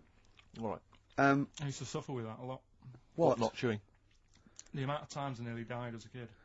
What? Forgetting to chew. Choking. Sure. Mint Imperials. My mum stopped that. Drinking them with water. She used to have to hide them. He's coming out of his shower, isn't he? He's happy Saturdays. He's miserable all week, and he's happy Saturdays, isn't he? Oh, look at him. It's like we get him weekends. Yeah. And he's just happy because we sort of spoil him, don't we? And he has Jaffa cakes and everything. We let him on the radio. He has to go and live with his stepmum again in the week. Oh, no. They're the ones who listen. Oh, really? Yeah. Your girlfriend does, doesn't she? I imagine. She's been away for ages. I know. I imagine she just switches off after a while. But we love you, don't you? We're excited. We talk about you in the week, and we think you're great. So don't just think we're using you as cheap comedy material. I'd hate you to think that, Carl. Right. No, I'm going to interview Steve. You know, because I used to be a chat show host. Well, I am a chat show host. Well, did you see me at Ricky Gervais? No. I worked on it and I didn't watch it. No one watched True, it. That's terrible. No one watched it. What do you think, Karl? I loved it. See?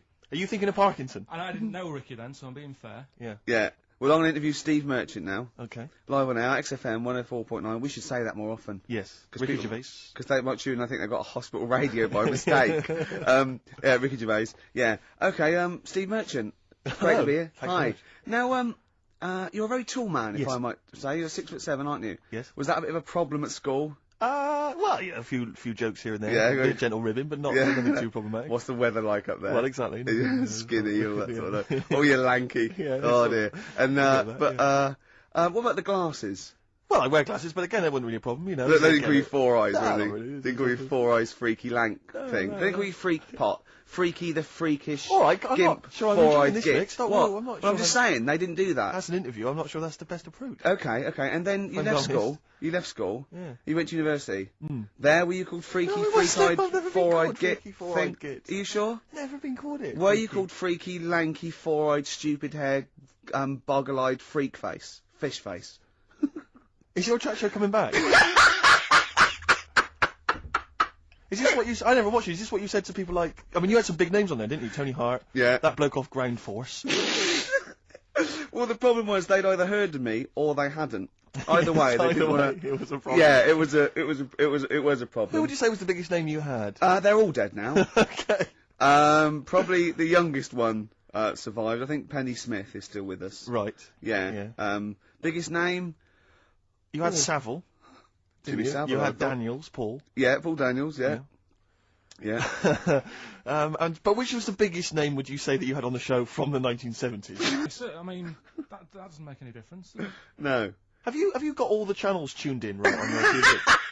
Paul Merton's a huge star. He's on all the time. Yeah. No, is he heck? Yeah, he's on there. Have I Got News for You and all the rest of it? Yeah. What's the rest of it? Well, anyway, look. Room 101 is the show. Room 101 is the show where you put in the things you hate into this imaginary room. And I thought I'd do it because it's a laugh, because, you know, they let you speak and it seems like a bit of fun. What are you going to put in there? Oh, I'll ruin it, won't I, for all the listeners? Oh, right, yeah. Yeah. Switch off now if you don't want to hear what Ricky Gervais is going to put in Room 101. I don't know, just things that irritate me. Like, I don't know, I'm putting in noisy people who make unnecessary noise, for one thing. Like, Right. Can I just stop you there for just 1 second? I know what you're going to say.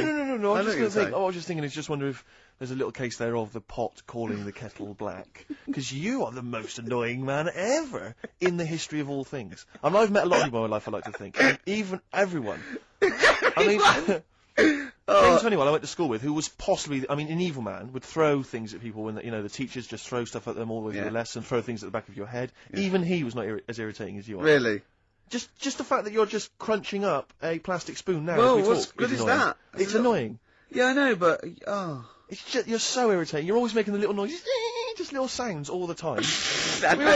we were working yesterday. Right? And I was typing this, and he had an elastic band between his teeth, right? I don't know how he got, you know how he just seems to end up with an elastic band between his teeth, right? And he was flicking it, so it was making a noise, boom, boom, boom, boom. What were you saying? You were just going, the rain on Spain falls mainly on the plain. The rain in Spain stays mainly on the plain. Just kept doing that, right, repetitively. Yeah. I eventually, I said, what are you doing? What are you up to? He went, oh, sorry. Tried to wrap the elastic band round his face, right? It flipped up, hit him in the nose. Right, he screamed, because that hurt, obviously, it came quite tight. Then he said to me, he said, if I can flip this elastic band and hit your glasses, right, not your face, but if I can hit your glasses, can I flip the elastic band at you? I went, well, how am I going to find out if you can, you might hit my face? He went, well, why don't you cover up the skin on your face, your nose and everything, with some paper? Which he did! Yeah, just to keep you happy. Yeah. And then he flicked it at me, so I grabbed it, flicked it at him. He ran off screaming, swearing at me. Oh, don't throw it at me. I was saying, don't be childish. Retaliation is childish. I did it first, so... It's pathetic, endlessly. Just this kind of... No, but you know, you agree with me on that people who just, like, I can't stand noisy eaters, people who go... No, like that. I do agree with that. And people eating crisps, as I said before, people eating crisps in cinemas. Well, anyone who's making noise in the cinema. It's an I know. absolute Are crime. they must be mental. They've gone to see a film, there's people they don't know there, everyone's paid £8. And they're crunching away. Oh, leaving their phones on. I was in the cinema, there was a 16-year-old girl, took a phone call in the cinema, the film was running, she said, and she went, hi, yeah, I'm in the cinema, started having a conversation on the phone. I was thinking, how important is this call that you've got to receive? Oh, it's Tokyo ringing, Mr. Yakamoto's there, the deal's going through. It's Saturday afternoon, you should be up there hairdressers. I just was so... I was in the cinema. Oh, by the way, Mr. Yakamoto's coming round tonight, and we can't use my pad, so you've got to make him a meal. Yes. Don't you and your wife muck things up for me. But I was in the cinema, it's not long ago, and I went to see that, this was, I think I was off to see that film, Crouching Tiger, Hidden Dragon, or whatever it's called. Do you know Well, they could be on the phone for that, because there's subtitles, so it's not going to ruin it, is it? Yeah, it wasn't her. I was sat next to another woman. She was crunching away, big fat woman. No, but he's got a good point there. Loads of people could be on the phone in there, and it wouldn't sort of niggle you. Fine. Well, at least we've cleared that. Imagine if that was true. No, because, well, it's like when you go on the tube and read a paper, there's loads of noise, but you can still concentrate, can't you? He's got you. Do you know what I mean? Such a great point, isn't it? Right, yeah, because it's so easy to lose yourself in that magic realism world, you know, with all the sound effects and music and surging, exciting noise, and there's a woman clattering on going, yeah, well, I'll probably meet you later, Stange. Should we get some Diamond White in and around by the park? Yeah. Switch off. I do it. Yeah, but we know what you're like, Carl. Yeah, you can switch off, Carl. It's like you can turn your ears off. That's the skill you have. It's not the ears, it's the behind the ears. Yeah. It's the process between the ears and the brain that you can switch off, so we can still hear all these things like a cat. But I was in the room, there was this woman sat next to me, she was a big fat woman, she was crunching on some popcorn. Again, that's a crime. Why they're selling popcorn in cinemas? I don't understand why the noisiest... She needs to eat regularly, why the noisiest food in a cinema? Yeah. I don't understand why that's come about. Yeah. It really makes me angry. Yeah. She's there, right? Smoothies. We want smoothies without straws. Exactly. The trailer for that film AI, Artificial Intelligence, came on. Do you remember that? And the tagline was, David is 11 years old. He weighs 60 pounds. He's 4'6" tall. He has brown hair. His love is real, but he is not. Oh, yeah. And she just went, how old was he again? To her boyfriend. Right? Just ruined it. War film trailer comes on for some Pearl Harbor or something. She goes, yeah, I don't fancy that. Just announcing this, don't fancy that. Too many war films. So then the trailer, then the opening credit comes on for Crouching Tiger. Before that, you know that thing that comes up that says it's signed by the BBFC and it has the kind of certificate and everything, and that certificate to say what age you have to be to see it. That came up, and it says Crouching Tiger, Hidden Dragon in brackets subtitles. She went, it's not subtitled, is it? I thought this was the most famous foreign film for years. It won Oscars. It was a huge film. Everyone knew it was foreign. She goes, it went. So the credits begin. It says Crouching Tiger, Hidden Dragon. She went, stupid name for a film. What? She just She wanted paid it. to see it. She was with her boyfriend. So then it starts, right? And obviously it's in Japanese or Mandarin or something. She's like, yeah, and they're all talking in Japanese. Japanese or Mandarin. Yeah, whatever it is. So they're speaking in this, Japanese language or Oriental language. And she's going, don't they sound stupid? Don't they sound stupid? She's going, and then the subtitles come up, and it's quite a weird kind of strange language they're talking. And she was going, can't make the subtitles out either. It's both gobbledygook. Just wittering on every step of the film. I totally agree with you, but what I like in your telling of it, I know you're getting quite emotional. I'm genuinely livid. But she went Mandarin or Japanese, some Oriental language. And well, I don't know what it was. It's a strange language. It's a strange language. Well, anyway, oh dear. So then I moved I climbed over several seats, made a big huff of, make a big show of moving. Yeah. Sat next to a guy on the phone, just chatting on the phone. Oh, I'd have gone mental at that. I was. So now I hate that film. I didn't enjoy it. I don't like seeing it. I don't want to even think of it. It's subtitles, isn't it? What rubbish? Rubbish. That's why I get videos. Yeah, I should have thought that through, Carl. You're absolutely right. Lamb Chop? Yeah, let's play Lamb Chop. This is brilliant. This is from this CD that came out recently with Uncut magazine. Occasionally they put out some quite interesting free CDs, and this was one that had various covers of Rolling Stones songs, and a lot of them were quite shoddy. But this was a brilliant, especially done, I think, for the CD. It's Lamb Chop doing a version of quite an obscure Rolling Stones song called Backstreet Girl. It's just beautiful. Let's hear it.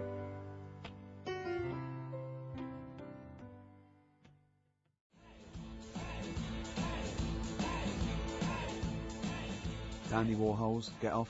Getting a little bit blasé now. Steve's just wandered off to make the tea. He's talking to Dermot. Can he? Is he not really? Is he? Yeah. Is he just down there? Can he hear this? Nah. That is a bit shoddy, isn't it? Yeah, it's not. I'm going to see Pop Idol tonight. Oh, yeah? Yeah. Yeah. Who do you think will win? Will or Gareth? I don't care. Do you really? No, it was in. Was I boring you? Sorry. It was in Leicester Square, right? The little lad. Yeah. In big coach with his head on the side. Yeah. I mean, how long's he been around? Was it an accident? No, but do you know like those ones that footballers have? Big heads. No, they're really big coaches. I mean, he's only a small big lad. Coach, what, like? I don't know why he needs a trainers, you mean? big coach. Look, if you're just going to be like that, I'm not telling you. Sorry, go on. Big coach with Yeah. his head on the side, and he came in. And his he's picture like, on the side. Yeah. Right, and about 200 kids screaming and going mental for him. Really? I just don't think it's right.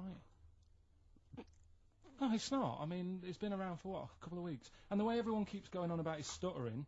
What, you think they should really concentrate on worshipping worthy sort of things like S Club 7 and A1 and... Look...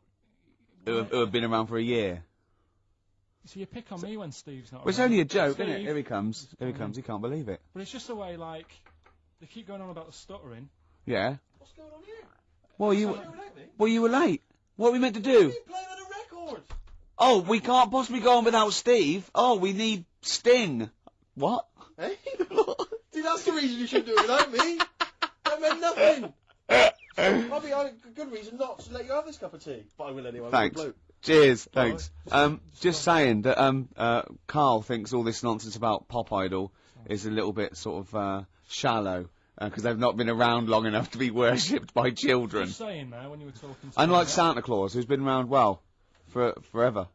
Yes. He was in Leicester Square in a big coach of his own. Who was? Gareth. He's only a small lad. He had biggest coach I've ever seen. A coach? Yeah. One of those like National Express coaches. He just probably come down from wherever it is he lives. No, with his head on the side. What? We went through this. His own coach, not like. You mean like a tour bus? Yeah, but with his head on the side. With his face on the side. side. So it's his own coach. Was he driving it? Was he really nasty? Go, we can't have a toilet break yet. You had your chance. Yeah. Sit down. Wait till we get the services. I'm finishing this fag and then we're moving on. And if you're not back from the toilets, I'm gone. Yeah. It's a lovely restaurant here. Alright, Jeff. What, you know the people? Yeah, well, not my brother-in-law or anything. It wouldn't have been quite as snappy as that if he'd been saying all that. No. Yeah, well, that's it. Everyone keeps talking about the stuttering, but they never go on about his asthma. And he's got really bad asthma. They don't. You're right, we should attack the asthma more as well. Do you think he's held that back for the final? Do you think he's bringing out the big guns for the final? Oh, and by the way, I've got... There's a asthma. The way he does that... Well, he's trying to... That's not therapy. asthma, Carl. That's him trying to breathe in order to help him speak. That's a therapy. Have you guessed about the asthma? I thought you read this on something. What you thought his asthma was because he goes... That's him. He has to do that to get over the stuttering. That's a therapist. I haven't got bad asthma then. What if you ever have kids? Maybe he hasn't got asthma. When you cross a road, don't bother looking both ways. Yeah. Just walk straight across. I love that. Imagine a doctor saying that. Oh, not asthma. No, he does that. Has he? No, it's not asthma then. Okay, well, I'm stuck. We better then. operate. Yeah, well, don't operate. He's just... No, he just fell over. No, Yeah. I heard him breathing heavily. He's probably got something lodged. I've got a story about breathing heavily after this next record. Really good.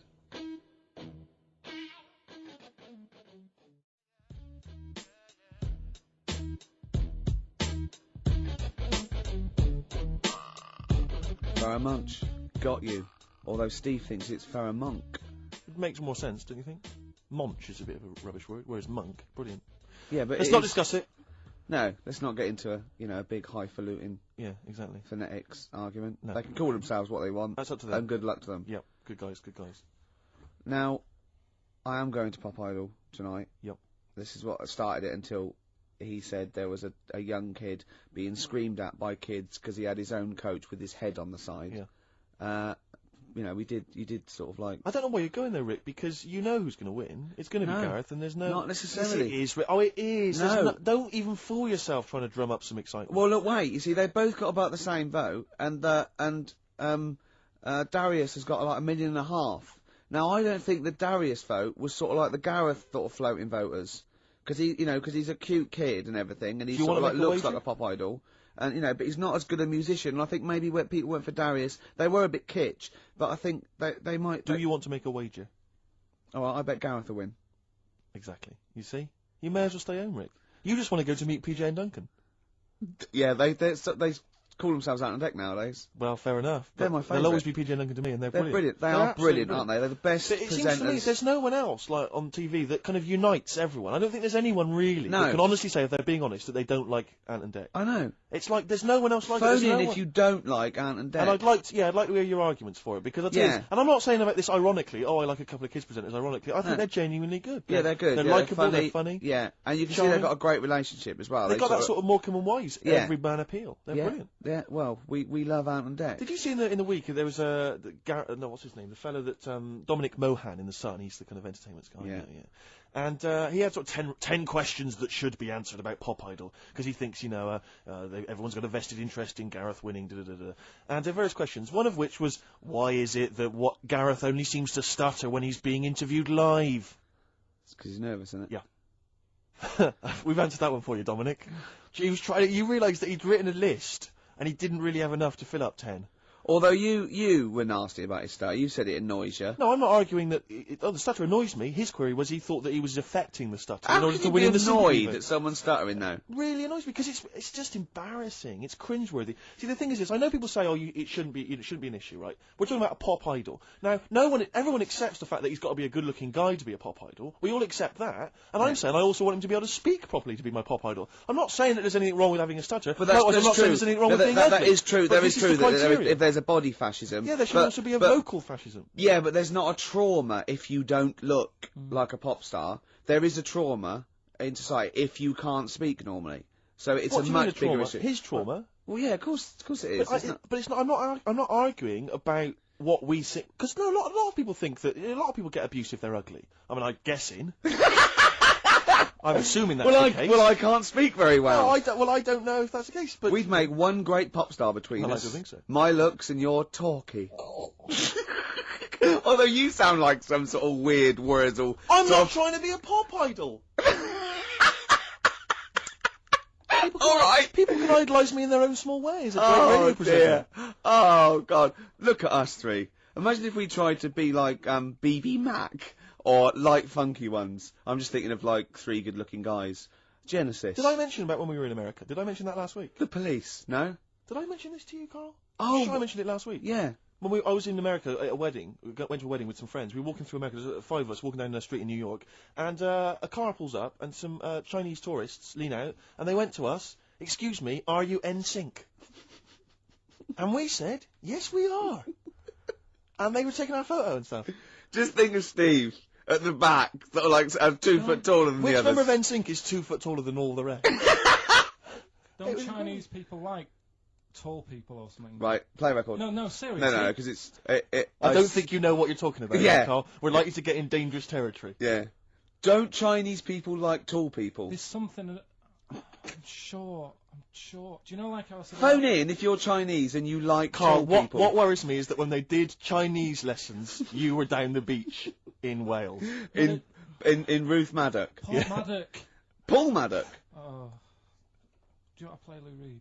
Oh, this is Song for the Lovers. It's a beautiful track. It's Satellite Love. It's classic. It's gorgeous. It's Lou Reed. Rick, can I dedicate this to someone? Go on then. Carl, you shouldn't have pressed the button. Well, he's doing his job. You No. shouldn't have said, "Can I dedicate this to someone?" We've had a letter. Yeah. Sophie wants to dedicate a song to her boyfriend Peter. They're firm fans of the show. All Let's right. play Satellite of Love for them by Yeah, Lou Reed. beautiful song for the lovers. Don't ruin it this time, Carl.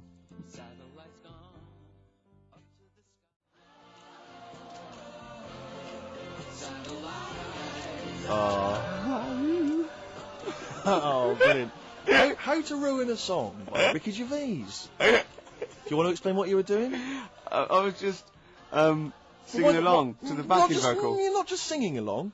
Doing it like a mental. Well, just give us a blast. Well, I haven't got my headphones on. I've got to do it in time, haven't I, now? Because wait, was it? Is it finished? It's finished now. And it was just going, when Bowie goes, satellite, I was going, like that. Yeah. But in room 101, you're going to put irritating people. I know, but it's something nice what making. Are you going to climb down that little thing and climb in yourself? It's sort of, yeah, maybe. You know they have sort of a visual representation of the thing that irritates them. They always have that, like Shakespeare, there would be a bust of Shakespeare's head. Just a picture of you. Yeah. Ideally. Oh dear. Bowie in the background, Satellite Love, song for the lovers. I should have like sung along on air. I love the idea of you when that came out, you know, sort of 17, got a girl back to your place, you know, just making out with her. Just that record's on in the background, you just go, ow! I'm gonna have to shoot off now, Rick. Ow! Hand me to it, I'm enjoying myself. Ow! I'll finish myself off. Ow! Finish! Oh dear! Oh, you can't do that! Oh, we've cheapened that song. Oh. You've ruined that song forever for me. Though. No, I haven't. But see, the thing about Lou Reed is because Perfect Day, just a genius song, but we can never play it now, can we? Because of that BBC ad. No, because I'll tell you what's her name coming in at the end? M People. Yeah.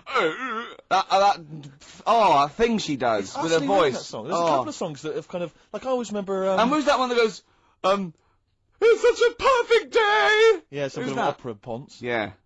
Yeah. Oh. Yeah. So that's a song. Any other songs ruined because of their association with things? That song, First Time, which was on the Coke ad. First time, first love. Ruined now, because that was on Coke. Wasn't that Falling on Blondes? Oh, that was Robin Givens. Robin Givens, yeah. What was didn't Falling on Blondes do something like that? No, not I just keep seeing Falling on Blondes in the playlist. I think Falling on Blondes they ruined their own career by writing songs. Yeah. It's becoming a feature. Yeah, we should play Falling on Blondes one week. Rick, I was going to say something to you before we got sidetracked. What were we talking about, Carl? Oh, we were talking about, We nearly lost it there a bit, but I think we pulled it back. It's okay, no, we had a fascinating fact that we were going to surprise Carl with. if everyone in China, Carl... This is true, Carl. Right, Carl, wake up and listen. Listen, if everyone in China jumped... It wouldn't be hard to coordinate. They did hands across America. They did up yours, the laws, right? We can coordinate this. We can get the sun involved or something, right? Everyone, 1.2 billion or something, jumped up and down at the same time. Shut up. You're not explaining this clearly. It would cause a tidal wave that would destroy America. If every person in China jumped up at the same time, that would cause a tidal wave that would destroy America, apparently, according to physics. According to physics? I don't believe it. It is, no, true, it's a fact. We're not making this up. We both know this is a fact. We're not making it up. We've heard it, but obviously I don't know what that's based on. Someone going, just had a terrible thought, Mr. President. What is it? No, you know the atomic bomb and all that? Yeah, forget it. Forget it. If everyone in China jumped up and down, they'd wipe us out, right? You know what I mean? See, there should be some Chinese leader just threatening them with that. Yeah, just showing them a picture of everyone just poised. just pictures of China people just crouching. On pogo sticks. Exactly. Just a billion Chinese people. Just all stood on the Great Wall of China, about to jump off. That'd be brilliant. Oh, See, look at Carl, he's dumbfounded, he's scared now. He's scared now, isn't you? But there's more chickens in the world than people. Oh. Play record. Well, that's brilliant. Substantiate that, please get in touch.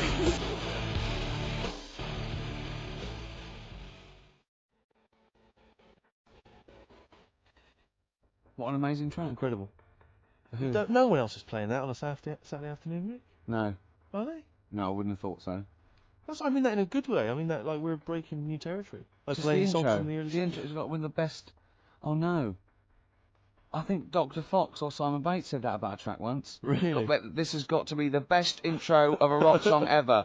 The fact that I was saying it about The Who and he was saying it about Money for Nothing is irrelevant. Yeah. Oh no. Someone made me sit in their car once with their new car stereo system so that they could play me the beginning of Money for Nothing. Oh. Just sat there, I was like, yeah. Have we Just got like, that? You've probably got that in the library, haven't you? Is it right that Roger Daltrey in Yeah. The Who? Yeah, that's right. His kid is in EastEnders, that one who plays Robbie. Something my mum told me, and I don't know if she's got it right or wrong. But it does look like him. What, Dean Gaffney? Yeah. But he didn't want to go off his dad's name and that, so he's changed. So he it. used his brilliant talent. And his pox-faced. do you know if that's right? Well, I don't know. It looks like him, doesn't it? Well, I'm sure that's libelous if it's wrong. Oh, right, yeah, you'd be ashamed to have Roger Daltrey as your dad. Well, no, but Roger Daltrey might not want it getting round that he gave birth to Specky. Yeah, right, actually. I see what you mean. Specky? Spotty? Spotty, so I looked at you. Yeah. Alright, calm down. Well, I don't know, you've got a nice clear skin. At least I didn't call you Spotty goggle-eyed freak boy. You got a nice skin, got a nice complexion, smooth-faced goggle-eyed freak boy fish. Thank you. Yeah. That's be nice. Carl, what? Don't you like us arguing? Is it like mum and dad arguing? Do you get all... It's a bit like that. In the caravan. There was nowhere to escape to. Oh no, rattling round. Did you make any friends when you were down on the caravan site? Yeah, a lot of people from Birmingham were there. What kind of pals did you have? What were their names? I can't remember, it was years ago, but they all had rich parents. Right. Like, they had, like, their own car to drive around the campsite on and all that. Right. Yeah. So I used their to own about fence. them, so I'd have a With... go. And, but they were mates, and you saw them every year, did you? Or every 3 weeks when you went down there? Yeah. Cool. And you didn't keep in touch with any of them? No. I'll admit now, I went to the same place in the caravan for about 6 years running. I went to a place called Riverside in Bognor, because someone round the corner from us had a caravan, two-berth caravan. Me, my mum, and my nan. I think I'm really lucky to have had it, really. Because a lot of mates who I had didn't have enough money to go on holiday, and they just get a present for the summer holiday. Of course, they got an education, so it swings. Yeah, but Carl, the thing is with Carl is, right, I want to give him gifts. Yeah. I want him to have the loveliest Christmas ever. I want him to go pony trekking. Do you know what I mean? I want to just... Scared of horses. So many things we don't know about Carl. Fell off one out of fate, and the woman didn't know what to do. She couldn't handle the horse. It was running off. I was hanging underneath, getting a kick in the head. No, really? Now, hang on. What age were you? Because this could explain a lot. I was about 6. That makes a lot of sense. Oh, I think we've got to the bottom of it here. Oh no, got kicked in the head by a horse, lived in a caravan, and had to live in Wales half the time. Oh. Then no wonder this is your favourite time of the week. Do you look forward to this all week, these 2 hours? It's alright. What would make you truly happy, Carl? Do you mind me just asking that? What would make you truly happy in life? I was thinking about it in the week and I don't know. You don't know? There's nothing that you particularly want that you feel like once I've got that... Well, the easy answer there is money, innit? But I no, it's not I true. don't know if it's true. No, you know, you just need enough money. Do you feel spiritually satisfied? Yeah. Yeah? I'd say Carl, so. have you embraced the good word of the Lord? What do you mean? Well, Jesus Christ, our Lord and Saviour. We're having a meeting tomorrow. It's in the church hall, and we'd like you to come along. I went to a church. Rick, I've got to say this. I got this housemate who I don't know that well, and I've been living with him for about two months or something, right? Yeah. And he was in the kitchen, he was washing up, and I just turned to him, right, and he doesn't know me that well because we sort of talk to each other now, but we don't know. And I just turned to him, I went, Matt, have you got to know the good word of the Lord? And he went, and he looked at me with utter fear in his face. And I just went, I just think we should sit down a bit and just talk about the word of the Gospels. And he just looked at me, and he was utterly petrified. I just started laughing, cracking up, and it's the sigh of relief. He was absolutely petrified. It's a brilliant game to play if you're getting a lift on a long car journey with people you don't know very well. Just bring that out. Yeah. It's so terrifying. Yeah. I went once. If you're also another good one is when you pick up a hitch. I say like, I wonder what this car would look like on fire. Exactly. Things like that. Yeah. Yeah. Yeah. Sometimes I like to drive the wrong way down the motorway. Yeah. Yeah. Would you? What does a knife feel like when it's going into your eye? What? Did you see that story in the week with a farmer who got his arm stuck in a bit of machinery, and he was going on about. I mean, he came on with a false arm, so you knew something was wrong straight away. But you knew it wasn't going to end happily. But he was he said, "I'm a farmer. I've been a farmer for years, and I'm always telling people don't stick your hands in machines." He said, "But I got off my tractor and the machine had stopped, and he went to shift some. I don't know if it was a Coke can or something that was in the field and called the machine. Bloody cows drinking Coke. Oh, this is not the famous one that about 15 and he took his arm to the hospital and he was making jokes. His arm was in ice. He didn't take his no. What it was his hand went in and the machine started again. Yeah. And it started pulling at his skin. Oh. Right? So like the skin was coming off his arm. Yeah. And it was going around the rollers and he was pulling back like that, so he's like, oh God. and the skin's like being wrapped around, and it's like pulling it, so he can see his bone and stuff. Oh no! And he was there for like ages, going, oh god. And he had a penknife in his pocket, so he got that out with the other hand, managed to open it. I mean, that's yeah, because they stick, don't they? After a while, I've got one of those Swiss Army knives, and well, that's what it was. I can't do it with two hands sometimes. Once they get all full of gunk. He managed to do that with one hand. And Yeah. Cut away at the skin. That's not true, is it? Yeah. Has he learnt to farm again, like the drummer of Def Leppard? Has learnt to drum again. Have they got like just like the handles? Can he farm now with just one arm? He was good because he was making a joke out of it and that. Oh, that's good. I think that's good. But that doesn't mean you can, Steve. Though. No, sure. He had to cut his own flesh off to escape a combine harvester. Yeah. He doesn't need you know. Making wisecracks. Do you know what I mean? Sure. Sure. I just always remember getting a hot plate out of the oven when I was younger, and that absolutely killed. Yeah. It stuck to my fingers, and I just thought the pain that he must have been going through. Yeah. Must have been what? You must have been worse than a hot plate. Oh, It must have been worse than maybe dropping a pie. Yeah. Yeah, I think you're right.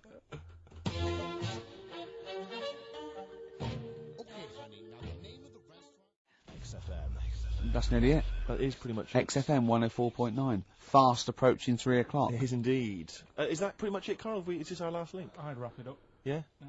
Yeah, so would I, actually. A song for the ladies' time. And this is a song you put me onto, Rick. It's a beautiful song. If you recall. Special View, a.k.a. Telescopic Love from The Only Ones. The B-side of Another Girl, Another Planet. Their only hit, maybe? Well, yeah, I think one of them. But, some great stuff on the best I know, of The yeah. Only Ones, which it's just a band kind of... Another Girl, Another got- Planet. That might be up for the best intro in a rock and roll record of all time. I'll put up Won't Get Fooled Again and Another Girl, Another Planet. Foxy, he's already putting up Money for Nothing. Exactly. So maybe we'll run that competition next week. Yeah, although Walk of Life is particularly good. Here comes Johnny singing oldies, goldies, bebopalula, baby, here. Oh, genius. Oh, nonsense. Walk of Life. Okay, so this is a Special View from The Only Ones, a song for the ladies, and that's it. See you next Goodbye.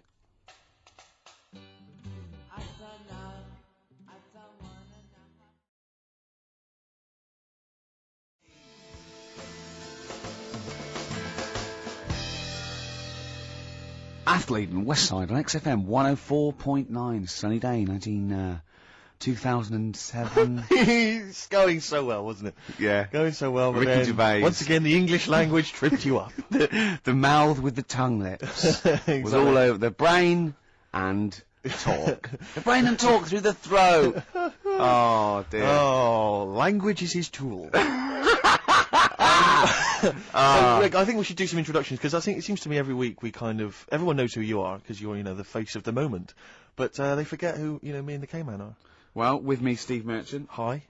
And the K-Man, who's our producer and friend. And can I just say that I really look forward to this show. Right, I get, oh great, we're going to do a show and we're going to play some tracks we like and have a laugh. But now I'm looking forward to meeting Carl. Of course. Honestly, I come in and I see his face and then I go, alright. And I'm, just great, like just a little friend. Do you know what I mean? You know when a kid comes on to play with a friend, you go, oh, and can I come out to play? And it's like little friends. It's like that with Carl. Yeah. Yeah, because we don't see him in the week, you see. We deliberately stay away from him in the week so that he'll be fresh to us. Yeah, it was, go on. You start off friendly, like you did today, and as soon as Steve turns up, you start getting nasty and saying things about my little bald head. No, I said, look, okay, right, listen, let me explain. Carl was making the tea, and you know those bins, that's sort of like a round sort of Metal Mickey type bin that you can take off the thing? I went, oh, that would make a good little helmet. It would make it look like Metal Mickey, because it's the same shape as his head. Sure. Right? And I put it on, and so far, so good, Rick. No problem there. That's just two mates having a laugh. Right. You're putting a bin on another man's head. Right, right. So I put it on, and the swing bit, through gravity and the angle, swung and hit him in the nose. Sure. Right? He went, ow. And I went, I said something like, it's all right. Yeah, of course, because you were being amused. Yeah, I said, it's all right, don't worry. Yeah. And he went, no, I've just washed my hair. Yeah. That annoyed me. That did annoy you, sure. Because there was lots of, like, shit and coffee and horrible gunk. In his hair, or? No, in in the inside of the bin. Sure. But what annoyed me was, he's hardly got any hair. Let's be honest, he looks like Moby. Yeah, so I said, I took the bin off. Yeah. And I was having a laugh, and I thought, You ruined my fun, is what do you know thought. what I mean? I said, what's your hair? I said, we could do that now in 30 seconds. Yes. And he looked at me like I was in the wrong. I know. Rick, that annoys me about him. I know. That doesn't annoy me about him. But otherwise, he's like childlike. You Yeah, know, in so it's many other great. ways. He doesn't understand that he's hurting your emotions and your Yeah, feelings. but also, right, we were playing football, so come and play football, right, and so we were playing Was that just football. in the office, or? Yeah, just in the Right, office yeah. before he came, right, and we were sort of kicking it back and forth, and I started kicking it a bit hard, and, but he was quite good. I said, this is great, right, and, we finished anyway, because we thought we'd break something, and, I went, I bet you were quite good at football, weren't you?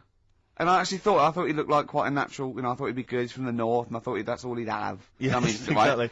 And he went, I said, I suppose you're quite good at football. And he turned, the quickest flash, I went, I've scored once.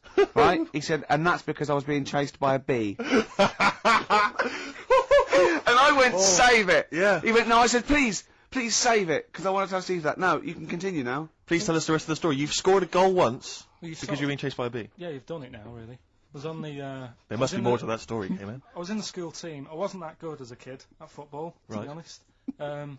Mainly down to, I think it's because my dad wasn't into football. Right. I think that's the way it works, and if your dad's into it, then you could be a footballer when you're older. Sure. Yep. Because you're into it.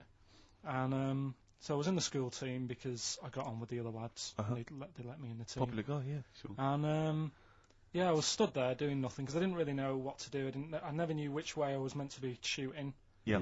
Got all that messed up. Yeah, that is a I just stood there, right, and with my hands behind my back, and something landed on me, on like this part of my thumb. You can't just point, it's radio. It's this bit here. Right, yeah. The fleshy bit, the fleshy bit of the thumb, yeah. And I thought, oh, what's that? And I looked down, and It it was was a a bee. thumb. Oh, it was a bee, yeah. It was a bee on me. So I start running, Yeah. try to get away from it, and bees, actually something interesting about bees, more chance of getting stung by a bee in windy weather than any other sort of weather. That's incredible. Anyway, so I'm running away.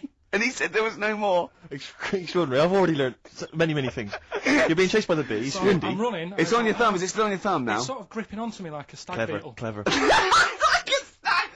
I love it. Oh, Or a bee. yeah. So I'm running, and I'm running towards like the goal. Yeah. Oh God! And the ball comes to me. Yes. Wallop, get it in. Brilliant. What happened to the bee, though? Did it sting you? They die, don't they? I mean, ultimately it died, sure, but at that particular moment, I did mean, it sting you? this was probably about 20 years ago, so I imagine. No. Once a bee stings So you, did that's it sting Yeah, you? but didn't it sting you? Yeah. Right, that was the question. When did it sting you? When I was playing football. Carl, do you mind me asking, you say you're on the school football team. Was there just 11 boys at your school? Was that how you got in the squad? Listen, Carl. All I mean is, at what point in this story did the bee sting you? Straight away? After or half time. Play a record, man. Oh, he's the best.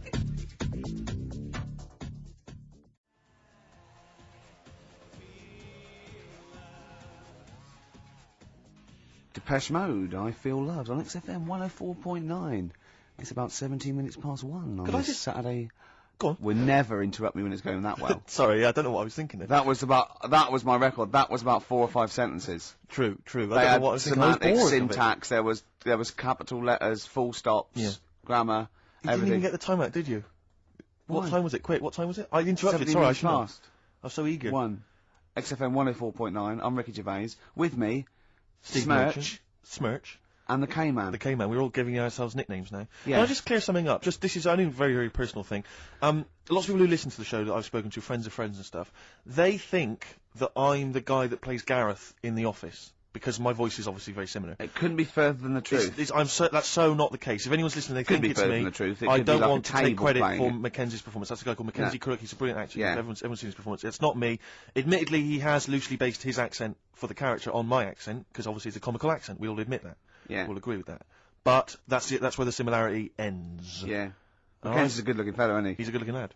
I mean, that's not You're not a having to dig at me. I know, No. because you're saying I'm a good-looking guy as well. You're just saying we're two differently good-looking guys. Yeah, Carl, it's all people are all different looks. I mean, you could say Brad Pitt's good looking, and then you could say George Clooney's good looking, and they're both great looking blokes. They don't look alike. Exactly. So for me to say Steve and Mackenzie aren't alike, Mackenzie's a good looking fella. Exactly.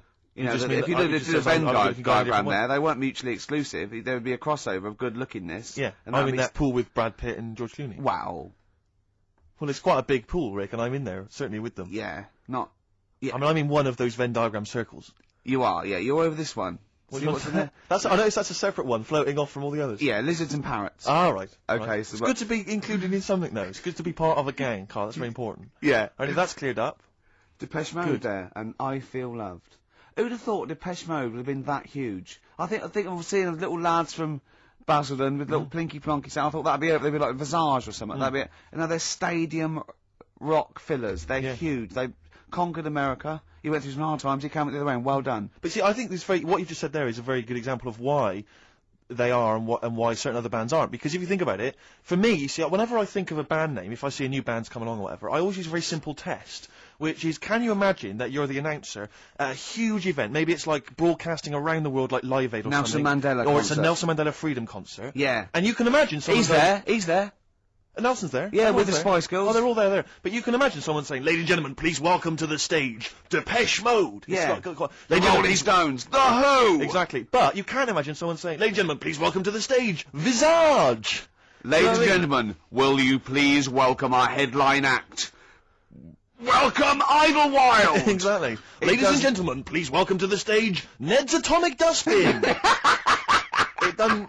Do you know what I mean? You just know. The Levelers! Some bands aren't going to make it. Ladies and gentlemen, please welcome to the stage, Mega City 4. You know what I mean? It's just a simple test. We'd like you to do that at home. If you're thinking of starting a band, or you've just named your band, you're just beginning, just phone in, tell us, or email in, tell us what your band name is, and we will use that simple test. And we will do the test.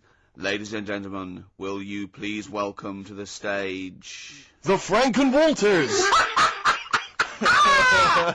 Jimmy Eat World! Ladies and gentlemen, please welcome to the stage, Cooper Temple Claws!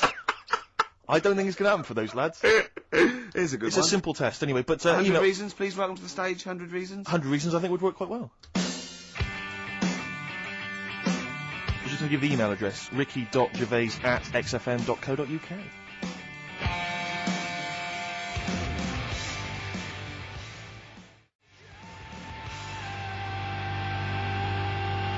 Reasons, if I could. Ladies and gentlemen, will you please welcome to the stage, Pop Will Eat Itself? Carl, have you got like a sound effect or something of like, can we get the atmosphere Cheering. we're going to test? Cheering. We'll seek it out with. Have you got something there? Have a look on there. I'm just looking in the NME for the kind of forthcoming gigs of the smaller known bands, and it might be a useful place to just begin the. Ladies test. and gentlemen, peoples around the world, will you please welcome to the stage, Chumba Awamba! Have you got a sound effect? We got one. Nice, yeah. Ladies and gentlemen, will you please welcome to the stage, the Parkinsons? They're playing in Leicester this week, so look forward to that. That's a good plug, isn't it? Let me see who else. If anyone wants to pop down to Leicester to see the Parkinsons. Ladies and gentlemen, please welcome to the stage, Cyclefly. Okay. Oh, there's a genuine one here. This is someone. Simon's emailed and he says, "Will you just test this name for us, Carl? If you can, there you go. Ladies and gentlemen, will you please welcome to the stage, Coach." Not utterly convinced. No, it's not too bad. It's not. I'm worried about the sound effect. We start to sound like Chris Moyles or something. When we play a sound he's a top broadcaster. Everyone loves him. Losing weight as well. He is hilarious. funny man. Just there's one more coming here. I'll just check this one. Ladies and gentlemen. Ladies and gentlemen, will you please welcome, this is Chris in Oxford, ladies and gentlemen, please welcome, Meanwhile Back in Communist Russia. Is that a band? I assume so. I assume it's his band, yeah, isn't it? Yeah. Well, how does he listen to us in, hold on, though, this is only local radio. How does he listen to us in Oxford? Well, if only there was some kind of digital format that he could listen via the web net. What is it? What is the... what is it? What? How does he listen in Oxford? You can listen on Sky Digital. Go on. Channel 864. Lovely. 864. Yeah. And on the the web. Yeah. Okay, what would that web address be? xfm.co.uk. Sure. Click on the audio. Yep. And you get XFM 10 seconds behind it actually happened. Perfect. Just of interest, what's the point of saying that if they can't sort of get us in London to listen to that, because they won't be, and they're either in London, so they won't go through this nonsense, or they're in Leicester and they can't hear us saying Sky Digital. Yeah, we haven't thought that through at all. Because you might work in London for a bit and then have go back and spread the word. And leave. Yeah. Go back and spread the word. Disciples. Move back to Leicester. Yeah. Tell your mates. Yeah. Soon, there's any number of combinations. Soon, XFM is the most listened to radio station in Britain. Yeah. What we need is people on Radio 2 to give it a plug every day. That'd be ideal. Yeah, or Radio 1. Yeah. Yeah. Any of the big rivals, Virgin. Yeah. I mean, we've often plugged Virgin. It's a good station. 105.8 Virgin Radio London. It's a great station. Really good station. Hard 106.2. Lovely. You're listening to Magic 105.4. Are you getting quite a lot of voiceover work now, aren't you? I am. Yeah. That's not. I've stopped all that though. Have you? Yeah. Oh right. Okay. Yeah. No, it's all right. It was good. Well, I'm all right now. I've got a bit of money. Classic 60s bands. I've just suddenly. Ladies and gentlemen, will you please welcome to the stage The Scaffold? Oh, The Scaffold. You remember The Scaffold, Carl? You picked the lead singer looks a bit like him, but you know whose brother that is in The Scaffold, don't you? Mike McGear. Do you know whose brother that is? What? Do you remember The Scaffold? They did, we'll drink a drink to Lily the Pink, And didn't they do that oh, with the the human Roses advert as well? Yeah, thank you very much for the entry. Iron. Do you know whose brother that is? Whose brother? The lead singer? No, the Mike McGear in it. Sort of one of the main men in it. He's one of the songwriters in No, The I don't. Scaffold. Paul McCartney. Is he? Yeah. I didn't realise that. Yeah, that's Paul McCartney's brother. Think of that when they go home for Christmas. So I think Lily the Pink was what, about 1970?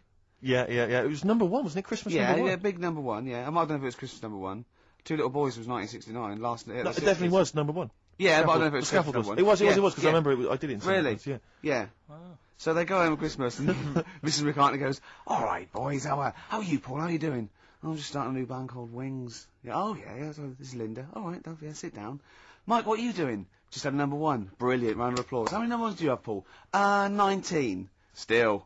We know what we like, don't we? We'll drink the human race. Paul goes, wow, if you want to. The long and winding. Boring. We'll drink a drink. Linda, do you want to be in The Scaffold? We're probably going to go on tour and stuff. I know you love it. Well, I quite like it. Yeah. We'll drink a drink. You're not going to be in Wings if you're going to play with him. Well, I got make a tricky decision. I mean, that's a great song. Everyone's loving it. It's Christmas number one. What are you doing eating his bacon? Well, I love it. You don't eat bacon. Yeah, but I love the music. He's a great guy. Stop it. What are you doing? Well, I just, I love the music. We'll drink a drink. No, you don't. Yesterday, all my troubles seem so... Thank you very much for that. Aintree Iron. Imagine that, because imagine Eddie going, well, you've had 19 number ones. I mean, it can be a matter of time. Yeah, if things stay like this with The Scaffold, I'm going to rule the 70s. Yeah, if things that carry on going like they're going now, The Scaffold, ladies and gentlemen, will you please welcome to the stage, Beck. Oh, nice one.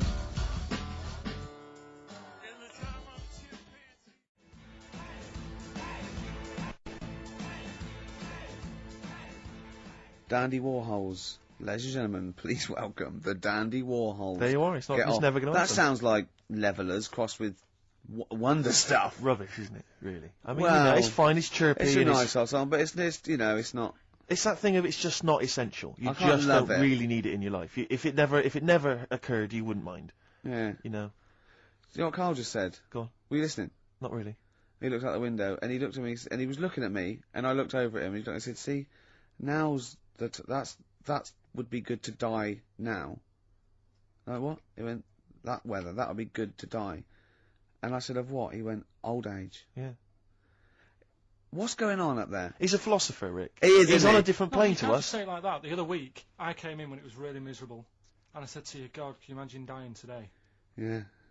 Because whereas today you feel it would be a much better day to die because it's bright. The curtains open, sun shining.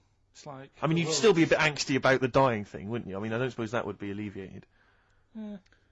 Sure. Okay. Well, hopefully we'll still be broadcasting, when one of us reaches that happy moment, and we can check. Yeah. It's quite a lot of emails, Rick, coming in about band names. I think a lot of people are going wrong for a simple reason. They think it's funny to have an ironic band name. Yeah. They think it's a bit comical. And I just don't think there's any great bands that have had a comical name that have made it into stadium filling. What was that band? Where's Me Jumper? What were they called? I don't know what they were called. I mean, the obvious example of one that was never going to make it internationally. Splodgeness Abounds? Splodgeness Abounds? No. I like them, though. Splodgeness Abounds. Splodgeness Abounds, they were great. Ladies and gentlemen, please welcome to the stage, Carter the Unstoppable Sex Machine. USM. These are some of the ones we've had emailed in. These are bands, obviously, that haven't made it so far, and I don't think they will. Ladies and gentlemen, please welcome to the stage, The Lazy Birds. Nope. No. Anyone please welcome to the stage, the Paperclips. That's not a real band. That's what is it? someone sent in. I remember, yeah, but no band name is weirder than the others, and also you grow into it. I mean, the Stones and the Beatles are iconic because they are iconic bands. What you think you'll grow into? Ladies and gentlemen, please welcome Shuttle Rock. Ladies and gentlemen, please welcome Treehouse Casino. I don't think they're gonna... That's just made up! Well, possibly. Well, they all are, but they all obviously. Are. But my point is, people say there's Yeah. no logic to band names, but if you think a band name like the Smiths, Great. that's genius. It is, It yeah. sums up everything that band is about, Yeah. you know, the kind of... They're capturing that mediocre world of grim up northness, you know. My favourite, Sonic Youth. Sonic Youth is genius. Nirvana. These are incredible band names. So Yeah. there is some logic to it. Yeah. I genuinely Sonic believe it. is It's not just great. arbitrary words. What about The Madness? Cure. The Cure. Madness sounds rubbish, Well- but they're good, aren't they? Yeah, but again, they were never going to be... They were never going to be world beaters. But they were a comical band, essentially. Yeah, they they were were, a but they- knees-up party band, yeah. and Madness is fine for that. But they had some great songs as well, and but it did, then it sort of turned it all, because then... I mean, Rick, I don't know how many members... Not Home Today is a great song, and This serious. is from an email. I don't know how many members of the band there are in Chimney Factory, but if there's 5 people, who decided? Have they all agreed? Yeah, that's the best name Do you know we what I can come reckon up with. decided? Dell. Right. Well, he started the band, and they Yeah. rehearsed round his house, so Dell went, look, it's called Chimney Factory, because Yeah. my granny's doing it. They go, alright, Dell, but it's not, I've got some other... But no, Yeah. it's called Chimney Factory. I own the van and the amps. As Paperclips gone, there's a band in Leicester called Paperclips.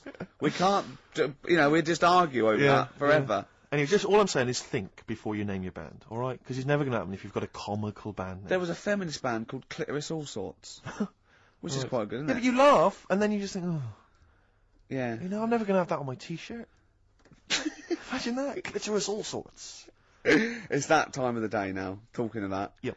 Song for the Lovers. Sure, it's beautiful. Now, Steve, I mean, I will play great old tunes till the cows come home. We got to give them a little bit of Dandy Warhols and Air and Athlete. I know that, and they're great. They're good, right? But I wanted to play a Cat Stevens song, but I thought I'd better not because I've, played that a little bit. And we quite like resurrecting old reputations, don't we? People like Elton John who had bad faces, or David Bowie. People and, whose names now are largely laughed at in the serious rock or people circles. that people might not have considered. I thought Cat Stevens. Oh no, Rod Stewart. I thought. Was he Rod Stewart? Many people now are thinking of the leopard hot pants and the ludicrous Do you hair. They're think I'm thinking, sexy and all those sort of awful stadium sort of disco things? But he wrote beautiful tracks from Maggie May through. And I thought, hold on, 2 birds with 1 stone. What about a Rod Stewart song written by Cat Stevens? wow, is there such a thing? The first cut is the deepest. Let's hear it, Rick. On this album as well is The Killing of George.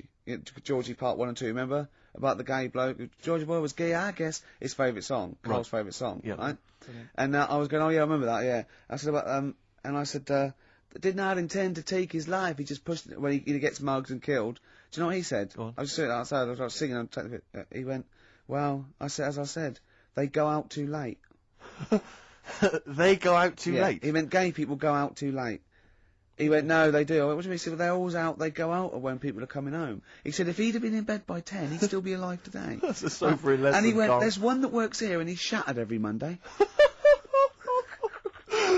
Oh, if you're gay and you're listening, just be in bed earlier. Go Yeah. out when sensible people go out. Yeah. You're right, we're not on the continent, Carl, is your point. If you're gay and you're not in bed by 10, go home. Yeah. I don't get it. First cut is the deepest, Rod Stewart. Song for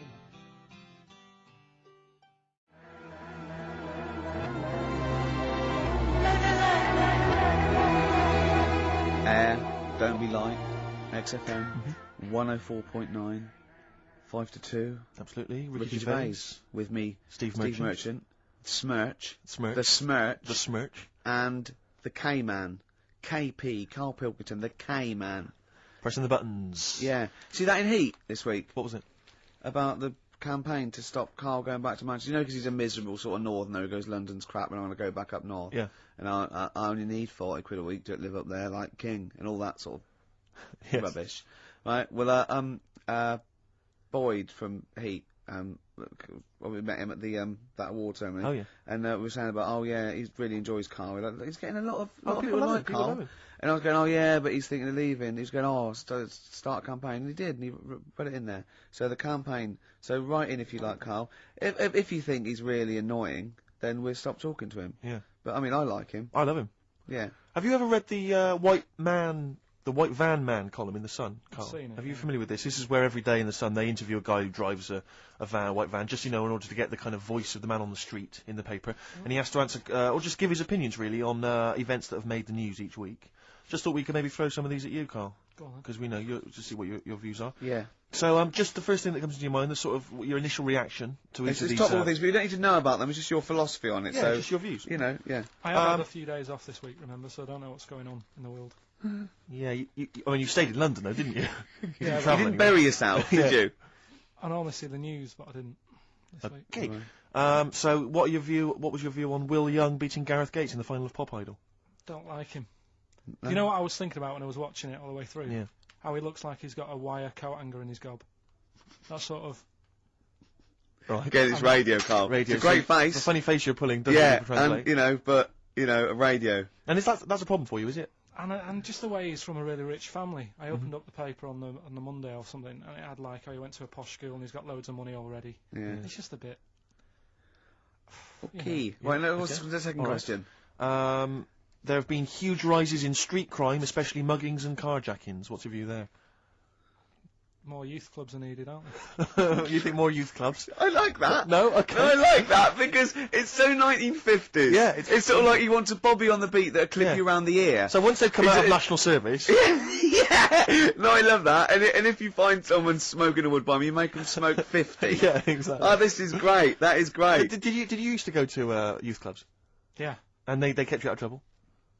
You used to get into a fight afterwards when you came out. But for the sort of hour and a half you were there? You had a bit of pool and some boxing and a bit of pop. Yeah. So more youth clubs, that's good. I love him. I love him. If you're at home, just make notes, because this is brilliant stuff. Honestly, you won't hear more honest, from the heart stuff than this. This is great. Go on. This is not pre-planned. These are your direct responses now. I promise you, Carl did not know what we were going to do. He never knows what we're going to do, and he always answers honestly. That is the beauty of Carl. What is it's your not view, an act. What is your view, Carl, on New York's former mayor becoming Sir Rudy Giuliani? Sir Rudy Giuliani. Is he happy with it? He appears to be pleased with it. Let it go ahead. Fair enough. Okay. Go ahead. Oh, he's genius. Okay. Is he happy with it? He's like your nan. Yeah, yeah. What do you make of Michael Greco's character Beppe being axed from EastEnders? Problem for you? The whole soap thing. What's it's back in Coronation Street, isn't she? What's her name? Who? Bet Lynn's. She thought she'd go off and be a bigger star. Yeah. All went wrong, and now she's coming back. Yeah. Always happens, doesn't it? Beppe will be back. Yeah. No one really cares. Sure. What was the van reply? That was the guy. The White Van Man says, obviously they feel the character has run his course, but I think he's a pretty good actor and I can't understand why. So, I mean, obviously there's a White Van Man there who's also got an opinion on script development. The through line, the narrative through line of soap opera. The 12-week narrative, the arc really showed itself up. The two last ones I want your opinion on here. What do you make of a cat that's been cloned in a secret 2.5 million research project? To find out what? If they can clone cats, yeah. Have they had to hurt it? Sorry? Have they had to sort of hurt it to do that? Have they had to hurt it? Yeah, or is it just scraping its tongue for some stuff? I think the cat's fine. The point is that they're cloning another creature, which is potentially very dangerous. Have you seen that film where they bring Hitler back? That cat. What if that cat turned out to be a world dictator? Exactly. What do you reckon of cloning generally, Carl? You concerned about it? I think they're cloning for organs. You know, they grow them for the, you know. Do you know what cloning means? Yeah, it's when you make something else. That's the same, isn't it? Right. Yeah, I mean, it's not going to do any harm. Okay.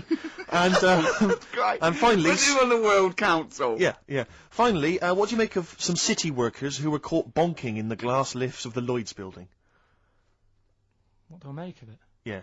Is that a problem for you? Do you think that's unprofessional? Was it the lunch break or...? I think it was lunch break. It was their own... All right. It's their own time, I think, fair enough. It only takes 45 seconds to go from the bottom to the top. Is that a problem? They moved quickly. They acted, on instinct. You think fair enough? If that's their natural instincts and they're both consenting, you think fine? Yeah. Okay. Yeah. Thanks very much, Carl. Thanks very much, Carl. Carl, we'll have more of Carl's world-weary opinions next time on the show. Listen, I want to play a track that I love. I can't wait for this track. It's by a great band. Just going to do, before Steve does this, coming up, we're going to give away a great game. I'm sort of clearing out my flat with tidying out, and then we've got, a lot of junk there. And we're going to give away a great game coming up. You've seen it, Steve. You're excited. I'm looking forward to that. It's a board game. It's a board game that we're all going to sign. It's going to be signed by Jerv, Smirch, KP the K-Man. From so you could win that. The classic album Copper Blue by Sugar. Listening to it again recently, reminded how good it was. Yeah. This is the track Hoover Dam. Play it.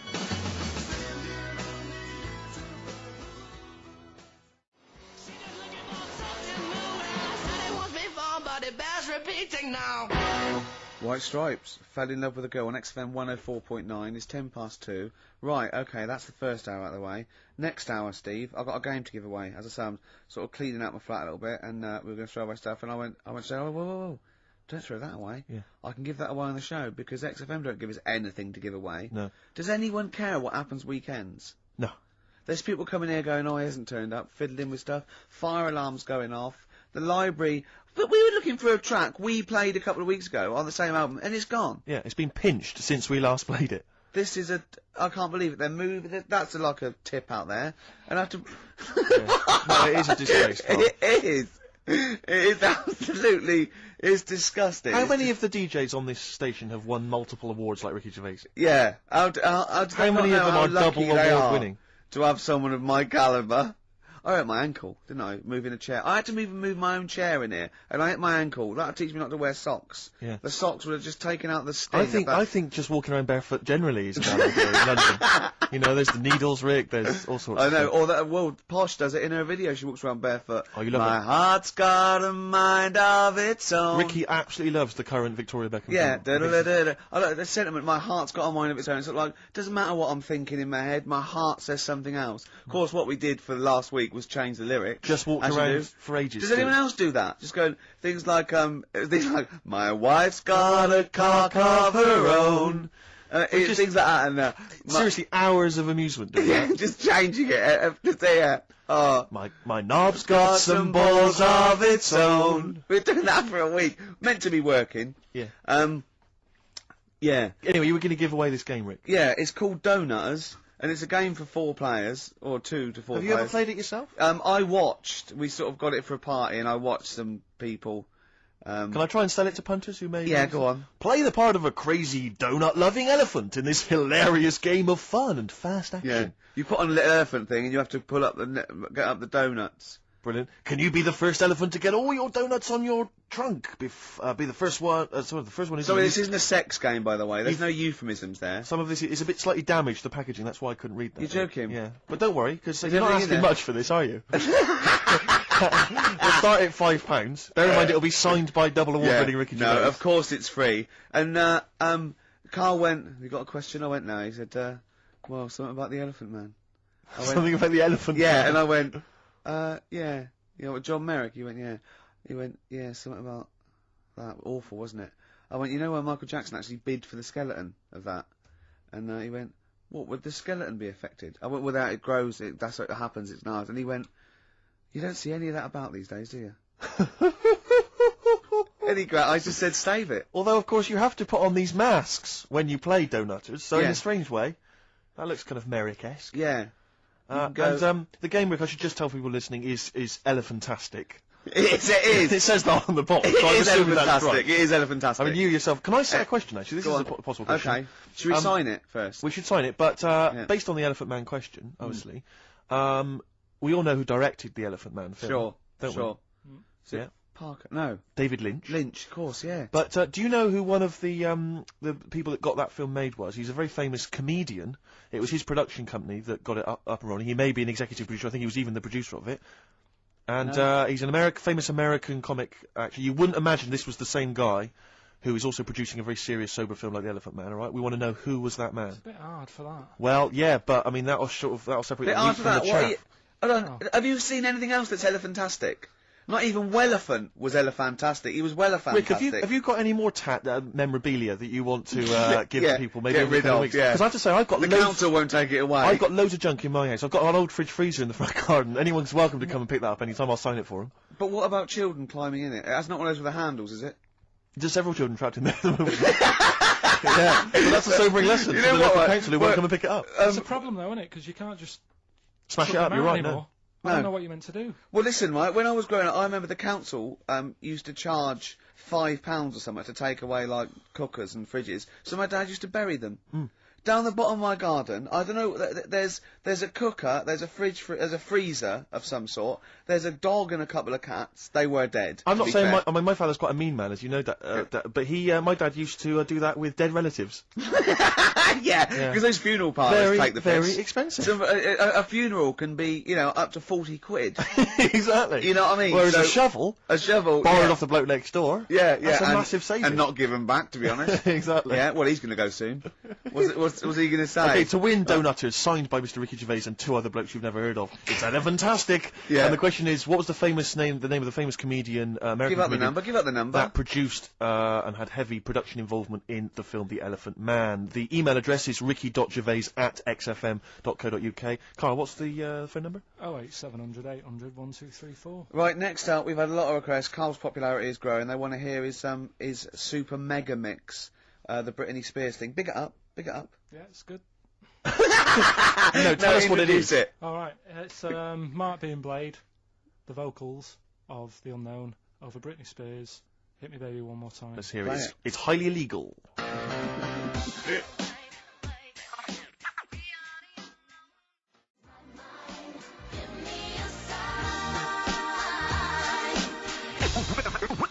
We're fantastic.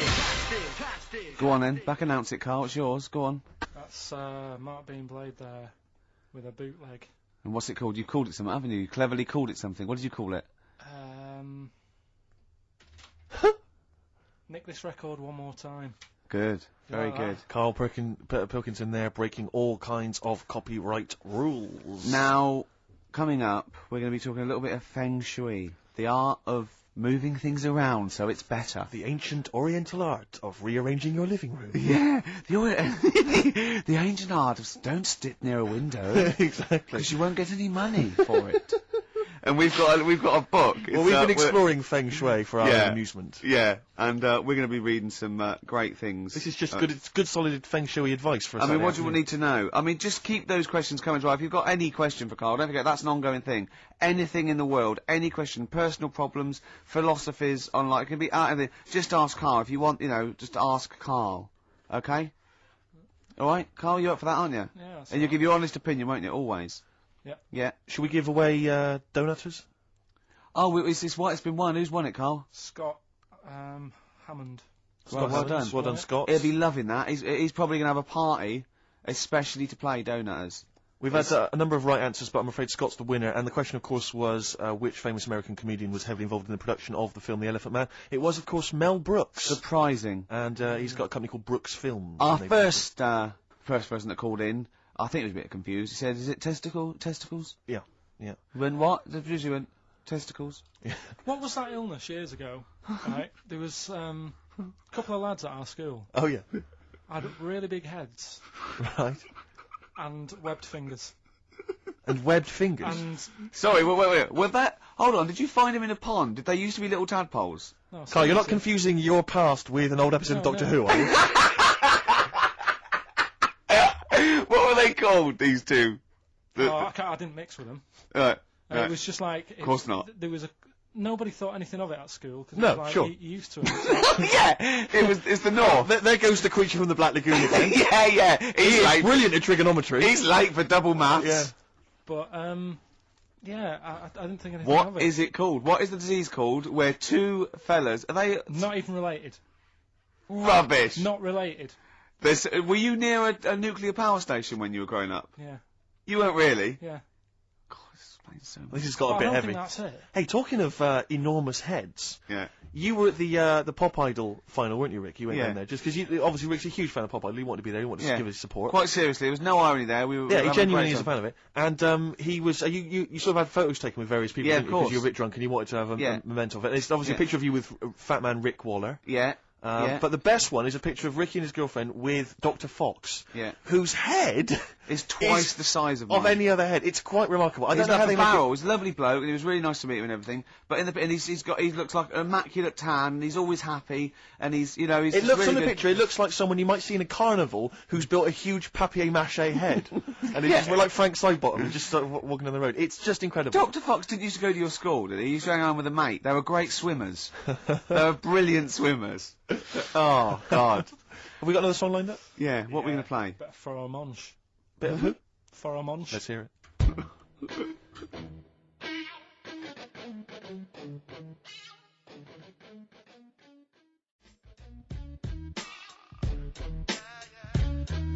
Pharomonge, got ya. XFM 104.9. Well, as we promised, some feng shui. What do you want to know? Ratio of windows. It's one of those little books that you see at the sort of like the front desk of like Waterstones or Dillon's or one of those. And it's just it's a little guide. It's should I say what it is? I'm allowed, aren't I? Lillian Two's little book of feng shui, and obviously you can't go into it in depth, but it's some little, you know, just some little sort of nuggets, I suppose. Yeah, ratio of windows. The ratio of windows to doors in your rooms should not exceed 3-1. Too many windows cause all your luck to seep away. Obviously. Hello. It is also better not to have windows on the wall opposite the door. Is that the case in your place, Carl? Because you may need to brick that up when you get back later. I always remember, I used to work nights. Yeah. Right. And it was when my brother just sort of got kicked out of the army. Yeah. I mean, Mum and Dad went away on holiday, so he was staying with us. He's got to write a book, this bloke. You have got to write a book, Carl. Go on. I came back, yeah, and there was women everywhere. There's women in every bed in the house. I thought, where am I going to sleep? Had he set up a brothel? What? So no, it's just a bit of a one. That's impressive, though. A girl in every single bed. I mean, he was mad. So I slept on the sofa downstairs, and I didn't sleep that well. Yeah. But I slept on it before when it was facing a different way. Sure. And I had a good sleep. So for you, that's proved the worth of feng shui. Yeah, I think there's something in it. Did you honestly think there's something in it, though? Yeah, I do, yeah. Okay, we'll just read a few of the others, Rick. Okay, well, it's not big. I think most people know this one. Display the three-legged frog for luck. Look for a three-legged frog. You can buy one from any Chinese supermarket, and place it in the vicinity of your front door, facing inwards as if it has just come into the house. Don't place the frog facing the door. Please. Oh, come on, people. What? Think before you place your frog. I mean, this really is. I mean, but. What's the last page? Because that will be the most important one. Do you reckon? Yeah. The last one, the wealth vase. Make a wealth vase and keep it hidden in your cupboard. It can be made of gold, crystal, or glass. Can I just say something? If you've got a vase made of gold, you're probably all right for money anyway. Yeah, sure. But this is the wealth vase. How do you make the wealth vase? Fill it with semi-precious stones and with soil taken from a rich man's garden. So just find the soil of a rich man. Take some soil from This is like bury a piece of steak and the water will go. Yes. I have a tooth of frog. This is... It's the one where with the gods. Can you find that one? Oh, where's that one? Yeah. What do you make of feng shui, Carl? Is it something you believe in? Well, like I said, I didn't sleep well on the sofa when it was. So for you, that's proof positive. Yeah, you've got to get it right, haven't you? I'd like Carl to read this out. Okay. Yeah, do you mind? Read it out. Just read it out loud. Which one? Yeah, the gods are here. Right, okay.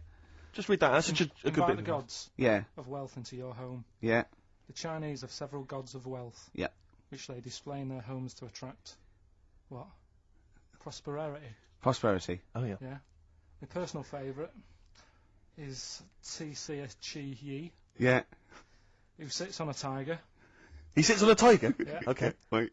It's pretty difficult to find this fella. Yep. If you could use Kang Kung or the 3-star gods. Oh no. Read him out. Read out the names of the star gods. F-U-K. Read it out. Just read it. It's a Chinese god. You're allowed to say Chinese god on the radio. No. You are allowed to say Chinese. You're allowed to say it. You say it then. Well, look. You're so immature. Read the three of them out, Rick. Okay. If he is difficult to find, you should use Quan Kung or the 3-star gods, Fuck, Luck, and Sao, all of whom bring wealth and prosperity. Now, what were the names of the gods again? Because if I'm making a note at home, Rick, well, it's a Chinese god. Yeah, there's Quan Kun, or you can use Luk Sao. You can't. What? But it's a god. F-U-K. That's how it's yeah, I assume. I don't know if we're pronouncing it wrong. I really apologise. Apologies if we're offending anyone who's of an Oriental persuasion. But that's Quan Kun or Luk Sao or Fuck. And any of those gods are available at a Chinese supermarket. Near you? Yeah. That's feng shui. It's an ancient art. You can't give me that look.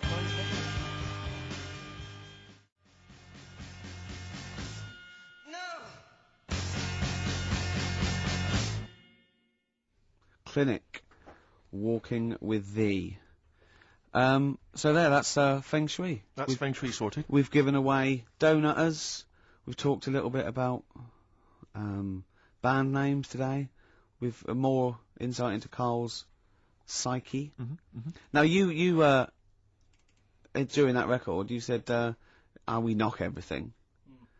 You saw something about the Bermuda Triangle, didn't you? Yeah, when I talked about Ghost, you sort of just, because you don't believe in it.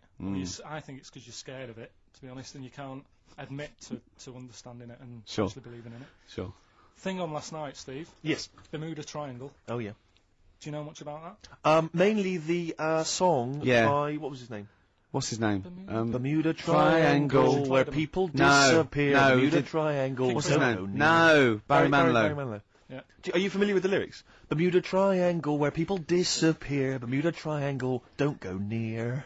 Yeah. I shouldn't really make a joke out of it. No, you're right. Go on. But what it is, right? There's a program saying what it's about. What do you know about it? As I say, mainly from what Barry's told me, but certainly planes and various boats have gone missing within the Bermuda Triangle. Planes. Yeah. Yeah, but obviously that documentary didn't explore He it. learned a lot about that. I learned a lot about American history through "We Didn't Start the Fire" by Billy Joel. Again, most of my knowledge of the sort of Tsarist Russia comes from Rasputin by Boney M. Well, yeah, he was the lover of the Russian queen. They put some poison into his wine. Yeah, yeah. They shot him till he was dead. Yeah, which is, go on. Right, well, this. Oh, those Russians. Sort of bit of an earthquake in the sea. Sure. Lets out methane gas. Okay. And apparently, if you were swimming out in the sea. Yeah. And there was like an earthquake and some methane came out, you can't swim in it, you just sink. Okay. Even if you're a good swimmer. What happens if you're two lads from your school, and they heads. Yeah, that's like a buoy. So you can see them a mile off, and their webbed hands would get them into shore. Because they did actually say even if you're wearing a life jacket, if the water's full of methane, right? You just sink. You just sink. So what it's saying is boats have gone across the sea, got a load of methane in the sea, and the boat just sinks. Right. What about the planes? Is it them sort of planes with little sort of floaty things Could on? be. That'll be the sort they've landed in the sea. Right. And methane's coming. Well, sorry, Carl. What did the documentary say? Not I imagine. Yeah, your hypothesis might be one thing. What did they say on the They documentary? didn't cover that bit. They didn't cover the planes. They didn't do the planes. Something else they said about it though. Go on. Loch Ness, the monster. Yep. Sure. Probably doesn't exist. Okay. What it is. Interesting. Hold on, interesting. Oh, interesting. Is- What they thought the Loch Ness probably didn't exist. Curious viewpoint. Hold on. What proof have they got for that, Carl? How can they go around saying stupid things like that? It's methane. Right. Again, in Loch Ness. And people have seen. What's the lake it's in? Loch Ness. Loch Ness. Yeah. It being the Loch Ness monster. Yeah. That's where it lives. That's how it finds its way home. That's certainly the clue. Yeah, Get again, Carl. That's the clue. Yeah, if you go, and if it's wondering, it goes, excuse me, would you know where I'm being the Loch Ness monster? Where would I be going? Oh, you'd be going to the Loch Ness if that's your home. It's away over there, you big monster, you. So the bubbles from the methane bubble up out of the water. Yeah. People think, oh God, it's a monster's head. But it's not, it's just water sort of shooting up because of the bubbles. Well, that's two of the great mysteries of the universe solved by Carl P on a Saturday afternoon. That is fantastic. Yeah. So that makes me think a lot of things. So when mediums are sort of like going, oh, I've got something coming through. Do you think they are exhaling a lot of methane gas, and thus making them not think straight? Do you think everything's down to methane gas? Do you think that all the mysteries of the universe are down to methane gas, Carl? What did it say in the documentary you saw?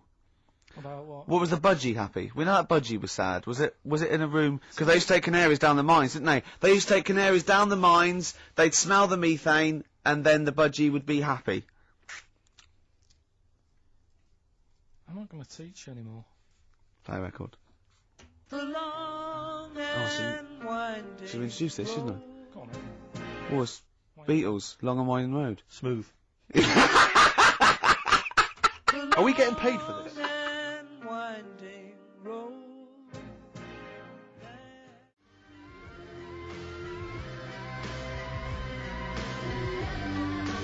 Our Freaks Electric, Richard X and the Sugar Babes on XFM 104.9. Well, nearly through. We've had a few laughs again, a few tears. Absolutely, as always. Few Oh, excuse me, and don't be alarmed. I look quite frightening, but I'm merely a nice monster. I seem to have lost my way home. Could you direct me in the right direction? Nice to meet you. Yeah, KARL Pilkington. Hi. What's your name? Why do you need to know my name? Well, it might help me to find out where you come from. Oh, my name's the Loch Ness Monster. Okay, all right. Give me a second. What was your name again? Loch Ness Monster. See, this is what I mean. When you came in, you're all over me. Like a rash. Being nice to you. Yeah.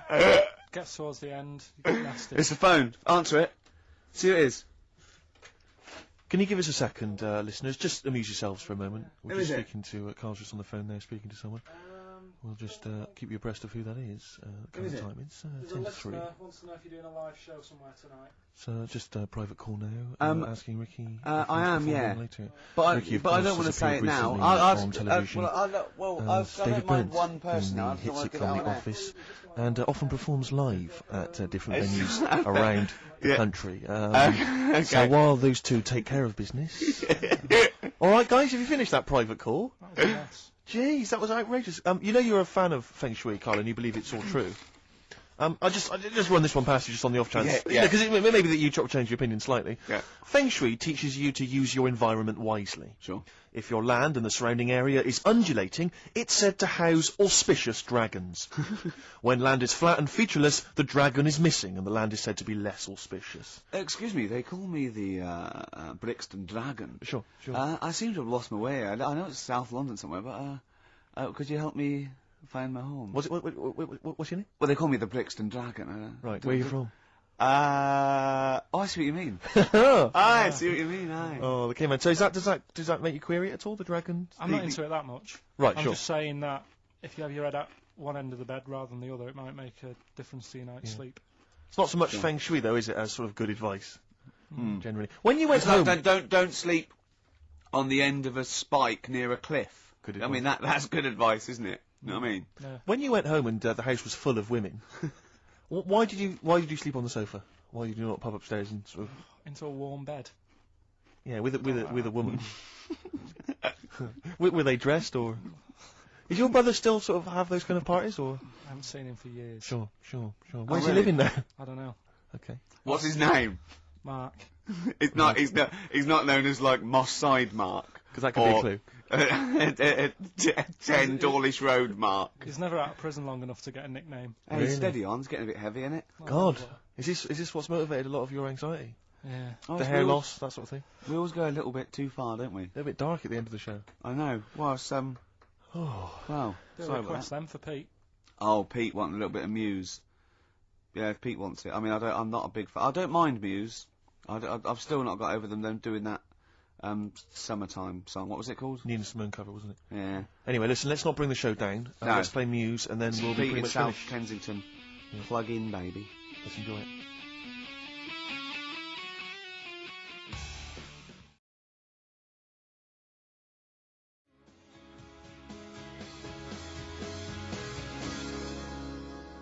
Star Sailor and Poor Misguided Fool. With me, Steve Merchant, and KARL Pilkington. The K-Man, round of applause for K-Man. Yeah. But no one's announced who you are. Ricky Gervais. Ricky Gervais. It's XFM 104.9. Saturday afternoon. If you didn't know that, I don't know why I mentioned it. That was stupid, really. You must know that by now. Well, we've got some great things coming up. We have haven't indeed. We've got songs and chat and things. We'll also, of course, be running through the white van man questions from the Sun again, but this time KARL will be answering them. I look forward to that. Yeah. Can we do that fairly soon? Oh, 'Cause there's some good questions this week. yeah, we will, but as I was coming in, there was like a bunch of posh lads, I think university students, trying to get in, because they're doing one of those scavenger hunts that they have to get points for charity and do stuff, and one of theirs is get on a live radio show. Right. So I sort of felt sorry for them, so I said they could come on here, just for 5 minutes. Who are that's they? all right. They're just, Are they toffs? they are sort of like toffs, but they're trendy toffs. They're obviously... Trendy toffs? I don't know Yeah. what's that. Is that like Lady Victoria Hervey? Is she a No, trendy I toff? don't mean that, no. They're both sort of like that, Will of Pop Idol. Right. They like him, sort of like trendy but posh. Okay. They seem nice enough, and they're doing it for a cancer charity, and they just get... They've got, for what is it, like they got their sponsor to do various Exactly, I challenges? don't know quite how it works, but they're gonna come on and, because we get, for coming on this live radio show, they get 17,000 points. Right, good. If I can put that in context, Yeah. if they were to say, did it help deliver a baby, they only get 7,250 points. But it's much easier. It is. There's lots of women just Happily gonna dropping let a couple of sprogs posh all boys. over the place. You can't get on a live radio show these days for love nor money. That's true enough. You know what I mean? Yeah. So when are they coming in? Carl said they're going to just. 1:30. I had a word with them. Okay, what did you make of them? They are posh. Really? But they said they're going to wander about and go and see if they can deliver a baby and that, and then come back here for 1:30. And I don't know if it. How many I hope they don't points- like leave a baby sort of half out. You know, if they've got it. You know, they're push. Sorry, we're going to have to shoot off. We've got to go and see. We've got to play an instrument in a marching band for 8,500 points. Well, I did say be here definitely at 1:30 because I don't want you getting in the way of the white van questions. And the other thing is, right, they get 7,500 points for delivering a baby, but they get 9,000 points if they cut Peter Stringfellow's hair. Well, he's very precious about his hair. It's a more delicate operation, isn't it? There's more that can go wrong. That's true enough. Take an unconventional animal for a walk in a park. What is an unconventional animal? I think that could be a dog that just doesn't play by the rules. Yeah, that's a dog that's into Slipknot. Yeah, that wheeze in a urinal. Yeah, exactly. Standing up. Exactly. Yeah, well, I'm looking forward to that. I'm sure they're lovely guys. Good luck to them. Yeah, we'll see you later.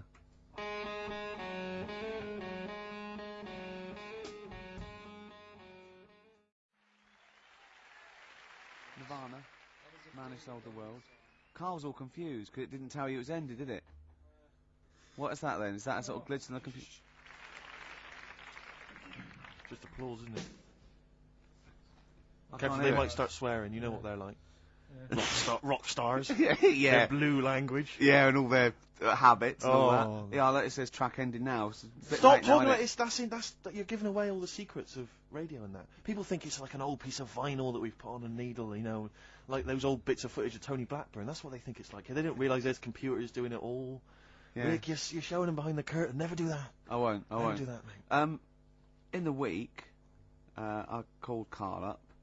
I said, "How are you, mate?" He went, "Not too bad." Now, as you know, his girlfriend's been away for ages, hasn't she? Yeah. Covering the World Cup, the African Nations Cup. She's a sports journalist. Well, yeah. All right. Okay. I love the fact you're thinking, what does that mean? Like, well, she's not much of a journalist, Rick, to be honest. I've read some of her stuff. No, but she's not on air. She does stuff, you know. Yeah. Behind the scenes. Yeah. Sure. A lot of journalists do.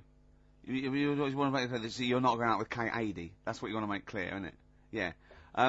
Now, so she'd seen none of the meteoric rise of KARL as a Right, 'cause broadcaster. she's been away for the whole time a since you've sort of raconteur, become... a wit, Yeah. a cult figure, to be honest.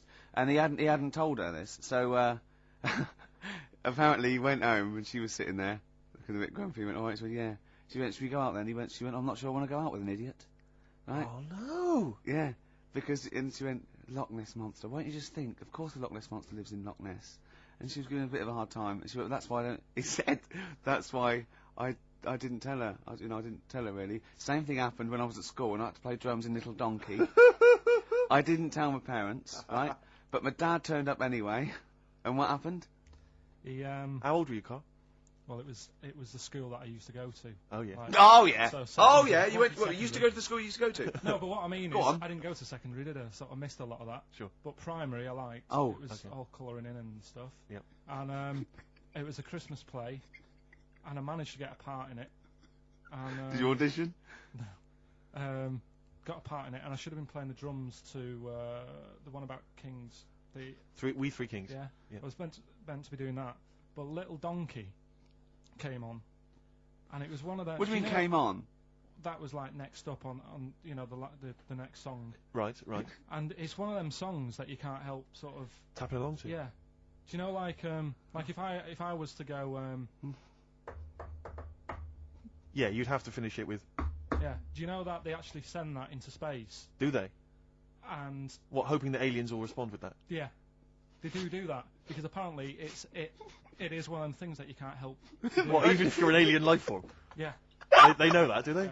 But anyway. What, because they watch Star Trek or something? Hello. Knock knock. Yeah. No, seriously. Is it true, like, if you who's send there? out knock knock into space, yeah, they have to say Oggy, oggy, oggy. Ah, that is great. Seriously. Hold on, what's something out there? What's a little green fella? That is great. Yeah. So anyway, That is Little Donkey is like one of them tunes that you can't. And I was there, and I had the drumstick, and I thought, oh god. The drumstick. I could feel myself. And anyway, Just wanting to do it, yeah. I started going along and playing Little Donkey, which I wasn't meant to do, but it went down such a storm. What, were there people like parents and that dozing off, and then suddenly they heard your version of Little Donkey, they thought, wait a minute, now it's really picking up. What do you mean? I'm glad we paid £1.50 for this. What do you mean it went down such a storm? They're going, hold on, was it like when People have Ringo... lighters in the air. It was like when Ringo joined the Beatles, now going, boo, Pete Best, but he went... Yeah, and they went, whoa! Oh, No, God. but the teacher just said, oh, it went down really well, you can do that again tonight. Right. When you're in it again. But anyway, so my dad was there, and you hadn't told him about this performance, no, so I he never just did. turned up I off his never own did. back. I never took the letters home and stuff to No. show my mum and dad, because it just put me off. So, anyway, he turned up, don't know why, he must have heard from someone else's dad. Yeah. He turned up, and he swore about me, which... Did he? I don't... Could you Do you use think a word it's allowed that's... to be said? The word? What? Of course it is. Right. If you got a kid in the car or anything, you can turn it down now. Yeah. Right. But he said, there was a guy stood next to him with a camera, big video camera, filming it, and he said, yeah, film it, but try and avoid getting the twat in the hat in the shot, because I had one of those porters, you know, the little round pork pie hats on. Right. This is so What? sad. What was this a nativity play? It was about Jesus and stuff. Yeah, well, there was a porter there helping him with his bags. Of course there was, I forgot. I yeah. mean, Mary and What, Joseph, managing the they got stable? there. Yeah, because Sure. it was the hope, you know, because the inn was full. Yes. But I think the porter doubled up with the inn and the stable. Right, that was nice. So of he, him. yeah, He yeah, carry bags over, yeah. yeah, no, so yeah. You're right though. I don't know why I was wearing one of them, but I was.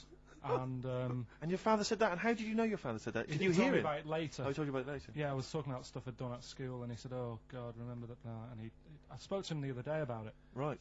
and yeah, Oh, God. shame.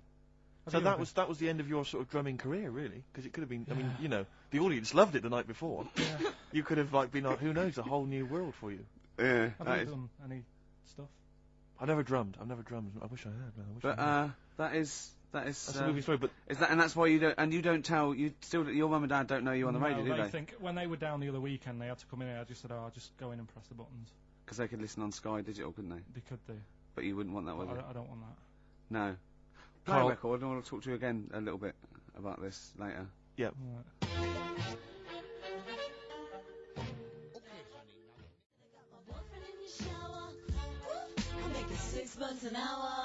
Princess Superstar, Bad Babysitter, first played on this show by Steve Merchant, by Bad Steve Merchant. That's true enough. By Steve Scratch Merchant. That's I right. mean, I still like that, but the videos put me off it a little bit, because it's just, it makes it into the novelty record it always had the potential of being. Do you know what I mean? I agree. Although I was never a big fan of Bad Babysitter was not my favourite from the album. Sure. Sure. If people want my interest and my views on hip hop, then they can always email in, Rick, of course. Or call you at home. Just give me a ring at home, no problem. Yeah. Or I just pop out and hang with them in the hood. Yeah, sure, You know, sure, so, sure. yeah. Now it's time for White Van Man. White Van Man. Yes, for explain those what it is. that don't buy the Sun, they think it's beneath them. White Van Man is a column they have, I think, every day actually, and they just get sort of some, Joe Public to kind of comment on the week's news. Just seemed to me, that it might be interesting to get Carl's views on some of the big events. Not because we think that Carl hasn't got a valid sort of viewpoint. No. Because Carl sees the world differently to some people. That's all, and that's what's interesting. Like an artist does, or exactly. Yeah, he's very bohemian in his outlook. Yeah. Do you feel that you're up to scratch on this week's news? I don't like this bit. Don't you? Don't just relax. Why not? It's pressure. No, because you It's just not, have but to give us your first just opinion. For your honest answer. That's all we've ever asked of you, Carl, and it's all you've ever given us. Your honest, your first from the heart view. Yeah. All Don't right. worry, just relax. Just chill out. Are you worried that people are listening and thinking you're an idiot? If my girlfriend's listening now, go and have a wash or something. Go and have a wash. Not very nice, is it? Is it the opposite of Napoleon and Josephine? Yeah, go on, go on. If you're going to visit me again, Josephine, for Christ's sake, wash. Well, I'll ease you in with something fairly easy, a music-based question. Kylie Minogue versus Dido as Queen of the Brits. What's your view there? Go and have a wash. It doesn't really matter, does it? What doesn't really matter? With the Brits. I was watching it the other night, and I think Kylie will be a good-looking old woman. Do you ever do Oh, that? Sort of see I want people? to, Steve. I want to celebrate with you. Every time he opens his mouth, it doesn't matter. I want us to open a bottle of champagne. I know what you mean. Do you know what I mean? It's sort of like we did that. Yes. No, do you Go ever on. do that though? Look at people, and another person who springs to mind, Jenny Powell. I don't think she's that good looking now. Who's Jenny Powell? Is she that girl that used to be the assistant on Wheel of Fortune? Yeah. John Leslie? Yeah, I think she's a bit over the top for a young woman. But when she gets older, I think she'll look Be a bit of a nice. stunner. Mm. Okay. So for you, Kylie, whereas you don't feel that about Dido, is that right? She's alright, she's normal. I prefer Kylie's sister to Kylie. She Okay. looks, I could imagine her being hard work to live with and Who, Kylie? not Right. being washing up and that. And Right, sure. being a bit fussy. Okay. And what do you make of taxes rising in the next budget to pay for NHS improvements? Well, my dad went to hospital to have an operation once. Yeah. So I feel like it's worth paying it because I've got something. Because people might have to go to hospital. Yeah. Yeah. Well, it makes a change when it's someone in your family, doesn't it? Yeah. Because you sort of realise. Yeah, how a change it is as good as a rest. And the weird thing is, if it weren't for my dad, I wouldn't be here doing this show because when he was in hospital. Well, no, I'll stop you there. Yeah. To be honest, that's all you need to know. You wouldn't be here, true, but no. But Well, no, because this was after I was born. So I would be here. But his more direct involvement was what? Yeah, because when my mum was seeing my dad in Yeah. the hospital, I got a bit bored, went for a wander, found the hospital radio station, Yeah. and got a gig. Really? So in a real sense, if it wasn't for Carl's dad, Carl wouldn't be here.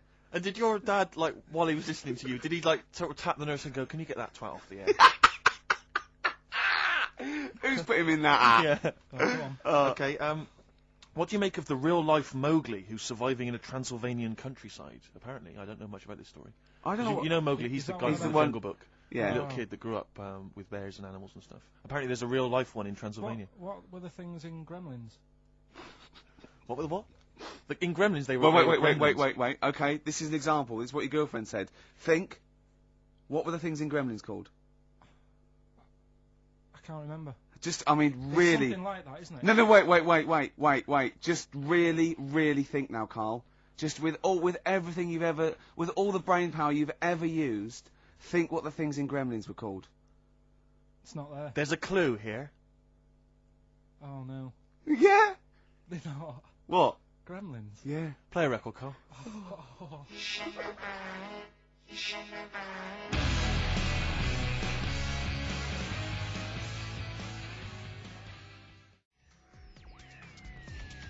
This is XFM.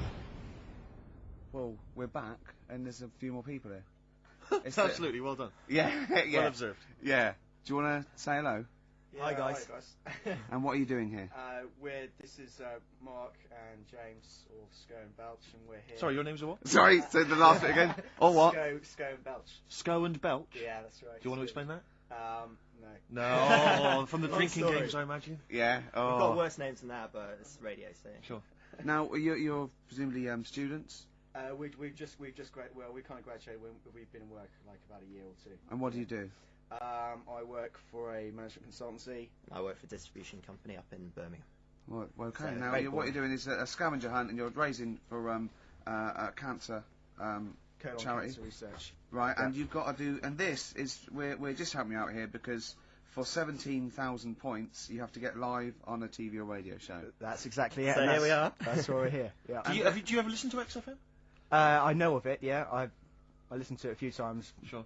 What kind of music, what kind of sounds would you normally be into? I love cheesy radio, sort of school disco, sort of, 80s Right, stuff. Sure. Sorry, what was your name again? Mark, or Sko. Sko. Okay. Yeah. And you're Belch. Belch. And what sort of sounds would you be grooving to, Belch? Cheesy. UK garage. Well, Craig David. a bit of house, just very occasionally. A bit of cheese. It depends what kind of mood I'm in, you know. Now that you don't listen much, but you I mean, kiss a celeb because Carl. Yeah, we actually wanted to do that with you, Ricky. Is that all right? No. That's not going to happen with Okay. Ricky, but Carl's now got his name mentioned in Heat magazine. Is that right? Well, So that's if you want brilliant. to snog Carl, we'd love to see that. I mean, we don't want to snog Carl, but I mean, we were thinking if there was kind of a female presenter here, we might be able to do something. But What are you saying? A female placenta. well, if you've got one. Have you seen some of the female presenters that work on XFM? Oh, placenta. Is that why they're on radio? I thought you said placenta. That's unlikely. I know. Well, now what's the other things you've got to do here? So what are some of the things you've done already? Well, See, some of these worry me, like start a fire in Pudding Lane. Oh, we've done that already. For 4,700 points. Well, I'll tell you what we have done. We've been on Phantom of the Opera stage already. Have you? Yeah, we just asked the stage door guy. And, That wasn't during the show, I see. No. And that's right. He actually mentioned that. Yeah, we shouldn't speak about that too. Otherwise he'll get sacked. But yeah, he was really kind to let us on.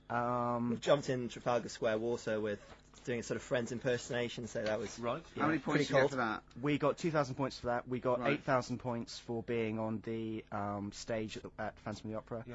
And we get double that. We get like 18,000 points, which is almost the maximum for being here right now. Really? So that's well, absolutely great. Honestly, I wouldn't worry about the little things. I'd go for the big.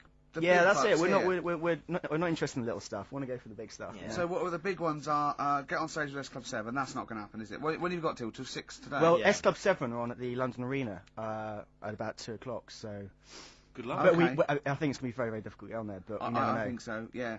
Get in the vaults of a bank. Yeah, you See, got any ideas? some of these are bordering on the illegal. That's 20,000 points for that. Like getting a cage at London Zoo. Don't do that.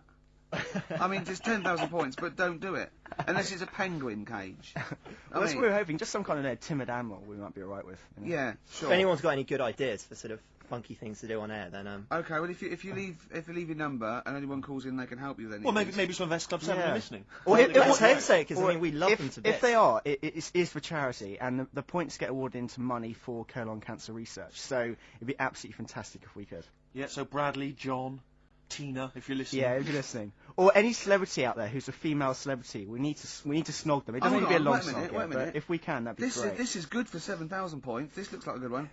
Play the organ in a church. That must be easy. Is that a metaphor? Yeah, but you know what church people are like. It says the bigger the better, so it might be. That's got to be euphemism. Yeah, it's got to be, hasn't it? Yeah. Well, thanks very much. Good luck. Good luck, guys. Get no a worries. Thank you Frenchman very much. standing outside Les Mis looking Miz. That's going to happen. That's good. Man, a big gun type thing on the HMS Belfast. That won't well, we've happen. got a big gun. It's just finding the boat, which is the problem. Oh, so. calm down. What was your name? Bo? Poe? No. Poe? Sco. Let's go. Thanks very much. Right, thank you Cheers. very, very Bye. much. Cheers, guys. Cheers. Bye.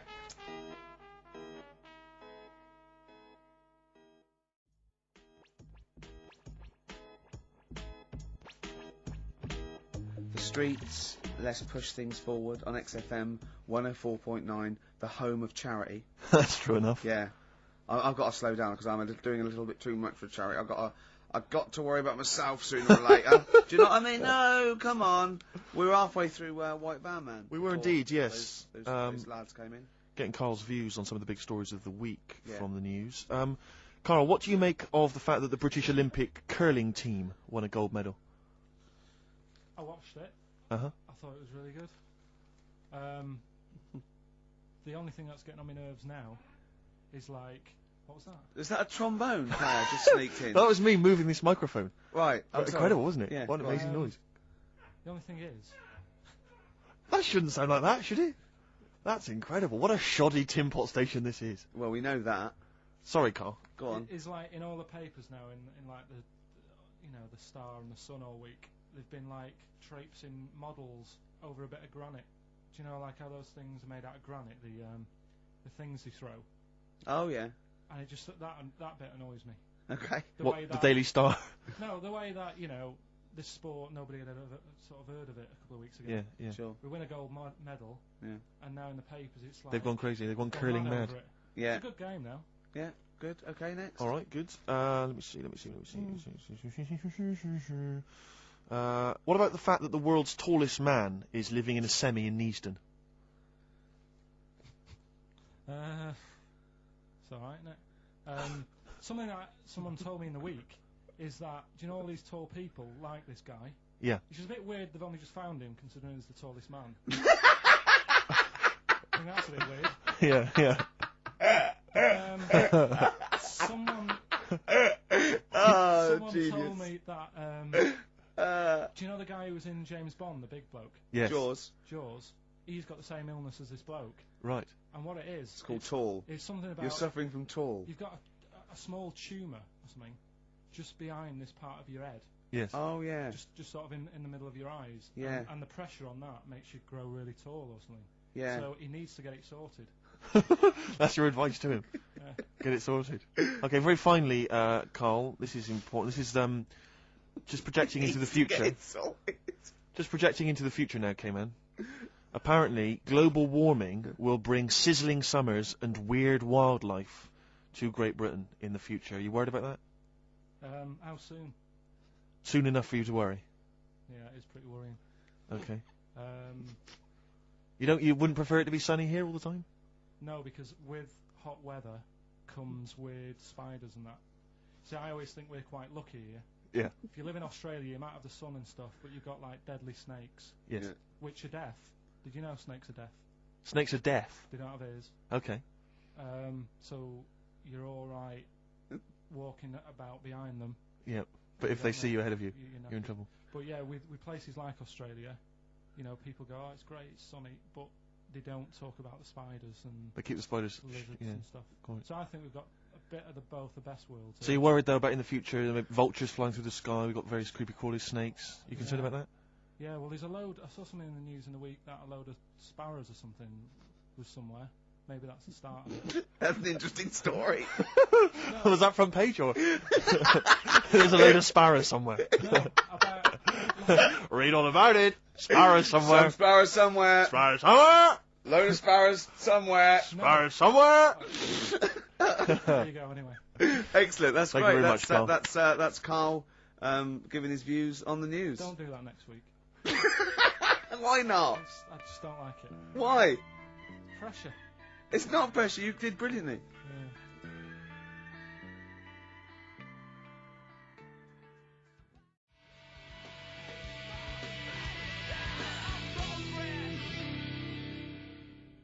Lost Profits there on XFM 104.9. Now I like that.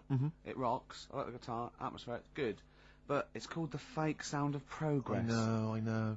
What? See, what always annoys me is when people, they dismiss, say, Enrique Iglesias, current #1, great song. Good video. Brilliant video. And they say, oh, it's rubbish and all that. But I think that songs with titles like A Fake Sound of Progress, Yeah. much more something to get on your hobby horse about. What I has think. happened in that Bad video? lyrics by good artists is always worse than I If think you're a recording listening, song. or if you work for the record company, or you worked on that video, because he's got the money and the girl, and then Mickey Rourke beats him up, right, he has a fight, you just see him knock him over, and then it cuts, and the next scene, it's night, it's not in the desert, there's loads of, police cars, they're not doing anything. They're just standing And around. somehow he's... Probably eating donuts. He's dying of injuries, but I don't know what happened.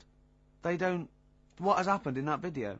I think if you heard the 12-inch mix, there's a whole bunch of other sequences that explain what happened. Yeah, I mean, we're all thinking, also we think that he stole the girl off Mickey I Rourke. think he stole the girl off Mickey Rourke, Yeah. as well as some money. Some money, yeah. Mickey's tracked him down, Yeah. and he's thinking, I'm going to stop running, I'm going to face Mickey this time. He And does, and then, boom, you're right, it cuts, and suddenly the police have shot him or I something. don't know where they are. Don't know, the police seem to be leaving him to die in the arms See, of his I lover. thought that they'd called the police because the sort of like the melee, Mm. but Mickey Rourke's off with his gang. The police are going, well, you know, where are they? There's no evidence. They go, well, look, he's dying. They're going, but how did he die? Yeah. How is he dying? He's a bit wet for the rain. Knowing Rourke though, Rick, I imagine he's stitched Enrique up. I reckon he's framed him or something. Or he's no sort of like ninja stuff, and there's lots of internal injuries that Yeah. aren't immediately Anyone, visible. if you were involved with perhaps the making of that video, or indeed you are Enrique Iglesias, give us a ring. If you're around. Come on. Just fill us in. I'd rather play some adverts now than I'd love to play some adverts, Rick, but I'll tell you this, I'd also like to tell the listeners that coming very soon on XFM, some huge news about KARL that will rock It'll the be capital. like Pop Idol. It's going to be an ongoing saga.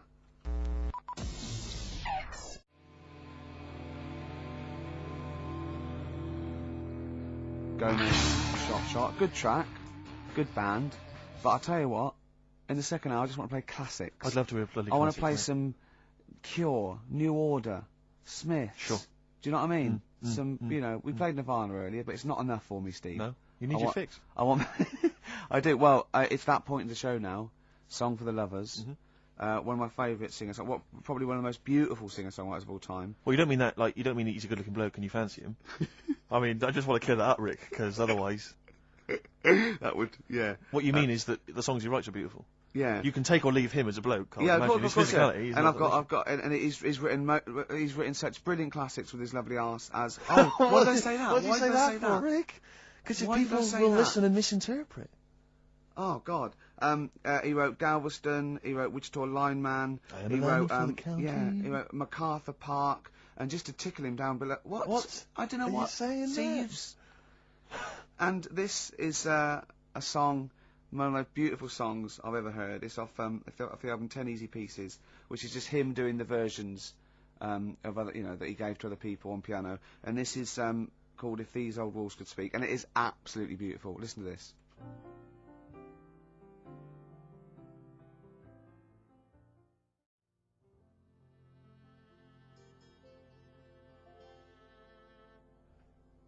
If These Old Walls Could Speak by Jimmy Webb. Might play another track off that later if we've got time. What, today? Yeah, well, maybe, or maybe next week. We've got lots to pack in. We've got things like New Order, Cure. Oh, I'm just hoping that all those kind of new metal fans, Rick, can just calm down for a second, Yeah.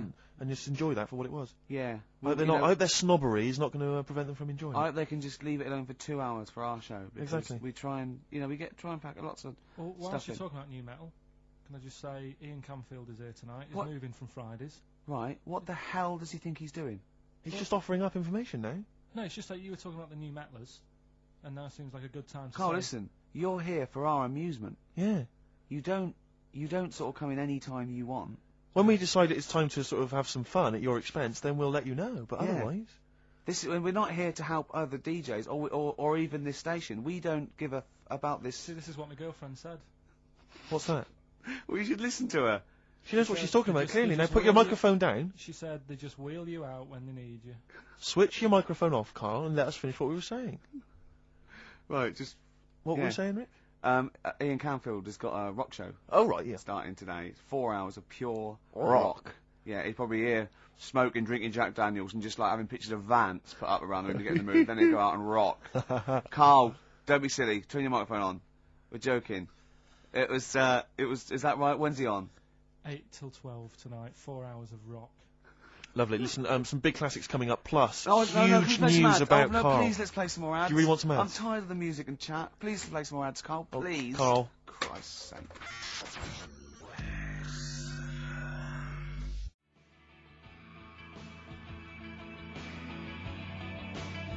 Cure on XFM 104.9. That's what it's all about, Steve. Absolutely classics. Yeah, we've got some more classics coming up. Looking forward to them. Now, when we were talking to Carl in the week, the thing is we're talking to Carl is that you come up with something that's sort of like quite innocent, and he goes, well, once, right? And you realise that it's comedy dynamite. Yeah. He doesn't know it, but we want to go save it. And he let out, you were filling in a form, weren't you? It was all like your girlfriend thinking you're a div. And it's happened before, isn't it? Because she came home and you'd filled out a form to get a job once, hadn't you? Yeah. What was that for? Granada Telly. And on it... Well, let Carl explain. Yeah. You see, this is what annoys me with job applications, because rather than just saying, do you want the job and what can you bring to this business? Yeah. Do you want the job is a good one. Because the thing is... That's sort of the one for the boys. No, listen, right? Because if they say no, Yeah, I don't think they want the job. Yeah, but listen. Go on. I mean, I presume with what you do, you have to take people on and stuff. Well, in a fight, you mean? You know what I mean? Yeah. And I think it's more important that you're willing to graft and put the hours in. Sure. Than say that, you did well at school. Yes. Sure. Because if I wanted to, I could have done well at school. Of course. I just didn't want to. Yeah. So where's this going? So you had the application form. So when it came to the qualifications bit and that, I couldn't fill them in because I didn't have my qualifications. And it was also asking about your languages. And I put down English quite good. English quite good. Ha ha ha. And his girlfriend came over and seen the form that he'd sent off, and this was a copy of it. Yeah.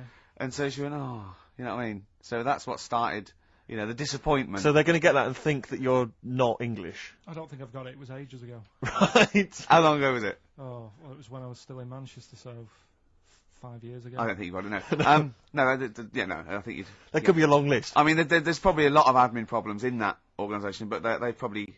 But what I meant by it is that I can speak English, but I don't know all these long words that people use all the time. Yeah. Oh, God. Oh, can I just tell this quickly? In the week, I'm talking to you now, the listener. Usually I don't. Yeah. Carl said, about embarrassing him on air and that, and he's worried about his education, and he was worried about not knowing long words. Like, we come up with any long words. And he said, and I was scared you were going to ask me something about someone, and he's Eastern European leader. His surname is Milosevic. And Carl said, so I learnt it this week, and learnt it so you can't catch me out in case you say. I said, what? And he said, he thought about it, and he went, Flobodan Milosevic. Got the surname right though, didn't he? So what's his name? What's his name? That's how Bill and Ben would address this leader. How would they have said it? Flobberdan Milosevic. What's his name? Slobodan Yeah. Milosevic. Yeah. Well done. Anyway, Carl, look, you almost let it slip then as you were talking about your filling out that application form. There's some big news that everyone needs to know, which we were stunned by in the week. Although the more we sort of talk to you, the more it starts to fall into place. Yeah. But Carl, what's the story? That I haven't got me exam results from the GCSEs. He never turned up to get his exam I results. was working. And so, how many did you take in the end? Because you weren't even sure about that, were you? You think you took maths and English, don't you? Yeah. And Did you, art. you think you've handed in the artwork for art, don't Now, you? art was continual assessment, wasn't it? Coursework. And what was the that you made? I made a man sort of putting his arms into a car. You made a model of a man putting his arms into a car. What was this? So Sort that of like- one's passed. Was We that, can is take that, that this as is a read. homage to break-ins in Manchester? Was this? What was this? Oh look, he does what he sees. Yeah. So you've what's got it- that. That's safe. You definitely got that one. So you've taken art, you've taken English and maths, you think? So this is what we're going to do, listeners. We're going to try and find out his exam results for him and tell him next week. Live We're on gonna- air. We're going to call his school, we're going to try and track him down, and we are going to have a little envelope, and we are going to give Carl, at the age of 29, his O-level results. GCSEs, yeah. Now, Carl, so you took maths. Yeah. You think you took English. Do you remember turning up to do those? Do you remember sitting in the room filling in the forms? Yeah. Okay. And how did you feel you did? I don't think I did well. You don't think you did well? Did you revise? No. Why didn't you revise? Because I don't really believe in it. Okay. Well, it's just that if you don't know it, then you don't know it. You shouldn't have to start looking at the book. If I went to like the hospital, Yeah. and the doctor said, "Oh, you need your appendix out," but hang on a minute, I've just got to read up on it. Yeah. That isn't good enough. Okay. He should know, and that's the way I feel about it. To be fair, though, he did do the revision beforehand. Yeah, they don't usually pass on, like, maybe, like, when they're in practice. Yeah, 7 years information they down the took in line. by osmosis. Yeah, yeah, and bloke comes in and goes, "Can I just see what you did with that?" And I goes, "You've passed." Yeah. Phew, that's a good one. Yeah. Good job I watched Casualty. I just like the way, the things that interest me, I remember. Things Okay. like snakes not having ears and stuff. Yes. I didn't have to read about that. No, you just learnt that, yeah. You saw it on the telly, didn't you? You saw it on that Ian Wright programme. Yeah. Yeah. And this is what Carl said to me. He said, it's actually, I called Carl up in the week, and Reese was with him. You know, Reese used to be on XFM, Yeah, and he took the phone, and he went, "Carl's worried, I've seen that programme." He said, "Snakes don't have ears, right?" He said, "So you can creep up on them and pick them up." And he said, "Carl's worried." He said, "How do you ever put them down again?" Because then they know that you're there. I woke up the other night quite late, Worried about that. and I said to my girlfriend, I said, "How do you put a snake down?" And she said, "What are you talking about?" I said, "That Ian Wright thing, this guy managed to pick up a snake. And do you know that thing where they clamp its head on a jar to get the poison out?" I do now. Right? They did that, but they didn't show you how they got rid of it, and I thought it could really get nasty, because it's obviously annoyed that you've had its head pressed in the jar. Yeah. Right? They hate that. Now, Especially as it's in front of their mates. when you lift it off, Yeah. right, you've got hold of it. Yeah. If you go to chuck it down, it's going to turn on you. It's going to isn't go it? wild, isn't it? So, I just wondered. Well, what you do is you never put it down, Carl. Yeah, that's why That's what that happens. bloke has got about 11 or 12 just carrying him. Exactly. Yeah, you never put it down. You sling it. Who cares? You just throw it, don't you, really far. That's not that. I don't think you should throw. But snakes. Carl, listen, I don't worry. We're not asking you to get involved with snakes. We're just asking you now. You've done maths, you think? Yeah. Did no revision for that. No. Okay. English. Do you remember what it was? Did they ask you about Shakespeare? Did they ask you I can't about books? remember, but I must have done it because I thought that was. It was the English language, not English literature, wasn't it?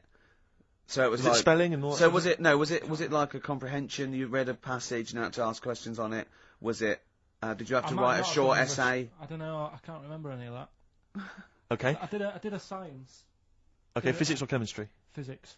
All right, well done. And this is all you think? You actually took that. You actually took physics GCSE. You think? You're obliged to do a language, I think. Did you do French? I did French for a bit. I don't think you are. I don't think you have to do a I language. think you have at GCSE. I think you've got to. Well, English quite good. I think that's his language he did. So you don't know about language, remember. history, geography. Just what you will find out, won't we? Okay, but you just can't remember. I can't believe you can't remember turning up for these things because it's quite a big moment in people's lives. It is the thing that you've been working to all of your educational life. On the day that the things came out, I was working at as a printer. Okay. and it was a really busy A lot of day. spelling mistakes. That It was day a in really that busy paper, day, wasn't so it? you're bound to forget. Yeah, your yeah. exams. No, but I had to use gold ink that day. Oh. And it's, Yeah, I mean, you're yeah, not a yeah, printer, yeah. so you don't know. No, that's the biggie, innit? But it's tough. You've got to really get your rollers clean. KARL, play a record, mate, and good luck with the exam results. Hopefully we'll have them for you by next week.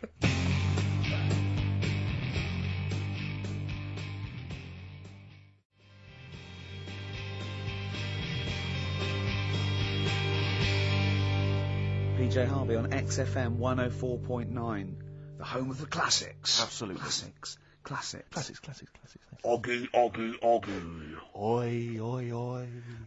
Well, we were talking earlier about this, as this book, They Died Young, right? And there's all these theories about these people, like famous people that, aren't really dead. And I remember speaking to someone about this, okay? And they said to me, Bruce Lee is not dead, right? They said he's not dead, right? And I said, well, how do you know? He's going, no, it was a whole big thing by the Hong Kong government, and he's actually working as an undercover cop in Hong Kong, using his kung fu powers. Now, no, apparently he faked his own death, KARL, Yeah. so that he could work undercover for the Hong Kong Yeah. police, infiltrating gangs, the triads, that sort of thing. Now, my point is this: if you're going to use someone undercover in Hong Kong, right? You know, an undercover cop. I suggest using the most famous Chinaman of all time. That would that's be a guarantee. Yeah.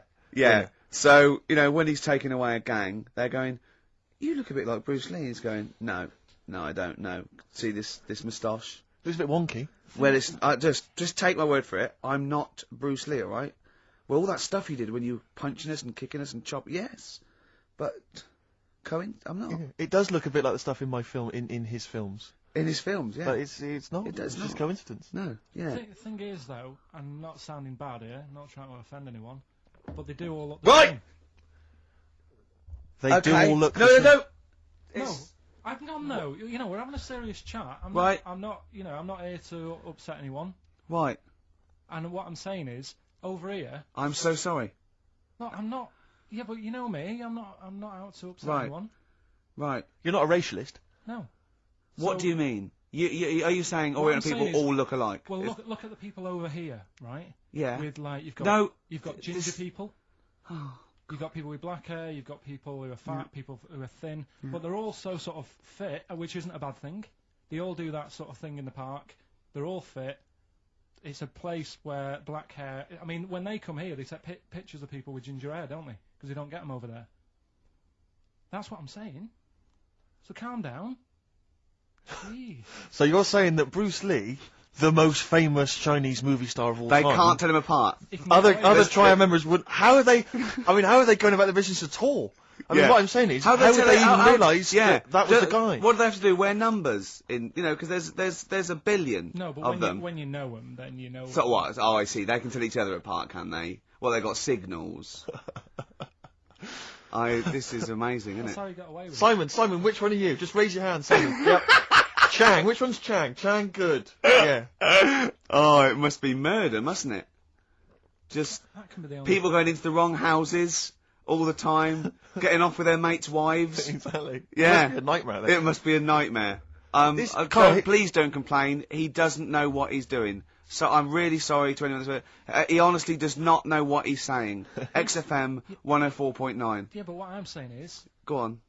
I don't think I am offending anyone. Okay, fine, that's alright then. And you know that I wouldn't want to do that. No, I know you don't. Oh, no.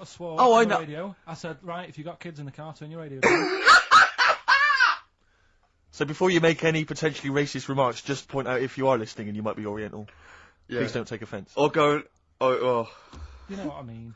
So yeah. Go on then, so what was this other dead person? Who's not... KARL, play a record. Ricky's having a heart attack. We'll come back.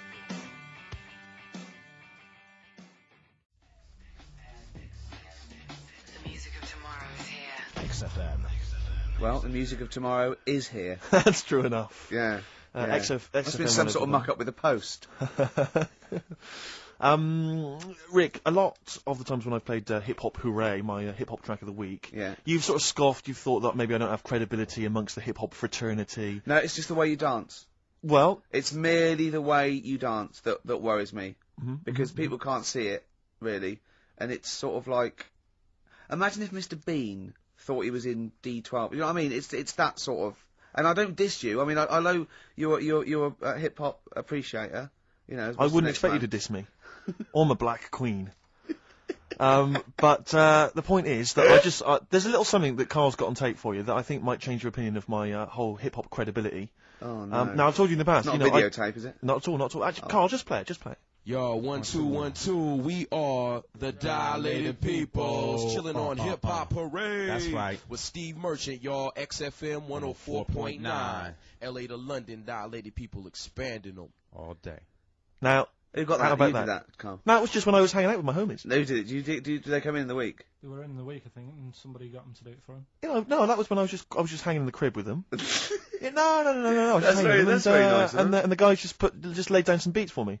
Yeah. You know, just laid down some vocals, and I gave them max respect for it. You know, and the place was mad deep with girls at the time. I assume you're going to play Dilated Peoples this week then. Well, maybe. Yeah. Let's play it, Carl. That's very good.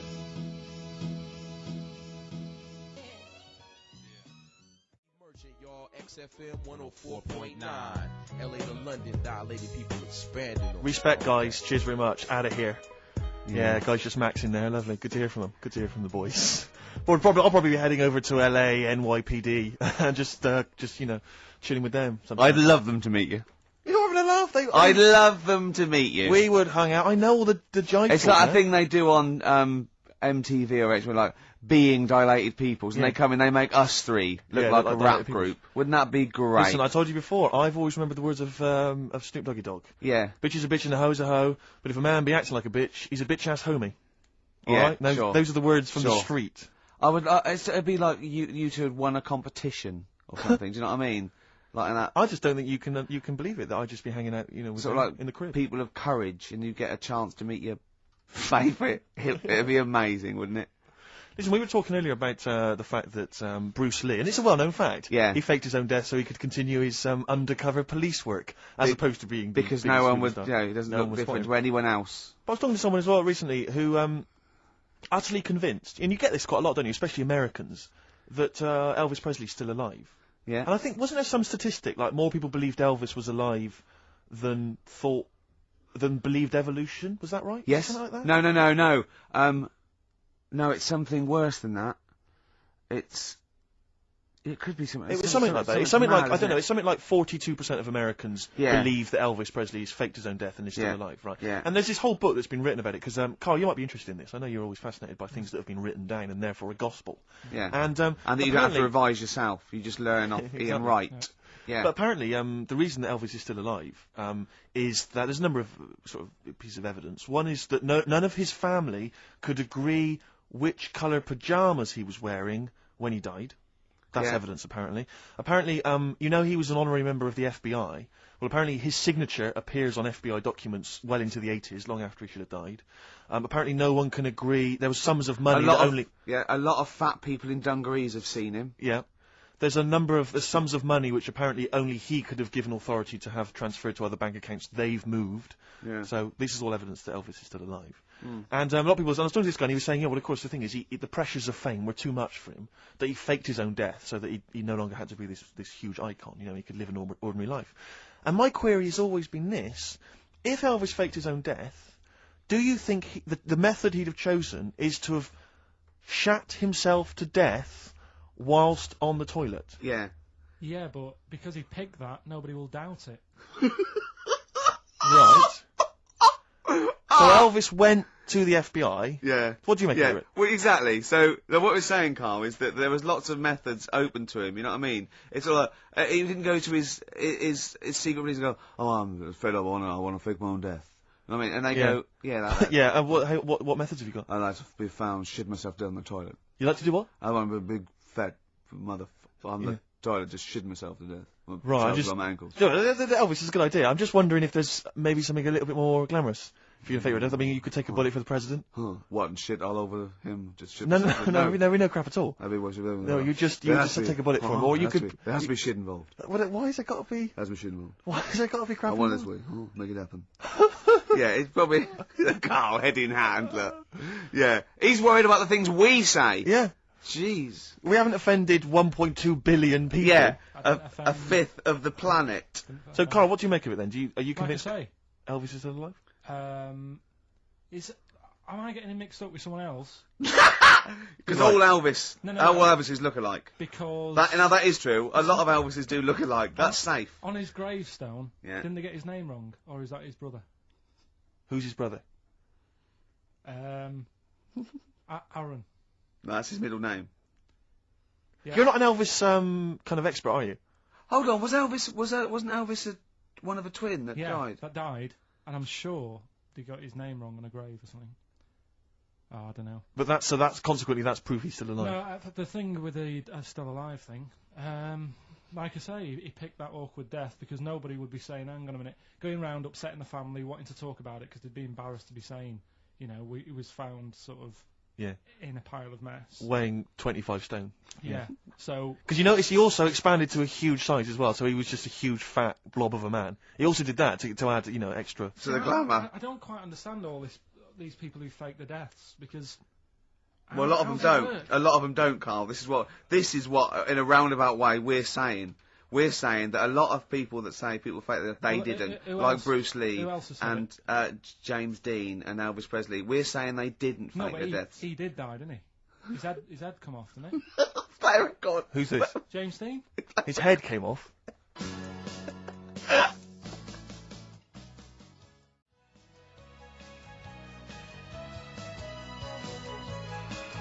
There is a light that never goes out. The Smiths, XFM 104.9. Nearly through.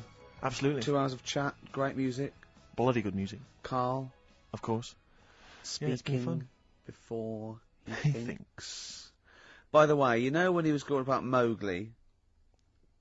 You know he was going to talk about Mowgli and you said, oh, what are the gremlins called? Yeah.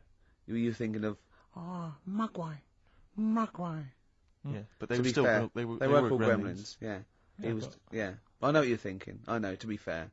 But my girlfriend won't be listening now, so she'll still think I'm a bit daft.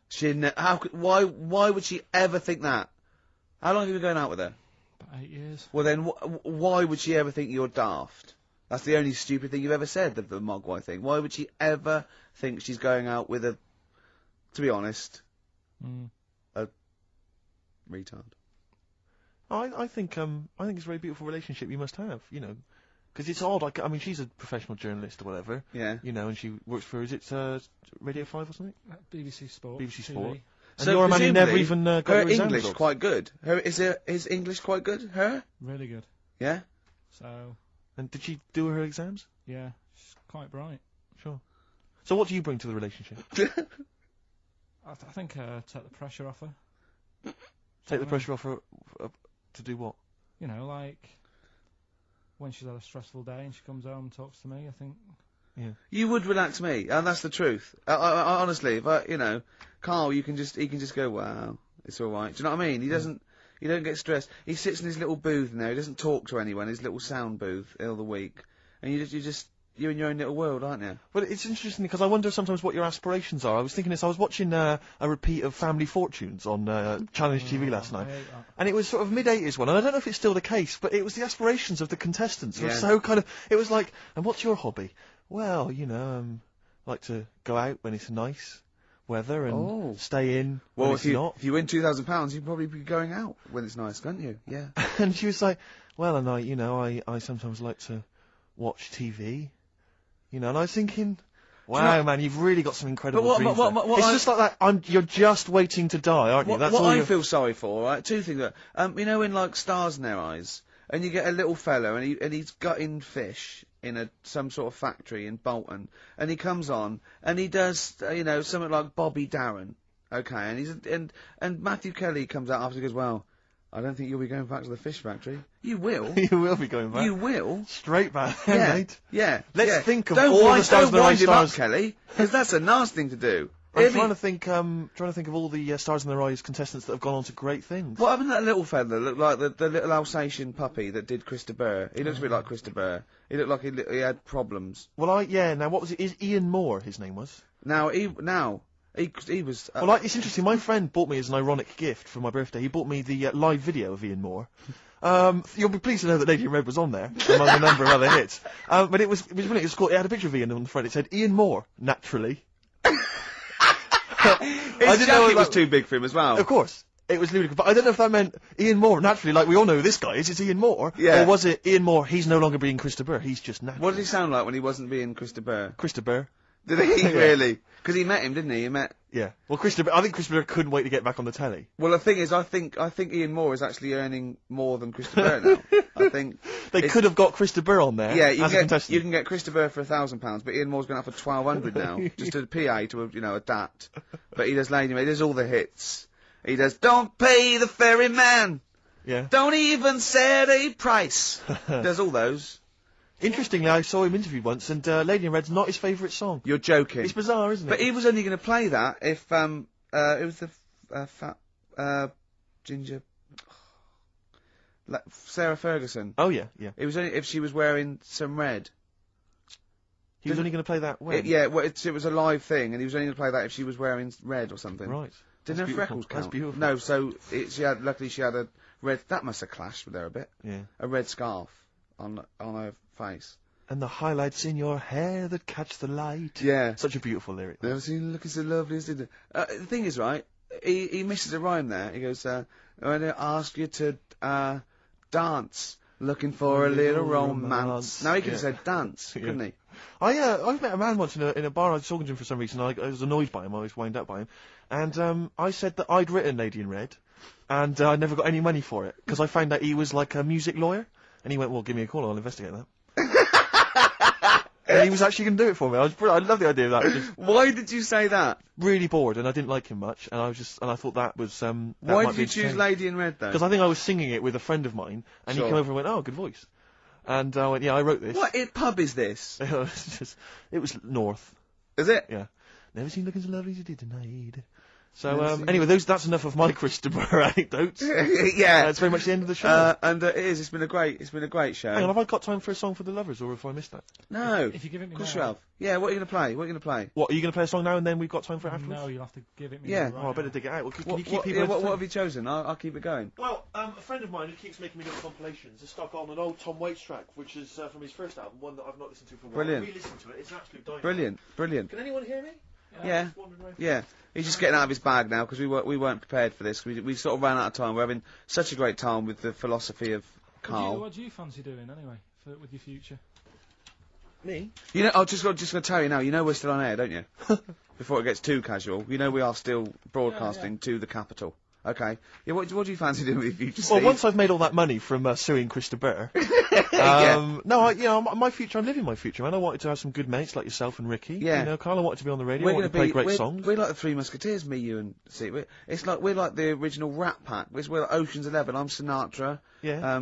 You're Sammy Davis Jr. and you're, what's his name? Dean Martin, aren't you?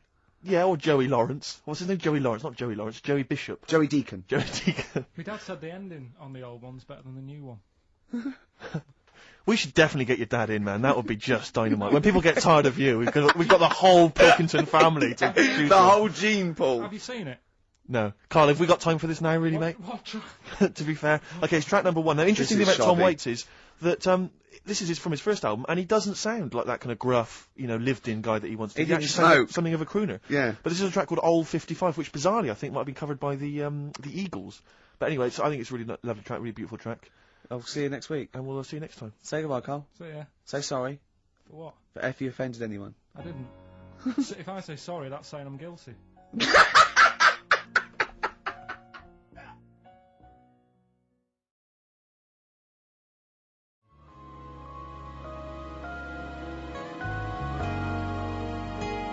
Seven distractions, very nice. Yes, I approve of that, KARL. Good choice there. Now, Steve. Yes. KARL came round to my flat. Mm. It was Tuesday night, wasn't it? Nice place. Now, thanks. Now, last week after the show, I think you guys were in the time you were in the toilet. Right, KARL got out the lottery ticket that he'd bought. He went, I'm feeling really confident tonight. Right. He was going, I laughed. He went, no, seriously. He said, look at the numbers. And I looked at him, and I think they were 4, 6, 8, 20, 36, 48, weren't they? He was going, I just got a feeling about those, I wasn't sure.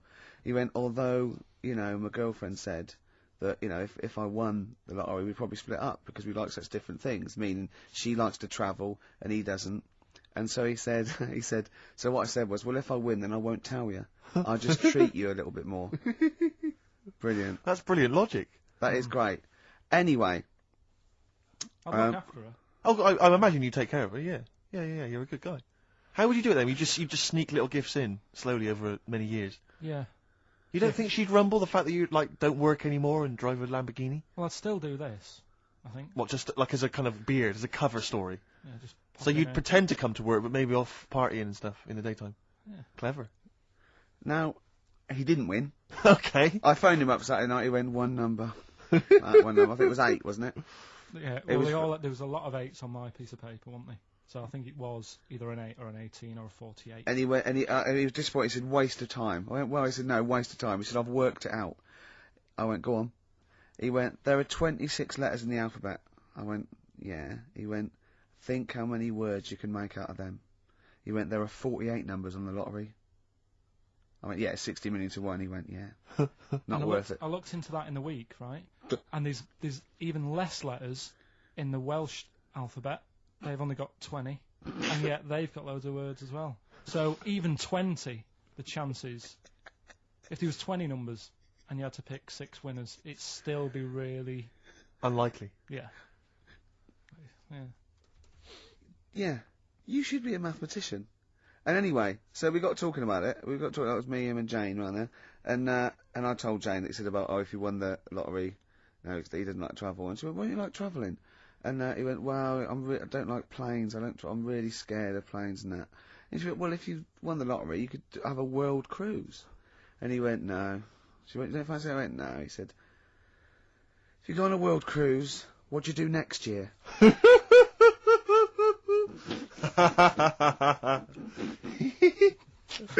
Oh, Genius. it's brilliant logic, Carl. It's but you know on the world cruise you don't actually see the whole world. I mean, you. And if you did, it's not like saying, well, I don't want to see that twice. Do you know what I mean? The world. It is the world. It's a lot. It's a lot to see. And did it never dawn on you before about the numbers in the lottery? Have you been playing this for years and thinking that you had a good chance? That it was just like you and a handful of other people that were doing it? Just as much chance as everyone else, but then when you actually sit down and think about Sure. what you're doing. He's done it again this week. Tough one. He went, I'm doing it one more time, and he showed me the numbers, and he went, they look a bit more healthy, don't they? What numbers are you going for this week? It's alright laughing, but we'll see tonight. Yeah. Go on then. So look. You know, people, if people do this and they win, if you take these out and people do these, you'll have to share it with someone. It's alright though, isn't it? Give them a chance. Tell them give people a clue. What numbers are you doing, Carl? No, I'm not going to tell them all. I'll give you 4. I've got 5, 9, 12, and 26. Okay. You're not going to give us the other 2? No, because that's a big difference, isn't it? What are the? 4's worth about 8 grand in it, but if I give him the other 2 and it wins. Yeah. What are those 4 numbers again? 5, 9, 12, 26. Also coming up is Carl's GCSE results. He took them in 1988, I think. Was it? And we've phoned his score. We tracked him down. We've got Carl's GCSE. What did I say? How many did you get, Rick?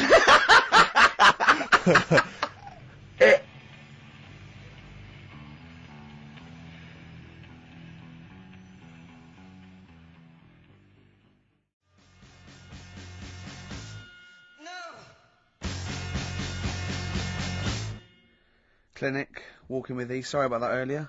You know, I like to keep a tight, slick ship, and that lets us all down, doesn't it? When something goes wrong with the shoddy equipment in this place. Mm. Why don't you buy some new stuff? You must be earning a bit of money now, wasn't you? We got a few listeners now. We get adverts, don't we? Why don't they just buy a new CD player? You can go down to Richer Sounds and get one for 50 quid. Yeah, I don't know. Because I suppose when you're starting off, you save the money you make first before you spend it. Go down to Record and Tape Exchange, take all the 4 non-blondes and excess stuff you've got. Out of the record library. You'll be able to get an old CD player. 25 minutes this week it took. What? The 4 non-blondes obligatory mention. I think we should make that some sort of Call in to win feature. Carl, are we using the equipment that you used to use when you had Pilkey's Making Music, the DJ outfit that you I and your mate love ran? that. That was Carl Pilkington and someone making. What was it? Colin Making. Colin Making. Pilkey's Making Music. Genius. Are That's we using right. that same equipment? Did you earn any money? I paid for the tube lights and that. I sort of covered my costs. Did you? Did And you then pay gave tax up? on that? And then no. Oh. Oh, that's what they get Al Capone on, isn't it? It is, yeah. That's Yeah. right. Don't worry about the music policy. We're sorting that out. We've got some Verve coming up. We got some Jimmy Webb. We got some Nick Cave. We got some Amy Mann. We got some Travis Corner Shop. You know what I mean? We're sorting some ourselves big names out. there. We Some just big names we haven't started yet. We're just starting, getting going. We got Carl's GCSE result. Let's just do it now. Should we do it now? Well, I think we should have a White Van Man session. Oh, White Van Because I Man think first. people tune in for the White Van Man Yeah, session. people who haven't Carl. tuned in, they don't know. If people aren't familiar with this, The Sun runs a column every day which is asking some punter from the street their views on the week's big events, and we just thought, why not hijack that idea, but apply it to Karl Pilkington. I Carl, haven't seen much news again this week. you've not seen much news. Don't worry, I'm sure you have an opinion on Just it anyway. give us it from your heart. So Gladiator. Okay, so, well, on the subject of Gladiator, what do you make of Russell Crowe's appalling behaviour at the BAFTAs? This is I heard a bit about this. This is when he got some director or something because Director or producer and threatened them because they cut his bit, didn't they? Yeah, they cut a poem that he'd done during the See, acceptance speech. I watched it on Sunday night. Sure. I didn't realise it wasn't live, to be honest. Yeah. But I quite liked the way it was to the point and didn't mess about. He went up, he said thanks. So you're saying that he shouldn't have beaten up the director? Is that what you're basically saying? It's a bit over the top. You thought I so? mean, if you didn't have time, if you really, I mean, what's the poem got to do with the film anyway? He was an awards. So do you for a think it's film. ever justified to beat up a TV director if you're a major Hollywood star? Depends what he's done, but I mean, Right, what would he have to have done, Carl, for it to be fine for him to then beat him up? the thing is, right? Forget all the beating up. At the end of the day, it was a awards thing for a film. The poem had nothing to do with the film. Yeah. So go up, collect your award for that thing. And if he really, really wanted people to hear about this poem, he could have photocopied it and Sure. left it at the entrance and said, on your way out, this is a really nice poem, pick one up. No, but the thing is, he knew it was televised, so he knew by saying that poem once, he was reaching 5 million people. That's a lot of photocopies. Do you see what I'm saying? I'm not saying it was justified. It wasn't a poem award. If it was an award show for poems, you'd say you can't cut it out. It'd be like doing the top 40 and then going, number one's good, but we haven't got time for it. But it's a films thing. Okay. And he went up and he got the award for the film. Which film was it for? I don't know, but when I wanted to give you results, I said, let's give Carl his results. Steve went, no, we should introduce people to Carl again, just remind people what Carl's like. And he's so right. I'm so glad we did this first. Am I right, though? Or am I Carry on, wrong? Steve. Okay, the next topic. What about this big debate over whether Kylie Minogue's had a bum job? I'd have to see it. Next. Okay. What do you make of Will Young's single? He's the Pop Idol winner. It's going to net record-breaking sales, apparently. It's going to go straight to #1. He's had millions of copies sold. I heard last week that you had to, if you wanted to buy it from Woolworths, you had to go in and put £1 down to guarantee you getting a copy. Wow. I think that's stupid. But what do you make of it, though? Do you think... What, as a song? Both as a song, and are you excited about Will Young and his future? No, he'll do all right. I don't think we have to worry about him. Okay. He'll do all right. It's not my thing, but he seems like a nice bloke. Okay, Good. very good. One What do you final make? one? Yeah, one final one then. What do you make of our scientists getting the go-ahead to clone embryos for research? We have discussed cloning before, and obviously there's the pros and cons of that. Christopher Reeve, former Superman star, he's behind this. Are you behind him? Yeah. I mean, with everything, you have your good and your bad, don't you? Yeah. At the end of the day, if you didn't have bad things in the world, then you wouldn't enjoy the good things. I think, it's like if you didn't have robbers in the world, policemen wouldn't have a job. So it's the same thing. It's like, it's an illness. Yeah. What are they messing with? It's probably a bit too detailed to go into there, really, but... Do you know what I mean? Yeah. It's good and bad. You can't have it all. Yin and yang is what you're saying? Yeah. Okay, Carl, I can't argue with that, mate. I want to play a track now that I haven't heard for a while. It's the Verve, isn't it? Yeah. Sonnet. Lovely song. coming soon, those big exam results.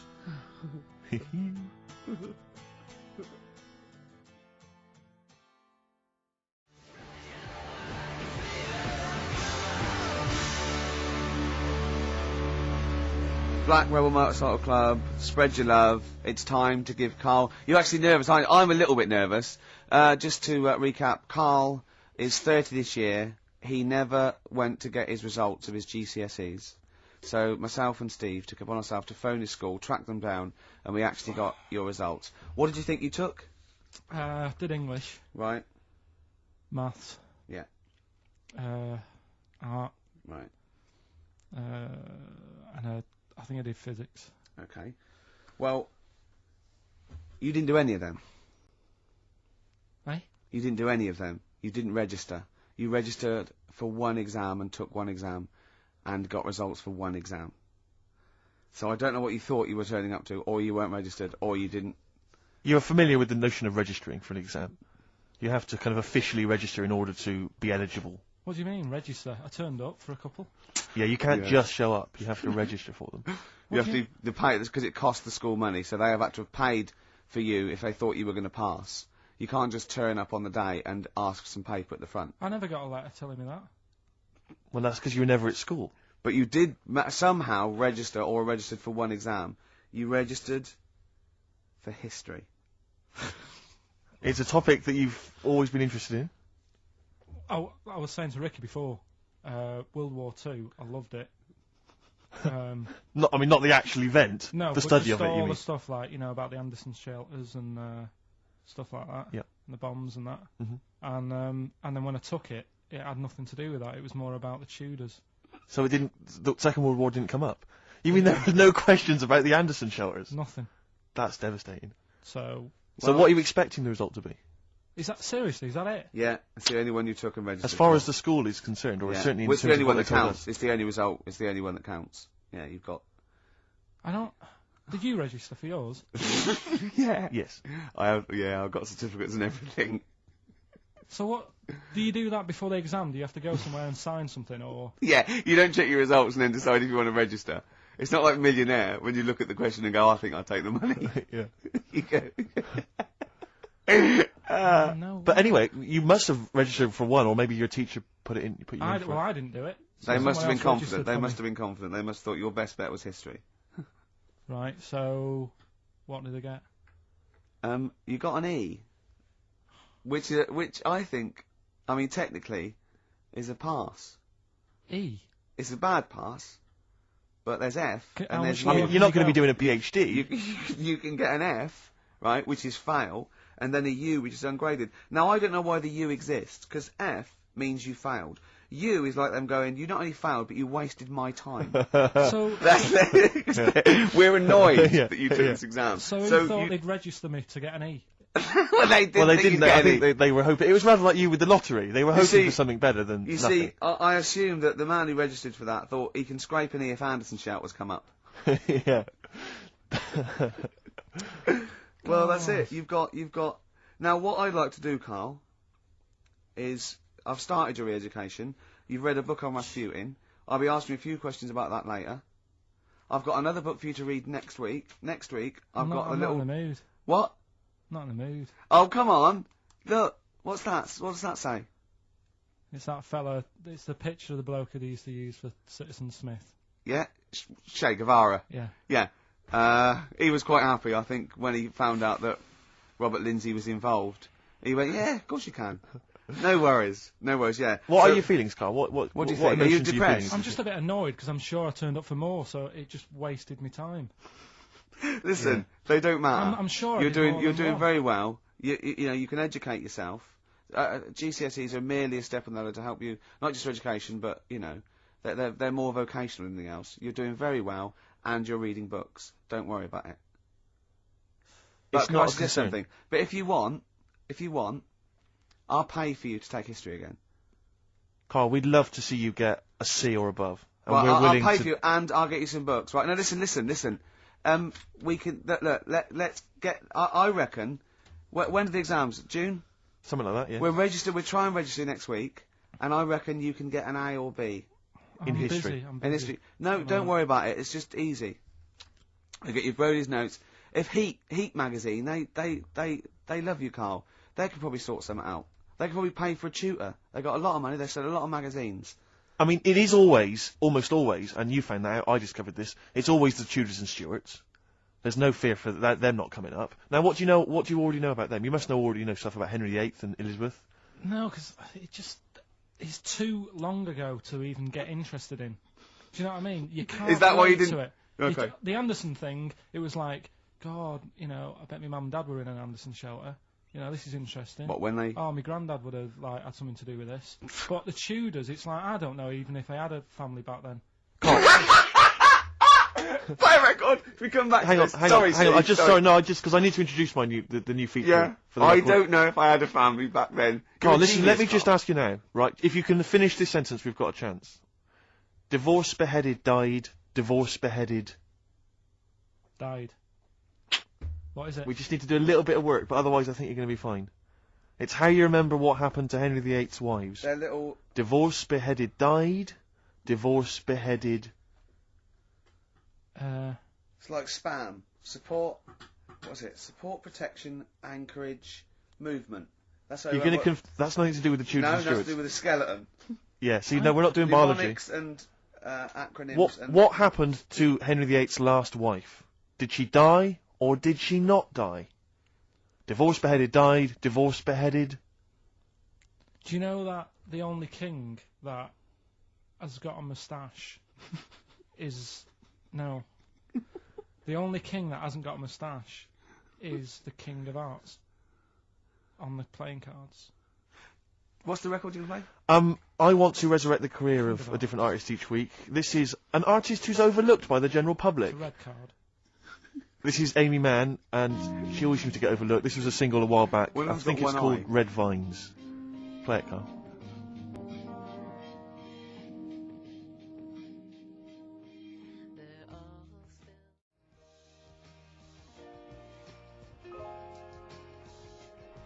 Fantastic.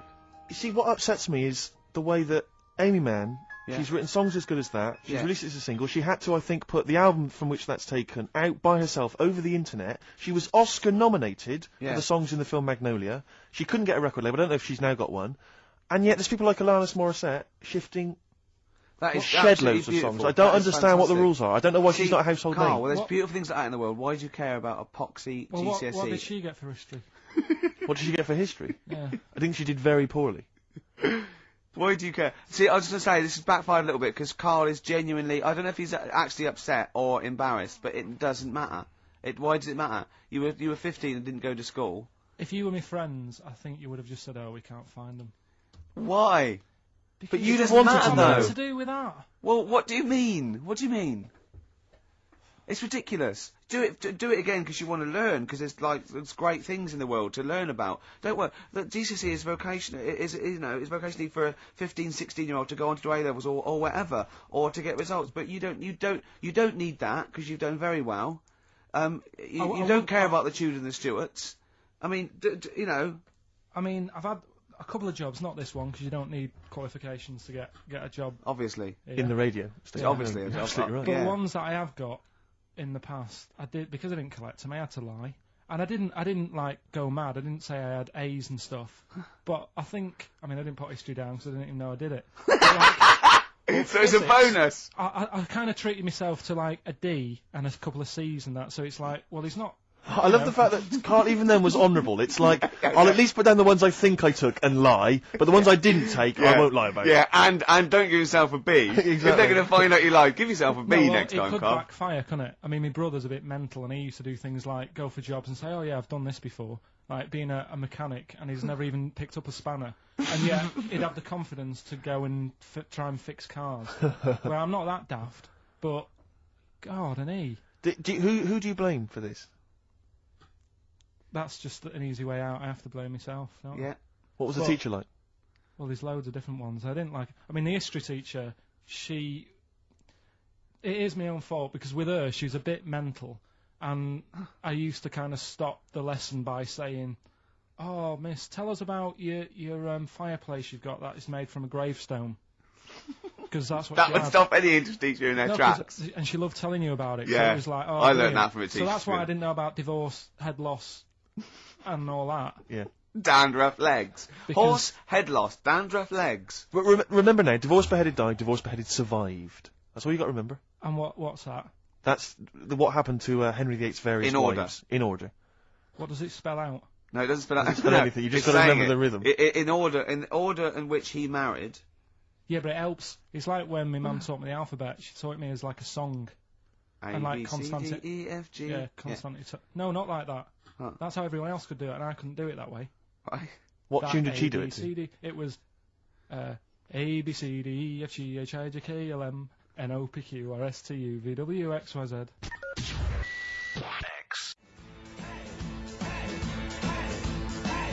Dandy Warhols, Get Off on XFM 104.9.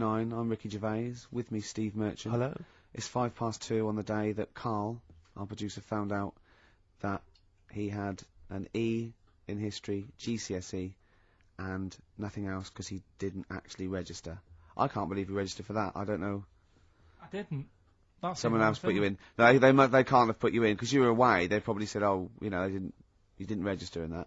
Listen, obviously you feel a little bit melancholy because it's, you know, it's like you're hearing it for the first time, so it's like you're 16 again.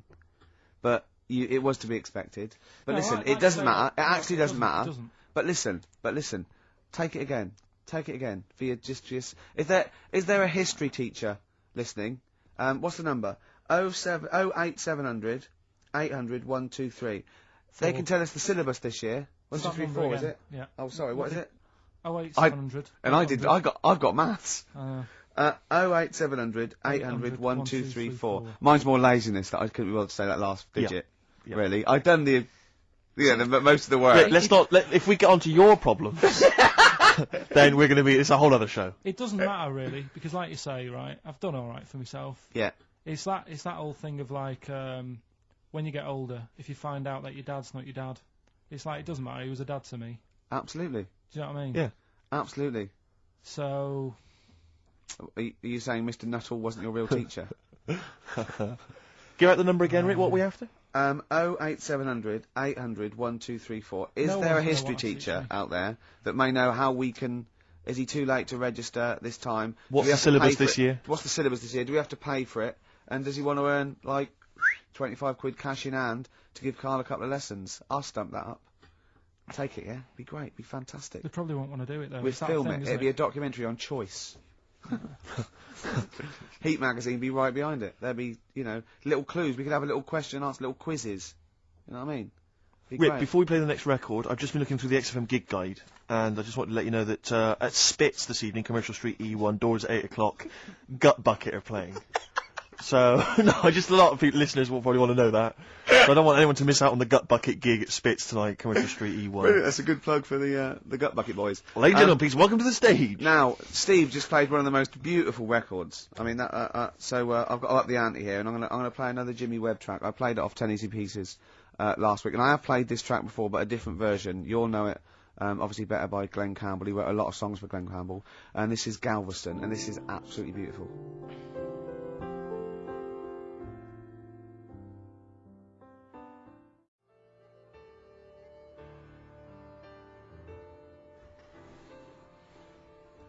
Jimmy Webb there, and Galveston. You see, and during that, KARL said, "What's this about?" Didn't you? See, things you're interested in. You see, if only you're that inquisitive when the Tudors and Stuarts came up, you'd have a C or a So B. we didn't do Stuarts. Didn't you? It's just Tudors. Oh, they're the worst, aren't they? Stuarts, I've got a lot of time for. The Tudors can, you know what I mean? Listen, right. As you know, I lent KARL, part of his education is historical education, I lent KARL Gladiator, the movie, on DVD, which he watched on his PlayStation 2, and Rasputin. Do you know last week when you gave me this, did you know my result for history? No. That's weird, isn't it? Yep. Now, right, okay, it's the film review. KARL, you just tell it from the heart, tell us what you thought about the film, what you thought the... Can I just ask, is this the first time you'd seen Gladiator? You'd never seen it before? No. Okay. And what were your thoughts? Okay. The film review. Gladiator. it's all right. Nothing great. It's like an old sort of an old version of Rocky done in the olden days, really. Right. A bloke fighting other people. Sure. How sort of well known is the story? Do you reckon people know the basics? Well, just very quickly, just do the plot. Quickly. There's a guy called Max. Maximus, yeah. Yeah. There's Caesar, and there's Caesar's kid, and Max goes to war, sort of wins it, comes back. Caesar says, "You're good at what you do. I wish my son was as good as you. So I want you to be in charge when I die." His kid finds out, bit annoyed about it, kills his dad, because he don't want anyone to hear that he said that he wants him to be in charge. Yeah.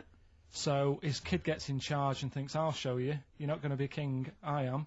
You're going to be a slave or something." And then next thing you see is... Sorry, can I just stop there? My only thought is the film's 3 hours long, so maybe we shouldn't go through the whole plot. We've done the first 10 minutes, but go on. So, yeah, he's a slave, and then... Yeah, but then, that was an interesting bit that I thought, right? I mean, I was watching this with a girlfriend, she was already annoyed because she wanted to watch Friends on E4. Okay. So... Yeah. It was a good episode as well this week. Was it? Yeah. Don't tell her that. Okay. Right, so she was annoyed and she said, "Come on then, put it on." And I got it wrong straight away because it says on the back 149, so I thought that was an hour and 49 minutes. It turned out it was 149. No, I thought it was 1 hour 49. Yeah. But it was 149 minutes. Sure. So it overran anyway. By 40 minutes. Yeah.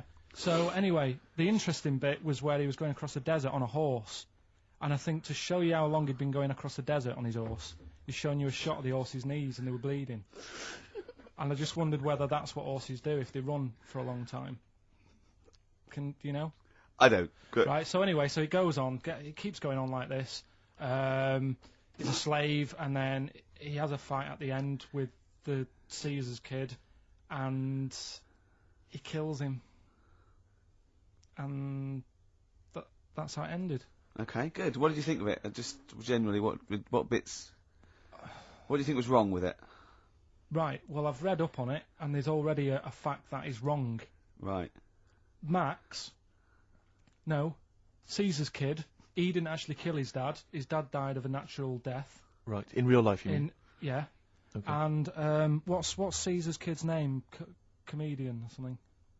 I think it's comedian, yeah. Yeah. That's where the name comes from. When a funny person is called a comedian. He didn't actually get killed in real life by Max. No. He died by his sister poisoning him, and he didn't die. No. Are you saying that this is not a historical document? It's wrong. All over the place. Yeah. Well, next week I'm giving you Braveheart, and that is actually true. That is factually accurate. I can't handle it. It is. It was a little Australian fella that helped him out. Just for people who watched it, they know that the guy, Caesar's kid. Yeah. He died. His sister tried to poison him. That didn't work. Apparently, he was a gay fella, and his boyfriend, who was a wrestler, strangled him. That's. Where did you get this information? On the internet. I thought I'd look it up to see how much of it I actually got right. Yes. And that's what I read. Okay, so out of 10? 5. Really? Yeah. Okay. It's no good. I wouldn't get it out. And it's annoying the way it says, like, this film's got to be seen at the cinema, because I saw it at home and I don't think I missed out on anything. Very good point. I think that's probably the point they're making, but yours is valid too. We'll play a record, and after that I'm going to ask you about Rasputin, the Mad Monk.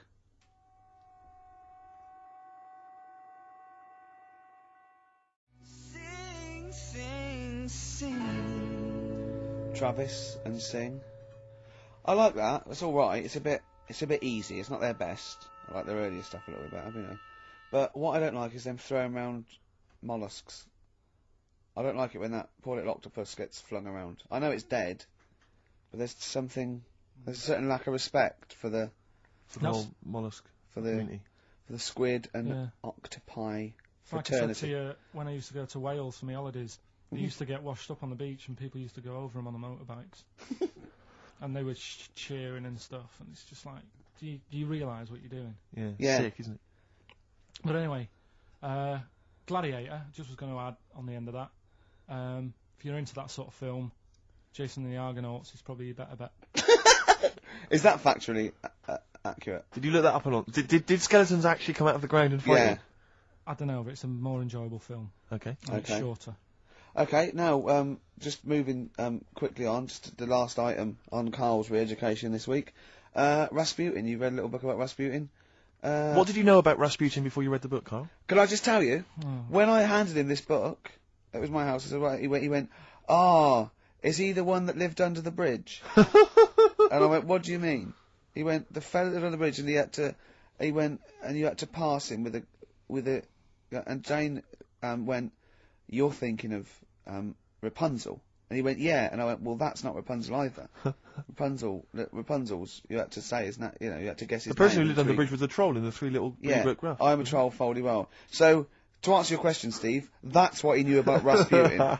Okay? So have you read this whole book? Can I just have a look at it, Rick? This whole book, it's about the size of a beer mat. Yeah, I'm just thinking. But did you read the whole thing? No.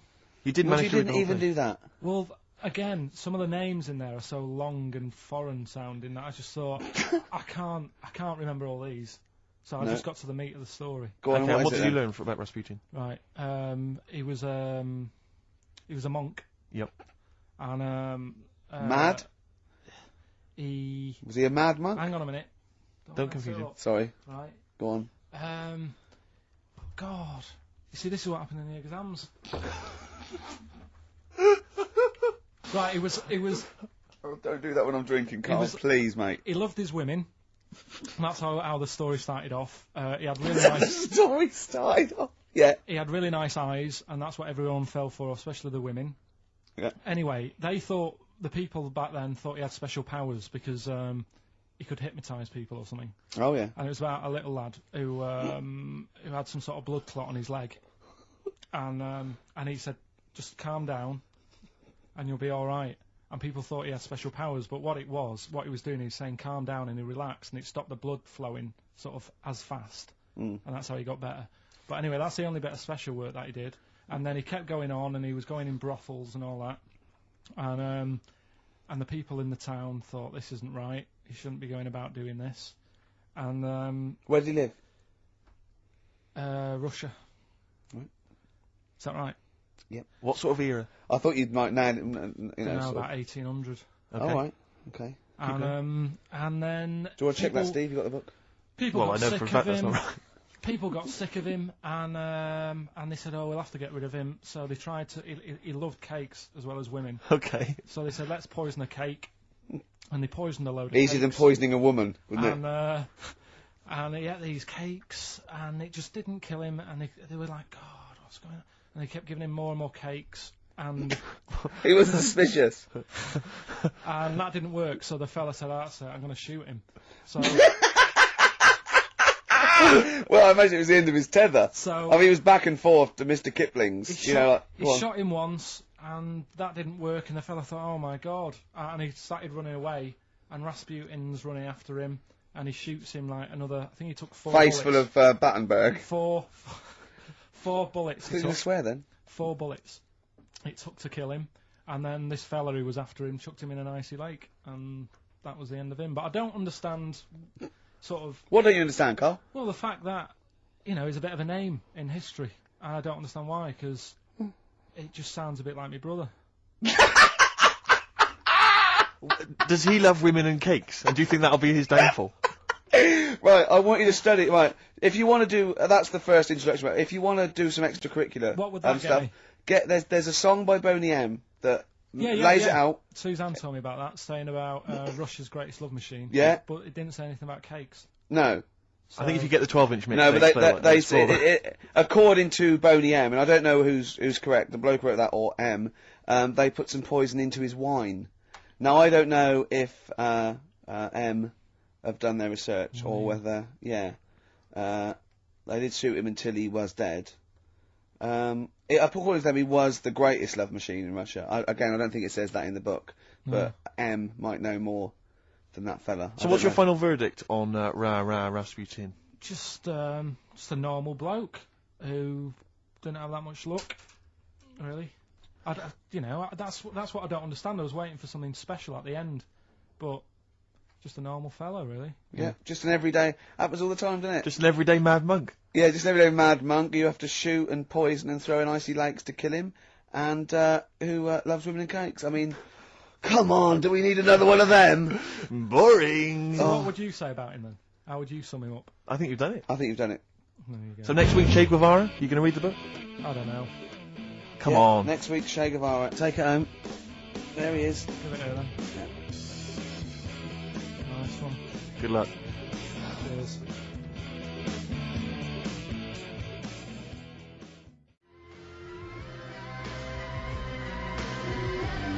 Richard X.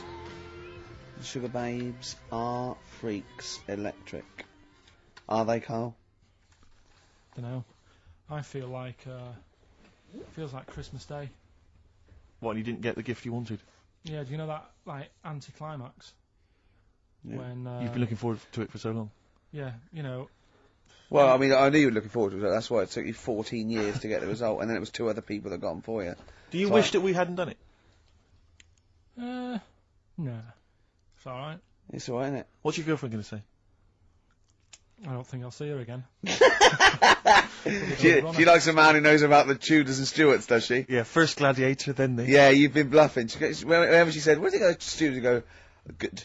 Like lots of things, but look, it's a bird. What happened to Henry VIII's last wife? Oh, I wouldn't. Sure. Oh, yeah. Oh, look, Friends is on telly. Friends is on. No, I just changed the subject by saying things like, you know, about the only king in a pack of cards. That threw off the scent.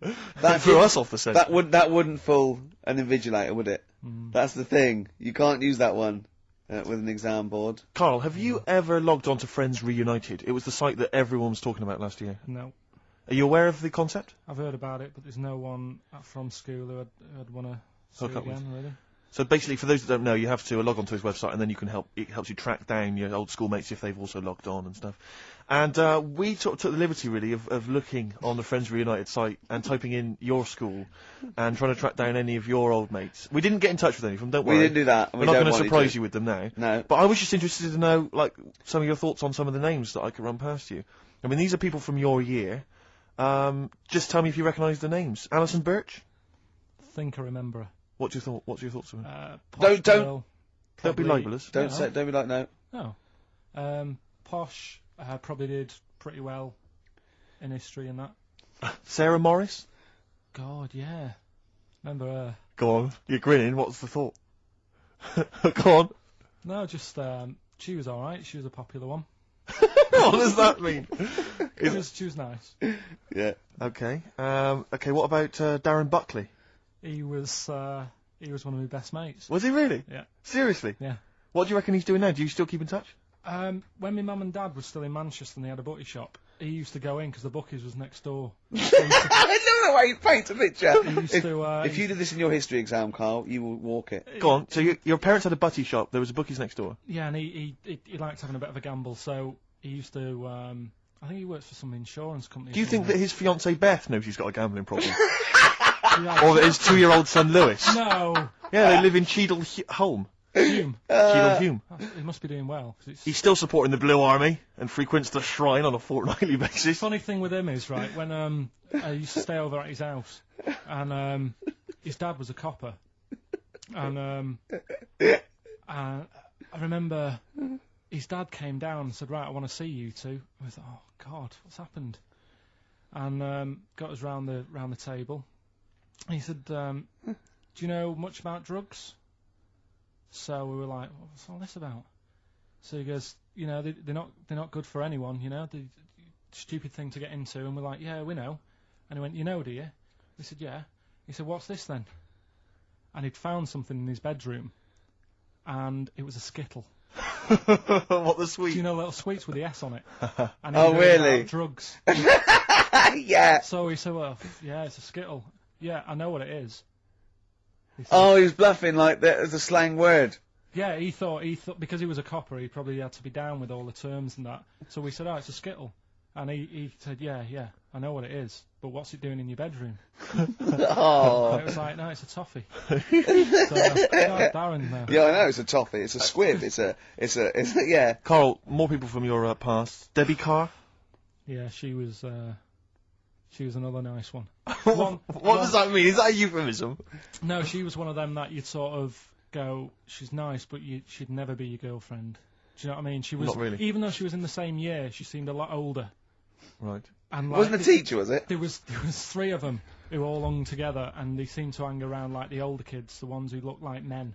Do you know what I mean? They had What like did you look like then? Well, it's just that I had youthful sort of looks, Sure. whereas like the older ones had like beards and stuff. It's a gang of boys in the 5th form with beards. Were they smoking pipes? Go, come over here, me filly. Oi, Debbie Carr, come over here, you little beauty. No, but she was like... I love that. They were hanging around with beards. There's the big boys. Oh, fishing. Lovely beards. What do you I mean? just see a whole row of George Bernard Shaws. Brilliant. How do you do in history, boy? Yeah. Think on E. You're an idiot. They were like, you know, I'd be there sort of playing punching people in the arm. Oh, yeah. Oh, that's a great game. Oh, I love that, punch people in the arm. Is that part of the Olympics now? it's I think it was exhibition this year. Right. But it's going to be a pro next It's going to be the Winter Olympics because you've got to do it in just a cap sleeve shirt in winter. Yeah. So yours been playing that? She, but whilst I But was she didn't doing appreciate that. She used to go, ow! No, I always think whilst I was doing that, they were like the Charlie's Angels and they'd be sorting out a mission somewhere because they were really like, there was something about them that you thought, you know, yeah, they're special. They were private detectives. What do they work for a man they never see? Okay, well, here's a name I'm interested in because, well, let me just tell you the name first. Adam Clifton. Oh. Go on, what are your thoughts on Clifton? He was one of them kids, he was alright, but he had that thing when, if you didn't have enough milk, he had like, wrinkly hands and... like white bits in his nails. Oh, because he didn't have enough milk. Yeah. So therefore, you didn't like him because you didn't get enough milk. This is not to be confused with the 2 people with the big heads and the webbed feet, is it? Webbed hands. Well, this was interesting. I know that they weren't related. They must have been somewhere along the evolutionary sort of trail. Do you know what I mean? They must have come from the same sort of stock. But no, you wouldn't have liked him. It's just one of them people. He was all right, but before you say any more, on Friends United, you can leave a little message which explains what you've been doing and what your life's like now. And most people leave maybe 2 paragraphs. Right. Adam, I've printed it off. He seems to have printed. I think there's about 6 pages here of stuff. He keeps updating it, and he just basically lists his memories about everyone. Okay, at the school and what he thinks of everyone. And he says, I often see Simon. He's doing all right for himself. Self-employed illustrator. Mark Cooper. KARL Pilkington. Right. And your name comes up. Now, I don't know if you've told us this story. I think you may have done, but I can't remember the facts about it. It just says, KARL Pilkington, with his pet bird. Was it a magpie? I can't remember. He brought it to school to show everyone, and it flew away. Oh, God. Oh, no, they do that, don't they? You show them the what was the story there, You give them seed and they just leave. What do you mean? Well, this sounds like Kez. Well, that's it. I was a big fan of Kez. And it was the time our dog had just died. Yeah. So I didn't have any pets, and the cats were always getting run over. Yeah. And so we didn't want any more pets. Yeah. But there was a magpie that used to fly about on the estate, and I managed to sort of tame it. And in the end, with a chair and a whip. What do you mean you tamed it? Well, just used to sort of hang around it and talk. But how did you to get it. hold of it? Did you catch it? Well, eventually, yeah, it used to just come to me, and the annoying thing was, it got to a point when I wish I hadn't bothered, because it used to pop me bike tyres. It used to sit on like, if I was talking to my mates and I was on my grifter. I love the way he just throws things in. It's like an Alan Bennett play. It landed on my tyre, and it used to peck at the tyre and pop it, and then it used to then never go away, so it was always like around the house, and my dad said never bring it in. So it used to sit on the porch, and I used to go out, and it used to fly down and land on my head, and it really hurt. It used to like peck and stuff. He thought it was a tyre. So it wasn't so much tamed as a stalker. Oh, God. So you took it to school and it flew away? Yeah. So did you take it in proudly going, look at my magpie? Oh. Yeah. Oh, well, no. I think it got a bit confused in the area that it was in, because I used to just keep it sort of around our estate, but Sure. the school was a bit of a distance away. How did you get it there? Carrying it on my finger. Did you walk? Yeah. Wow. So it was happy there, and then it got... It used to be one of those things that people would stop me in the street and sort of go, "Oh, what's that?" And I don't suppose Maggie, called it Maggie. You didn't get Charlie's Angels to go and find out what happened to it? Investigate? Were they impressed? No, not really. No. But go on. Any. Like KARL, let's come back to it, mate. Let's come back to it. Let's have a hip hop hooray track.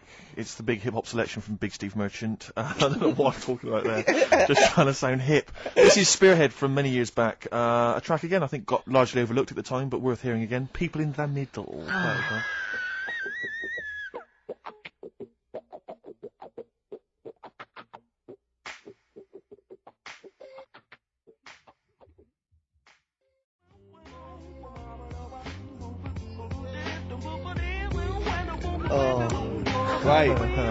Spearhead, People in the Middle. Michael Franti, surely one of the greatest rappers, I think. He's just, if you've ever heard him bust it live, Rick, he's almost as good as me.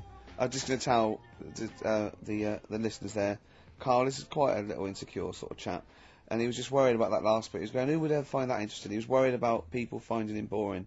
And Steve said, as I said, you know, it's like an Alan Bennett thing. He went, yeah, but... You know, no one would care about Alan Bennett if he wasn't such a hit maker. They wouldn't care what he had to say. And we just looked at him for a while and he went, thinking of Tony Bennett. Bless him. Listen, it's almost the end of the show, KARL. Oh, yeah. And it's really been a KARL special. This is a KARL special, yeah. Well, next week, we'll lay off next week. We have to We're know. not going to... He wants to retire a little bit. Just, Well, those old lottery numbers might come up tonight anyway. Exactly. You might. What are they again? What's the 4 you've come up with? Fuck my way now. What? Come on, well, give us all 6.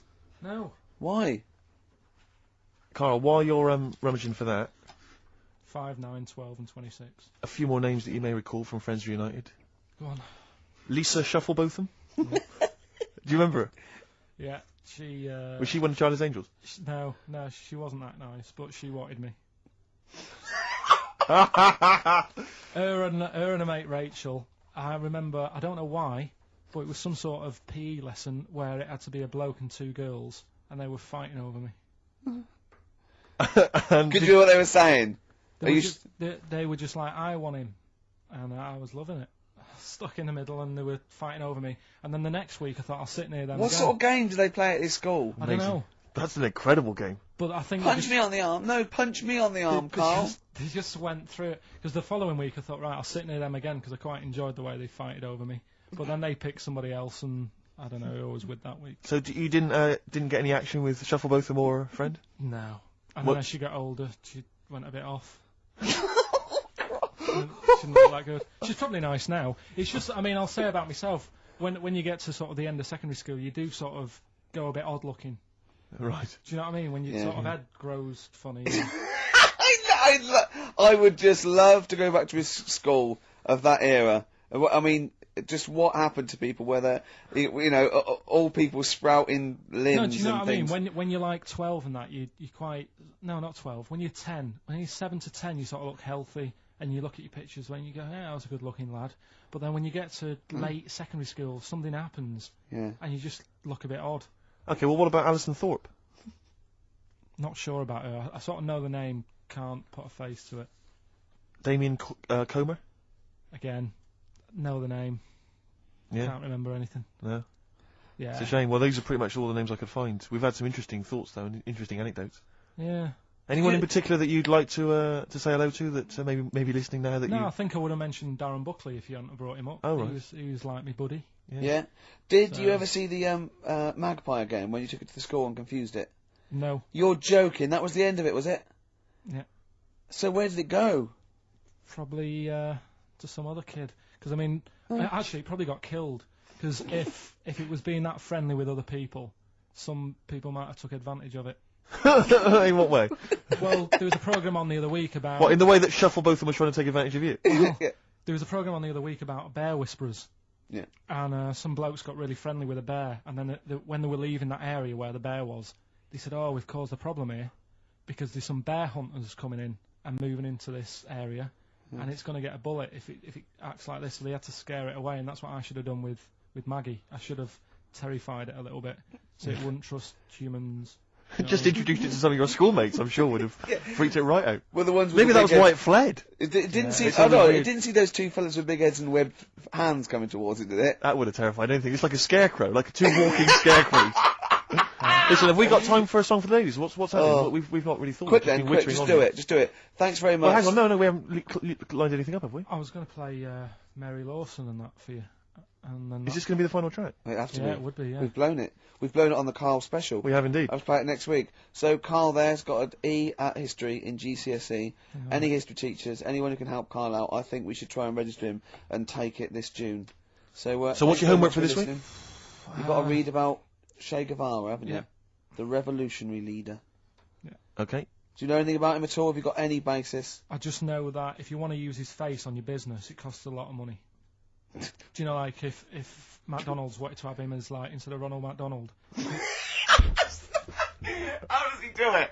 Steve, how does he do it, mate? Oh, we listen. Just play a final record, KARL. Say goodbye, and we'll see you next week. All right. See you later. Cheers, mate. Oh, regret is a terrible thing.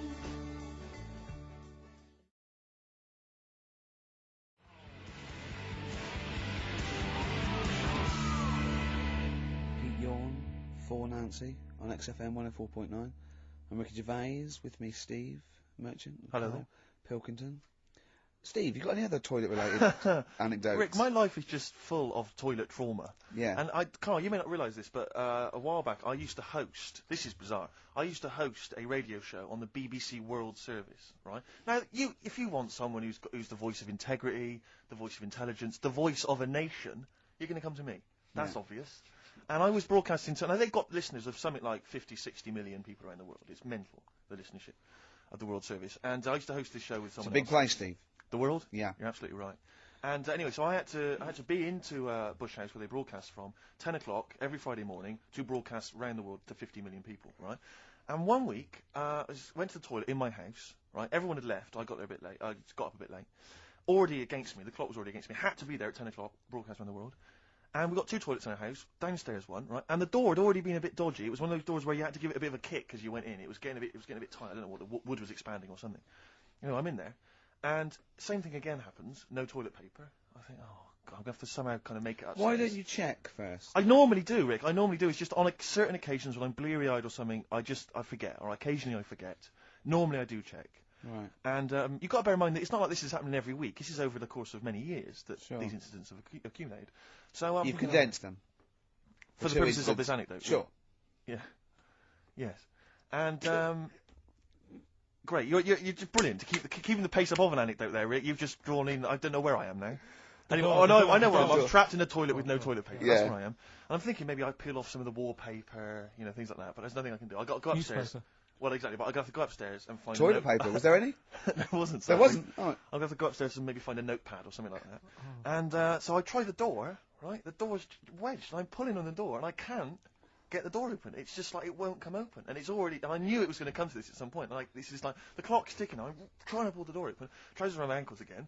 And I'm thinking, well, what I could do is I could open the window, I suppose, and like try and climb out, but not really, because I got the trousers around the ankles. And that's Or if it was raining, just stick your ass out, two birds with one stone. Sadly, it was a beautiful day, Rick. I call it the World Bee Day. And so, so what I'm thinking is, I've got my mobile phone in there, luckily, because it's in my pocket. I'm thinking, well, maybe I could phone, I was seriously thinking, Kleenex. maybe I'll phone the fire brigade. By this point, I it just dried.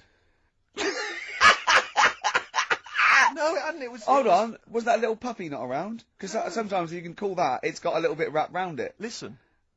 Or This is just a use the serious puppy issue. itself. There's 50 million people around the world going to need to hear my voice in like 30 minutes. Exactly. And- Where's Steve? He's not locked in the toilet again, is he? Exactly. Oh, no.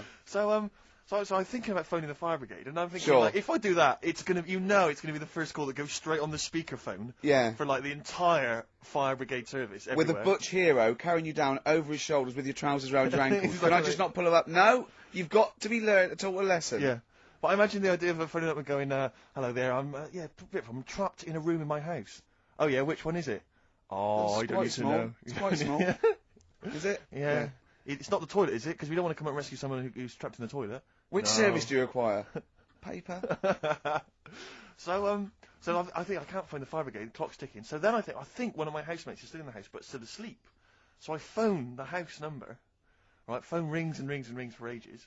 And eventually he answers the phone, right? Gets out of bed, answers the phone, yeah.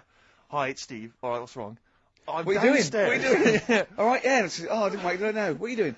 I'm just in the toilet. I'm just downstairs in the toilet. Oh, yeah, what are you doing? Oh, well, I've finished what I'm... Have you got any toilet paper? Any bog roll? Yeah. So he had to kind of scrape together a few bits of paper, you know, and sort of tinfoil or whatever he could find in the house. A cactus. Come down Oh, no. Pass it underneath the door, right? And then I said, can you move away from the door because I don't want you to hear me as I'm, you know, wiping the... And so you he didn't say that? Yeah, well, I didn't want him to, you know, that's embarrassing. That's embarrassing. What were you wiping it with? Not tumbleweed. What do you mean? What noise? I know what you mean. Yeah. No, exactly. Right. So then I say, right, can you smash Why was he hovering? Why didn't he want to walk away? Will you keep your... What was it? Outside with a glass to his ear? Yeah. Thankfully, there was a window in the door, but it was frosted glass. You could just see my semi-naked body moving around.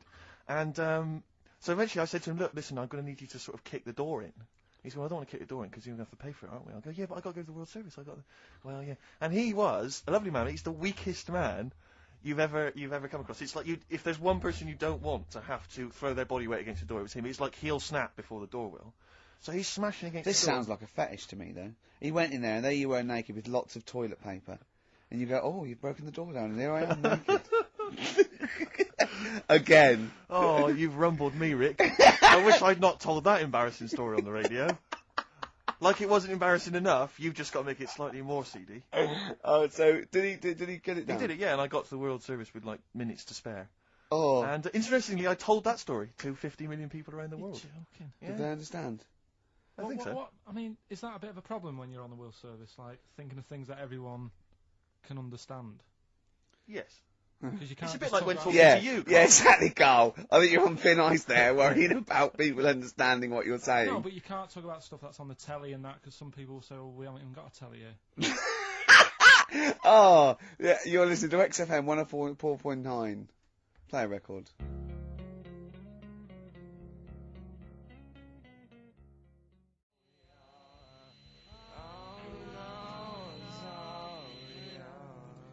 Nirvana, All Apologies on XFM 104.9. I'm Ricky Gervais, obviously, with me, Steve Merchant, KARL Pilkington. Well, Steve, I met up with... I know it's forbidden, usually. I don't know why you Let me keep just doing explain to the listener. Me and Steve have got a little bit of a pact. We're not allowed to talk to KARL during the week because he comes out with too much dynamite, and we want it to be fresh, and it's just unfair. And if he sees us laughing, he clams up a little bit because he knows something's wrong with his head. So, I was in a pub, and KARL called, he returned a call, I'd called you earlier, and I said, oh, I'm just across the road, come over. And he came over, and we had a conversation, and I kept saying, no, save it, and I can't remember half the things he was saying, but I do remember one thing he said. He said that the human eye never grows. He said, unlike your ears and nose that keeps growing all your life, he says the human eye never grows. Now, there's a little bit of... He says, no, you look at a baby, it's got big eyes. It's got the same size eyes as it will have. When a baby's born, everyone always goes, oh, look at its eyes, don't they? Because that's like the main feature. They're quite big. They don't grow, they don't get any smaller, they stay the same size. What, you mean once you become an adult, you've the same sized eyes? Soon as you come out of the womb, your eyes, the size they are as a little baby... They stay the same size. It's just like the sockets. And I pointed out to him, right, I said, if that was true, Steve Merchant, when he was a baby, with these eyes he's got now, would have looked like a hammerhead shark. All right, calm down. You don't want to go lay into the eyes. Do you know what I mean? Just to prove my point. I didn't laugh Good. when he said that. Respect. Do you know what I mean, though? Well, I've got the eyes are the windows of the soul. And mine happen to be enormous French plate glass windows. Yeah. But, but nevertheless, they're beautiful. Many people find them beautiful. Yeah, they're great. Yeah, many people do. But do you know they don't have kneecaps either? My eyes, or what? Babies. when they're born, they don't get kneecaps until they're about 2. They don't get kneecaps. Is that true? Yeah. And also, what are you talking about, Carl? But isn't it a little bone? It's part of the. Well, no, but you've got lot more bones when you're born. Than you got 300 when you're born, then 205 when you're an adult. Yeah, they all fuse, don't they? Do they? The head's got to be all soft to come out. Right. As we said earlier, I would know. I'm a shark. Oh, So God. what did you say when he said about my eyes being huge? Okay, get off it. I said that isn't nice, considering Yeah. he's not here. I Yeah, said talking I about wait you until going he's on here when I slag him off. Yeah, very well. No, nice one, Carl. You're an honourable man. Oh, well, I know, you see, the thing is, right, that made me think that it might be a little bit of truth in this. There is as well, that- the ear thing. Have you seen that with old That's men true, who have yeah. really long ears? Yeah. And big noses. Yeah. You mean Do they eat buns and walk around in the jungle, these I don't old understand. men? You mean that the ears and the nose carry on growing? Yeah, they do, that's true. That's true, it's cartilage. Yeah, but it's not like sort of Pinocchio. No, after you're dead. You leave a body lying around, he's got a huge elephant type Really? ears. If you left him long enough? 4-foot nose, that's what, yeah. That's No, remarkable. but they see it's about the focal length in your eye, you see, because it's like a big lens. So it makes sense that they couldn't change that much. Because an owl, do you know why an owl turns its head round? Sort of like 180 degrees? No. Because it can't move its eyes, because the eyes take up the whole, it's the biggest eye in the animal kingdom. The eyes take up the whole of its skull. Really? Yeah, and it has to move its, yeah. Has it got a brain in there as well? It's got a brain in there, yeah, above the eye, yeah. When I say the whole of the skull... Quite, yeah. There's also some space for the brain. What I meant is the two diameters of the eye is the diameter of the... You've lost of the me there skull. with diameters. And You didn't like maths, did you? no, don't like maths. Never understood it. Couldn't get to grips with maths. I don't know about you, Carl. Did you do maths, Carl? Now, how did you do in your exams on the maths? Did you turn up? I bet yours was rather like my theory, which is why do you need to figure it all out when you've got a calculator? Exactly. Yeah, I knew it. Yeah. You're And right. I agree. Well, let's play a record, and afterwards I'm going to be testing you on your homework this week, Carl. Could we do White Van Man first?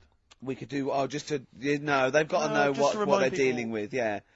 Carl's homework was to read all about, as you know, Che Guevara. Absolutely. Last week he did well on Rasputin, didn't he? Did very well on Rasputin. Yeah, and passed with flying marks there. So let's have a bit of Wu-Tang, shall we? Then let's have White Van Carl. Man. White Van Carl. Nice. Yeah. Don't erase none of that good shit.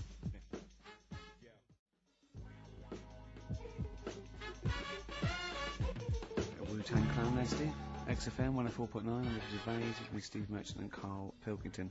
Now, I just reminded something else Carl's in the week. I know it's forbidden to talk to him, but I'll tell you this. He was very excited about the Friends reunited. He was a bit nervous at first, wasn't he, last week?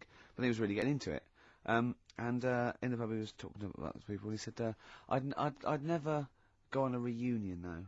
He said, I'd never do that. What, a school reunion? Yeah, and he wouldn't want to see anyone.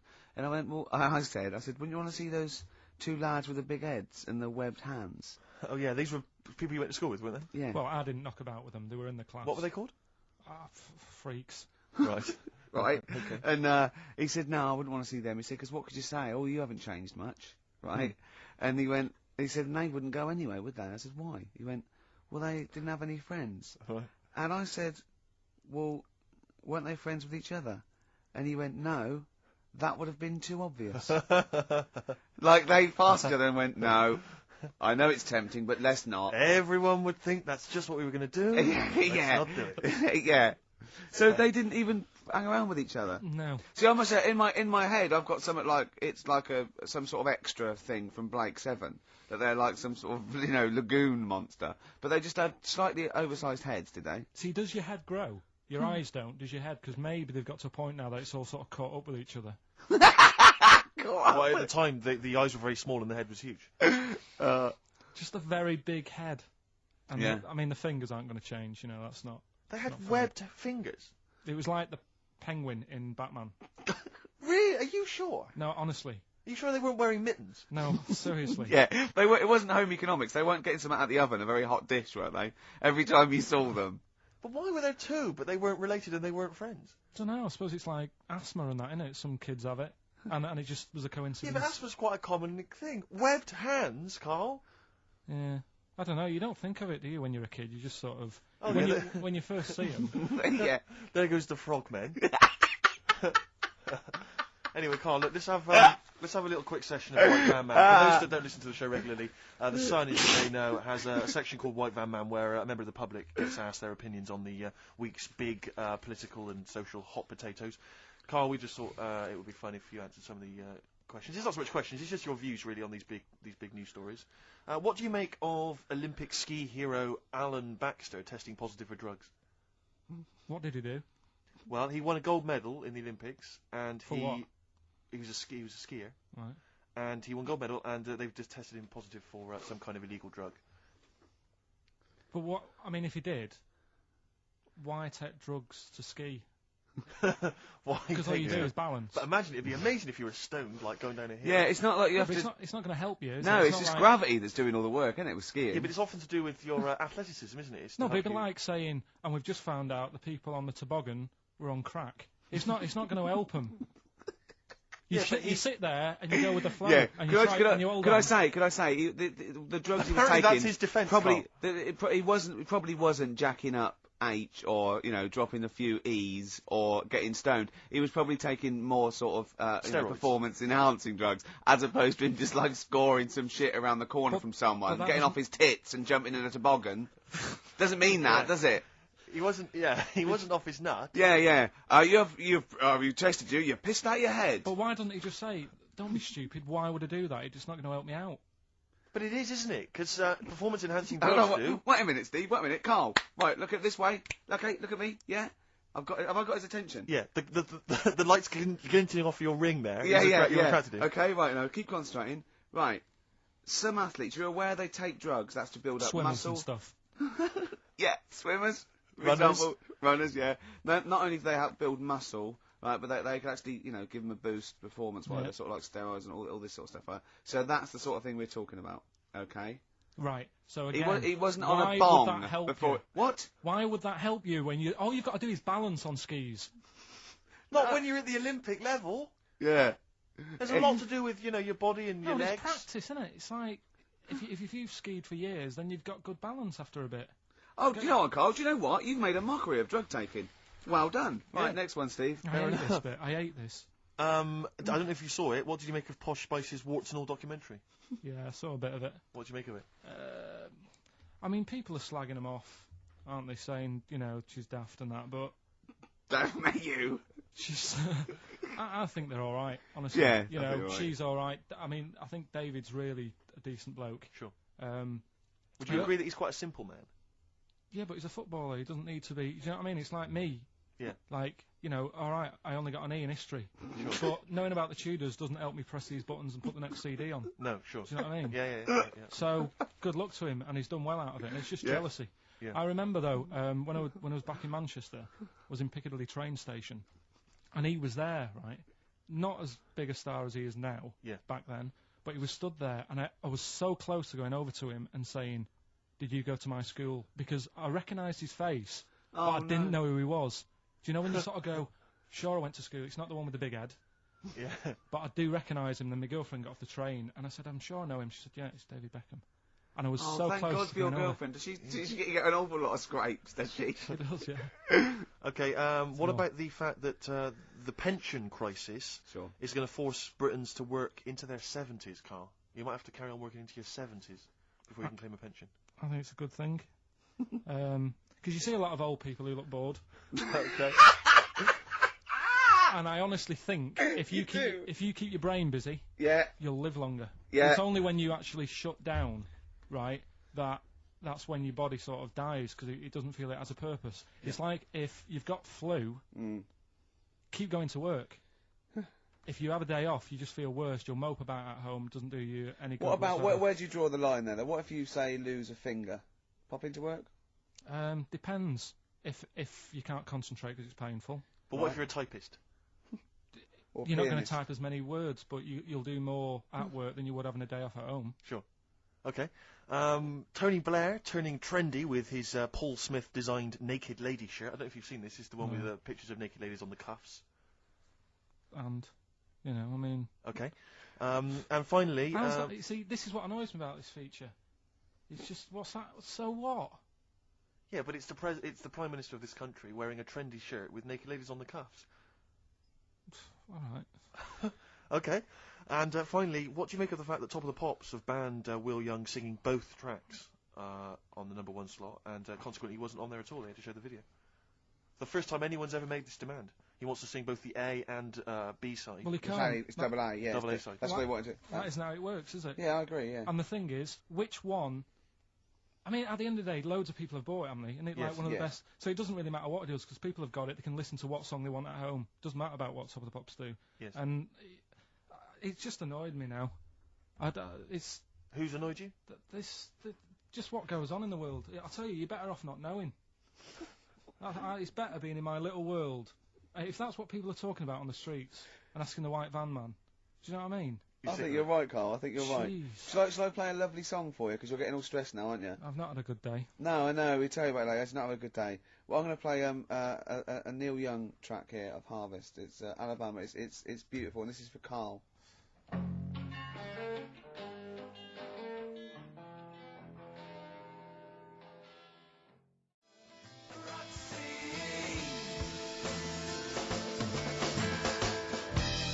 Athlete, West Side. I still like that one. It's a good track. Yeah, I was worried it's a bit novelty. It would go off very quickly, but it's good. No, Really it's not melodic. bad at all. On XFM 104.9, I'm Ricky Gervais, with me Steve Merchant, Carl Pilkington. Steve.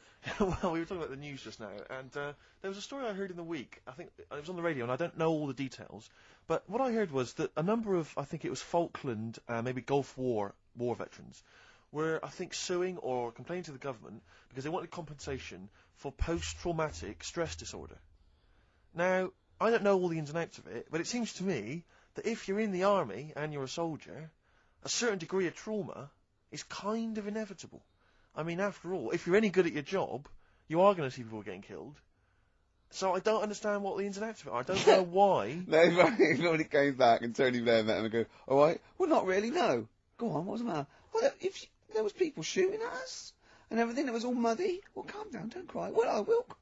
There was a drill sergeant just kept shouting, saying, "Look at you, stupid boy! Where's this he's gun's got not a clean?" train, And I hasn't just he? cleaned the gun, and it was fine. And now he's telling me to clean it again. Yeah, and the boots, they were shiny. fine, he was Well, he's showing. got to do that. It's more His discipline. neck was as big as his head.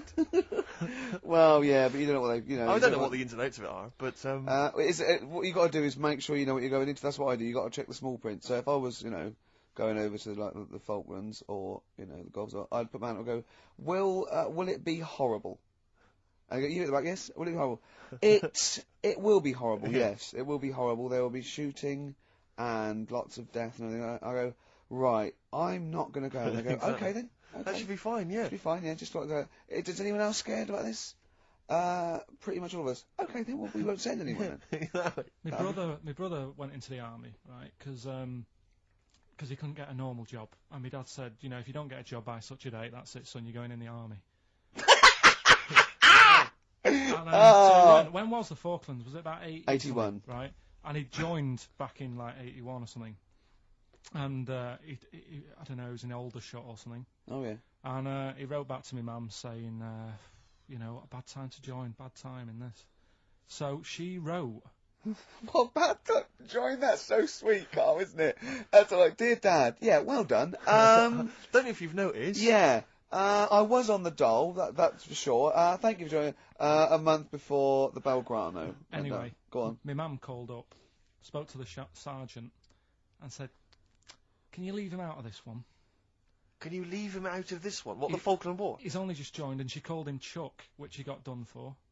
Like, she's one of them, I think it's a northern thing, like saying, "How are you, Chuck?" Yeah. And she called the sergeant Chuck, and the sergeant said to my brother, "Your mum, she's called up and asked if you can not go," which, of course, we'll see how it goes. But can you tell What her? do you mean? Why did the sergeant even entertain this? Well, Pilkington, come here. Your mum's been giving me a bit of earache. Now listen, tell her I've told you, but can you call her, because she called me Chuck and everything. Can you call her and say you don't mind? Well, not really. Oh, please, because I've promised her say you want to go. No, please, say you want to go. Why was he entertaining this phone call? Probably because he was new. What? Because he was new to the army, I suppose. Who? No, I mean the sergeant. I don't know, maybe they do that. So what happened? He didn't go in the end? So he didn't go, no. You can't do. But that's ludicrous. I love that. Oh, we went over the top. Pilkington, I've got a note. Yeah. Is this really your mum? Yeah. Okay. No, this seems to be in order. Because I noticed it says, I do not want to go into the army. I don't want to go and fight. And it's crossed out and it's said, my mum says don't go. Now, you didn't write this yourself. No, my mum wrote this. Okay. You definitely wrote this yourself. Your excuse. You're going to have to fill envelopes. No, I'm sure if he was needed, he would have had to go, but I think they made a bit of a special effort. They sort of said, oh. Well, it wasn't conscription anyway. Oh no, I was But were the other soldiers going around just going, Pilkington? No, he ended up being a mechanic in there, and he got kicked out for going for a packet of fags in a tank. What? Now, wait a minute. Do you mean he nipped down the shops in a tank? Yeah. I don't believe that, Carl. You've made Honest that to up. God. That, and he went off with the sergeant's wife. So that didn't help, and he ended up getting kicked out. Sorry, your brother's a genius. I love this. First of all, he gets a call from his mum, go and let him up, he goes, oh God. Then he goes, where's Pilkington? His mum's on the phone. Where is he? He's near your house, Sergeant. Near my house? Well, why is... No reason. Well, when he comes back, when he's finished, tell him his mum called.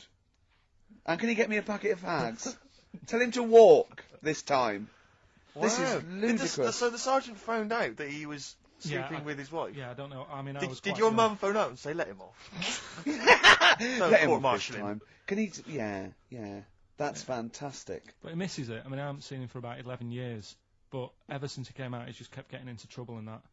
And the army, you know, people slag it off, but I think if you're a certain type of person, it's good for It you. didn't straight him either, did it? No. He was going down the shops in a tank, he was shagging someone No, behind but their back. it's really weird. It's like back then, he was like a proper adult, and he had a house, and he collected crystal with his wife and that. And now, he hasn't got any of that. Has he got the wife? No. Has he got the crystal? Don't think he has. And he hasn't got the house. Seriously, I haven't seen him for about 11 or 12 years. Oh, So I haven't even spoken it to always him. Carl's stories always start off nice and funny, and then they just leave me empty and slightly depressed. I don't know whether to hug him or shoot him, put him out of his misery. Can we take Carl to the... phone in if you think I should take Carl to the vet and have him put down. Because it's just too stressful.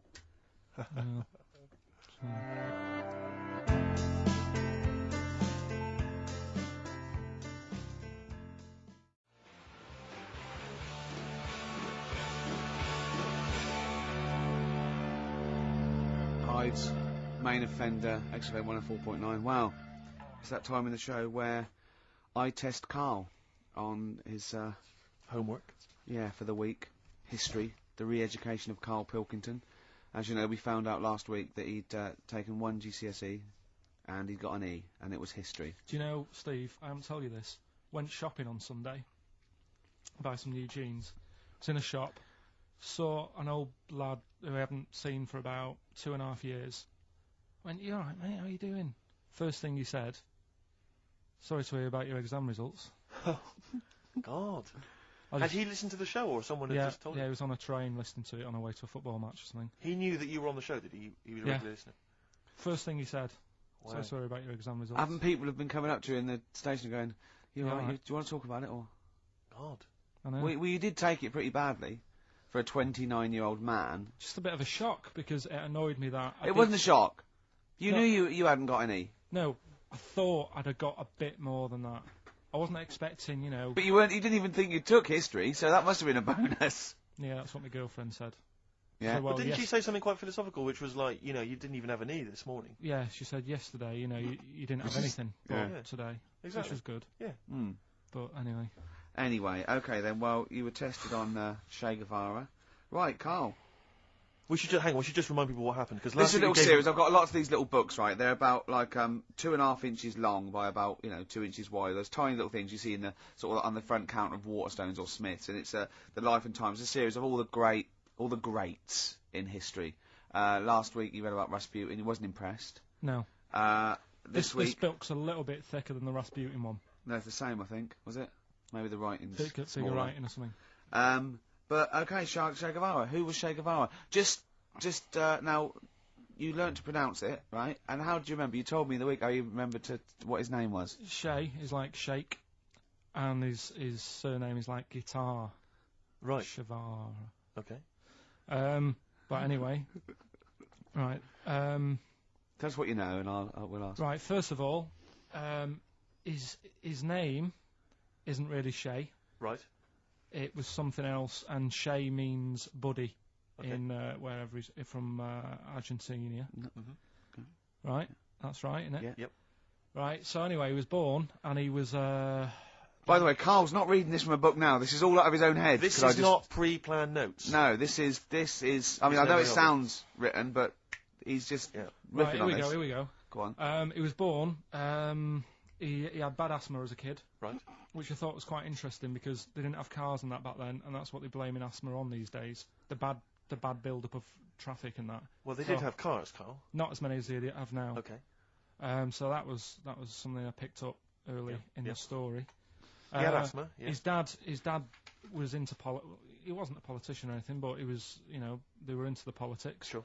So he sort of grew up around a family who was into, watching the news and that and keeping up to date on what's going on in the world. So that sort of rubbed off on him. He went to school. He was doing stuff on medicine. Yeah. Yeah, he wanted to be a doctor, or he thought he did. Yeah. Anyway, he learned really quick. He did like 6 months work in about 3 months. So he could have some time off school or something. Right. So he took that time off and went to travel South America with his mate on a motorbike. Yeah. Yeah. And he saw all this bad going on in the world. And he thought, oh, this is bad, this. Yeah. I could do something here. I could change this, make it a nicer place to live. So he said, what I'm going to do is join a gang that sort of is against the like the government.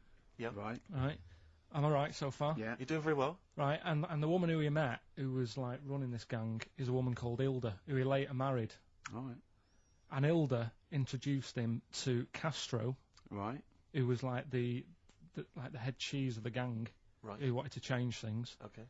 And so she said, like, this is I think his real name was Engelbert or something like that. Ernesto. What? Ernesto. She said, this is Ernesto. He does medicine. Should have him in our sort of army. So when there's injuries and that, he can make people better. Yeah. So he said, yeah, all right then. So he joined the gang, and they went like went to sort of. I'm chopping it down a bit. No. Oh, sure. You're condensing it. It's not in real time. No. So anyway, so they go. It feels like it.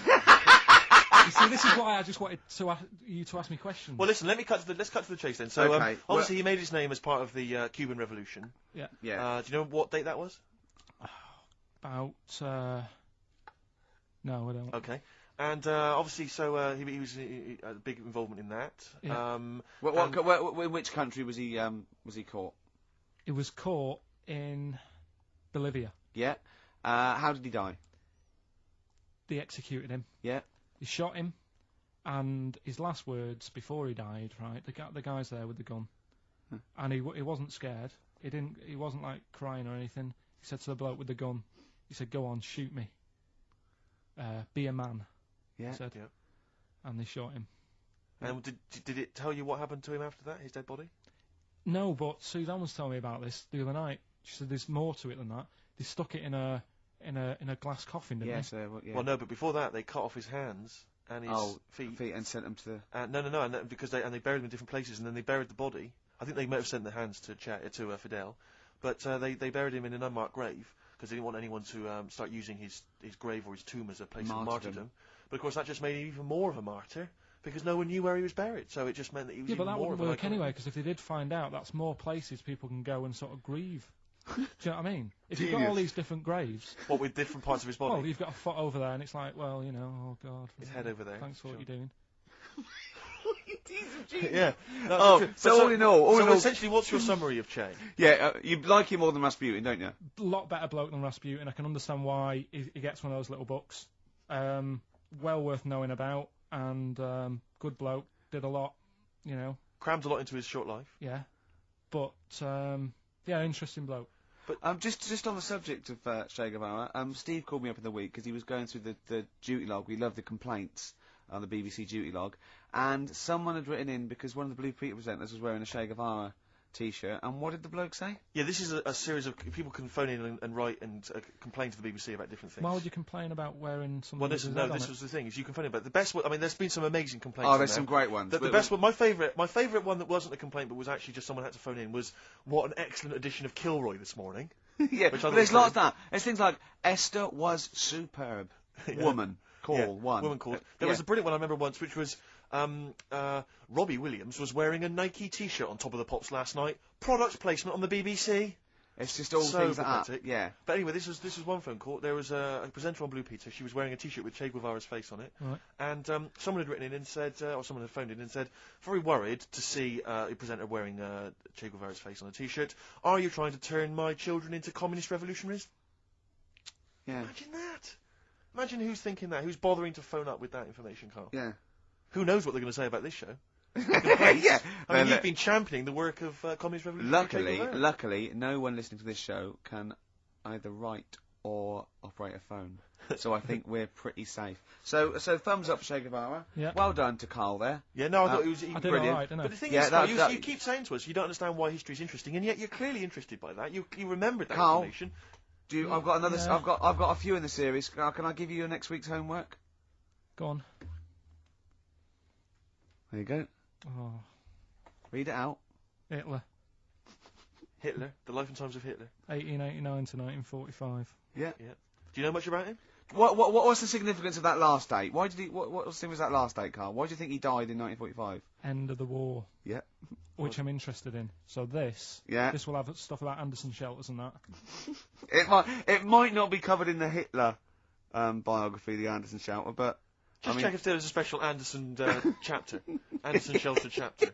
Well, I'll look forward to this. Yeah, It'll be interesting. Powdered Egg is page 4. Yeah. Excellent. Well, we're going to play a hip hop. Yeah, it's time for a hip hop hooray. People are absolutely in love with this feature, Rick, as you well know, and I know you're somewhat jealous of it. Yeah. This week, I know that Outkast are currently on the playlist, aren't they, with their new single "Whole of the World"? Is that all? The whole world. Anyway, this is a track from the big compilation Outkast. It's just a sort of compilation of all their greatest hits, and this is a good one. It's called Rosa Parks. Play it, Carl.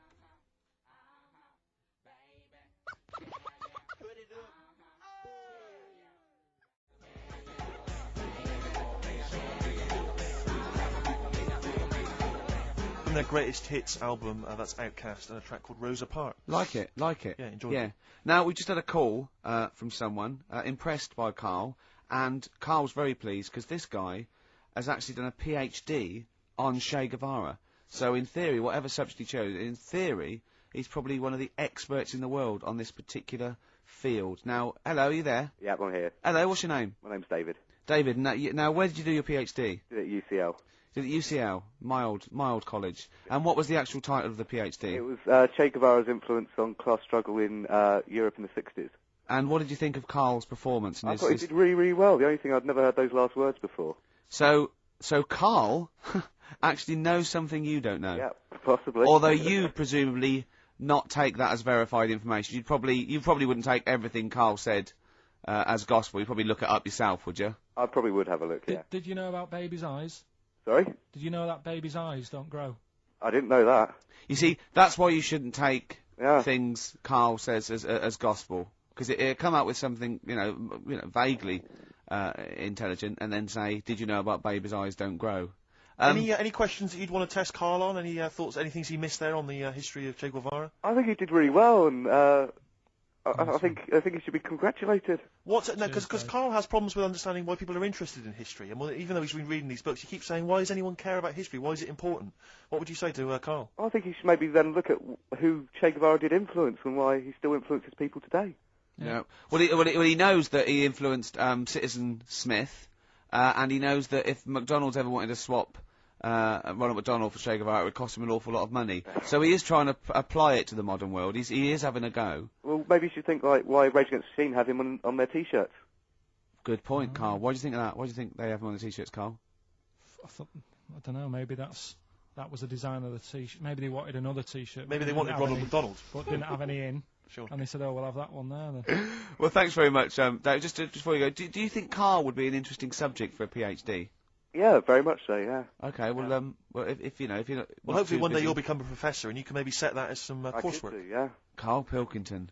Imagine that. Cheers, Dave. Having an MA in Carl Pilkington. Thanks very much, Dave. Okay, bye. Cheers, bye. That's good. My teachers never did that. What encouraged you in that way? Never said well done. So, really? Yeah. But you never showed up. Yeah, you have to be in the same room. They were really. too busy saying, "Who are you?" yeah. No, but Mrs. Matthews, me head teacher. Oh, let's not lay into Matthews again. Oh, not Matty Matthews, said, not Grimble Matty Matthews. I'd we used to call never her. be a high flyer. If she could see you now. What did she say? You'll never be a high flyer. She said that to me, mum and dad. Really? On a parents' evening. And that was after I'd played the drums in Little Donkey. She clearly didn't know what she was talking about. The picture sold.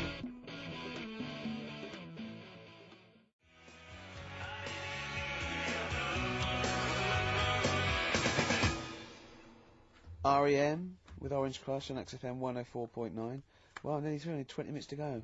I'm Ricky Gervais, with me Steve and Carl. Carl, what did you point to me then? Just reminded me. Go on. Orange Crush.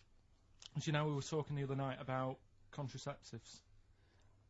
No, you said to me, I've got to do lots of homework. You look up how they used, in the olden days, how they used to use elephant dung as a contraceptive. And I went, what? And he went, no, look it up. You give me those things. I said, I don't know. Was it they put, when you're running around with dung on the end of your knob, no woman really wants to go near it. Is that how it worked? And he went, come on, you give me things to do. If you've just written a PhD on how to use elephant dung as a contraceptive, please get in touch. And I Carl will give the number in a minute. It's not elephant, it was crocodile. Oh. Why? But, yeah, Orange Sorry, Crush. no, you can't. No, whoa. What? Back. What do you mean? It was crocodile dung. How did they use crocodile dung as a contraceptive? I don't know. Right, go on, Orange Crush, yeah. So Orange Crush, what it was, I was trying to look up that thing about crocodile stuff, using it, and I came up with another one saying that they used to use a lemon, sort of shaped right, and the put it on, and the citric acid in it would kill the sperm. Right. So they would wear the lemon on the end of the knob. Was that erotic? It works. Listen, I'll try anything, Carl, mate. If that works. yeah. If the ladies like that. I mean, could it be anything? Could it be like, a melon? Kumquat? Yeah, maybe. In my case. What's those hairy ones? Yeah. Anyway, it just reminded me when Orange Crush. Well, thanks very much for that, Carl. It's and that I didn't even ask him to. No. Research that. He just... So Orange Crush reminded you of the lemon contraceptive. Okay. Jolly good. You could use it as a little lemon squeezer, couldn't you? It could be like a novelty lemon squeezer. You just stand in the kitchen, and then when someone wants to just come along and go on the end of your... Did you make this lemonade yourself? Yes, I did. It tastes funny. It tastes funny. Okay, yeah. Would you, Carl, this is a quick question to you. Would you ever sort of find yourself in a situation where you might confuse a woman's breasts with mountains? Is that a concern for you, do you think? No. Not a problem for you? Well, not if they're small and humble, I wouldn't. That's what I'm hoping. That's what, fingers crossed. If they were small and humble, then I'd pretty much not confuse them with mountains. Thank God, but I mean, if they were large and sort of pendulous. And with, like quite rocky with snow on top. Exactly. Then I'd go, hold on, love. Wait a minute. Hold on, love. I was into this, but now... Exactly. I feel like I'm alone. Carl, do you know what we're talking about? Who has done that? I'll give you a clue. One more time. See, my breasts are small and humble, so you don't confuse them with mountains. Shakira. It's a lyric that taking me and the Steve nation are by with. storm. It's quite a nice song. It's got It's very much like, it sounds a bit like Men at Work Down Under. Yeah, it's got the panpipes. Is this what's its kid? Who? Julio Iglesias. No, it's Shakira. Consequently, the word Shakira there being mentioned. I haven't heard of him. Okay. She's a big Latin star, apparently, big Latin American star. And anyway, just sing it again for us. See, my breasts are small and humble, so you don't confuse them with mountains. Which is a concern. It was always a concern. Definitely. A number of times she's woken up and there's been a fat bloke with a beard and a little Sherpa. She goes, "What are you doing?" And they go, "We're just trying to climb this mountain." Look again. Oh, sorry, love. Oh, it's your tits. I didn't realise. Oh, your tits. We thought we were in... I can't believe it. I can't... Well, can we camp here? You can't camp on my tits for the night. No. Well, why are you climbing them? Well, I just because got they were there. confused. Well, they're small and humble. Are you mental? Look at Carl. I love that look at Carl. Carl is looking back and forth. You know when you sort of you go to a cat and it looks back and forth between two people. That's very much like Carl's looking at us now. Or when like a child sees a midget or something in the street. They're just transfixed, aren't they? And the parents don't stare. When we were pushing Ash, yesterday, our producer's in a wheelchair, and we were pushing he's through not the a VC. midget, we should make No, that he's not a little midget. He's not tall. But we were pushing him through the VC, and this little kid just came up and just stood in front of him and looked at him. Yeah. I just laughed. It was funny. Do you do that? I imagine that you get caught staring at him. Yeah, do you go up to people with problems and go, Mummy, is that a monster? Well, I was telling you one about when I used to go with my dad in the taxi. Oh, yeah, What tell us happened? this story. Well, Your father was a taxi driver? My dad he had loads of jobs, which he did back then. And they don't do that anymore, do they, people? They don't Have a do variety of loads jobs? stuff. Sure. But at one point, he had a black cab, and I used to go with him. Used to get a beer crate and put it in the front of the black cab, and sort of sit just next to the meter. And anyway, we got this call, and like the guy on the end of the radio said, "Oh, you've got your son with you, haven't you?" So he said, "Yeah." So it's just like, we've got to pick up at number 11 Village Lane or whatever. And he said, "Oh, all right." And it was this woman. It was like a woman version of the Elephant Man. Wow. The Elephant Woman? Yeah, it looked like... it looked like... It was really strange, because I was in the front of the cab, and when you're a kid, if something looks odd, you're a bit scared of it, aren't you? Yeah. And my dad was like, "Look, it'll be all right." And we're driving towards her. Look, don't worry, son, I've got loads of buns. And just to I give think you I'll just throw one down the street if you run after You're it. being mean, right? I am a little bit, yeah. How old were you, 18? No, I was about 12 or something like that, 11, 12. And as we got closer to her, it looked like she was holding like a bag of spuds on her shoulder for a snack. Right. And her head was all a bit mangled and messy and that. And my dad said, "Whatever you do, don't stare at her face." Yeah. And she got in the back. Because you turn into stone. Well, she got in the back, and I had like the mirror, the driver's mirror thing, and sort of having a look, trying to work out. And he said, "Don't stare at her face." I couldn't work out where her face was. It was that weird. Oh God! So I'm not sure you're from Manchester. I think you're from like Narnia or something. Yeah, you got frog boys walking around. The Lord of the Rings. That got like the claws of a lobster and the head of a toad. Yeah. And you got women getting in with spuds for heads. I mean, what This is This this is not place? the place you grew up. This is mad. Oh, you can't believe it in London, can you? You come down and you go, look, symmetry. It must be amazing. It must be a thing to do with upbringing, though, mustn't it? And because again, do you know, I've said to you before, years ago when I was a kid and didn't have any worries, good-looking lad, you go through it a bit, have a few more worries, and you look knackered. Now, back there's a lot more worries and stuff, so you get a lot more freaks. Whereas in London, everyone's like happy, aren't they? I love the fact that stress can cause your fingers to fuse and your heads to grow. No, but if she must have been really stressed to have a head like yeah, yeah. She was she an accountant or something? You know what I mean? But what did she do? What did she say? Where was she going, by the way? She couldn't speak. London Zoo, please. I think she was going to like to a the pet fair. shop. Seriously, honest to God. On my mum's life, she was. Because at the end of the day, that's a good thing with animals. They don't judge you, do they? She's not She an was an animal. animal. She's a human She's being. not actually an elephant. No, but you know the elephant man was not actually an elephant. Do you understand that? He's got no elephant genes in him at all. No. That was just a cruel name people gave him. Yeah. No, it's the name of the disease, isn't it? Elephantitis. Look, so listen. So this woman, why was she going to a pet shop? She was going to a pet shop. What, to find a husband? Is this true? No, it is true, yeah. Oh, but God. I'm not taking the mickey, because it must be really bad for Of you. course it But is. Carl, I'm going on to you today about cutting myself shaving. Yeah. I was going on about that. To think that she's probably not alive now, but to think... But you're saying that you're going to say this is a worse problem than a little cut shaving, aren't you? Yeah. Yeah. Do you know what I mean? I think you're right. Carl, you worry about. there's a couple of key questions I need to ask. One, if she couldn't talk, how did she tell your father where to drive it? Did she have it written on a note? Did she point with her nose? Yeah. Right, this has got silly. Pick your song. But and also, finally, where did you say she lived again? It was like in a village, a little small village. Right. Just hidden out of the way. All I'm saying is we could maybe get like some sort of coach, book some coaches, get a coach party up there to have a look at her. Take some photos. And now you can make some lemonade. The offspring of a woman and some spuds. Yeah. Please enter at your peril. Give me a shiny shilling. Wow. Oh, that's terrible. Well, I'm going to play a little bit of Teenage Fan Club song for the lovers here. We left it very late. We've been just, rapping with KARL P here, and this is I Need Direction.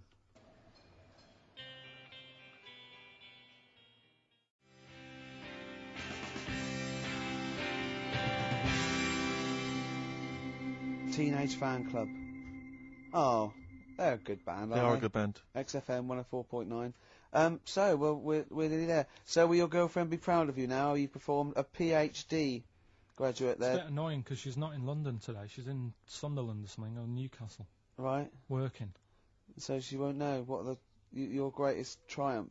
She saw last week's and you got an E in history, and now this week you come through with some great praise that Mrs. Matthews never, laid upon Even you, did looked she? at. No. No, just said you won't be a high flyer.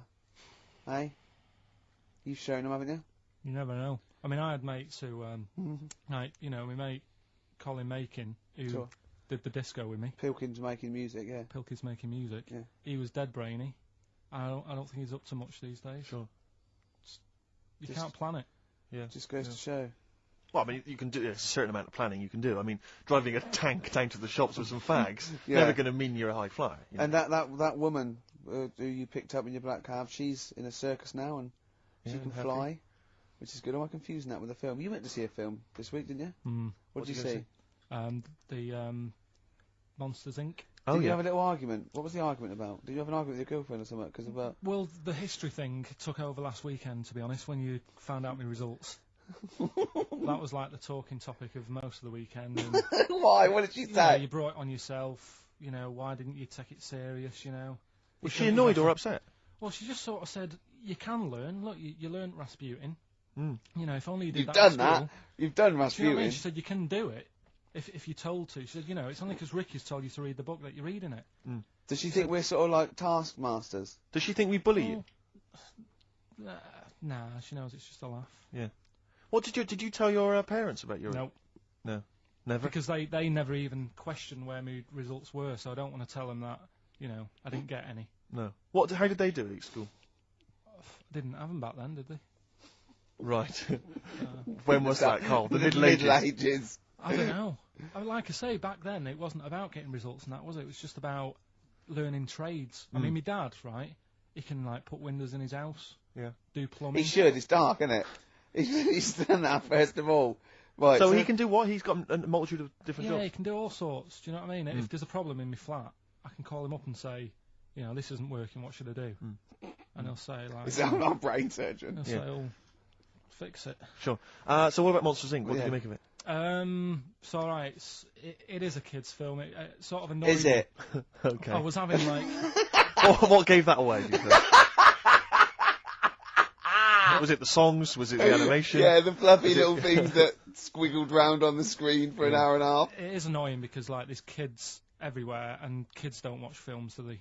No. Do you know what I mean? They're messing. I don't know why they make kids films. And you to can't, be honest, it's mental. Can't concentrate properly when you've got kids, Screaming, making shouting. noise around you and that. Yeah. So I'd say my little review. Wait until it comes out on DVD. Okay. What a great review that would be! Wouldn't that be great? Film 2002. Yeah. Jonathan Ross going, well, I don't want to give it away. Wait till it comes out on DVD. Yeah.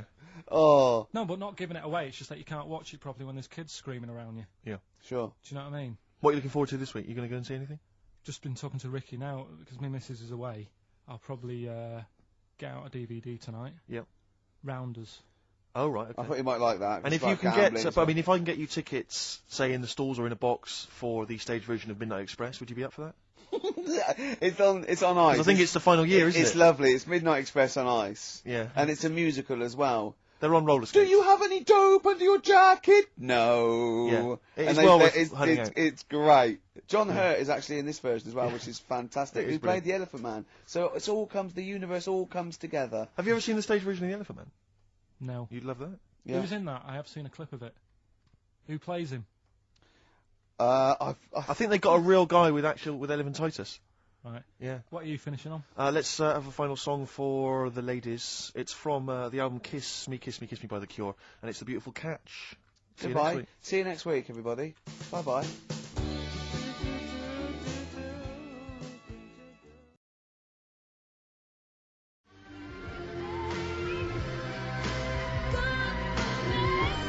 Our Freaks Electric, Richard Eccles, Sugar Babes on XFM 104.9, Steve. Absolutely. I'm Ricky Gervais, with me Steve Merchant. Hello. Carl, the producer. 7 minutes past 1 of a Saturday, and what a lovely Saturday it is. It is indeed. well, it looks nice and bright, but it's deceptive because I went out and I just had a t-shirt on and I had my jumper on me. I got out there and I thought, this is chilly. I had to pop the jumper on. Oh no! So you know, just if you're just you know looking out the window thinking I'll go outside, pop a jumper on or a jacket because it looks nice, but it is a little bit colder than it looks. Rick, can I ask, were you wearing the jumper around your waist tied with a knot, or did you have it over your shoulders, like maybe you just jumped off a yacht? I popped it round my waist, and I'll tell you why. Okay. I tucked my t-shirt in for neatness and comfort. Lovely. But even I know that's a little bit dorky, so I was trying to hide the belt line. Okay. So then I popped the jumper on, didn't have to worry about it. Did you go with the double knot? I didn't. Because that can loosen if you're not careful, especially if you're carrying bags or you're busy on the tube. I know, but I wouldn't mind that as long as I didn't lose it. As long as I saw it loosen and fall, I'd pick it up and then clean it. Not in the washing machine though. I'd pop it in a cold wash soak, right, and then leave it out on a few towels or something, or pop it over the radiator. So what's the problem with putting it in a hot wash? Well, it can cause shrinkage. Oh no! So coming up, we've got loads of tunes. We're going to be playing some of the best bands around, some new ones, some old ones. Might even play some Adaman. We don't know yet. Let's have Badly Drawn Boy though, shall we, Carl? Current single.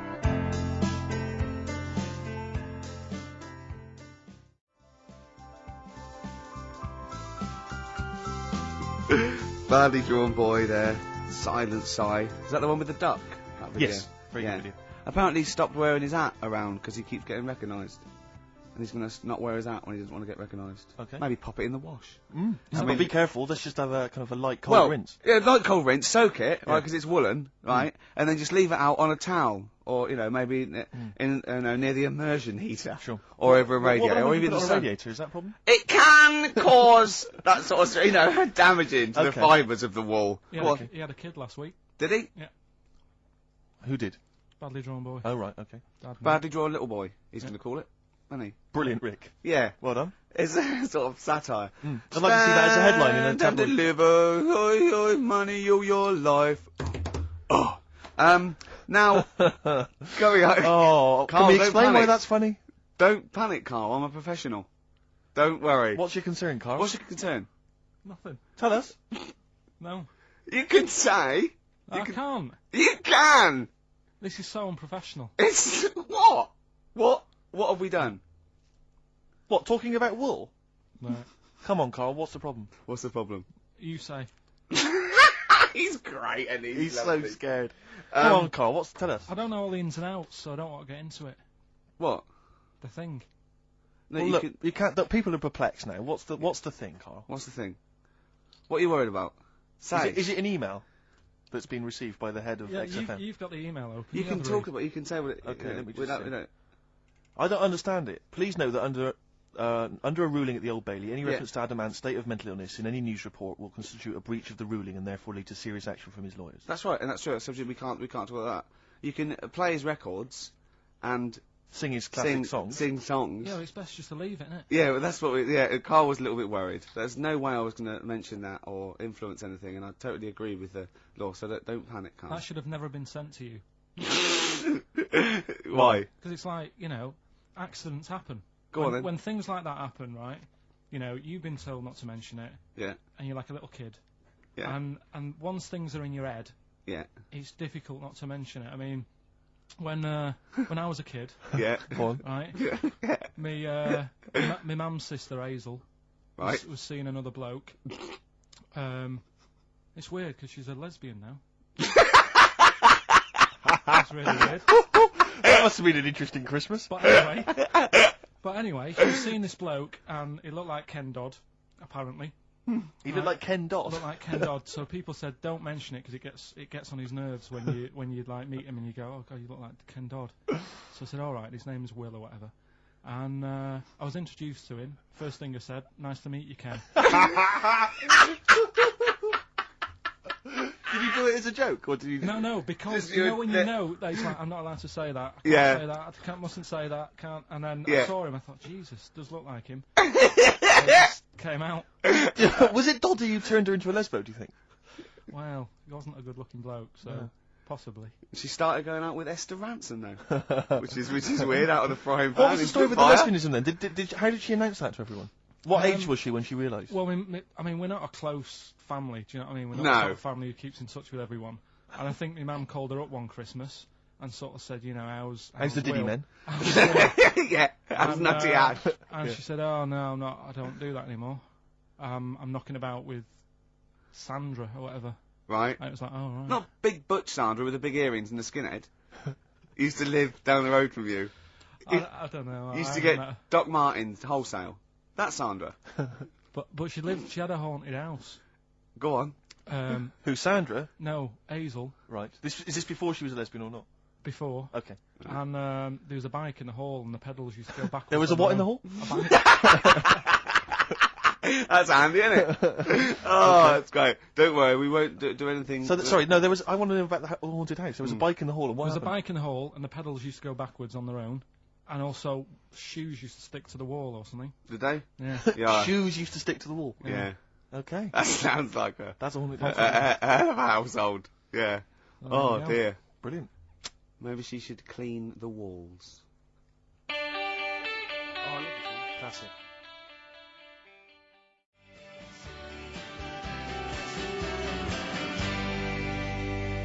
Lars, and there she goes. What a great start to a show. We've had 20 minutes of some of the best banter, chatter, and music and anecdote anywhere on the dial. You're damn right. High five. Yeah. Yeah. Sweet, man, sweet. Oh, what are we talking about now? Well, I love that track. It's lovely. They've got a bit of the Liverpool gene pool, haven't they? That sort of doddy. You know what I mean? I like the Scouse sort of look, you know, the Cilla Black and the Stan Boardman. Yeah, it's particularly unique to Liverpool. It's sort of happy in teeth and ears. And, It's happy in teeth and ears. Yeah. What a brilliant description. Yeah. Happy in teeth and ears. Yeah, that's just 3 of my friends. Yeah. Now, we've got a great track lined up, haven't we, Carl, that I've brought in? So I'm going to go off. Now, I'm not ashamed. As you know, me and Steve aren't worried about being part of a trend or you know, being trendy or jumping on about. Steve particularly doesn't worry about, like, looking good or, Well, you know. No, I'm saying, no, as a compliment, he doesn't worry about walking along like that or, you know. Well, acting like I'm looking good. No. Good But I'm saying you don't mind the insults freak boy or goggle eye or. It's water off a duck's back, mate. Do you know what I mean? Or a new phrase that's been coined because of Steve's phrase, water off a frog's back. Who's saying that? Just a lot of your, a lot of friends and that. But I What, mean, my friends. yeah, a lot of the people. Can you name names or? I can't really. You make promises. You can't. I can't. I can't wanna really. grass anyone up? I think it's the Kagul. Looks good. It does look It's good. waterproof, Rick, and it's also stylish. I wear nothing underneath, so it's tight to the skin. It gets sticky Oh, in bad is weather. that, Yeah. is that why you sort of It's rustle? sexy. But what's all the? Is there abuse? What's the No, they just say. Because I'm a pretty trendy guy, but I, as you say, I cut my own trend. You know, I make my own style. You know, that consequently the pipe. You don't feel that's an affectation? I don't think. I think because you're young and tall, Yeah. the pipe looks a little bit silly. Go on.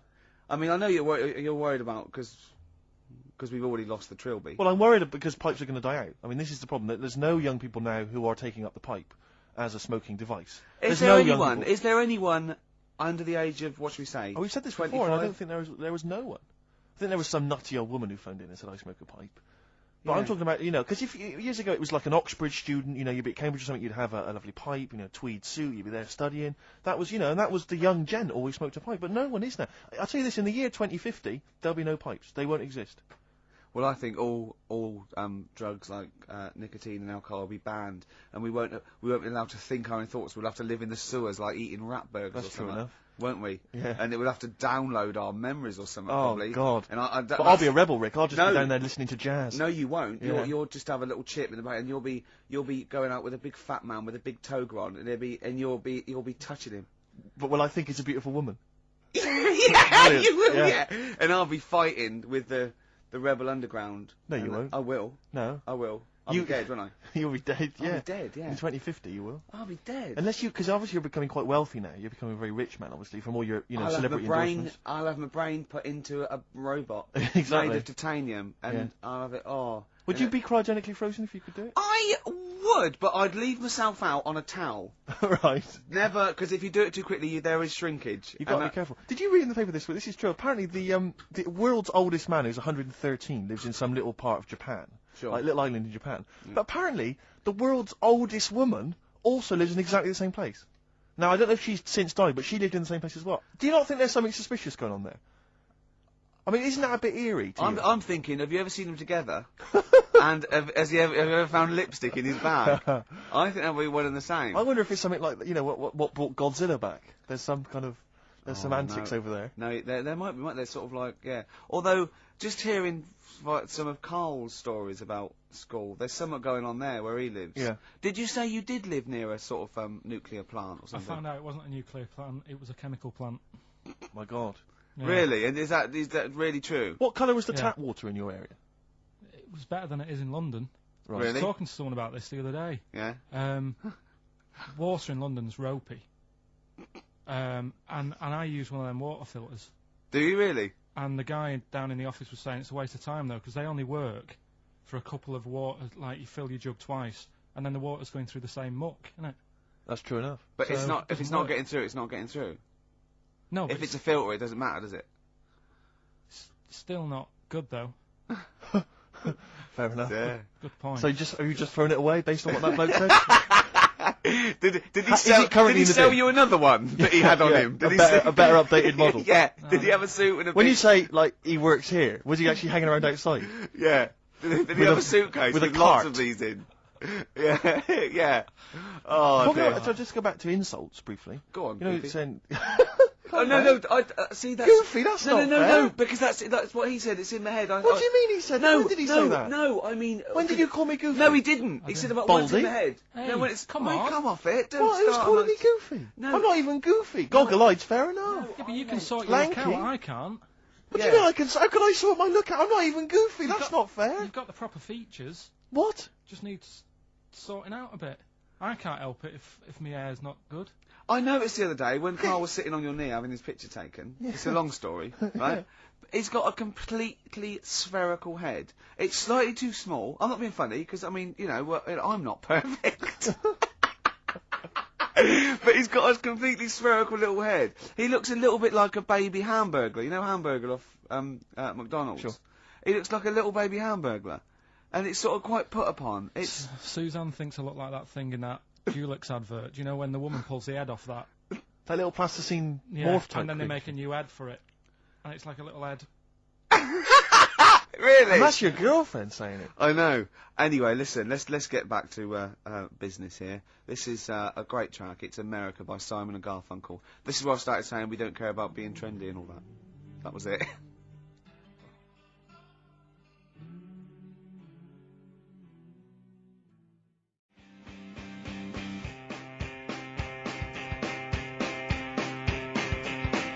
Strokes last night, XFM 104.9. We're flying now. 35 minutes into it.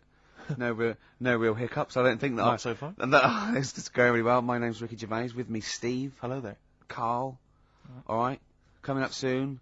White Van Man. White Van Karl. We ask Karl the questions that the Sun asked someone else. Exactly. This is a good feature. It's a great feature. I'll be testing Karl on the new re-education of Karl. As you know, he got a GCSE. It's the last one, isn't it? In history. It was the last heavy sort of one, yeah.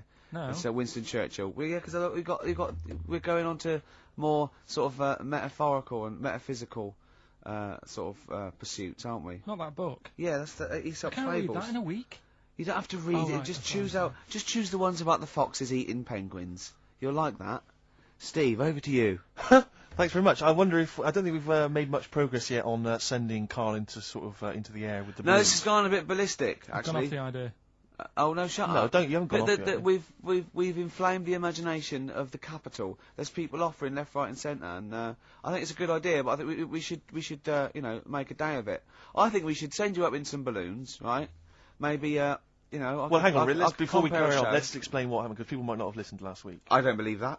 There are one or two, Rick. I don't believe that. People who were Name ill or them. maybe out of the country. Okay. Yeah. So last week we discovered was it that 623? Is it 6,000? No, I read that 6,000 balloons filled with helium can lift a bloke off the floor. I think that's too many. I think we could do it for less. Certainly. Well, with anyway, you. listen, there are various organisations which actually exist already that can provide this kind of entertainment, this kind of fun. I mean, I didn't realise there was a whole kind of market for this already, but apparently there is. Nor did I, no. Incredible. Anyway, so we're going to try and track one of them down. We're going to see if they can organise it so that you, Karl, can float into the air. We need to get you, is it at least 11 feet up?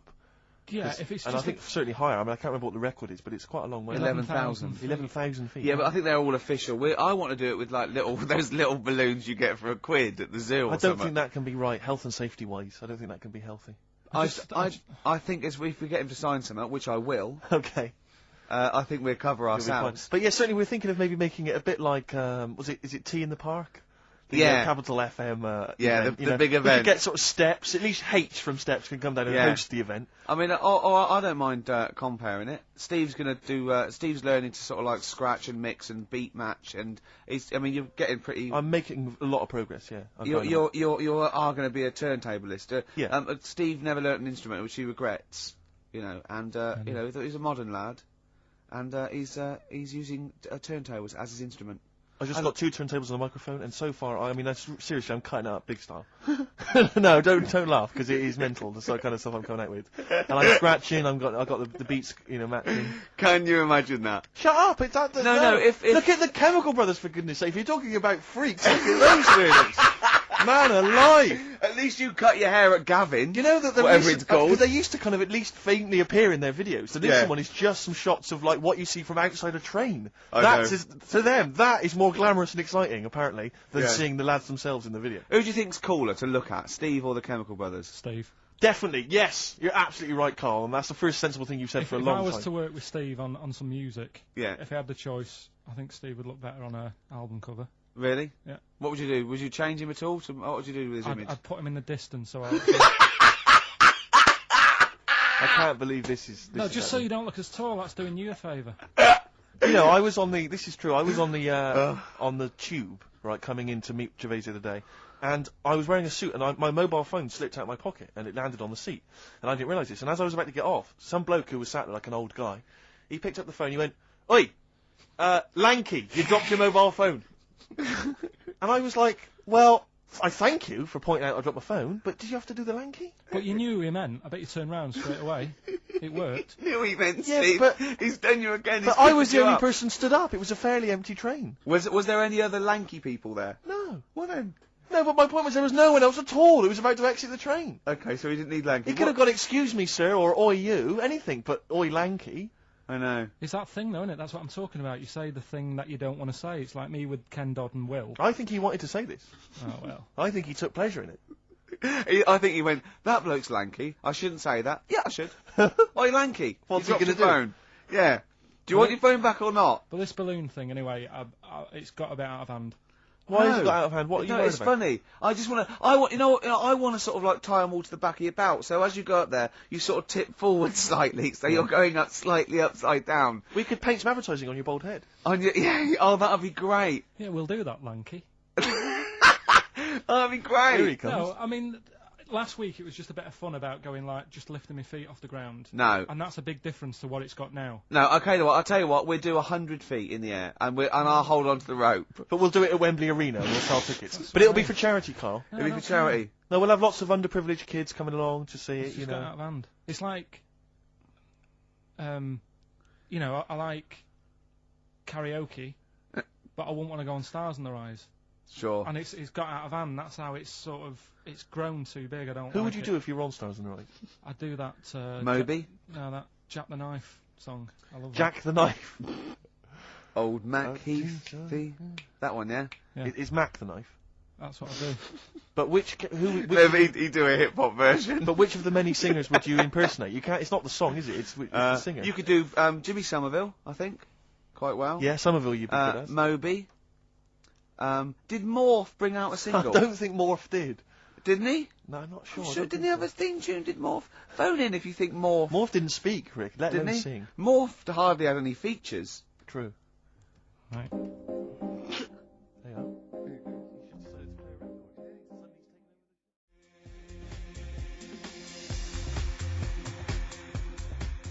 Express 2 featuring David Byrne, Lazy, XFM 104.9, 1:45. I'm Ricky Gervais. Steve's got the sun.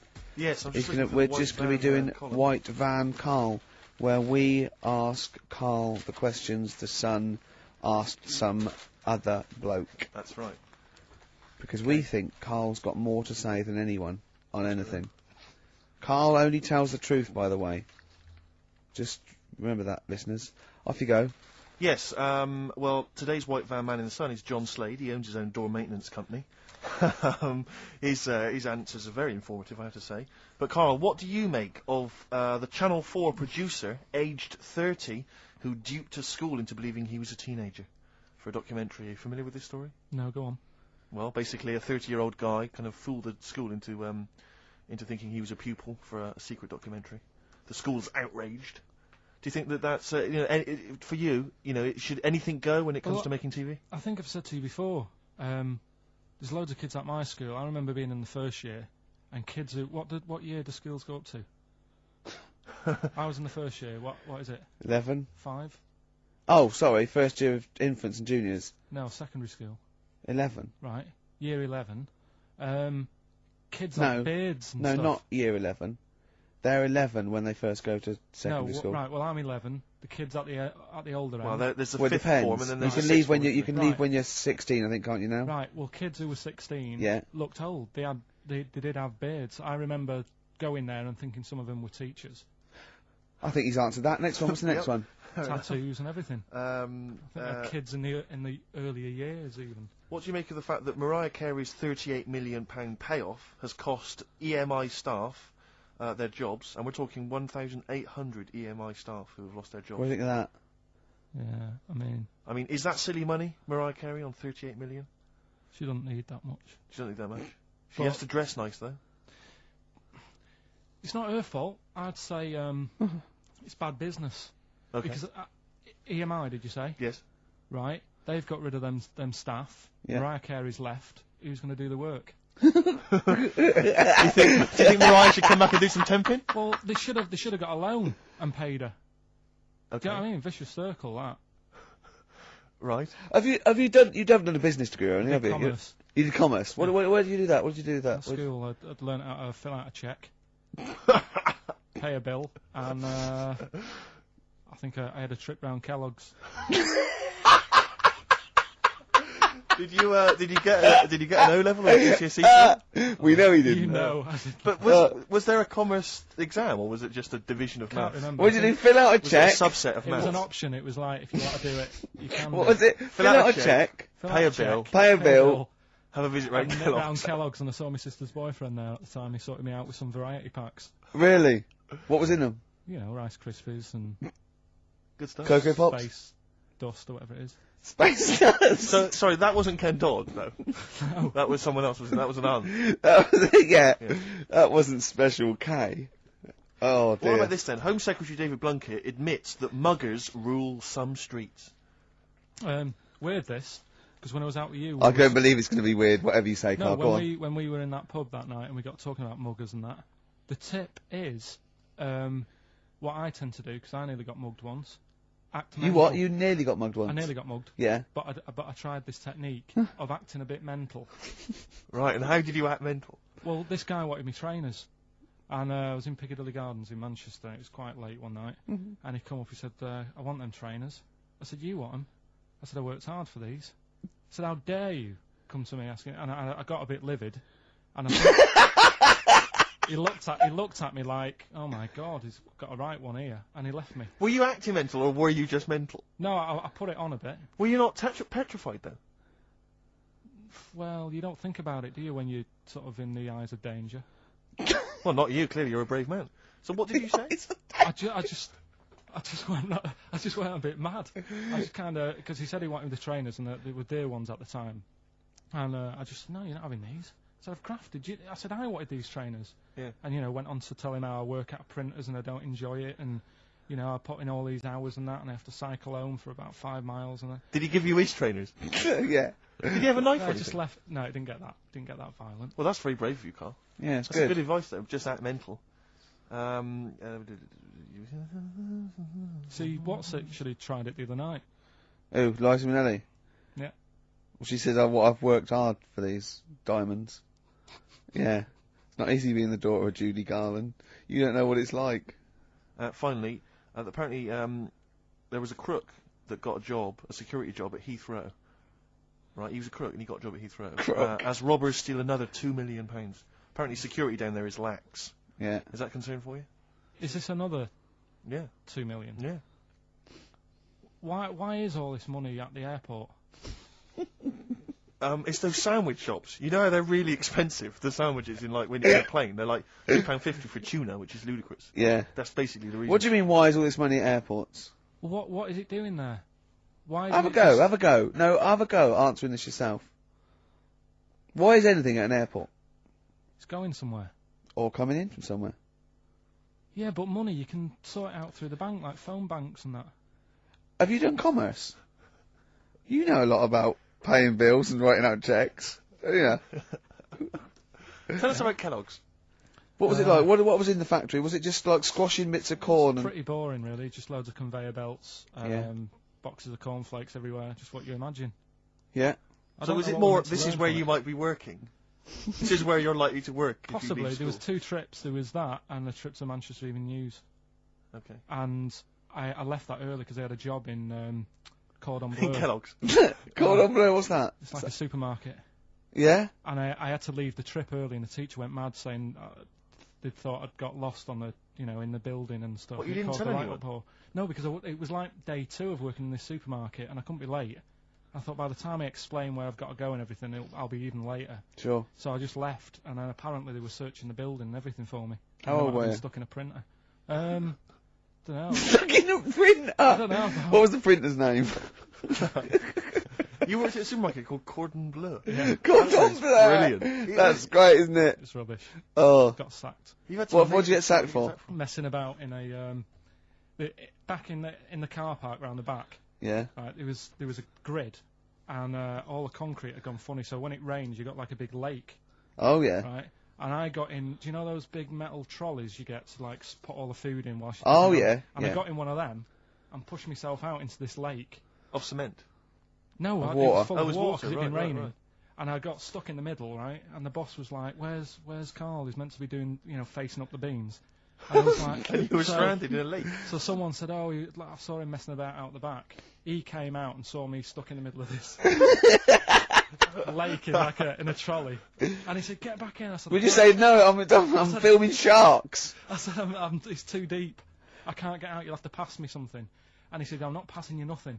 He said, "You can get out of there and walk through it." I said, "I'm not. I've got my trainers on, probably the same ones." Yeah, you've risked actually." your life for them. Yeah. I said, "I'm not getting these wet." I said, "He said, what are you going to do?" I said, "I'm going to wait for the water to go down the grid." He said, "The grid's blocked. Now get out or you're sacked." I said, "Well, I'm not getting out." He said, "Right, you're sacked." So you were sacked. How long did you have to wait for the water to go down the grid? In the end, I did get bored, and I sort of did a bit of a leap and a jump and got 1 foot wet. How long were you waiting? Maybe about half an hour. Just think of it. Just think. I mean, how did he get himself into that situation? That's fantastic. Should we play a record? Oh, definitely. That's Your a choice. joy. Oh, you're an absolute pleasure. More White Van Man next time on the show. Electric Soft Parade. I keep trying to get the album for free from you, Carl. You've not sorted me out yet. I have to rely on other people to give me different copies No, of I the did different try. tracks. I'll keep trying. Please do. This is one called There's a Silence, Electric Soft Parade.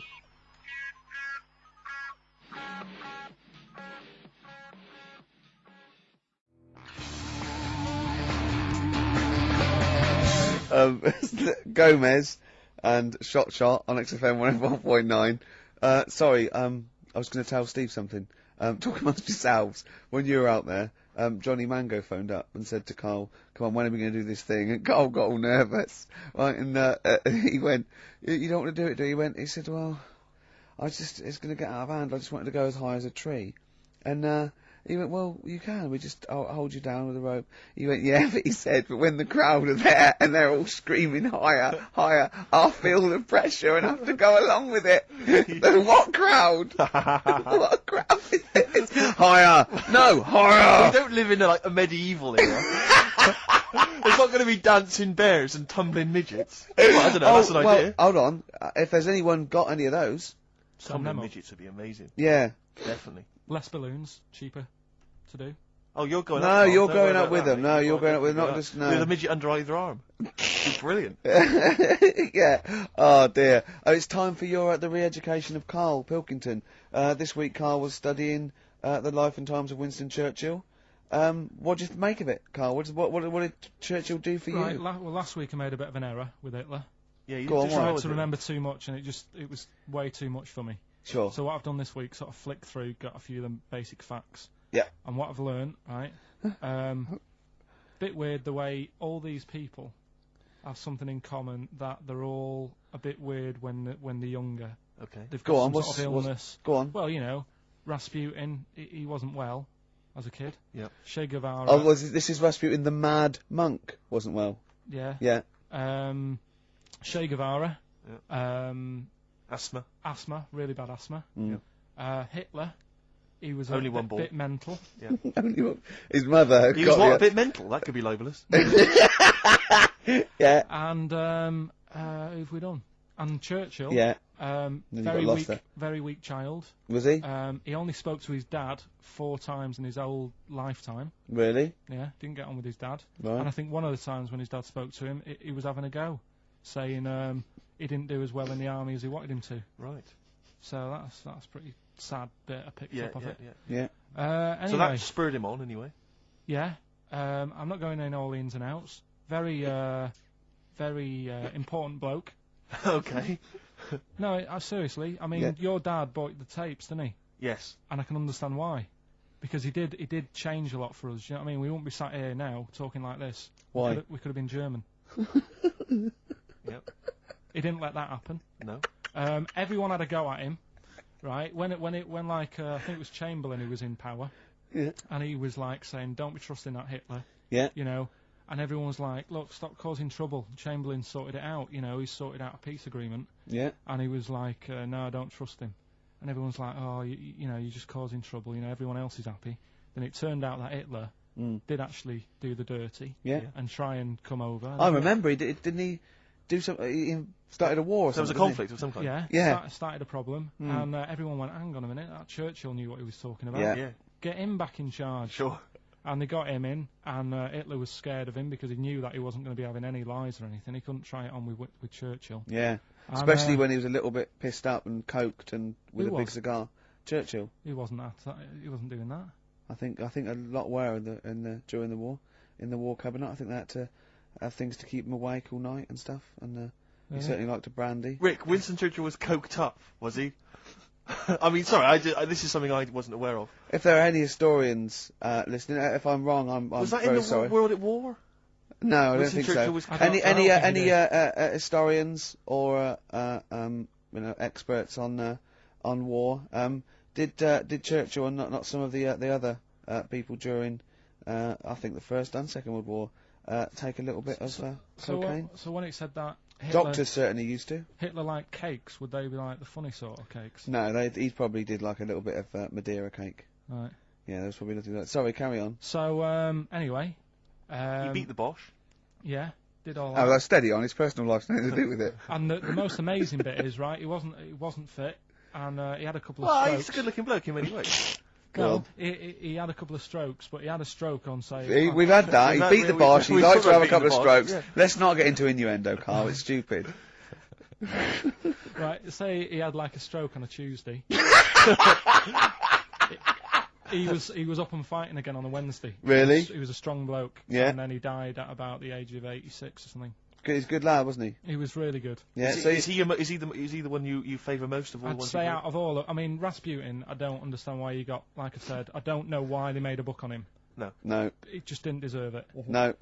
Che Guevara, you know, he had his time, I suppose, and did a bit good for certain people. Sure. Sorted Cuba out. Doesn't really affect me. No. Hitler, I mean, enough said. Yeah. Bad bloke. Churchill sorted it all out. Yeah. And like I so said, your favourite out of the four of them, the of all those four, is Churchill. Yeah. Brilliant. Brilliant. I agree. I agree with you. I think. What I love with your kind of sort of summary of these people's incredible lives is the way that it's almost like I remember in Lookin' magazine. I don't remember Lookin'. It was the Junior TV Times. They used to have half a page which was a comic strip summarising someone's life. You might have, say, 5 Star, the story of 5 Star. Yeah. And you'd have a picture. I always remember the Roger Moore one was a picture of, like, Roger's parents. It was like, Roger Moore was born in 1930, Picture of Roger's parents. Roger grew up during the war. Picture of Roger running down the street, right, just as a school kid, with a Spitfire coming behind him like it was going to try and shoot him. Mr. Smith, surely. Exactly, Mr. Smith, yeah. Roger took up acting. Picture of Roger, like, acting. Yeah. Roger became James Bond.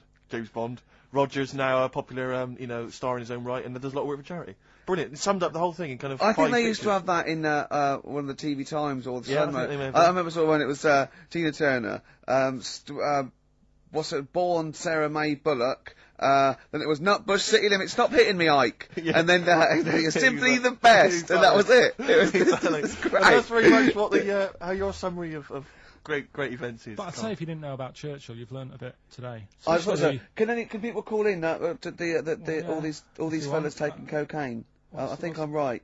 what's the It's number? 08700 800 1234. Yeah. Give us a call. XFM 104.9. Did Winston Churchill and various other dignitaries take coke during the war? During the war, saying up for the war effort, but the emergency summits and meetings. I think it was. I think it's been documented. I could be wrong, and let me tell you now, it's not happening today.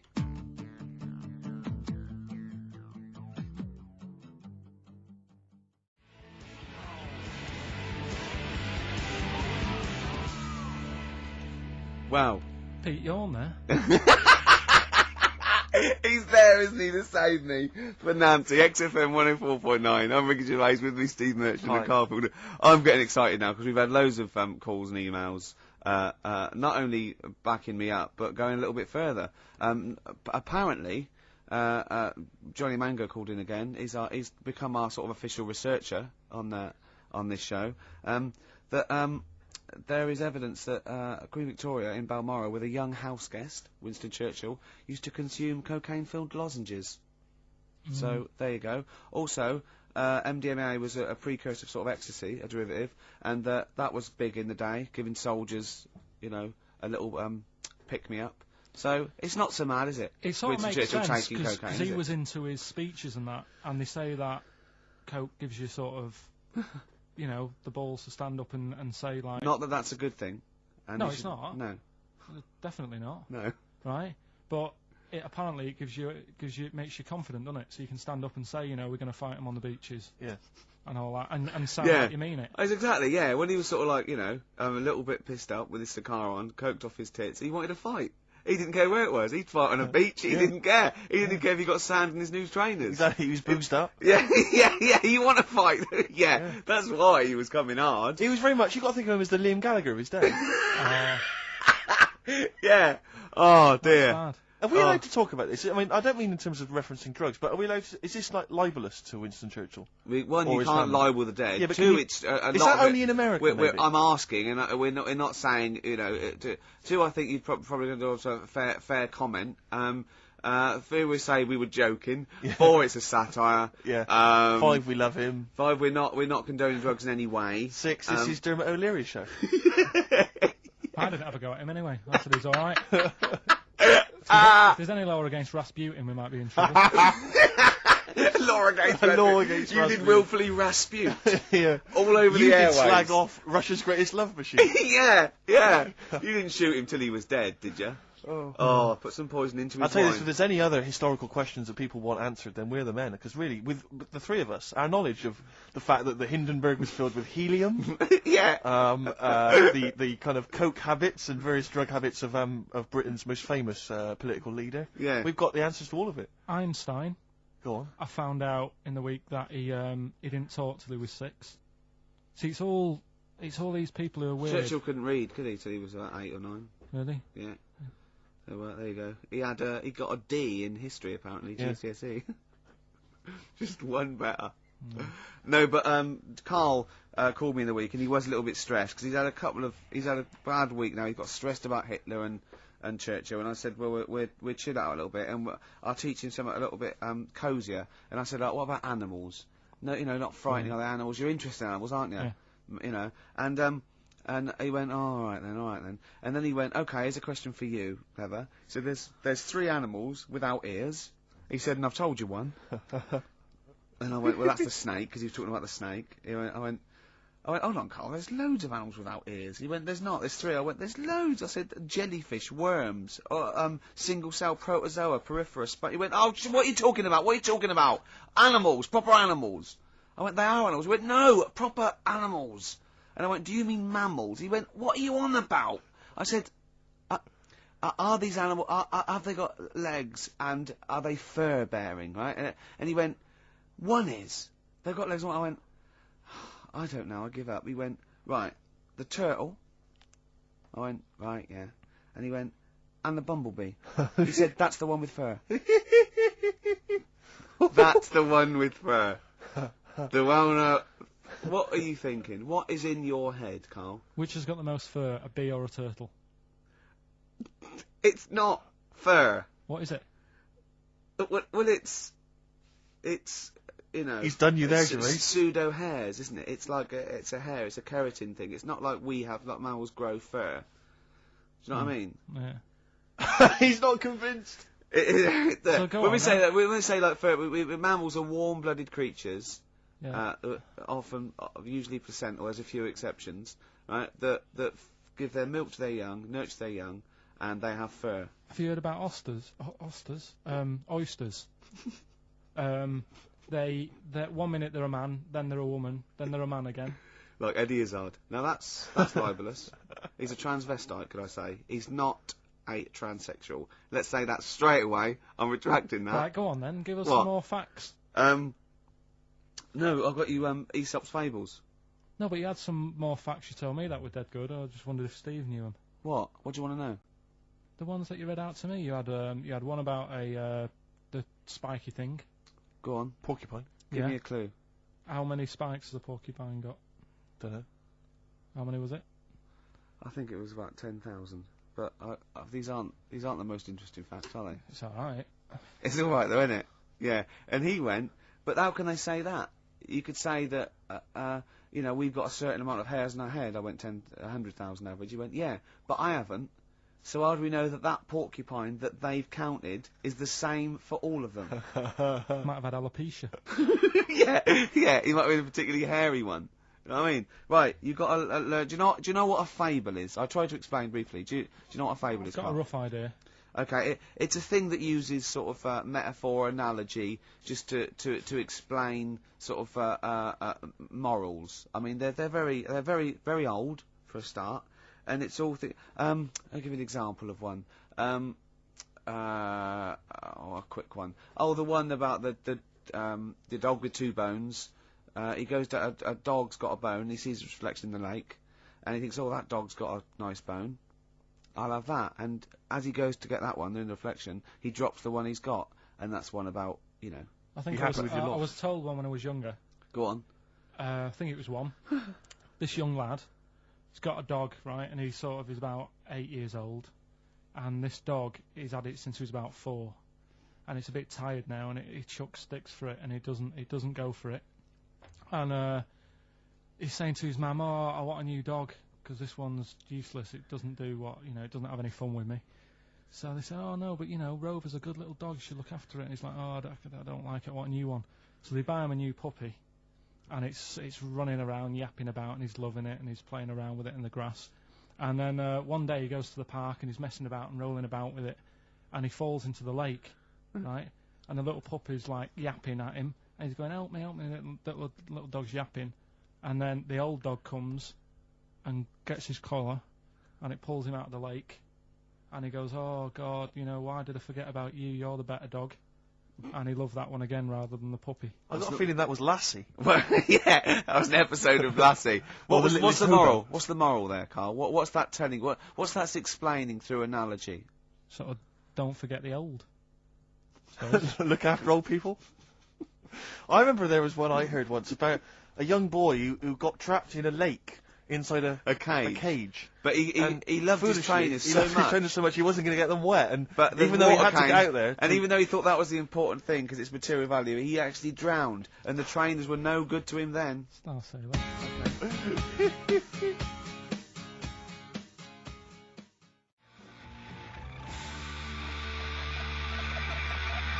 Hives, hate to say, I told you so. Now I want to clear a couple of things up. Obviously, me and Steve, we love Carl. This is the things we give Carl to read and talk. Is not to embarrass him or stress him out at all. We genuinely like his view of the world. Yep. In fact, we did an interview yesterday with a bloke from the Standard who really liked the show and said, "Do you like Carl? Because you take the piss out of him a lot." You know, we just like to say we love Carl. I said to that bloke, I said, it's like I've got a new kitten. I can't wait to get in and see his little face on Saturdays, didn't I? Yes. And I think I'm worried because I thought I'd give Carl something he was really get his teeth into with these Aesop fables. It involves animals and, you know, little stories. But I've given him a couple and he doesn't seem to be that impressed or understand the concept. It's just that you said you'd bring in an animal fact book as well, and I can't see that anywhere. No. Well, you can only read one book at a time, can't you? Why didn't you bring the other one in first? Well, it's big. I've got to work my way up to it. I'll probably have to get a cab because it's a bit big. Now listen, I'll give it this one. This is an easy one. Now just think, right? Think just what it means. They're not that hidden. They're not that cryptic. Just think what this means, okay? Okay. When the hares addressed a public meeting and claimed that all should have fair shares, the lions answered, "A good speech, hairy feet, but it lacks claws and teeth such as we have." How would you use that? No. What do you think that means? This is translated from the, I don't know, Greek or something. I don't know. It was Aesop. Where's he from? Greek. Yeah. So shall I do it in my own language? Okay. So what would happen if there's hares and they have a meeting in the jungle with like loads of lions and go, "Hey, hold on, wait a minute. I think we should all be equal and share everything, all right?" And the lions go, "Well, yeah, it's easy for you to say. We've got claws and teeth." Yeah. What does that mean? It's saying like, of course the hares want that because it's better for them. The lions get nothing out of it because they're already king of the jungle. That's right. So it's negotiating from weakness. Anyone can negotiate from strength, but negotiating from weakness is it's be lovely. It's a lovely utopian look at the animal kingdom. But the way you said it is better than the way they worded it. Well, that's because Ricky's very much the modern Aesop. I mean, many people have thought that. You know, that's why he's getting a lot of awards with the TV show. For him, that's a favourite. So look, hey, I'll take that home and read ones you like and tell me about the ones you like. Ones that click. I don't care if you only come in with like one or two. Go, I'll tell you what, Rick, that's there's one thing that I've learnt from that.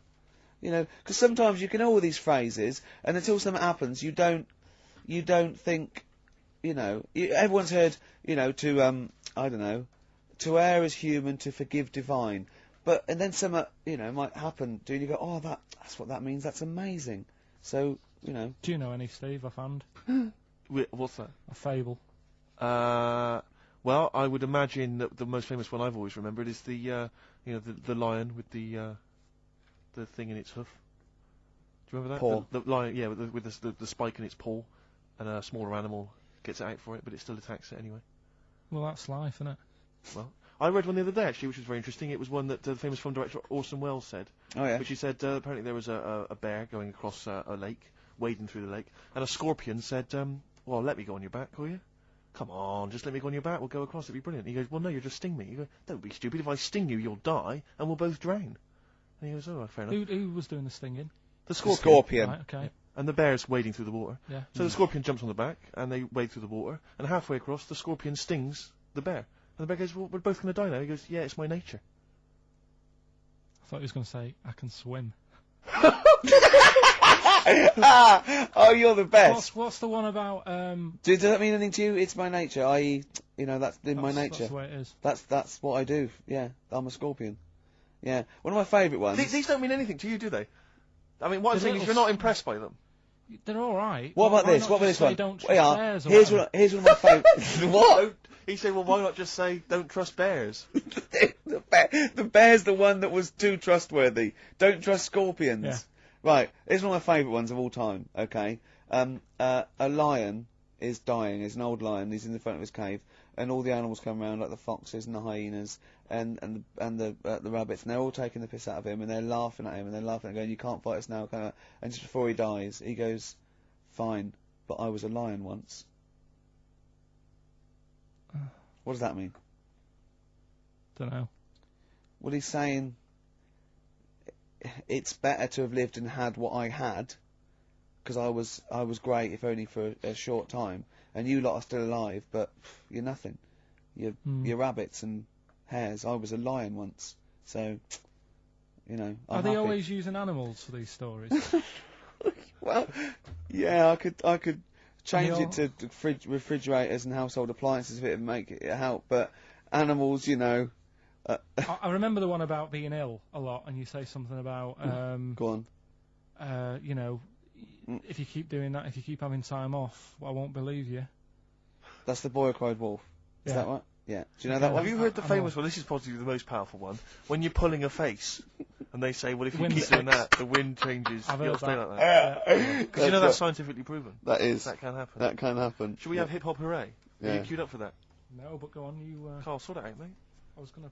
No, come on, this is what I asked you to play, mate. If you've not, you know, you're getting too big for your boots now with your showbiz lifestyle. You're not paying attention, are you? You're not playing the record if we want you to play it. Heat magazine's favourite. Yeah. Okay, so, you dropped that, you've embarrassed That's yourself. clumsy. Oh. You don't hear, you know, with the big I name can't DJs believe you're got not... the Fox Oh, Fables are great. He's not impressed, is he, really? No, I am. I mean, you know, once I take this book home tonight and that, Yeah. have a read, I might change my mind on them next week. You're coming all stressed. I'm not impressed with the ones you've been talking about, I must admit. Okay. Okay, Sure. this album is by this group Nerd, who are big hip-hop and R&B producers in the States. Yeah. We've played a track from them in the past, Bobby James. This album's been re-recorded, I don't know why exactly, with live instruments. You don't get many R&B and hip-hop records now with live instruments, so it's pretty... It's all computers, isn't it, Steve, these days, and drum machines. And there is a forthcoming single. I suspect it might be this track, Rockstar. I'm not going to play that. I'm going to play track 2, Things Are Going to Get Better.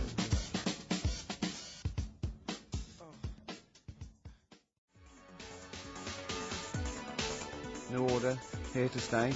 Sadly, we're not here to stay, Steve. We've only got about 2 more minutes. That's true enough. Yeah? Well, I think that's just time for some interesting facts that Johnny Mango, our researcher from loosecontrol.com, has emailed us.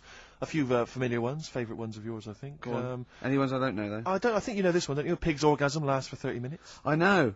And a pig can't actually look directly up. Wouldn't have thought so after 30 minutes of coming. No, absolutely.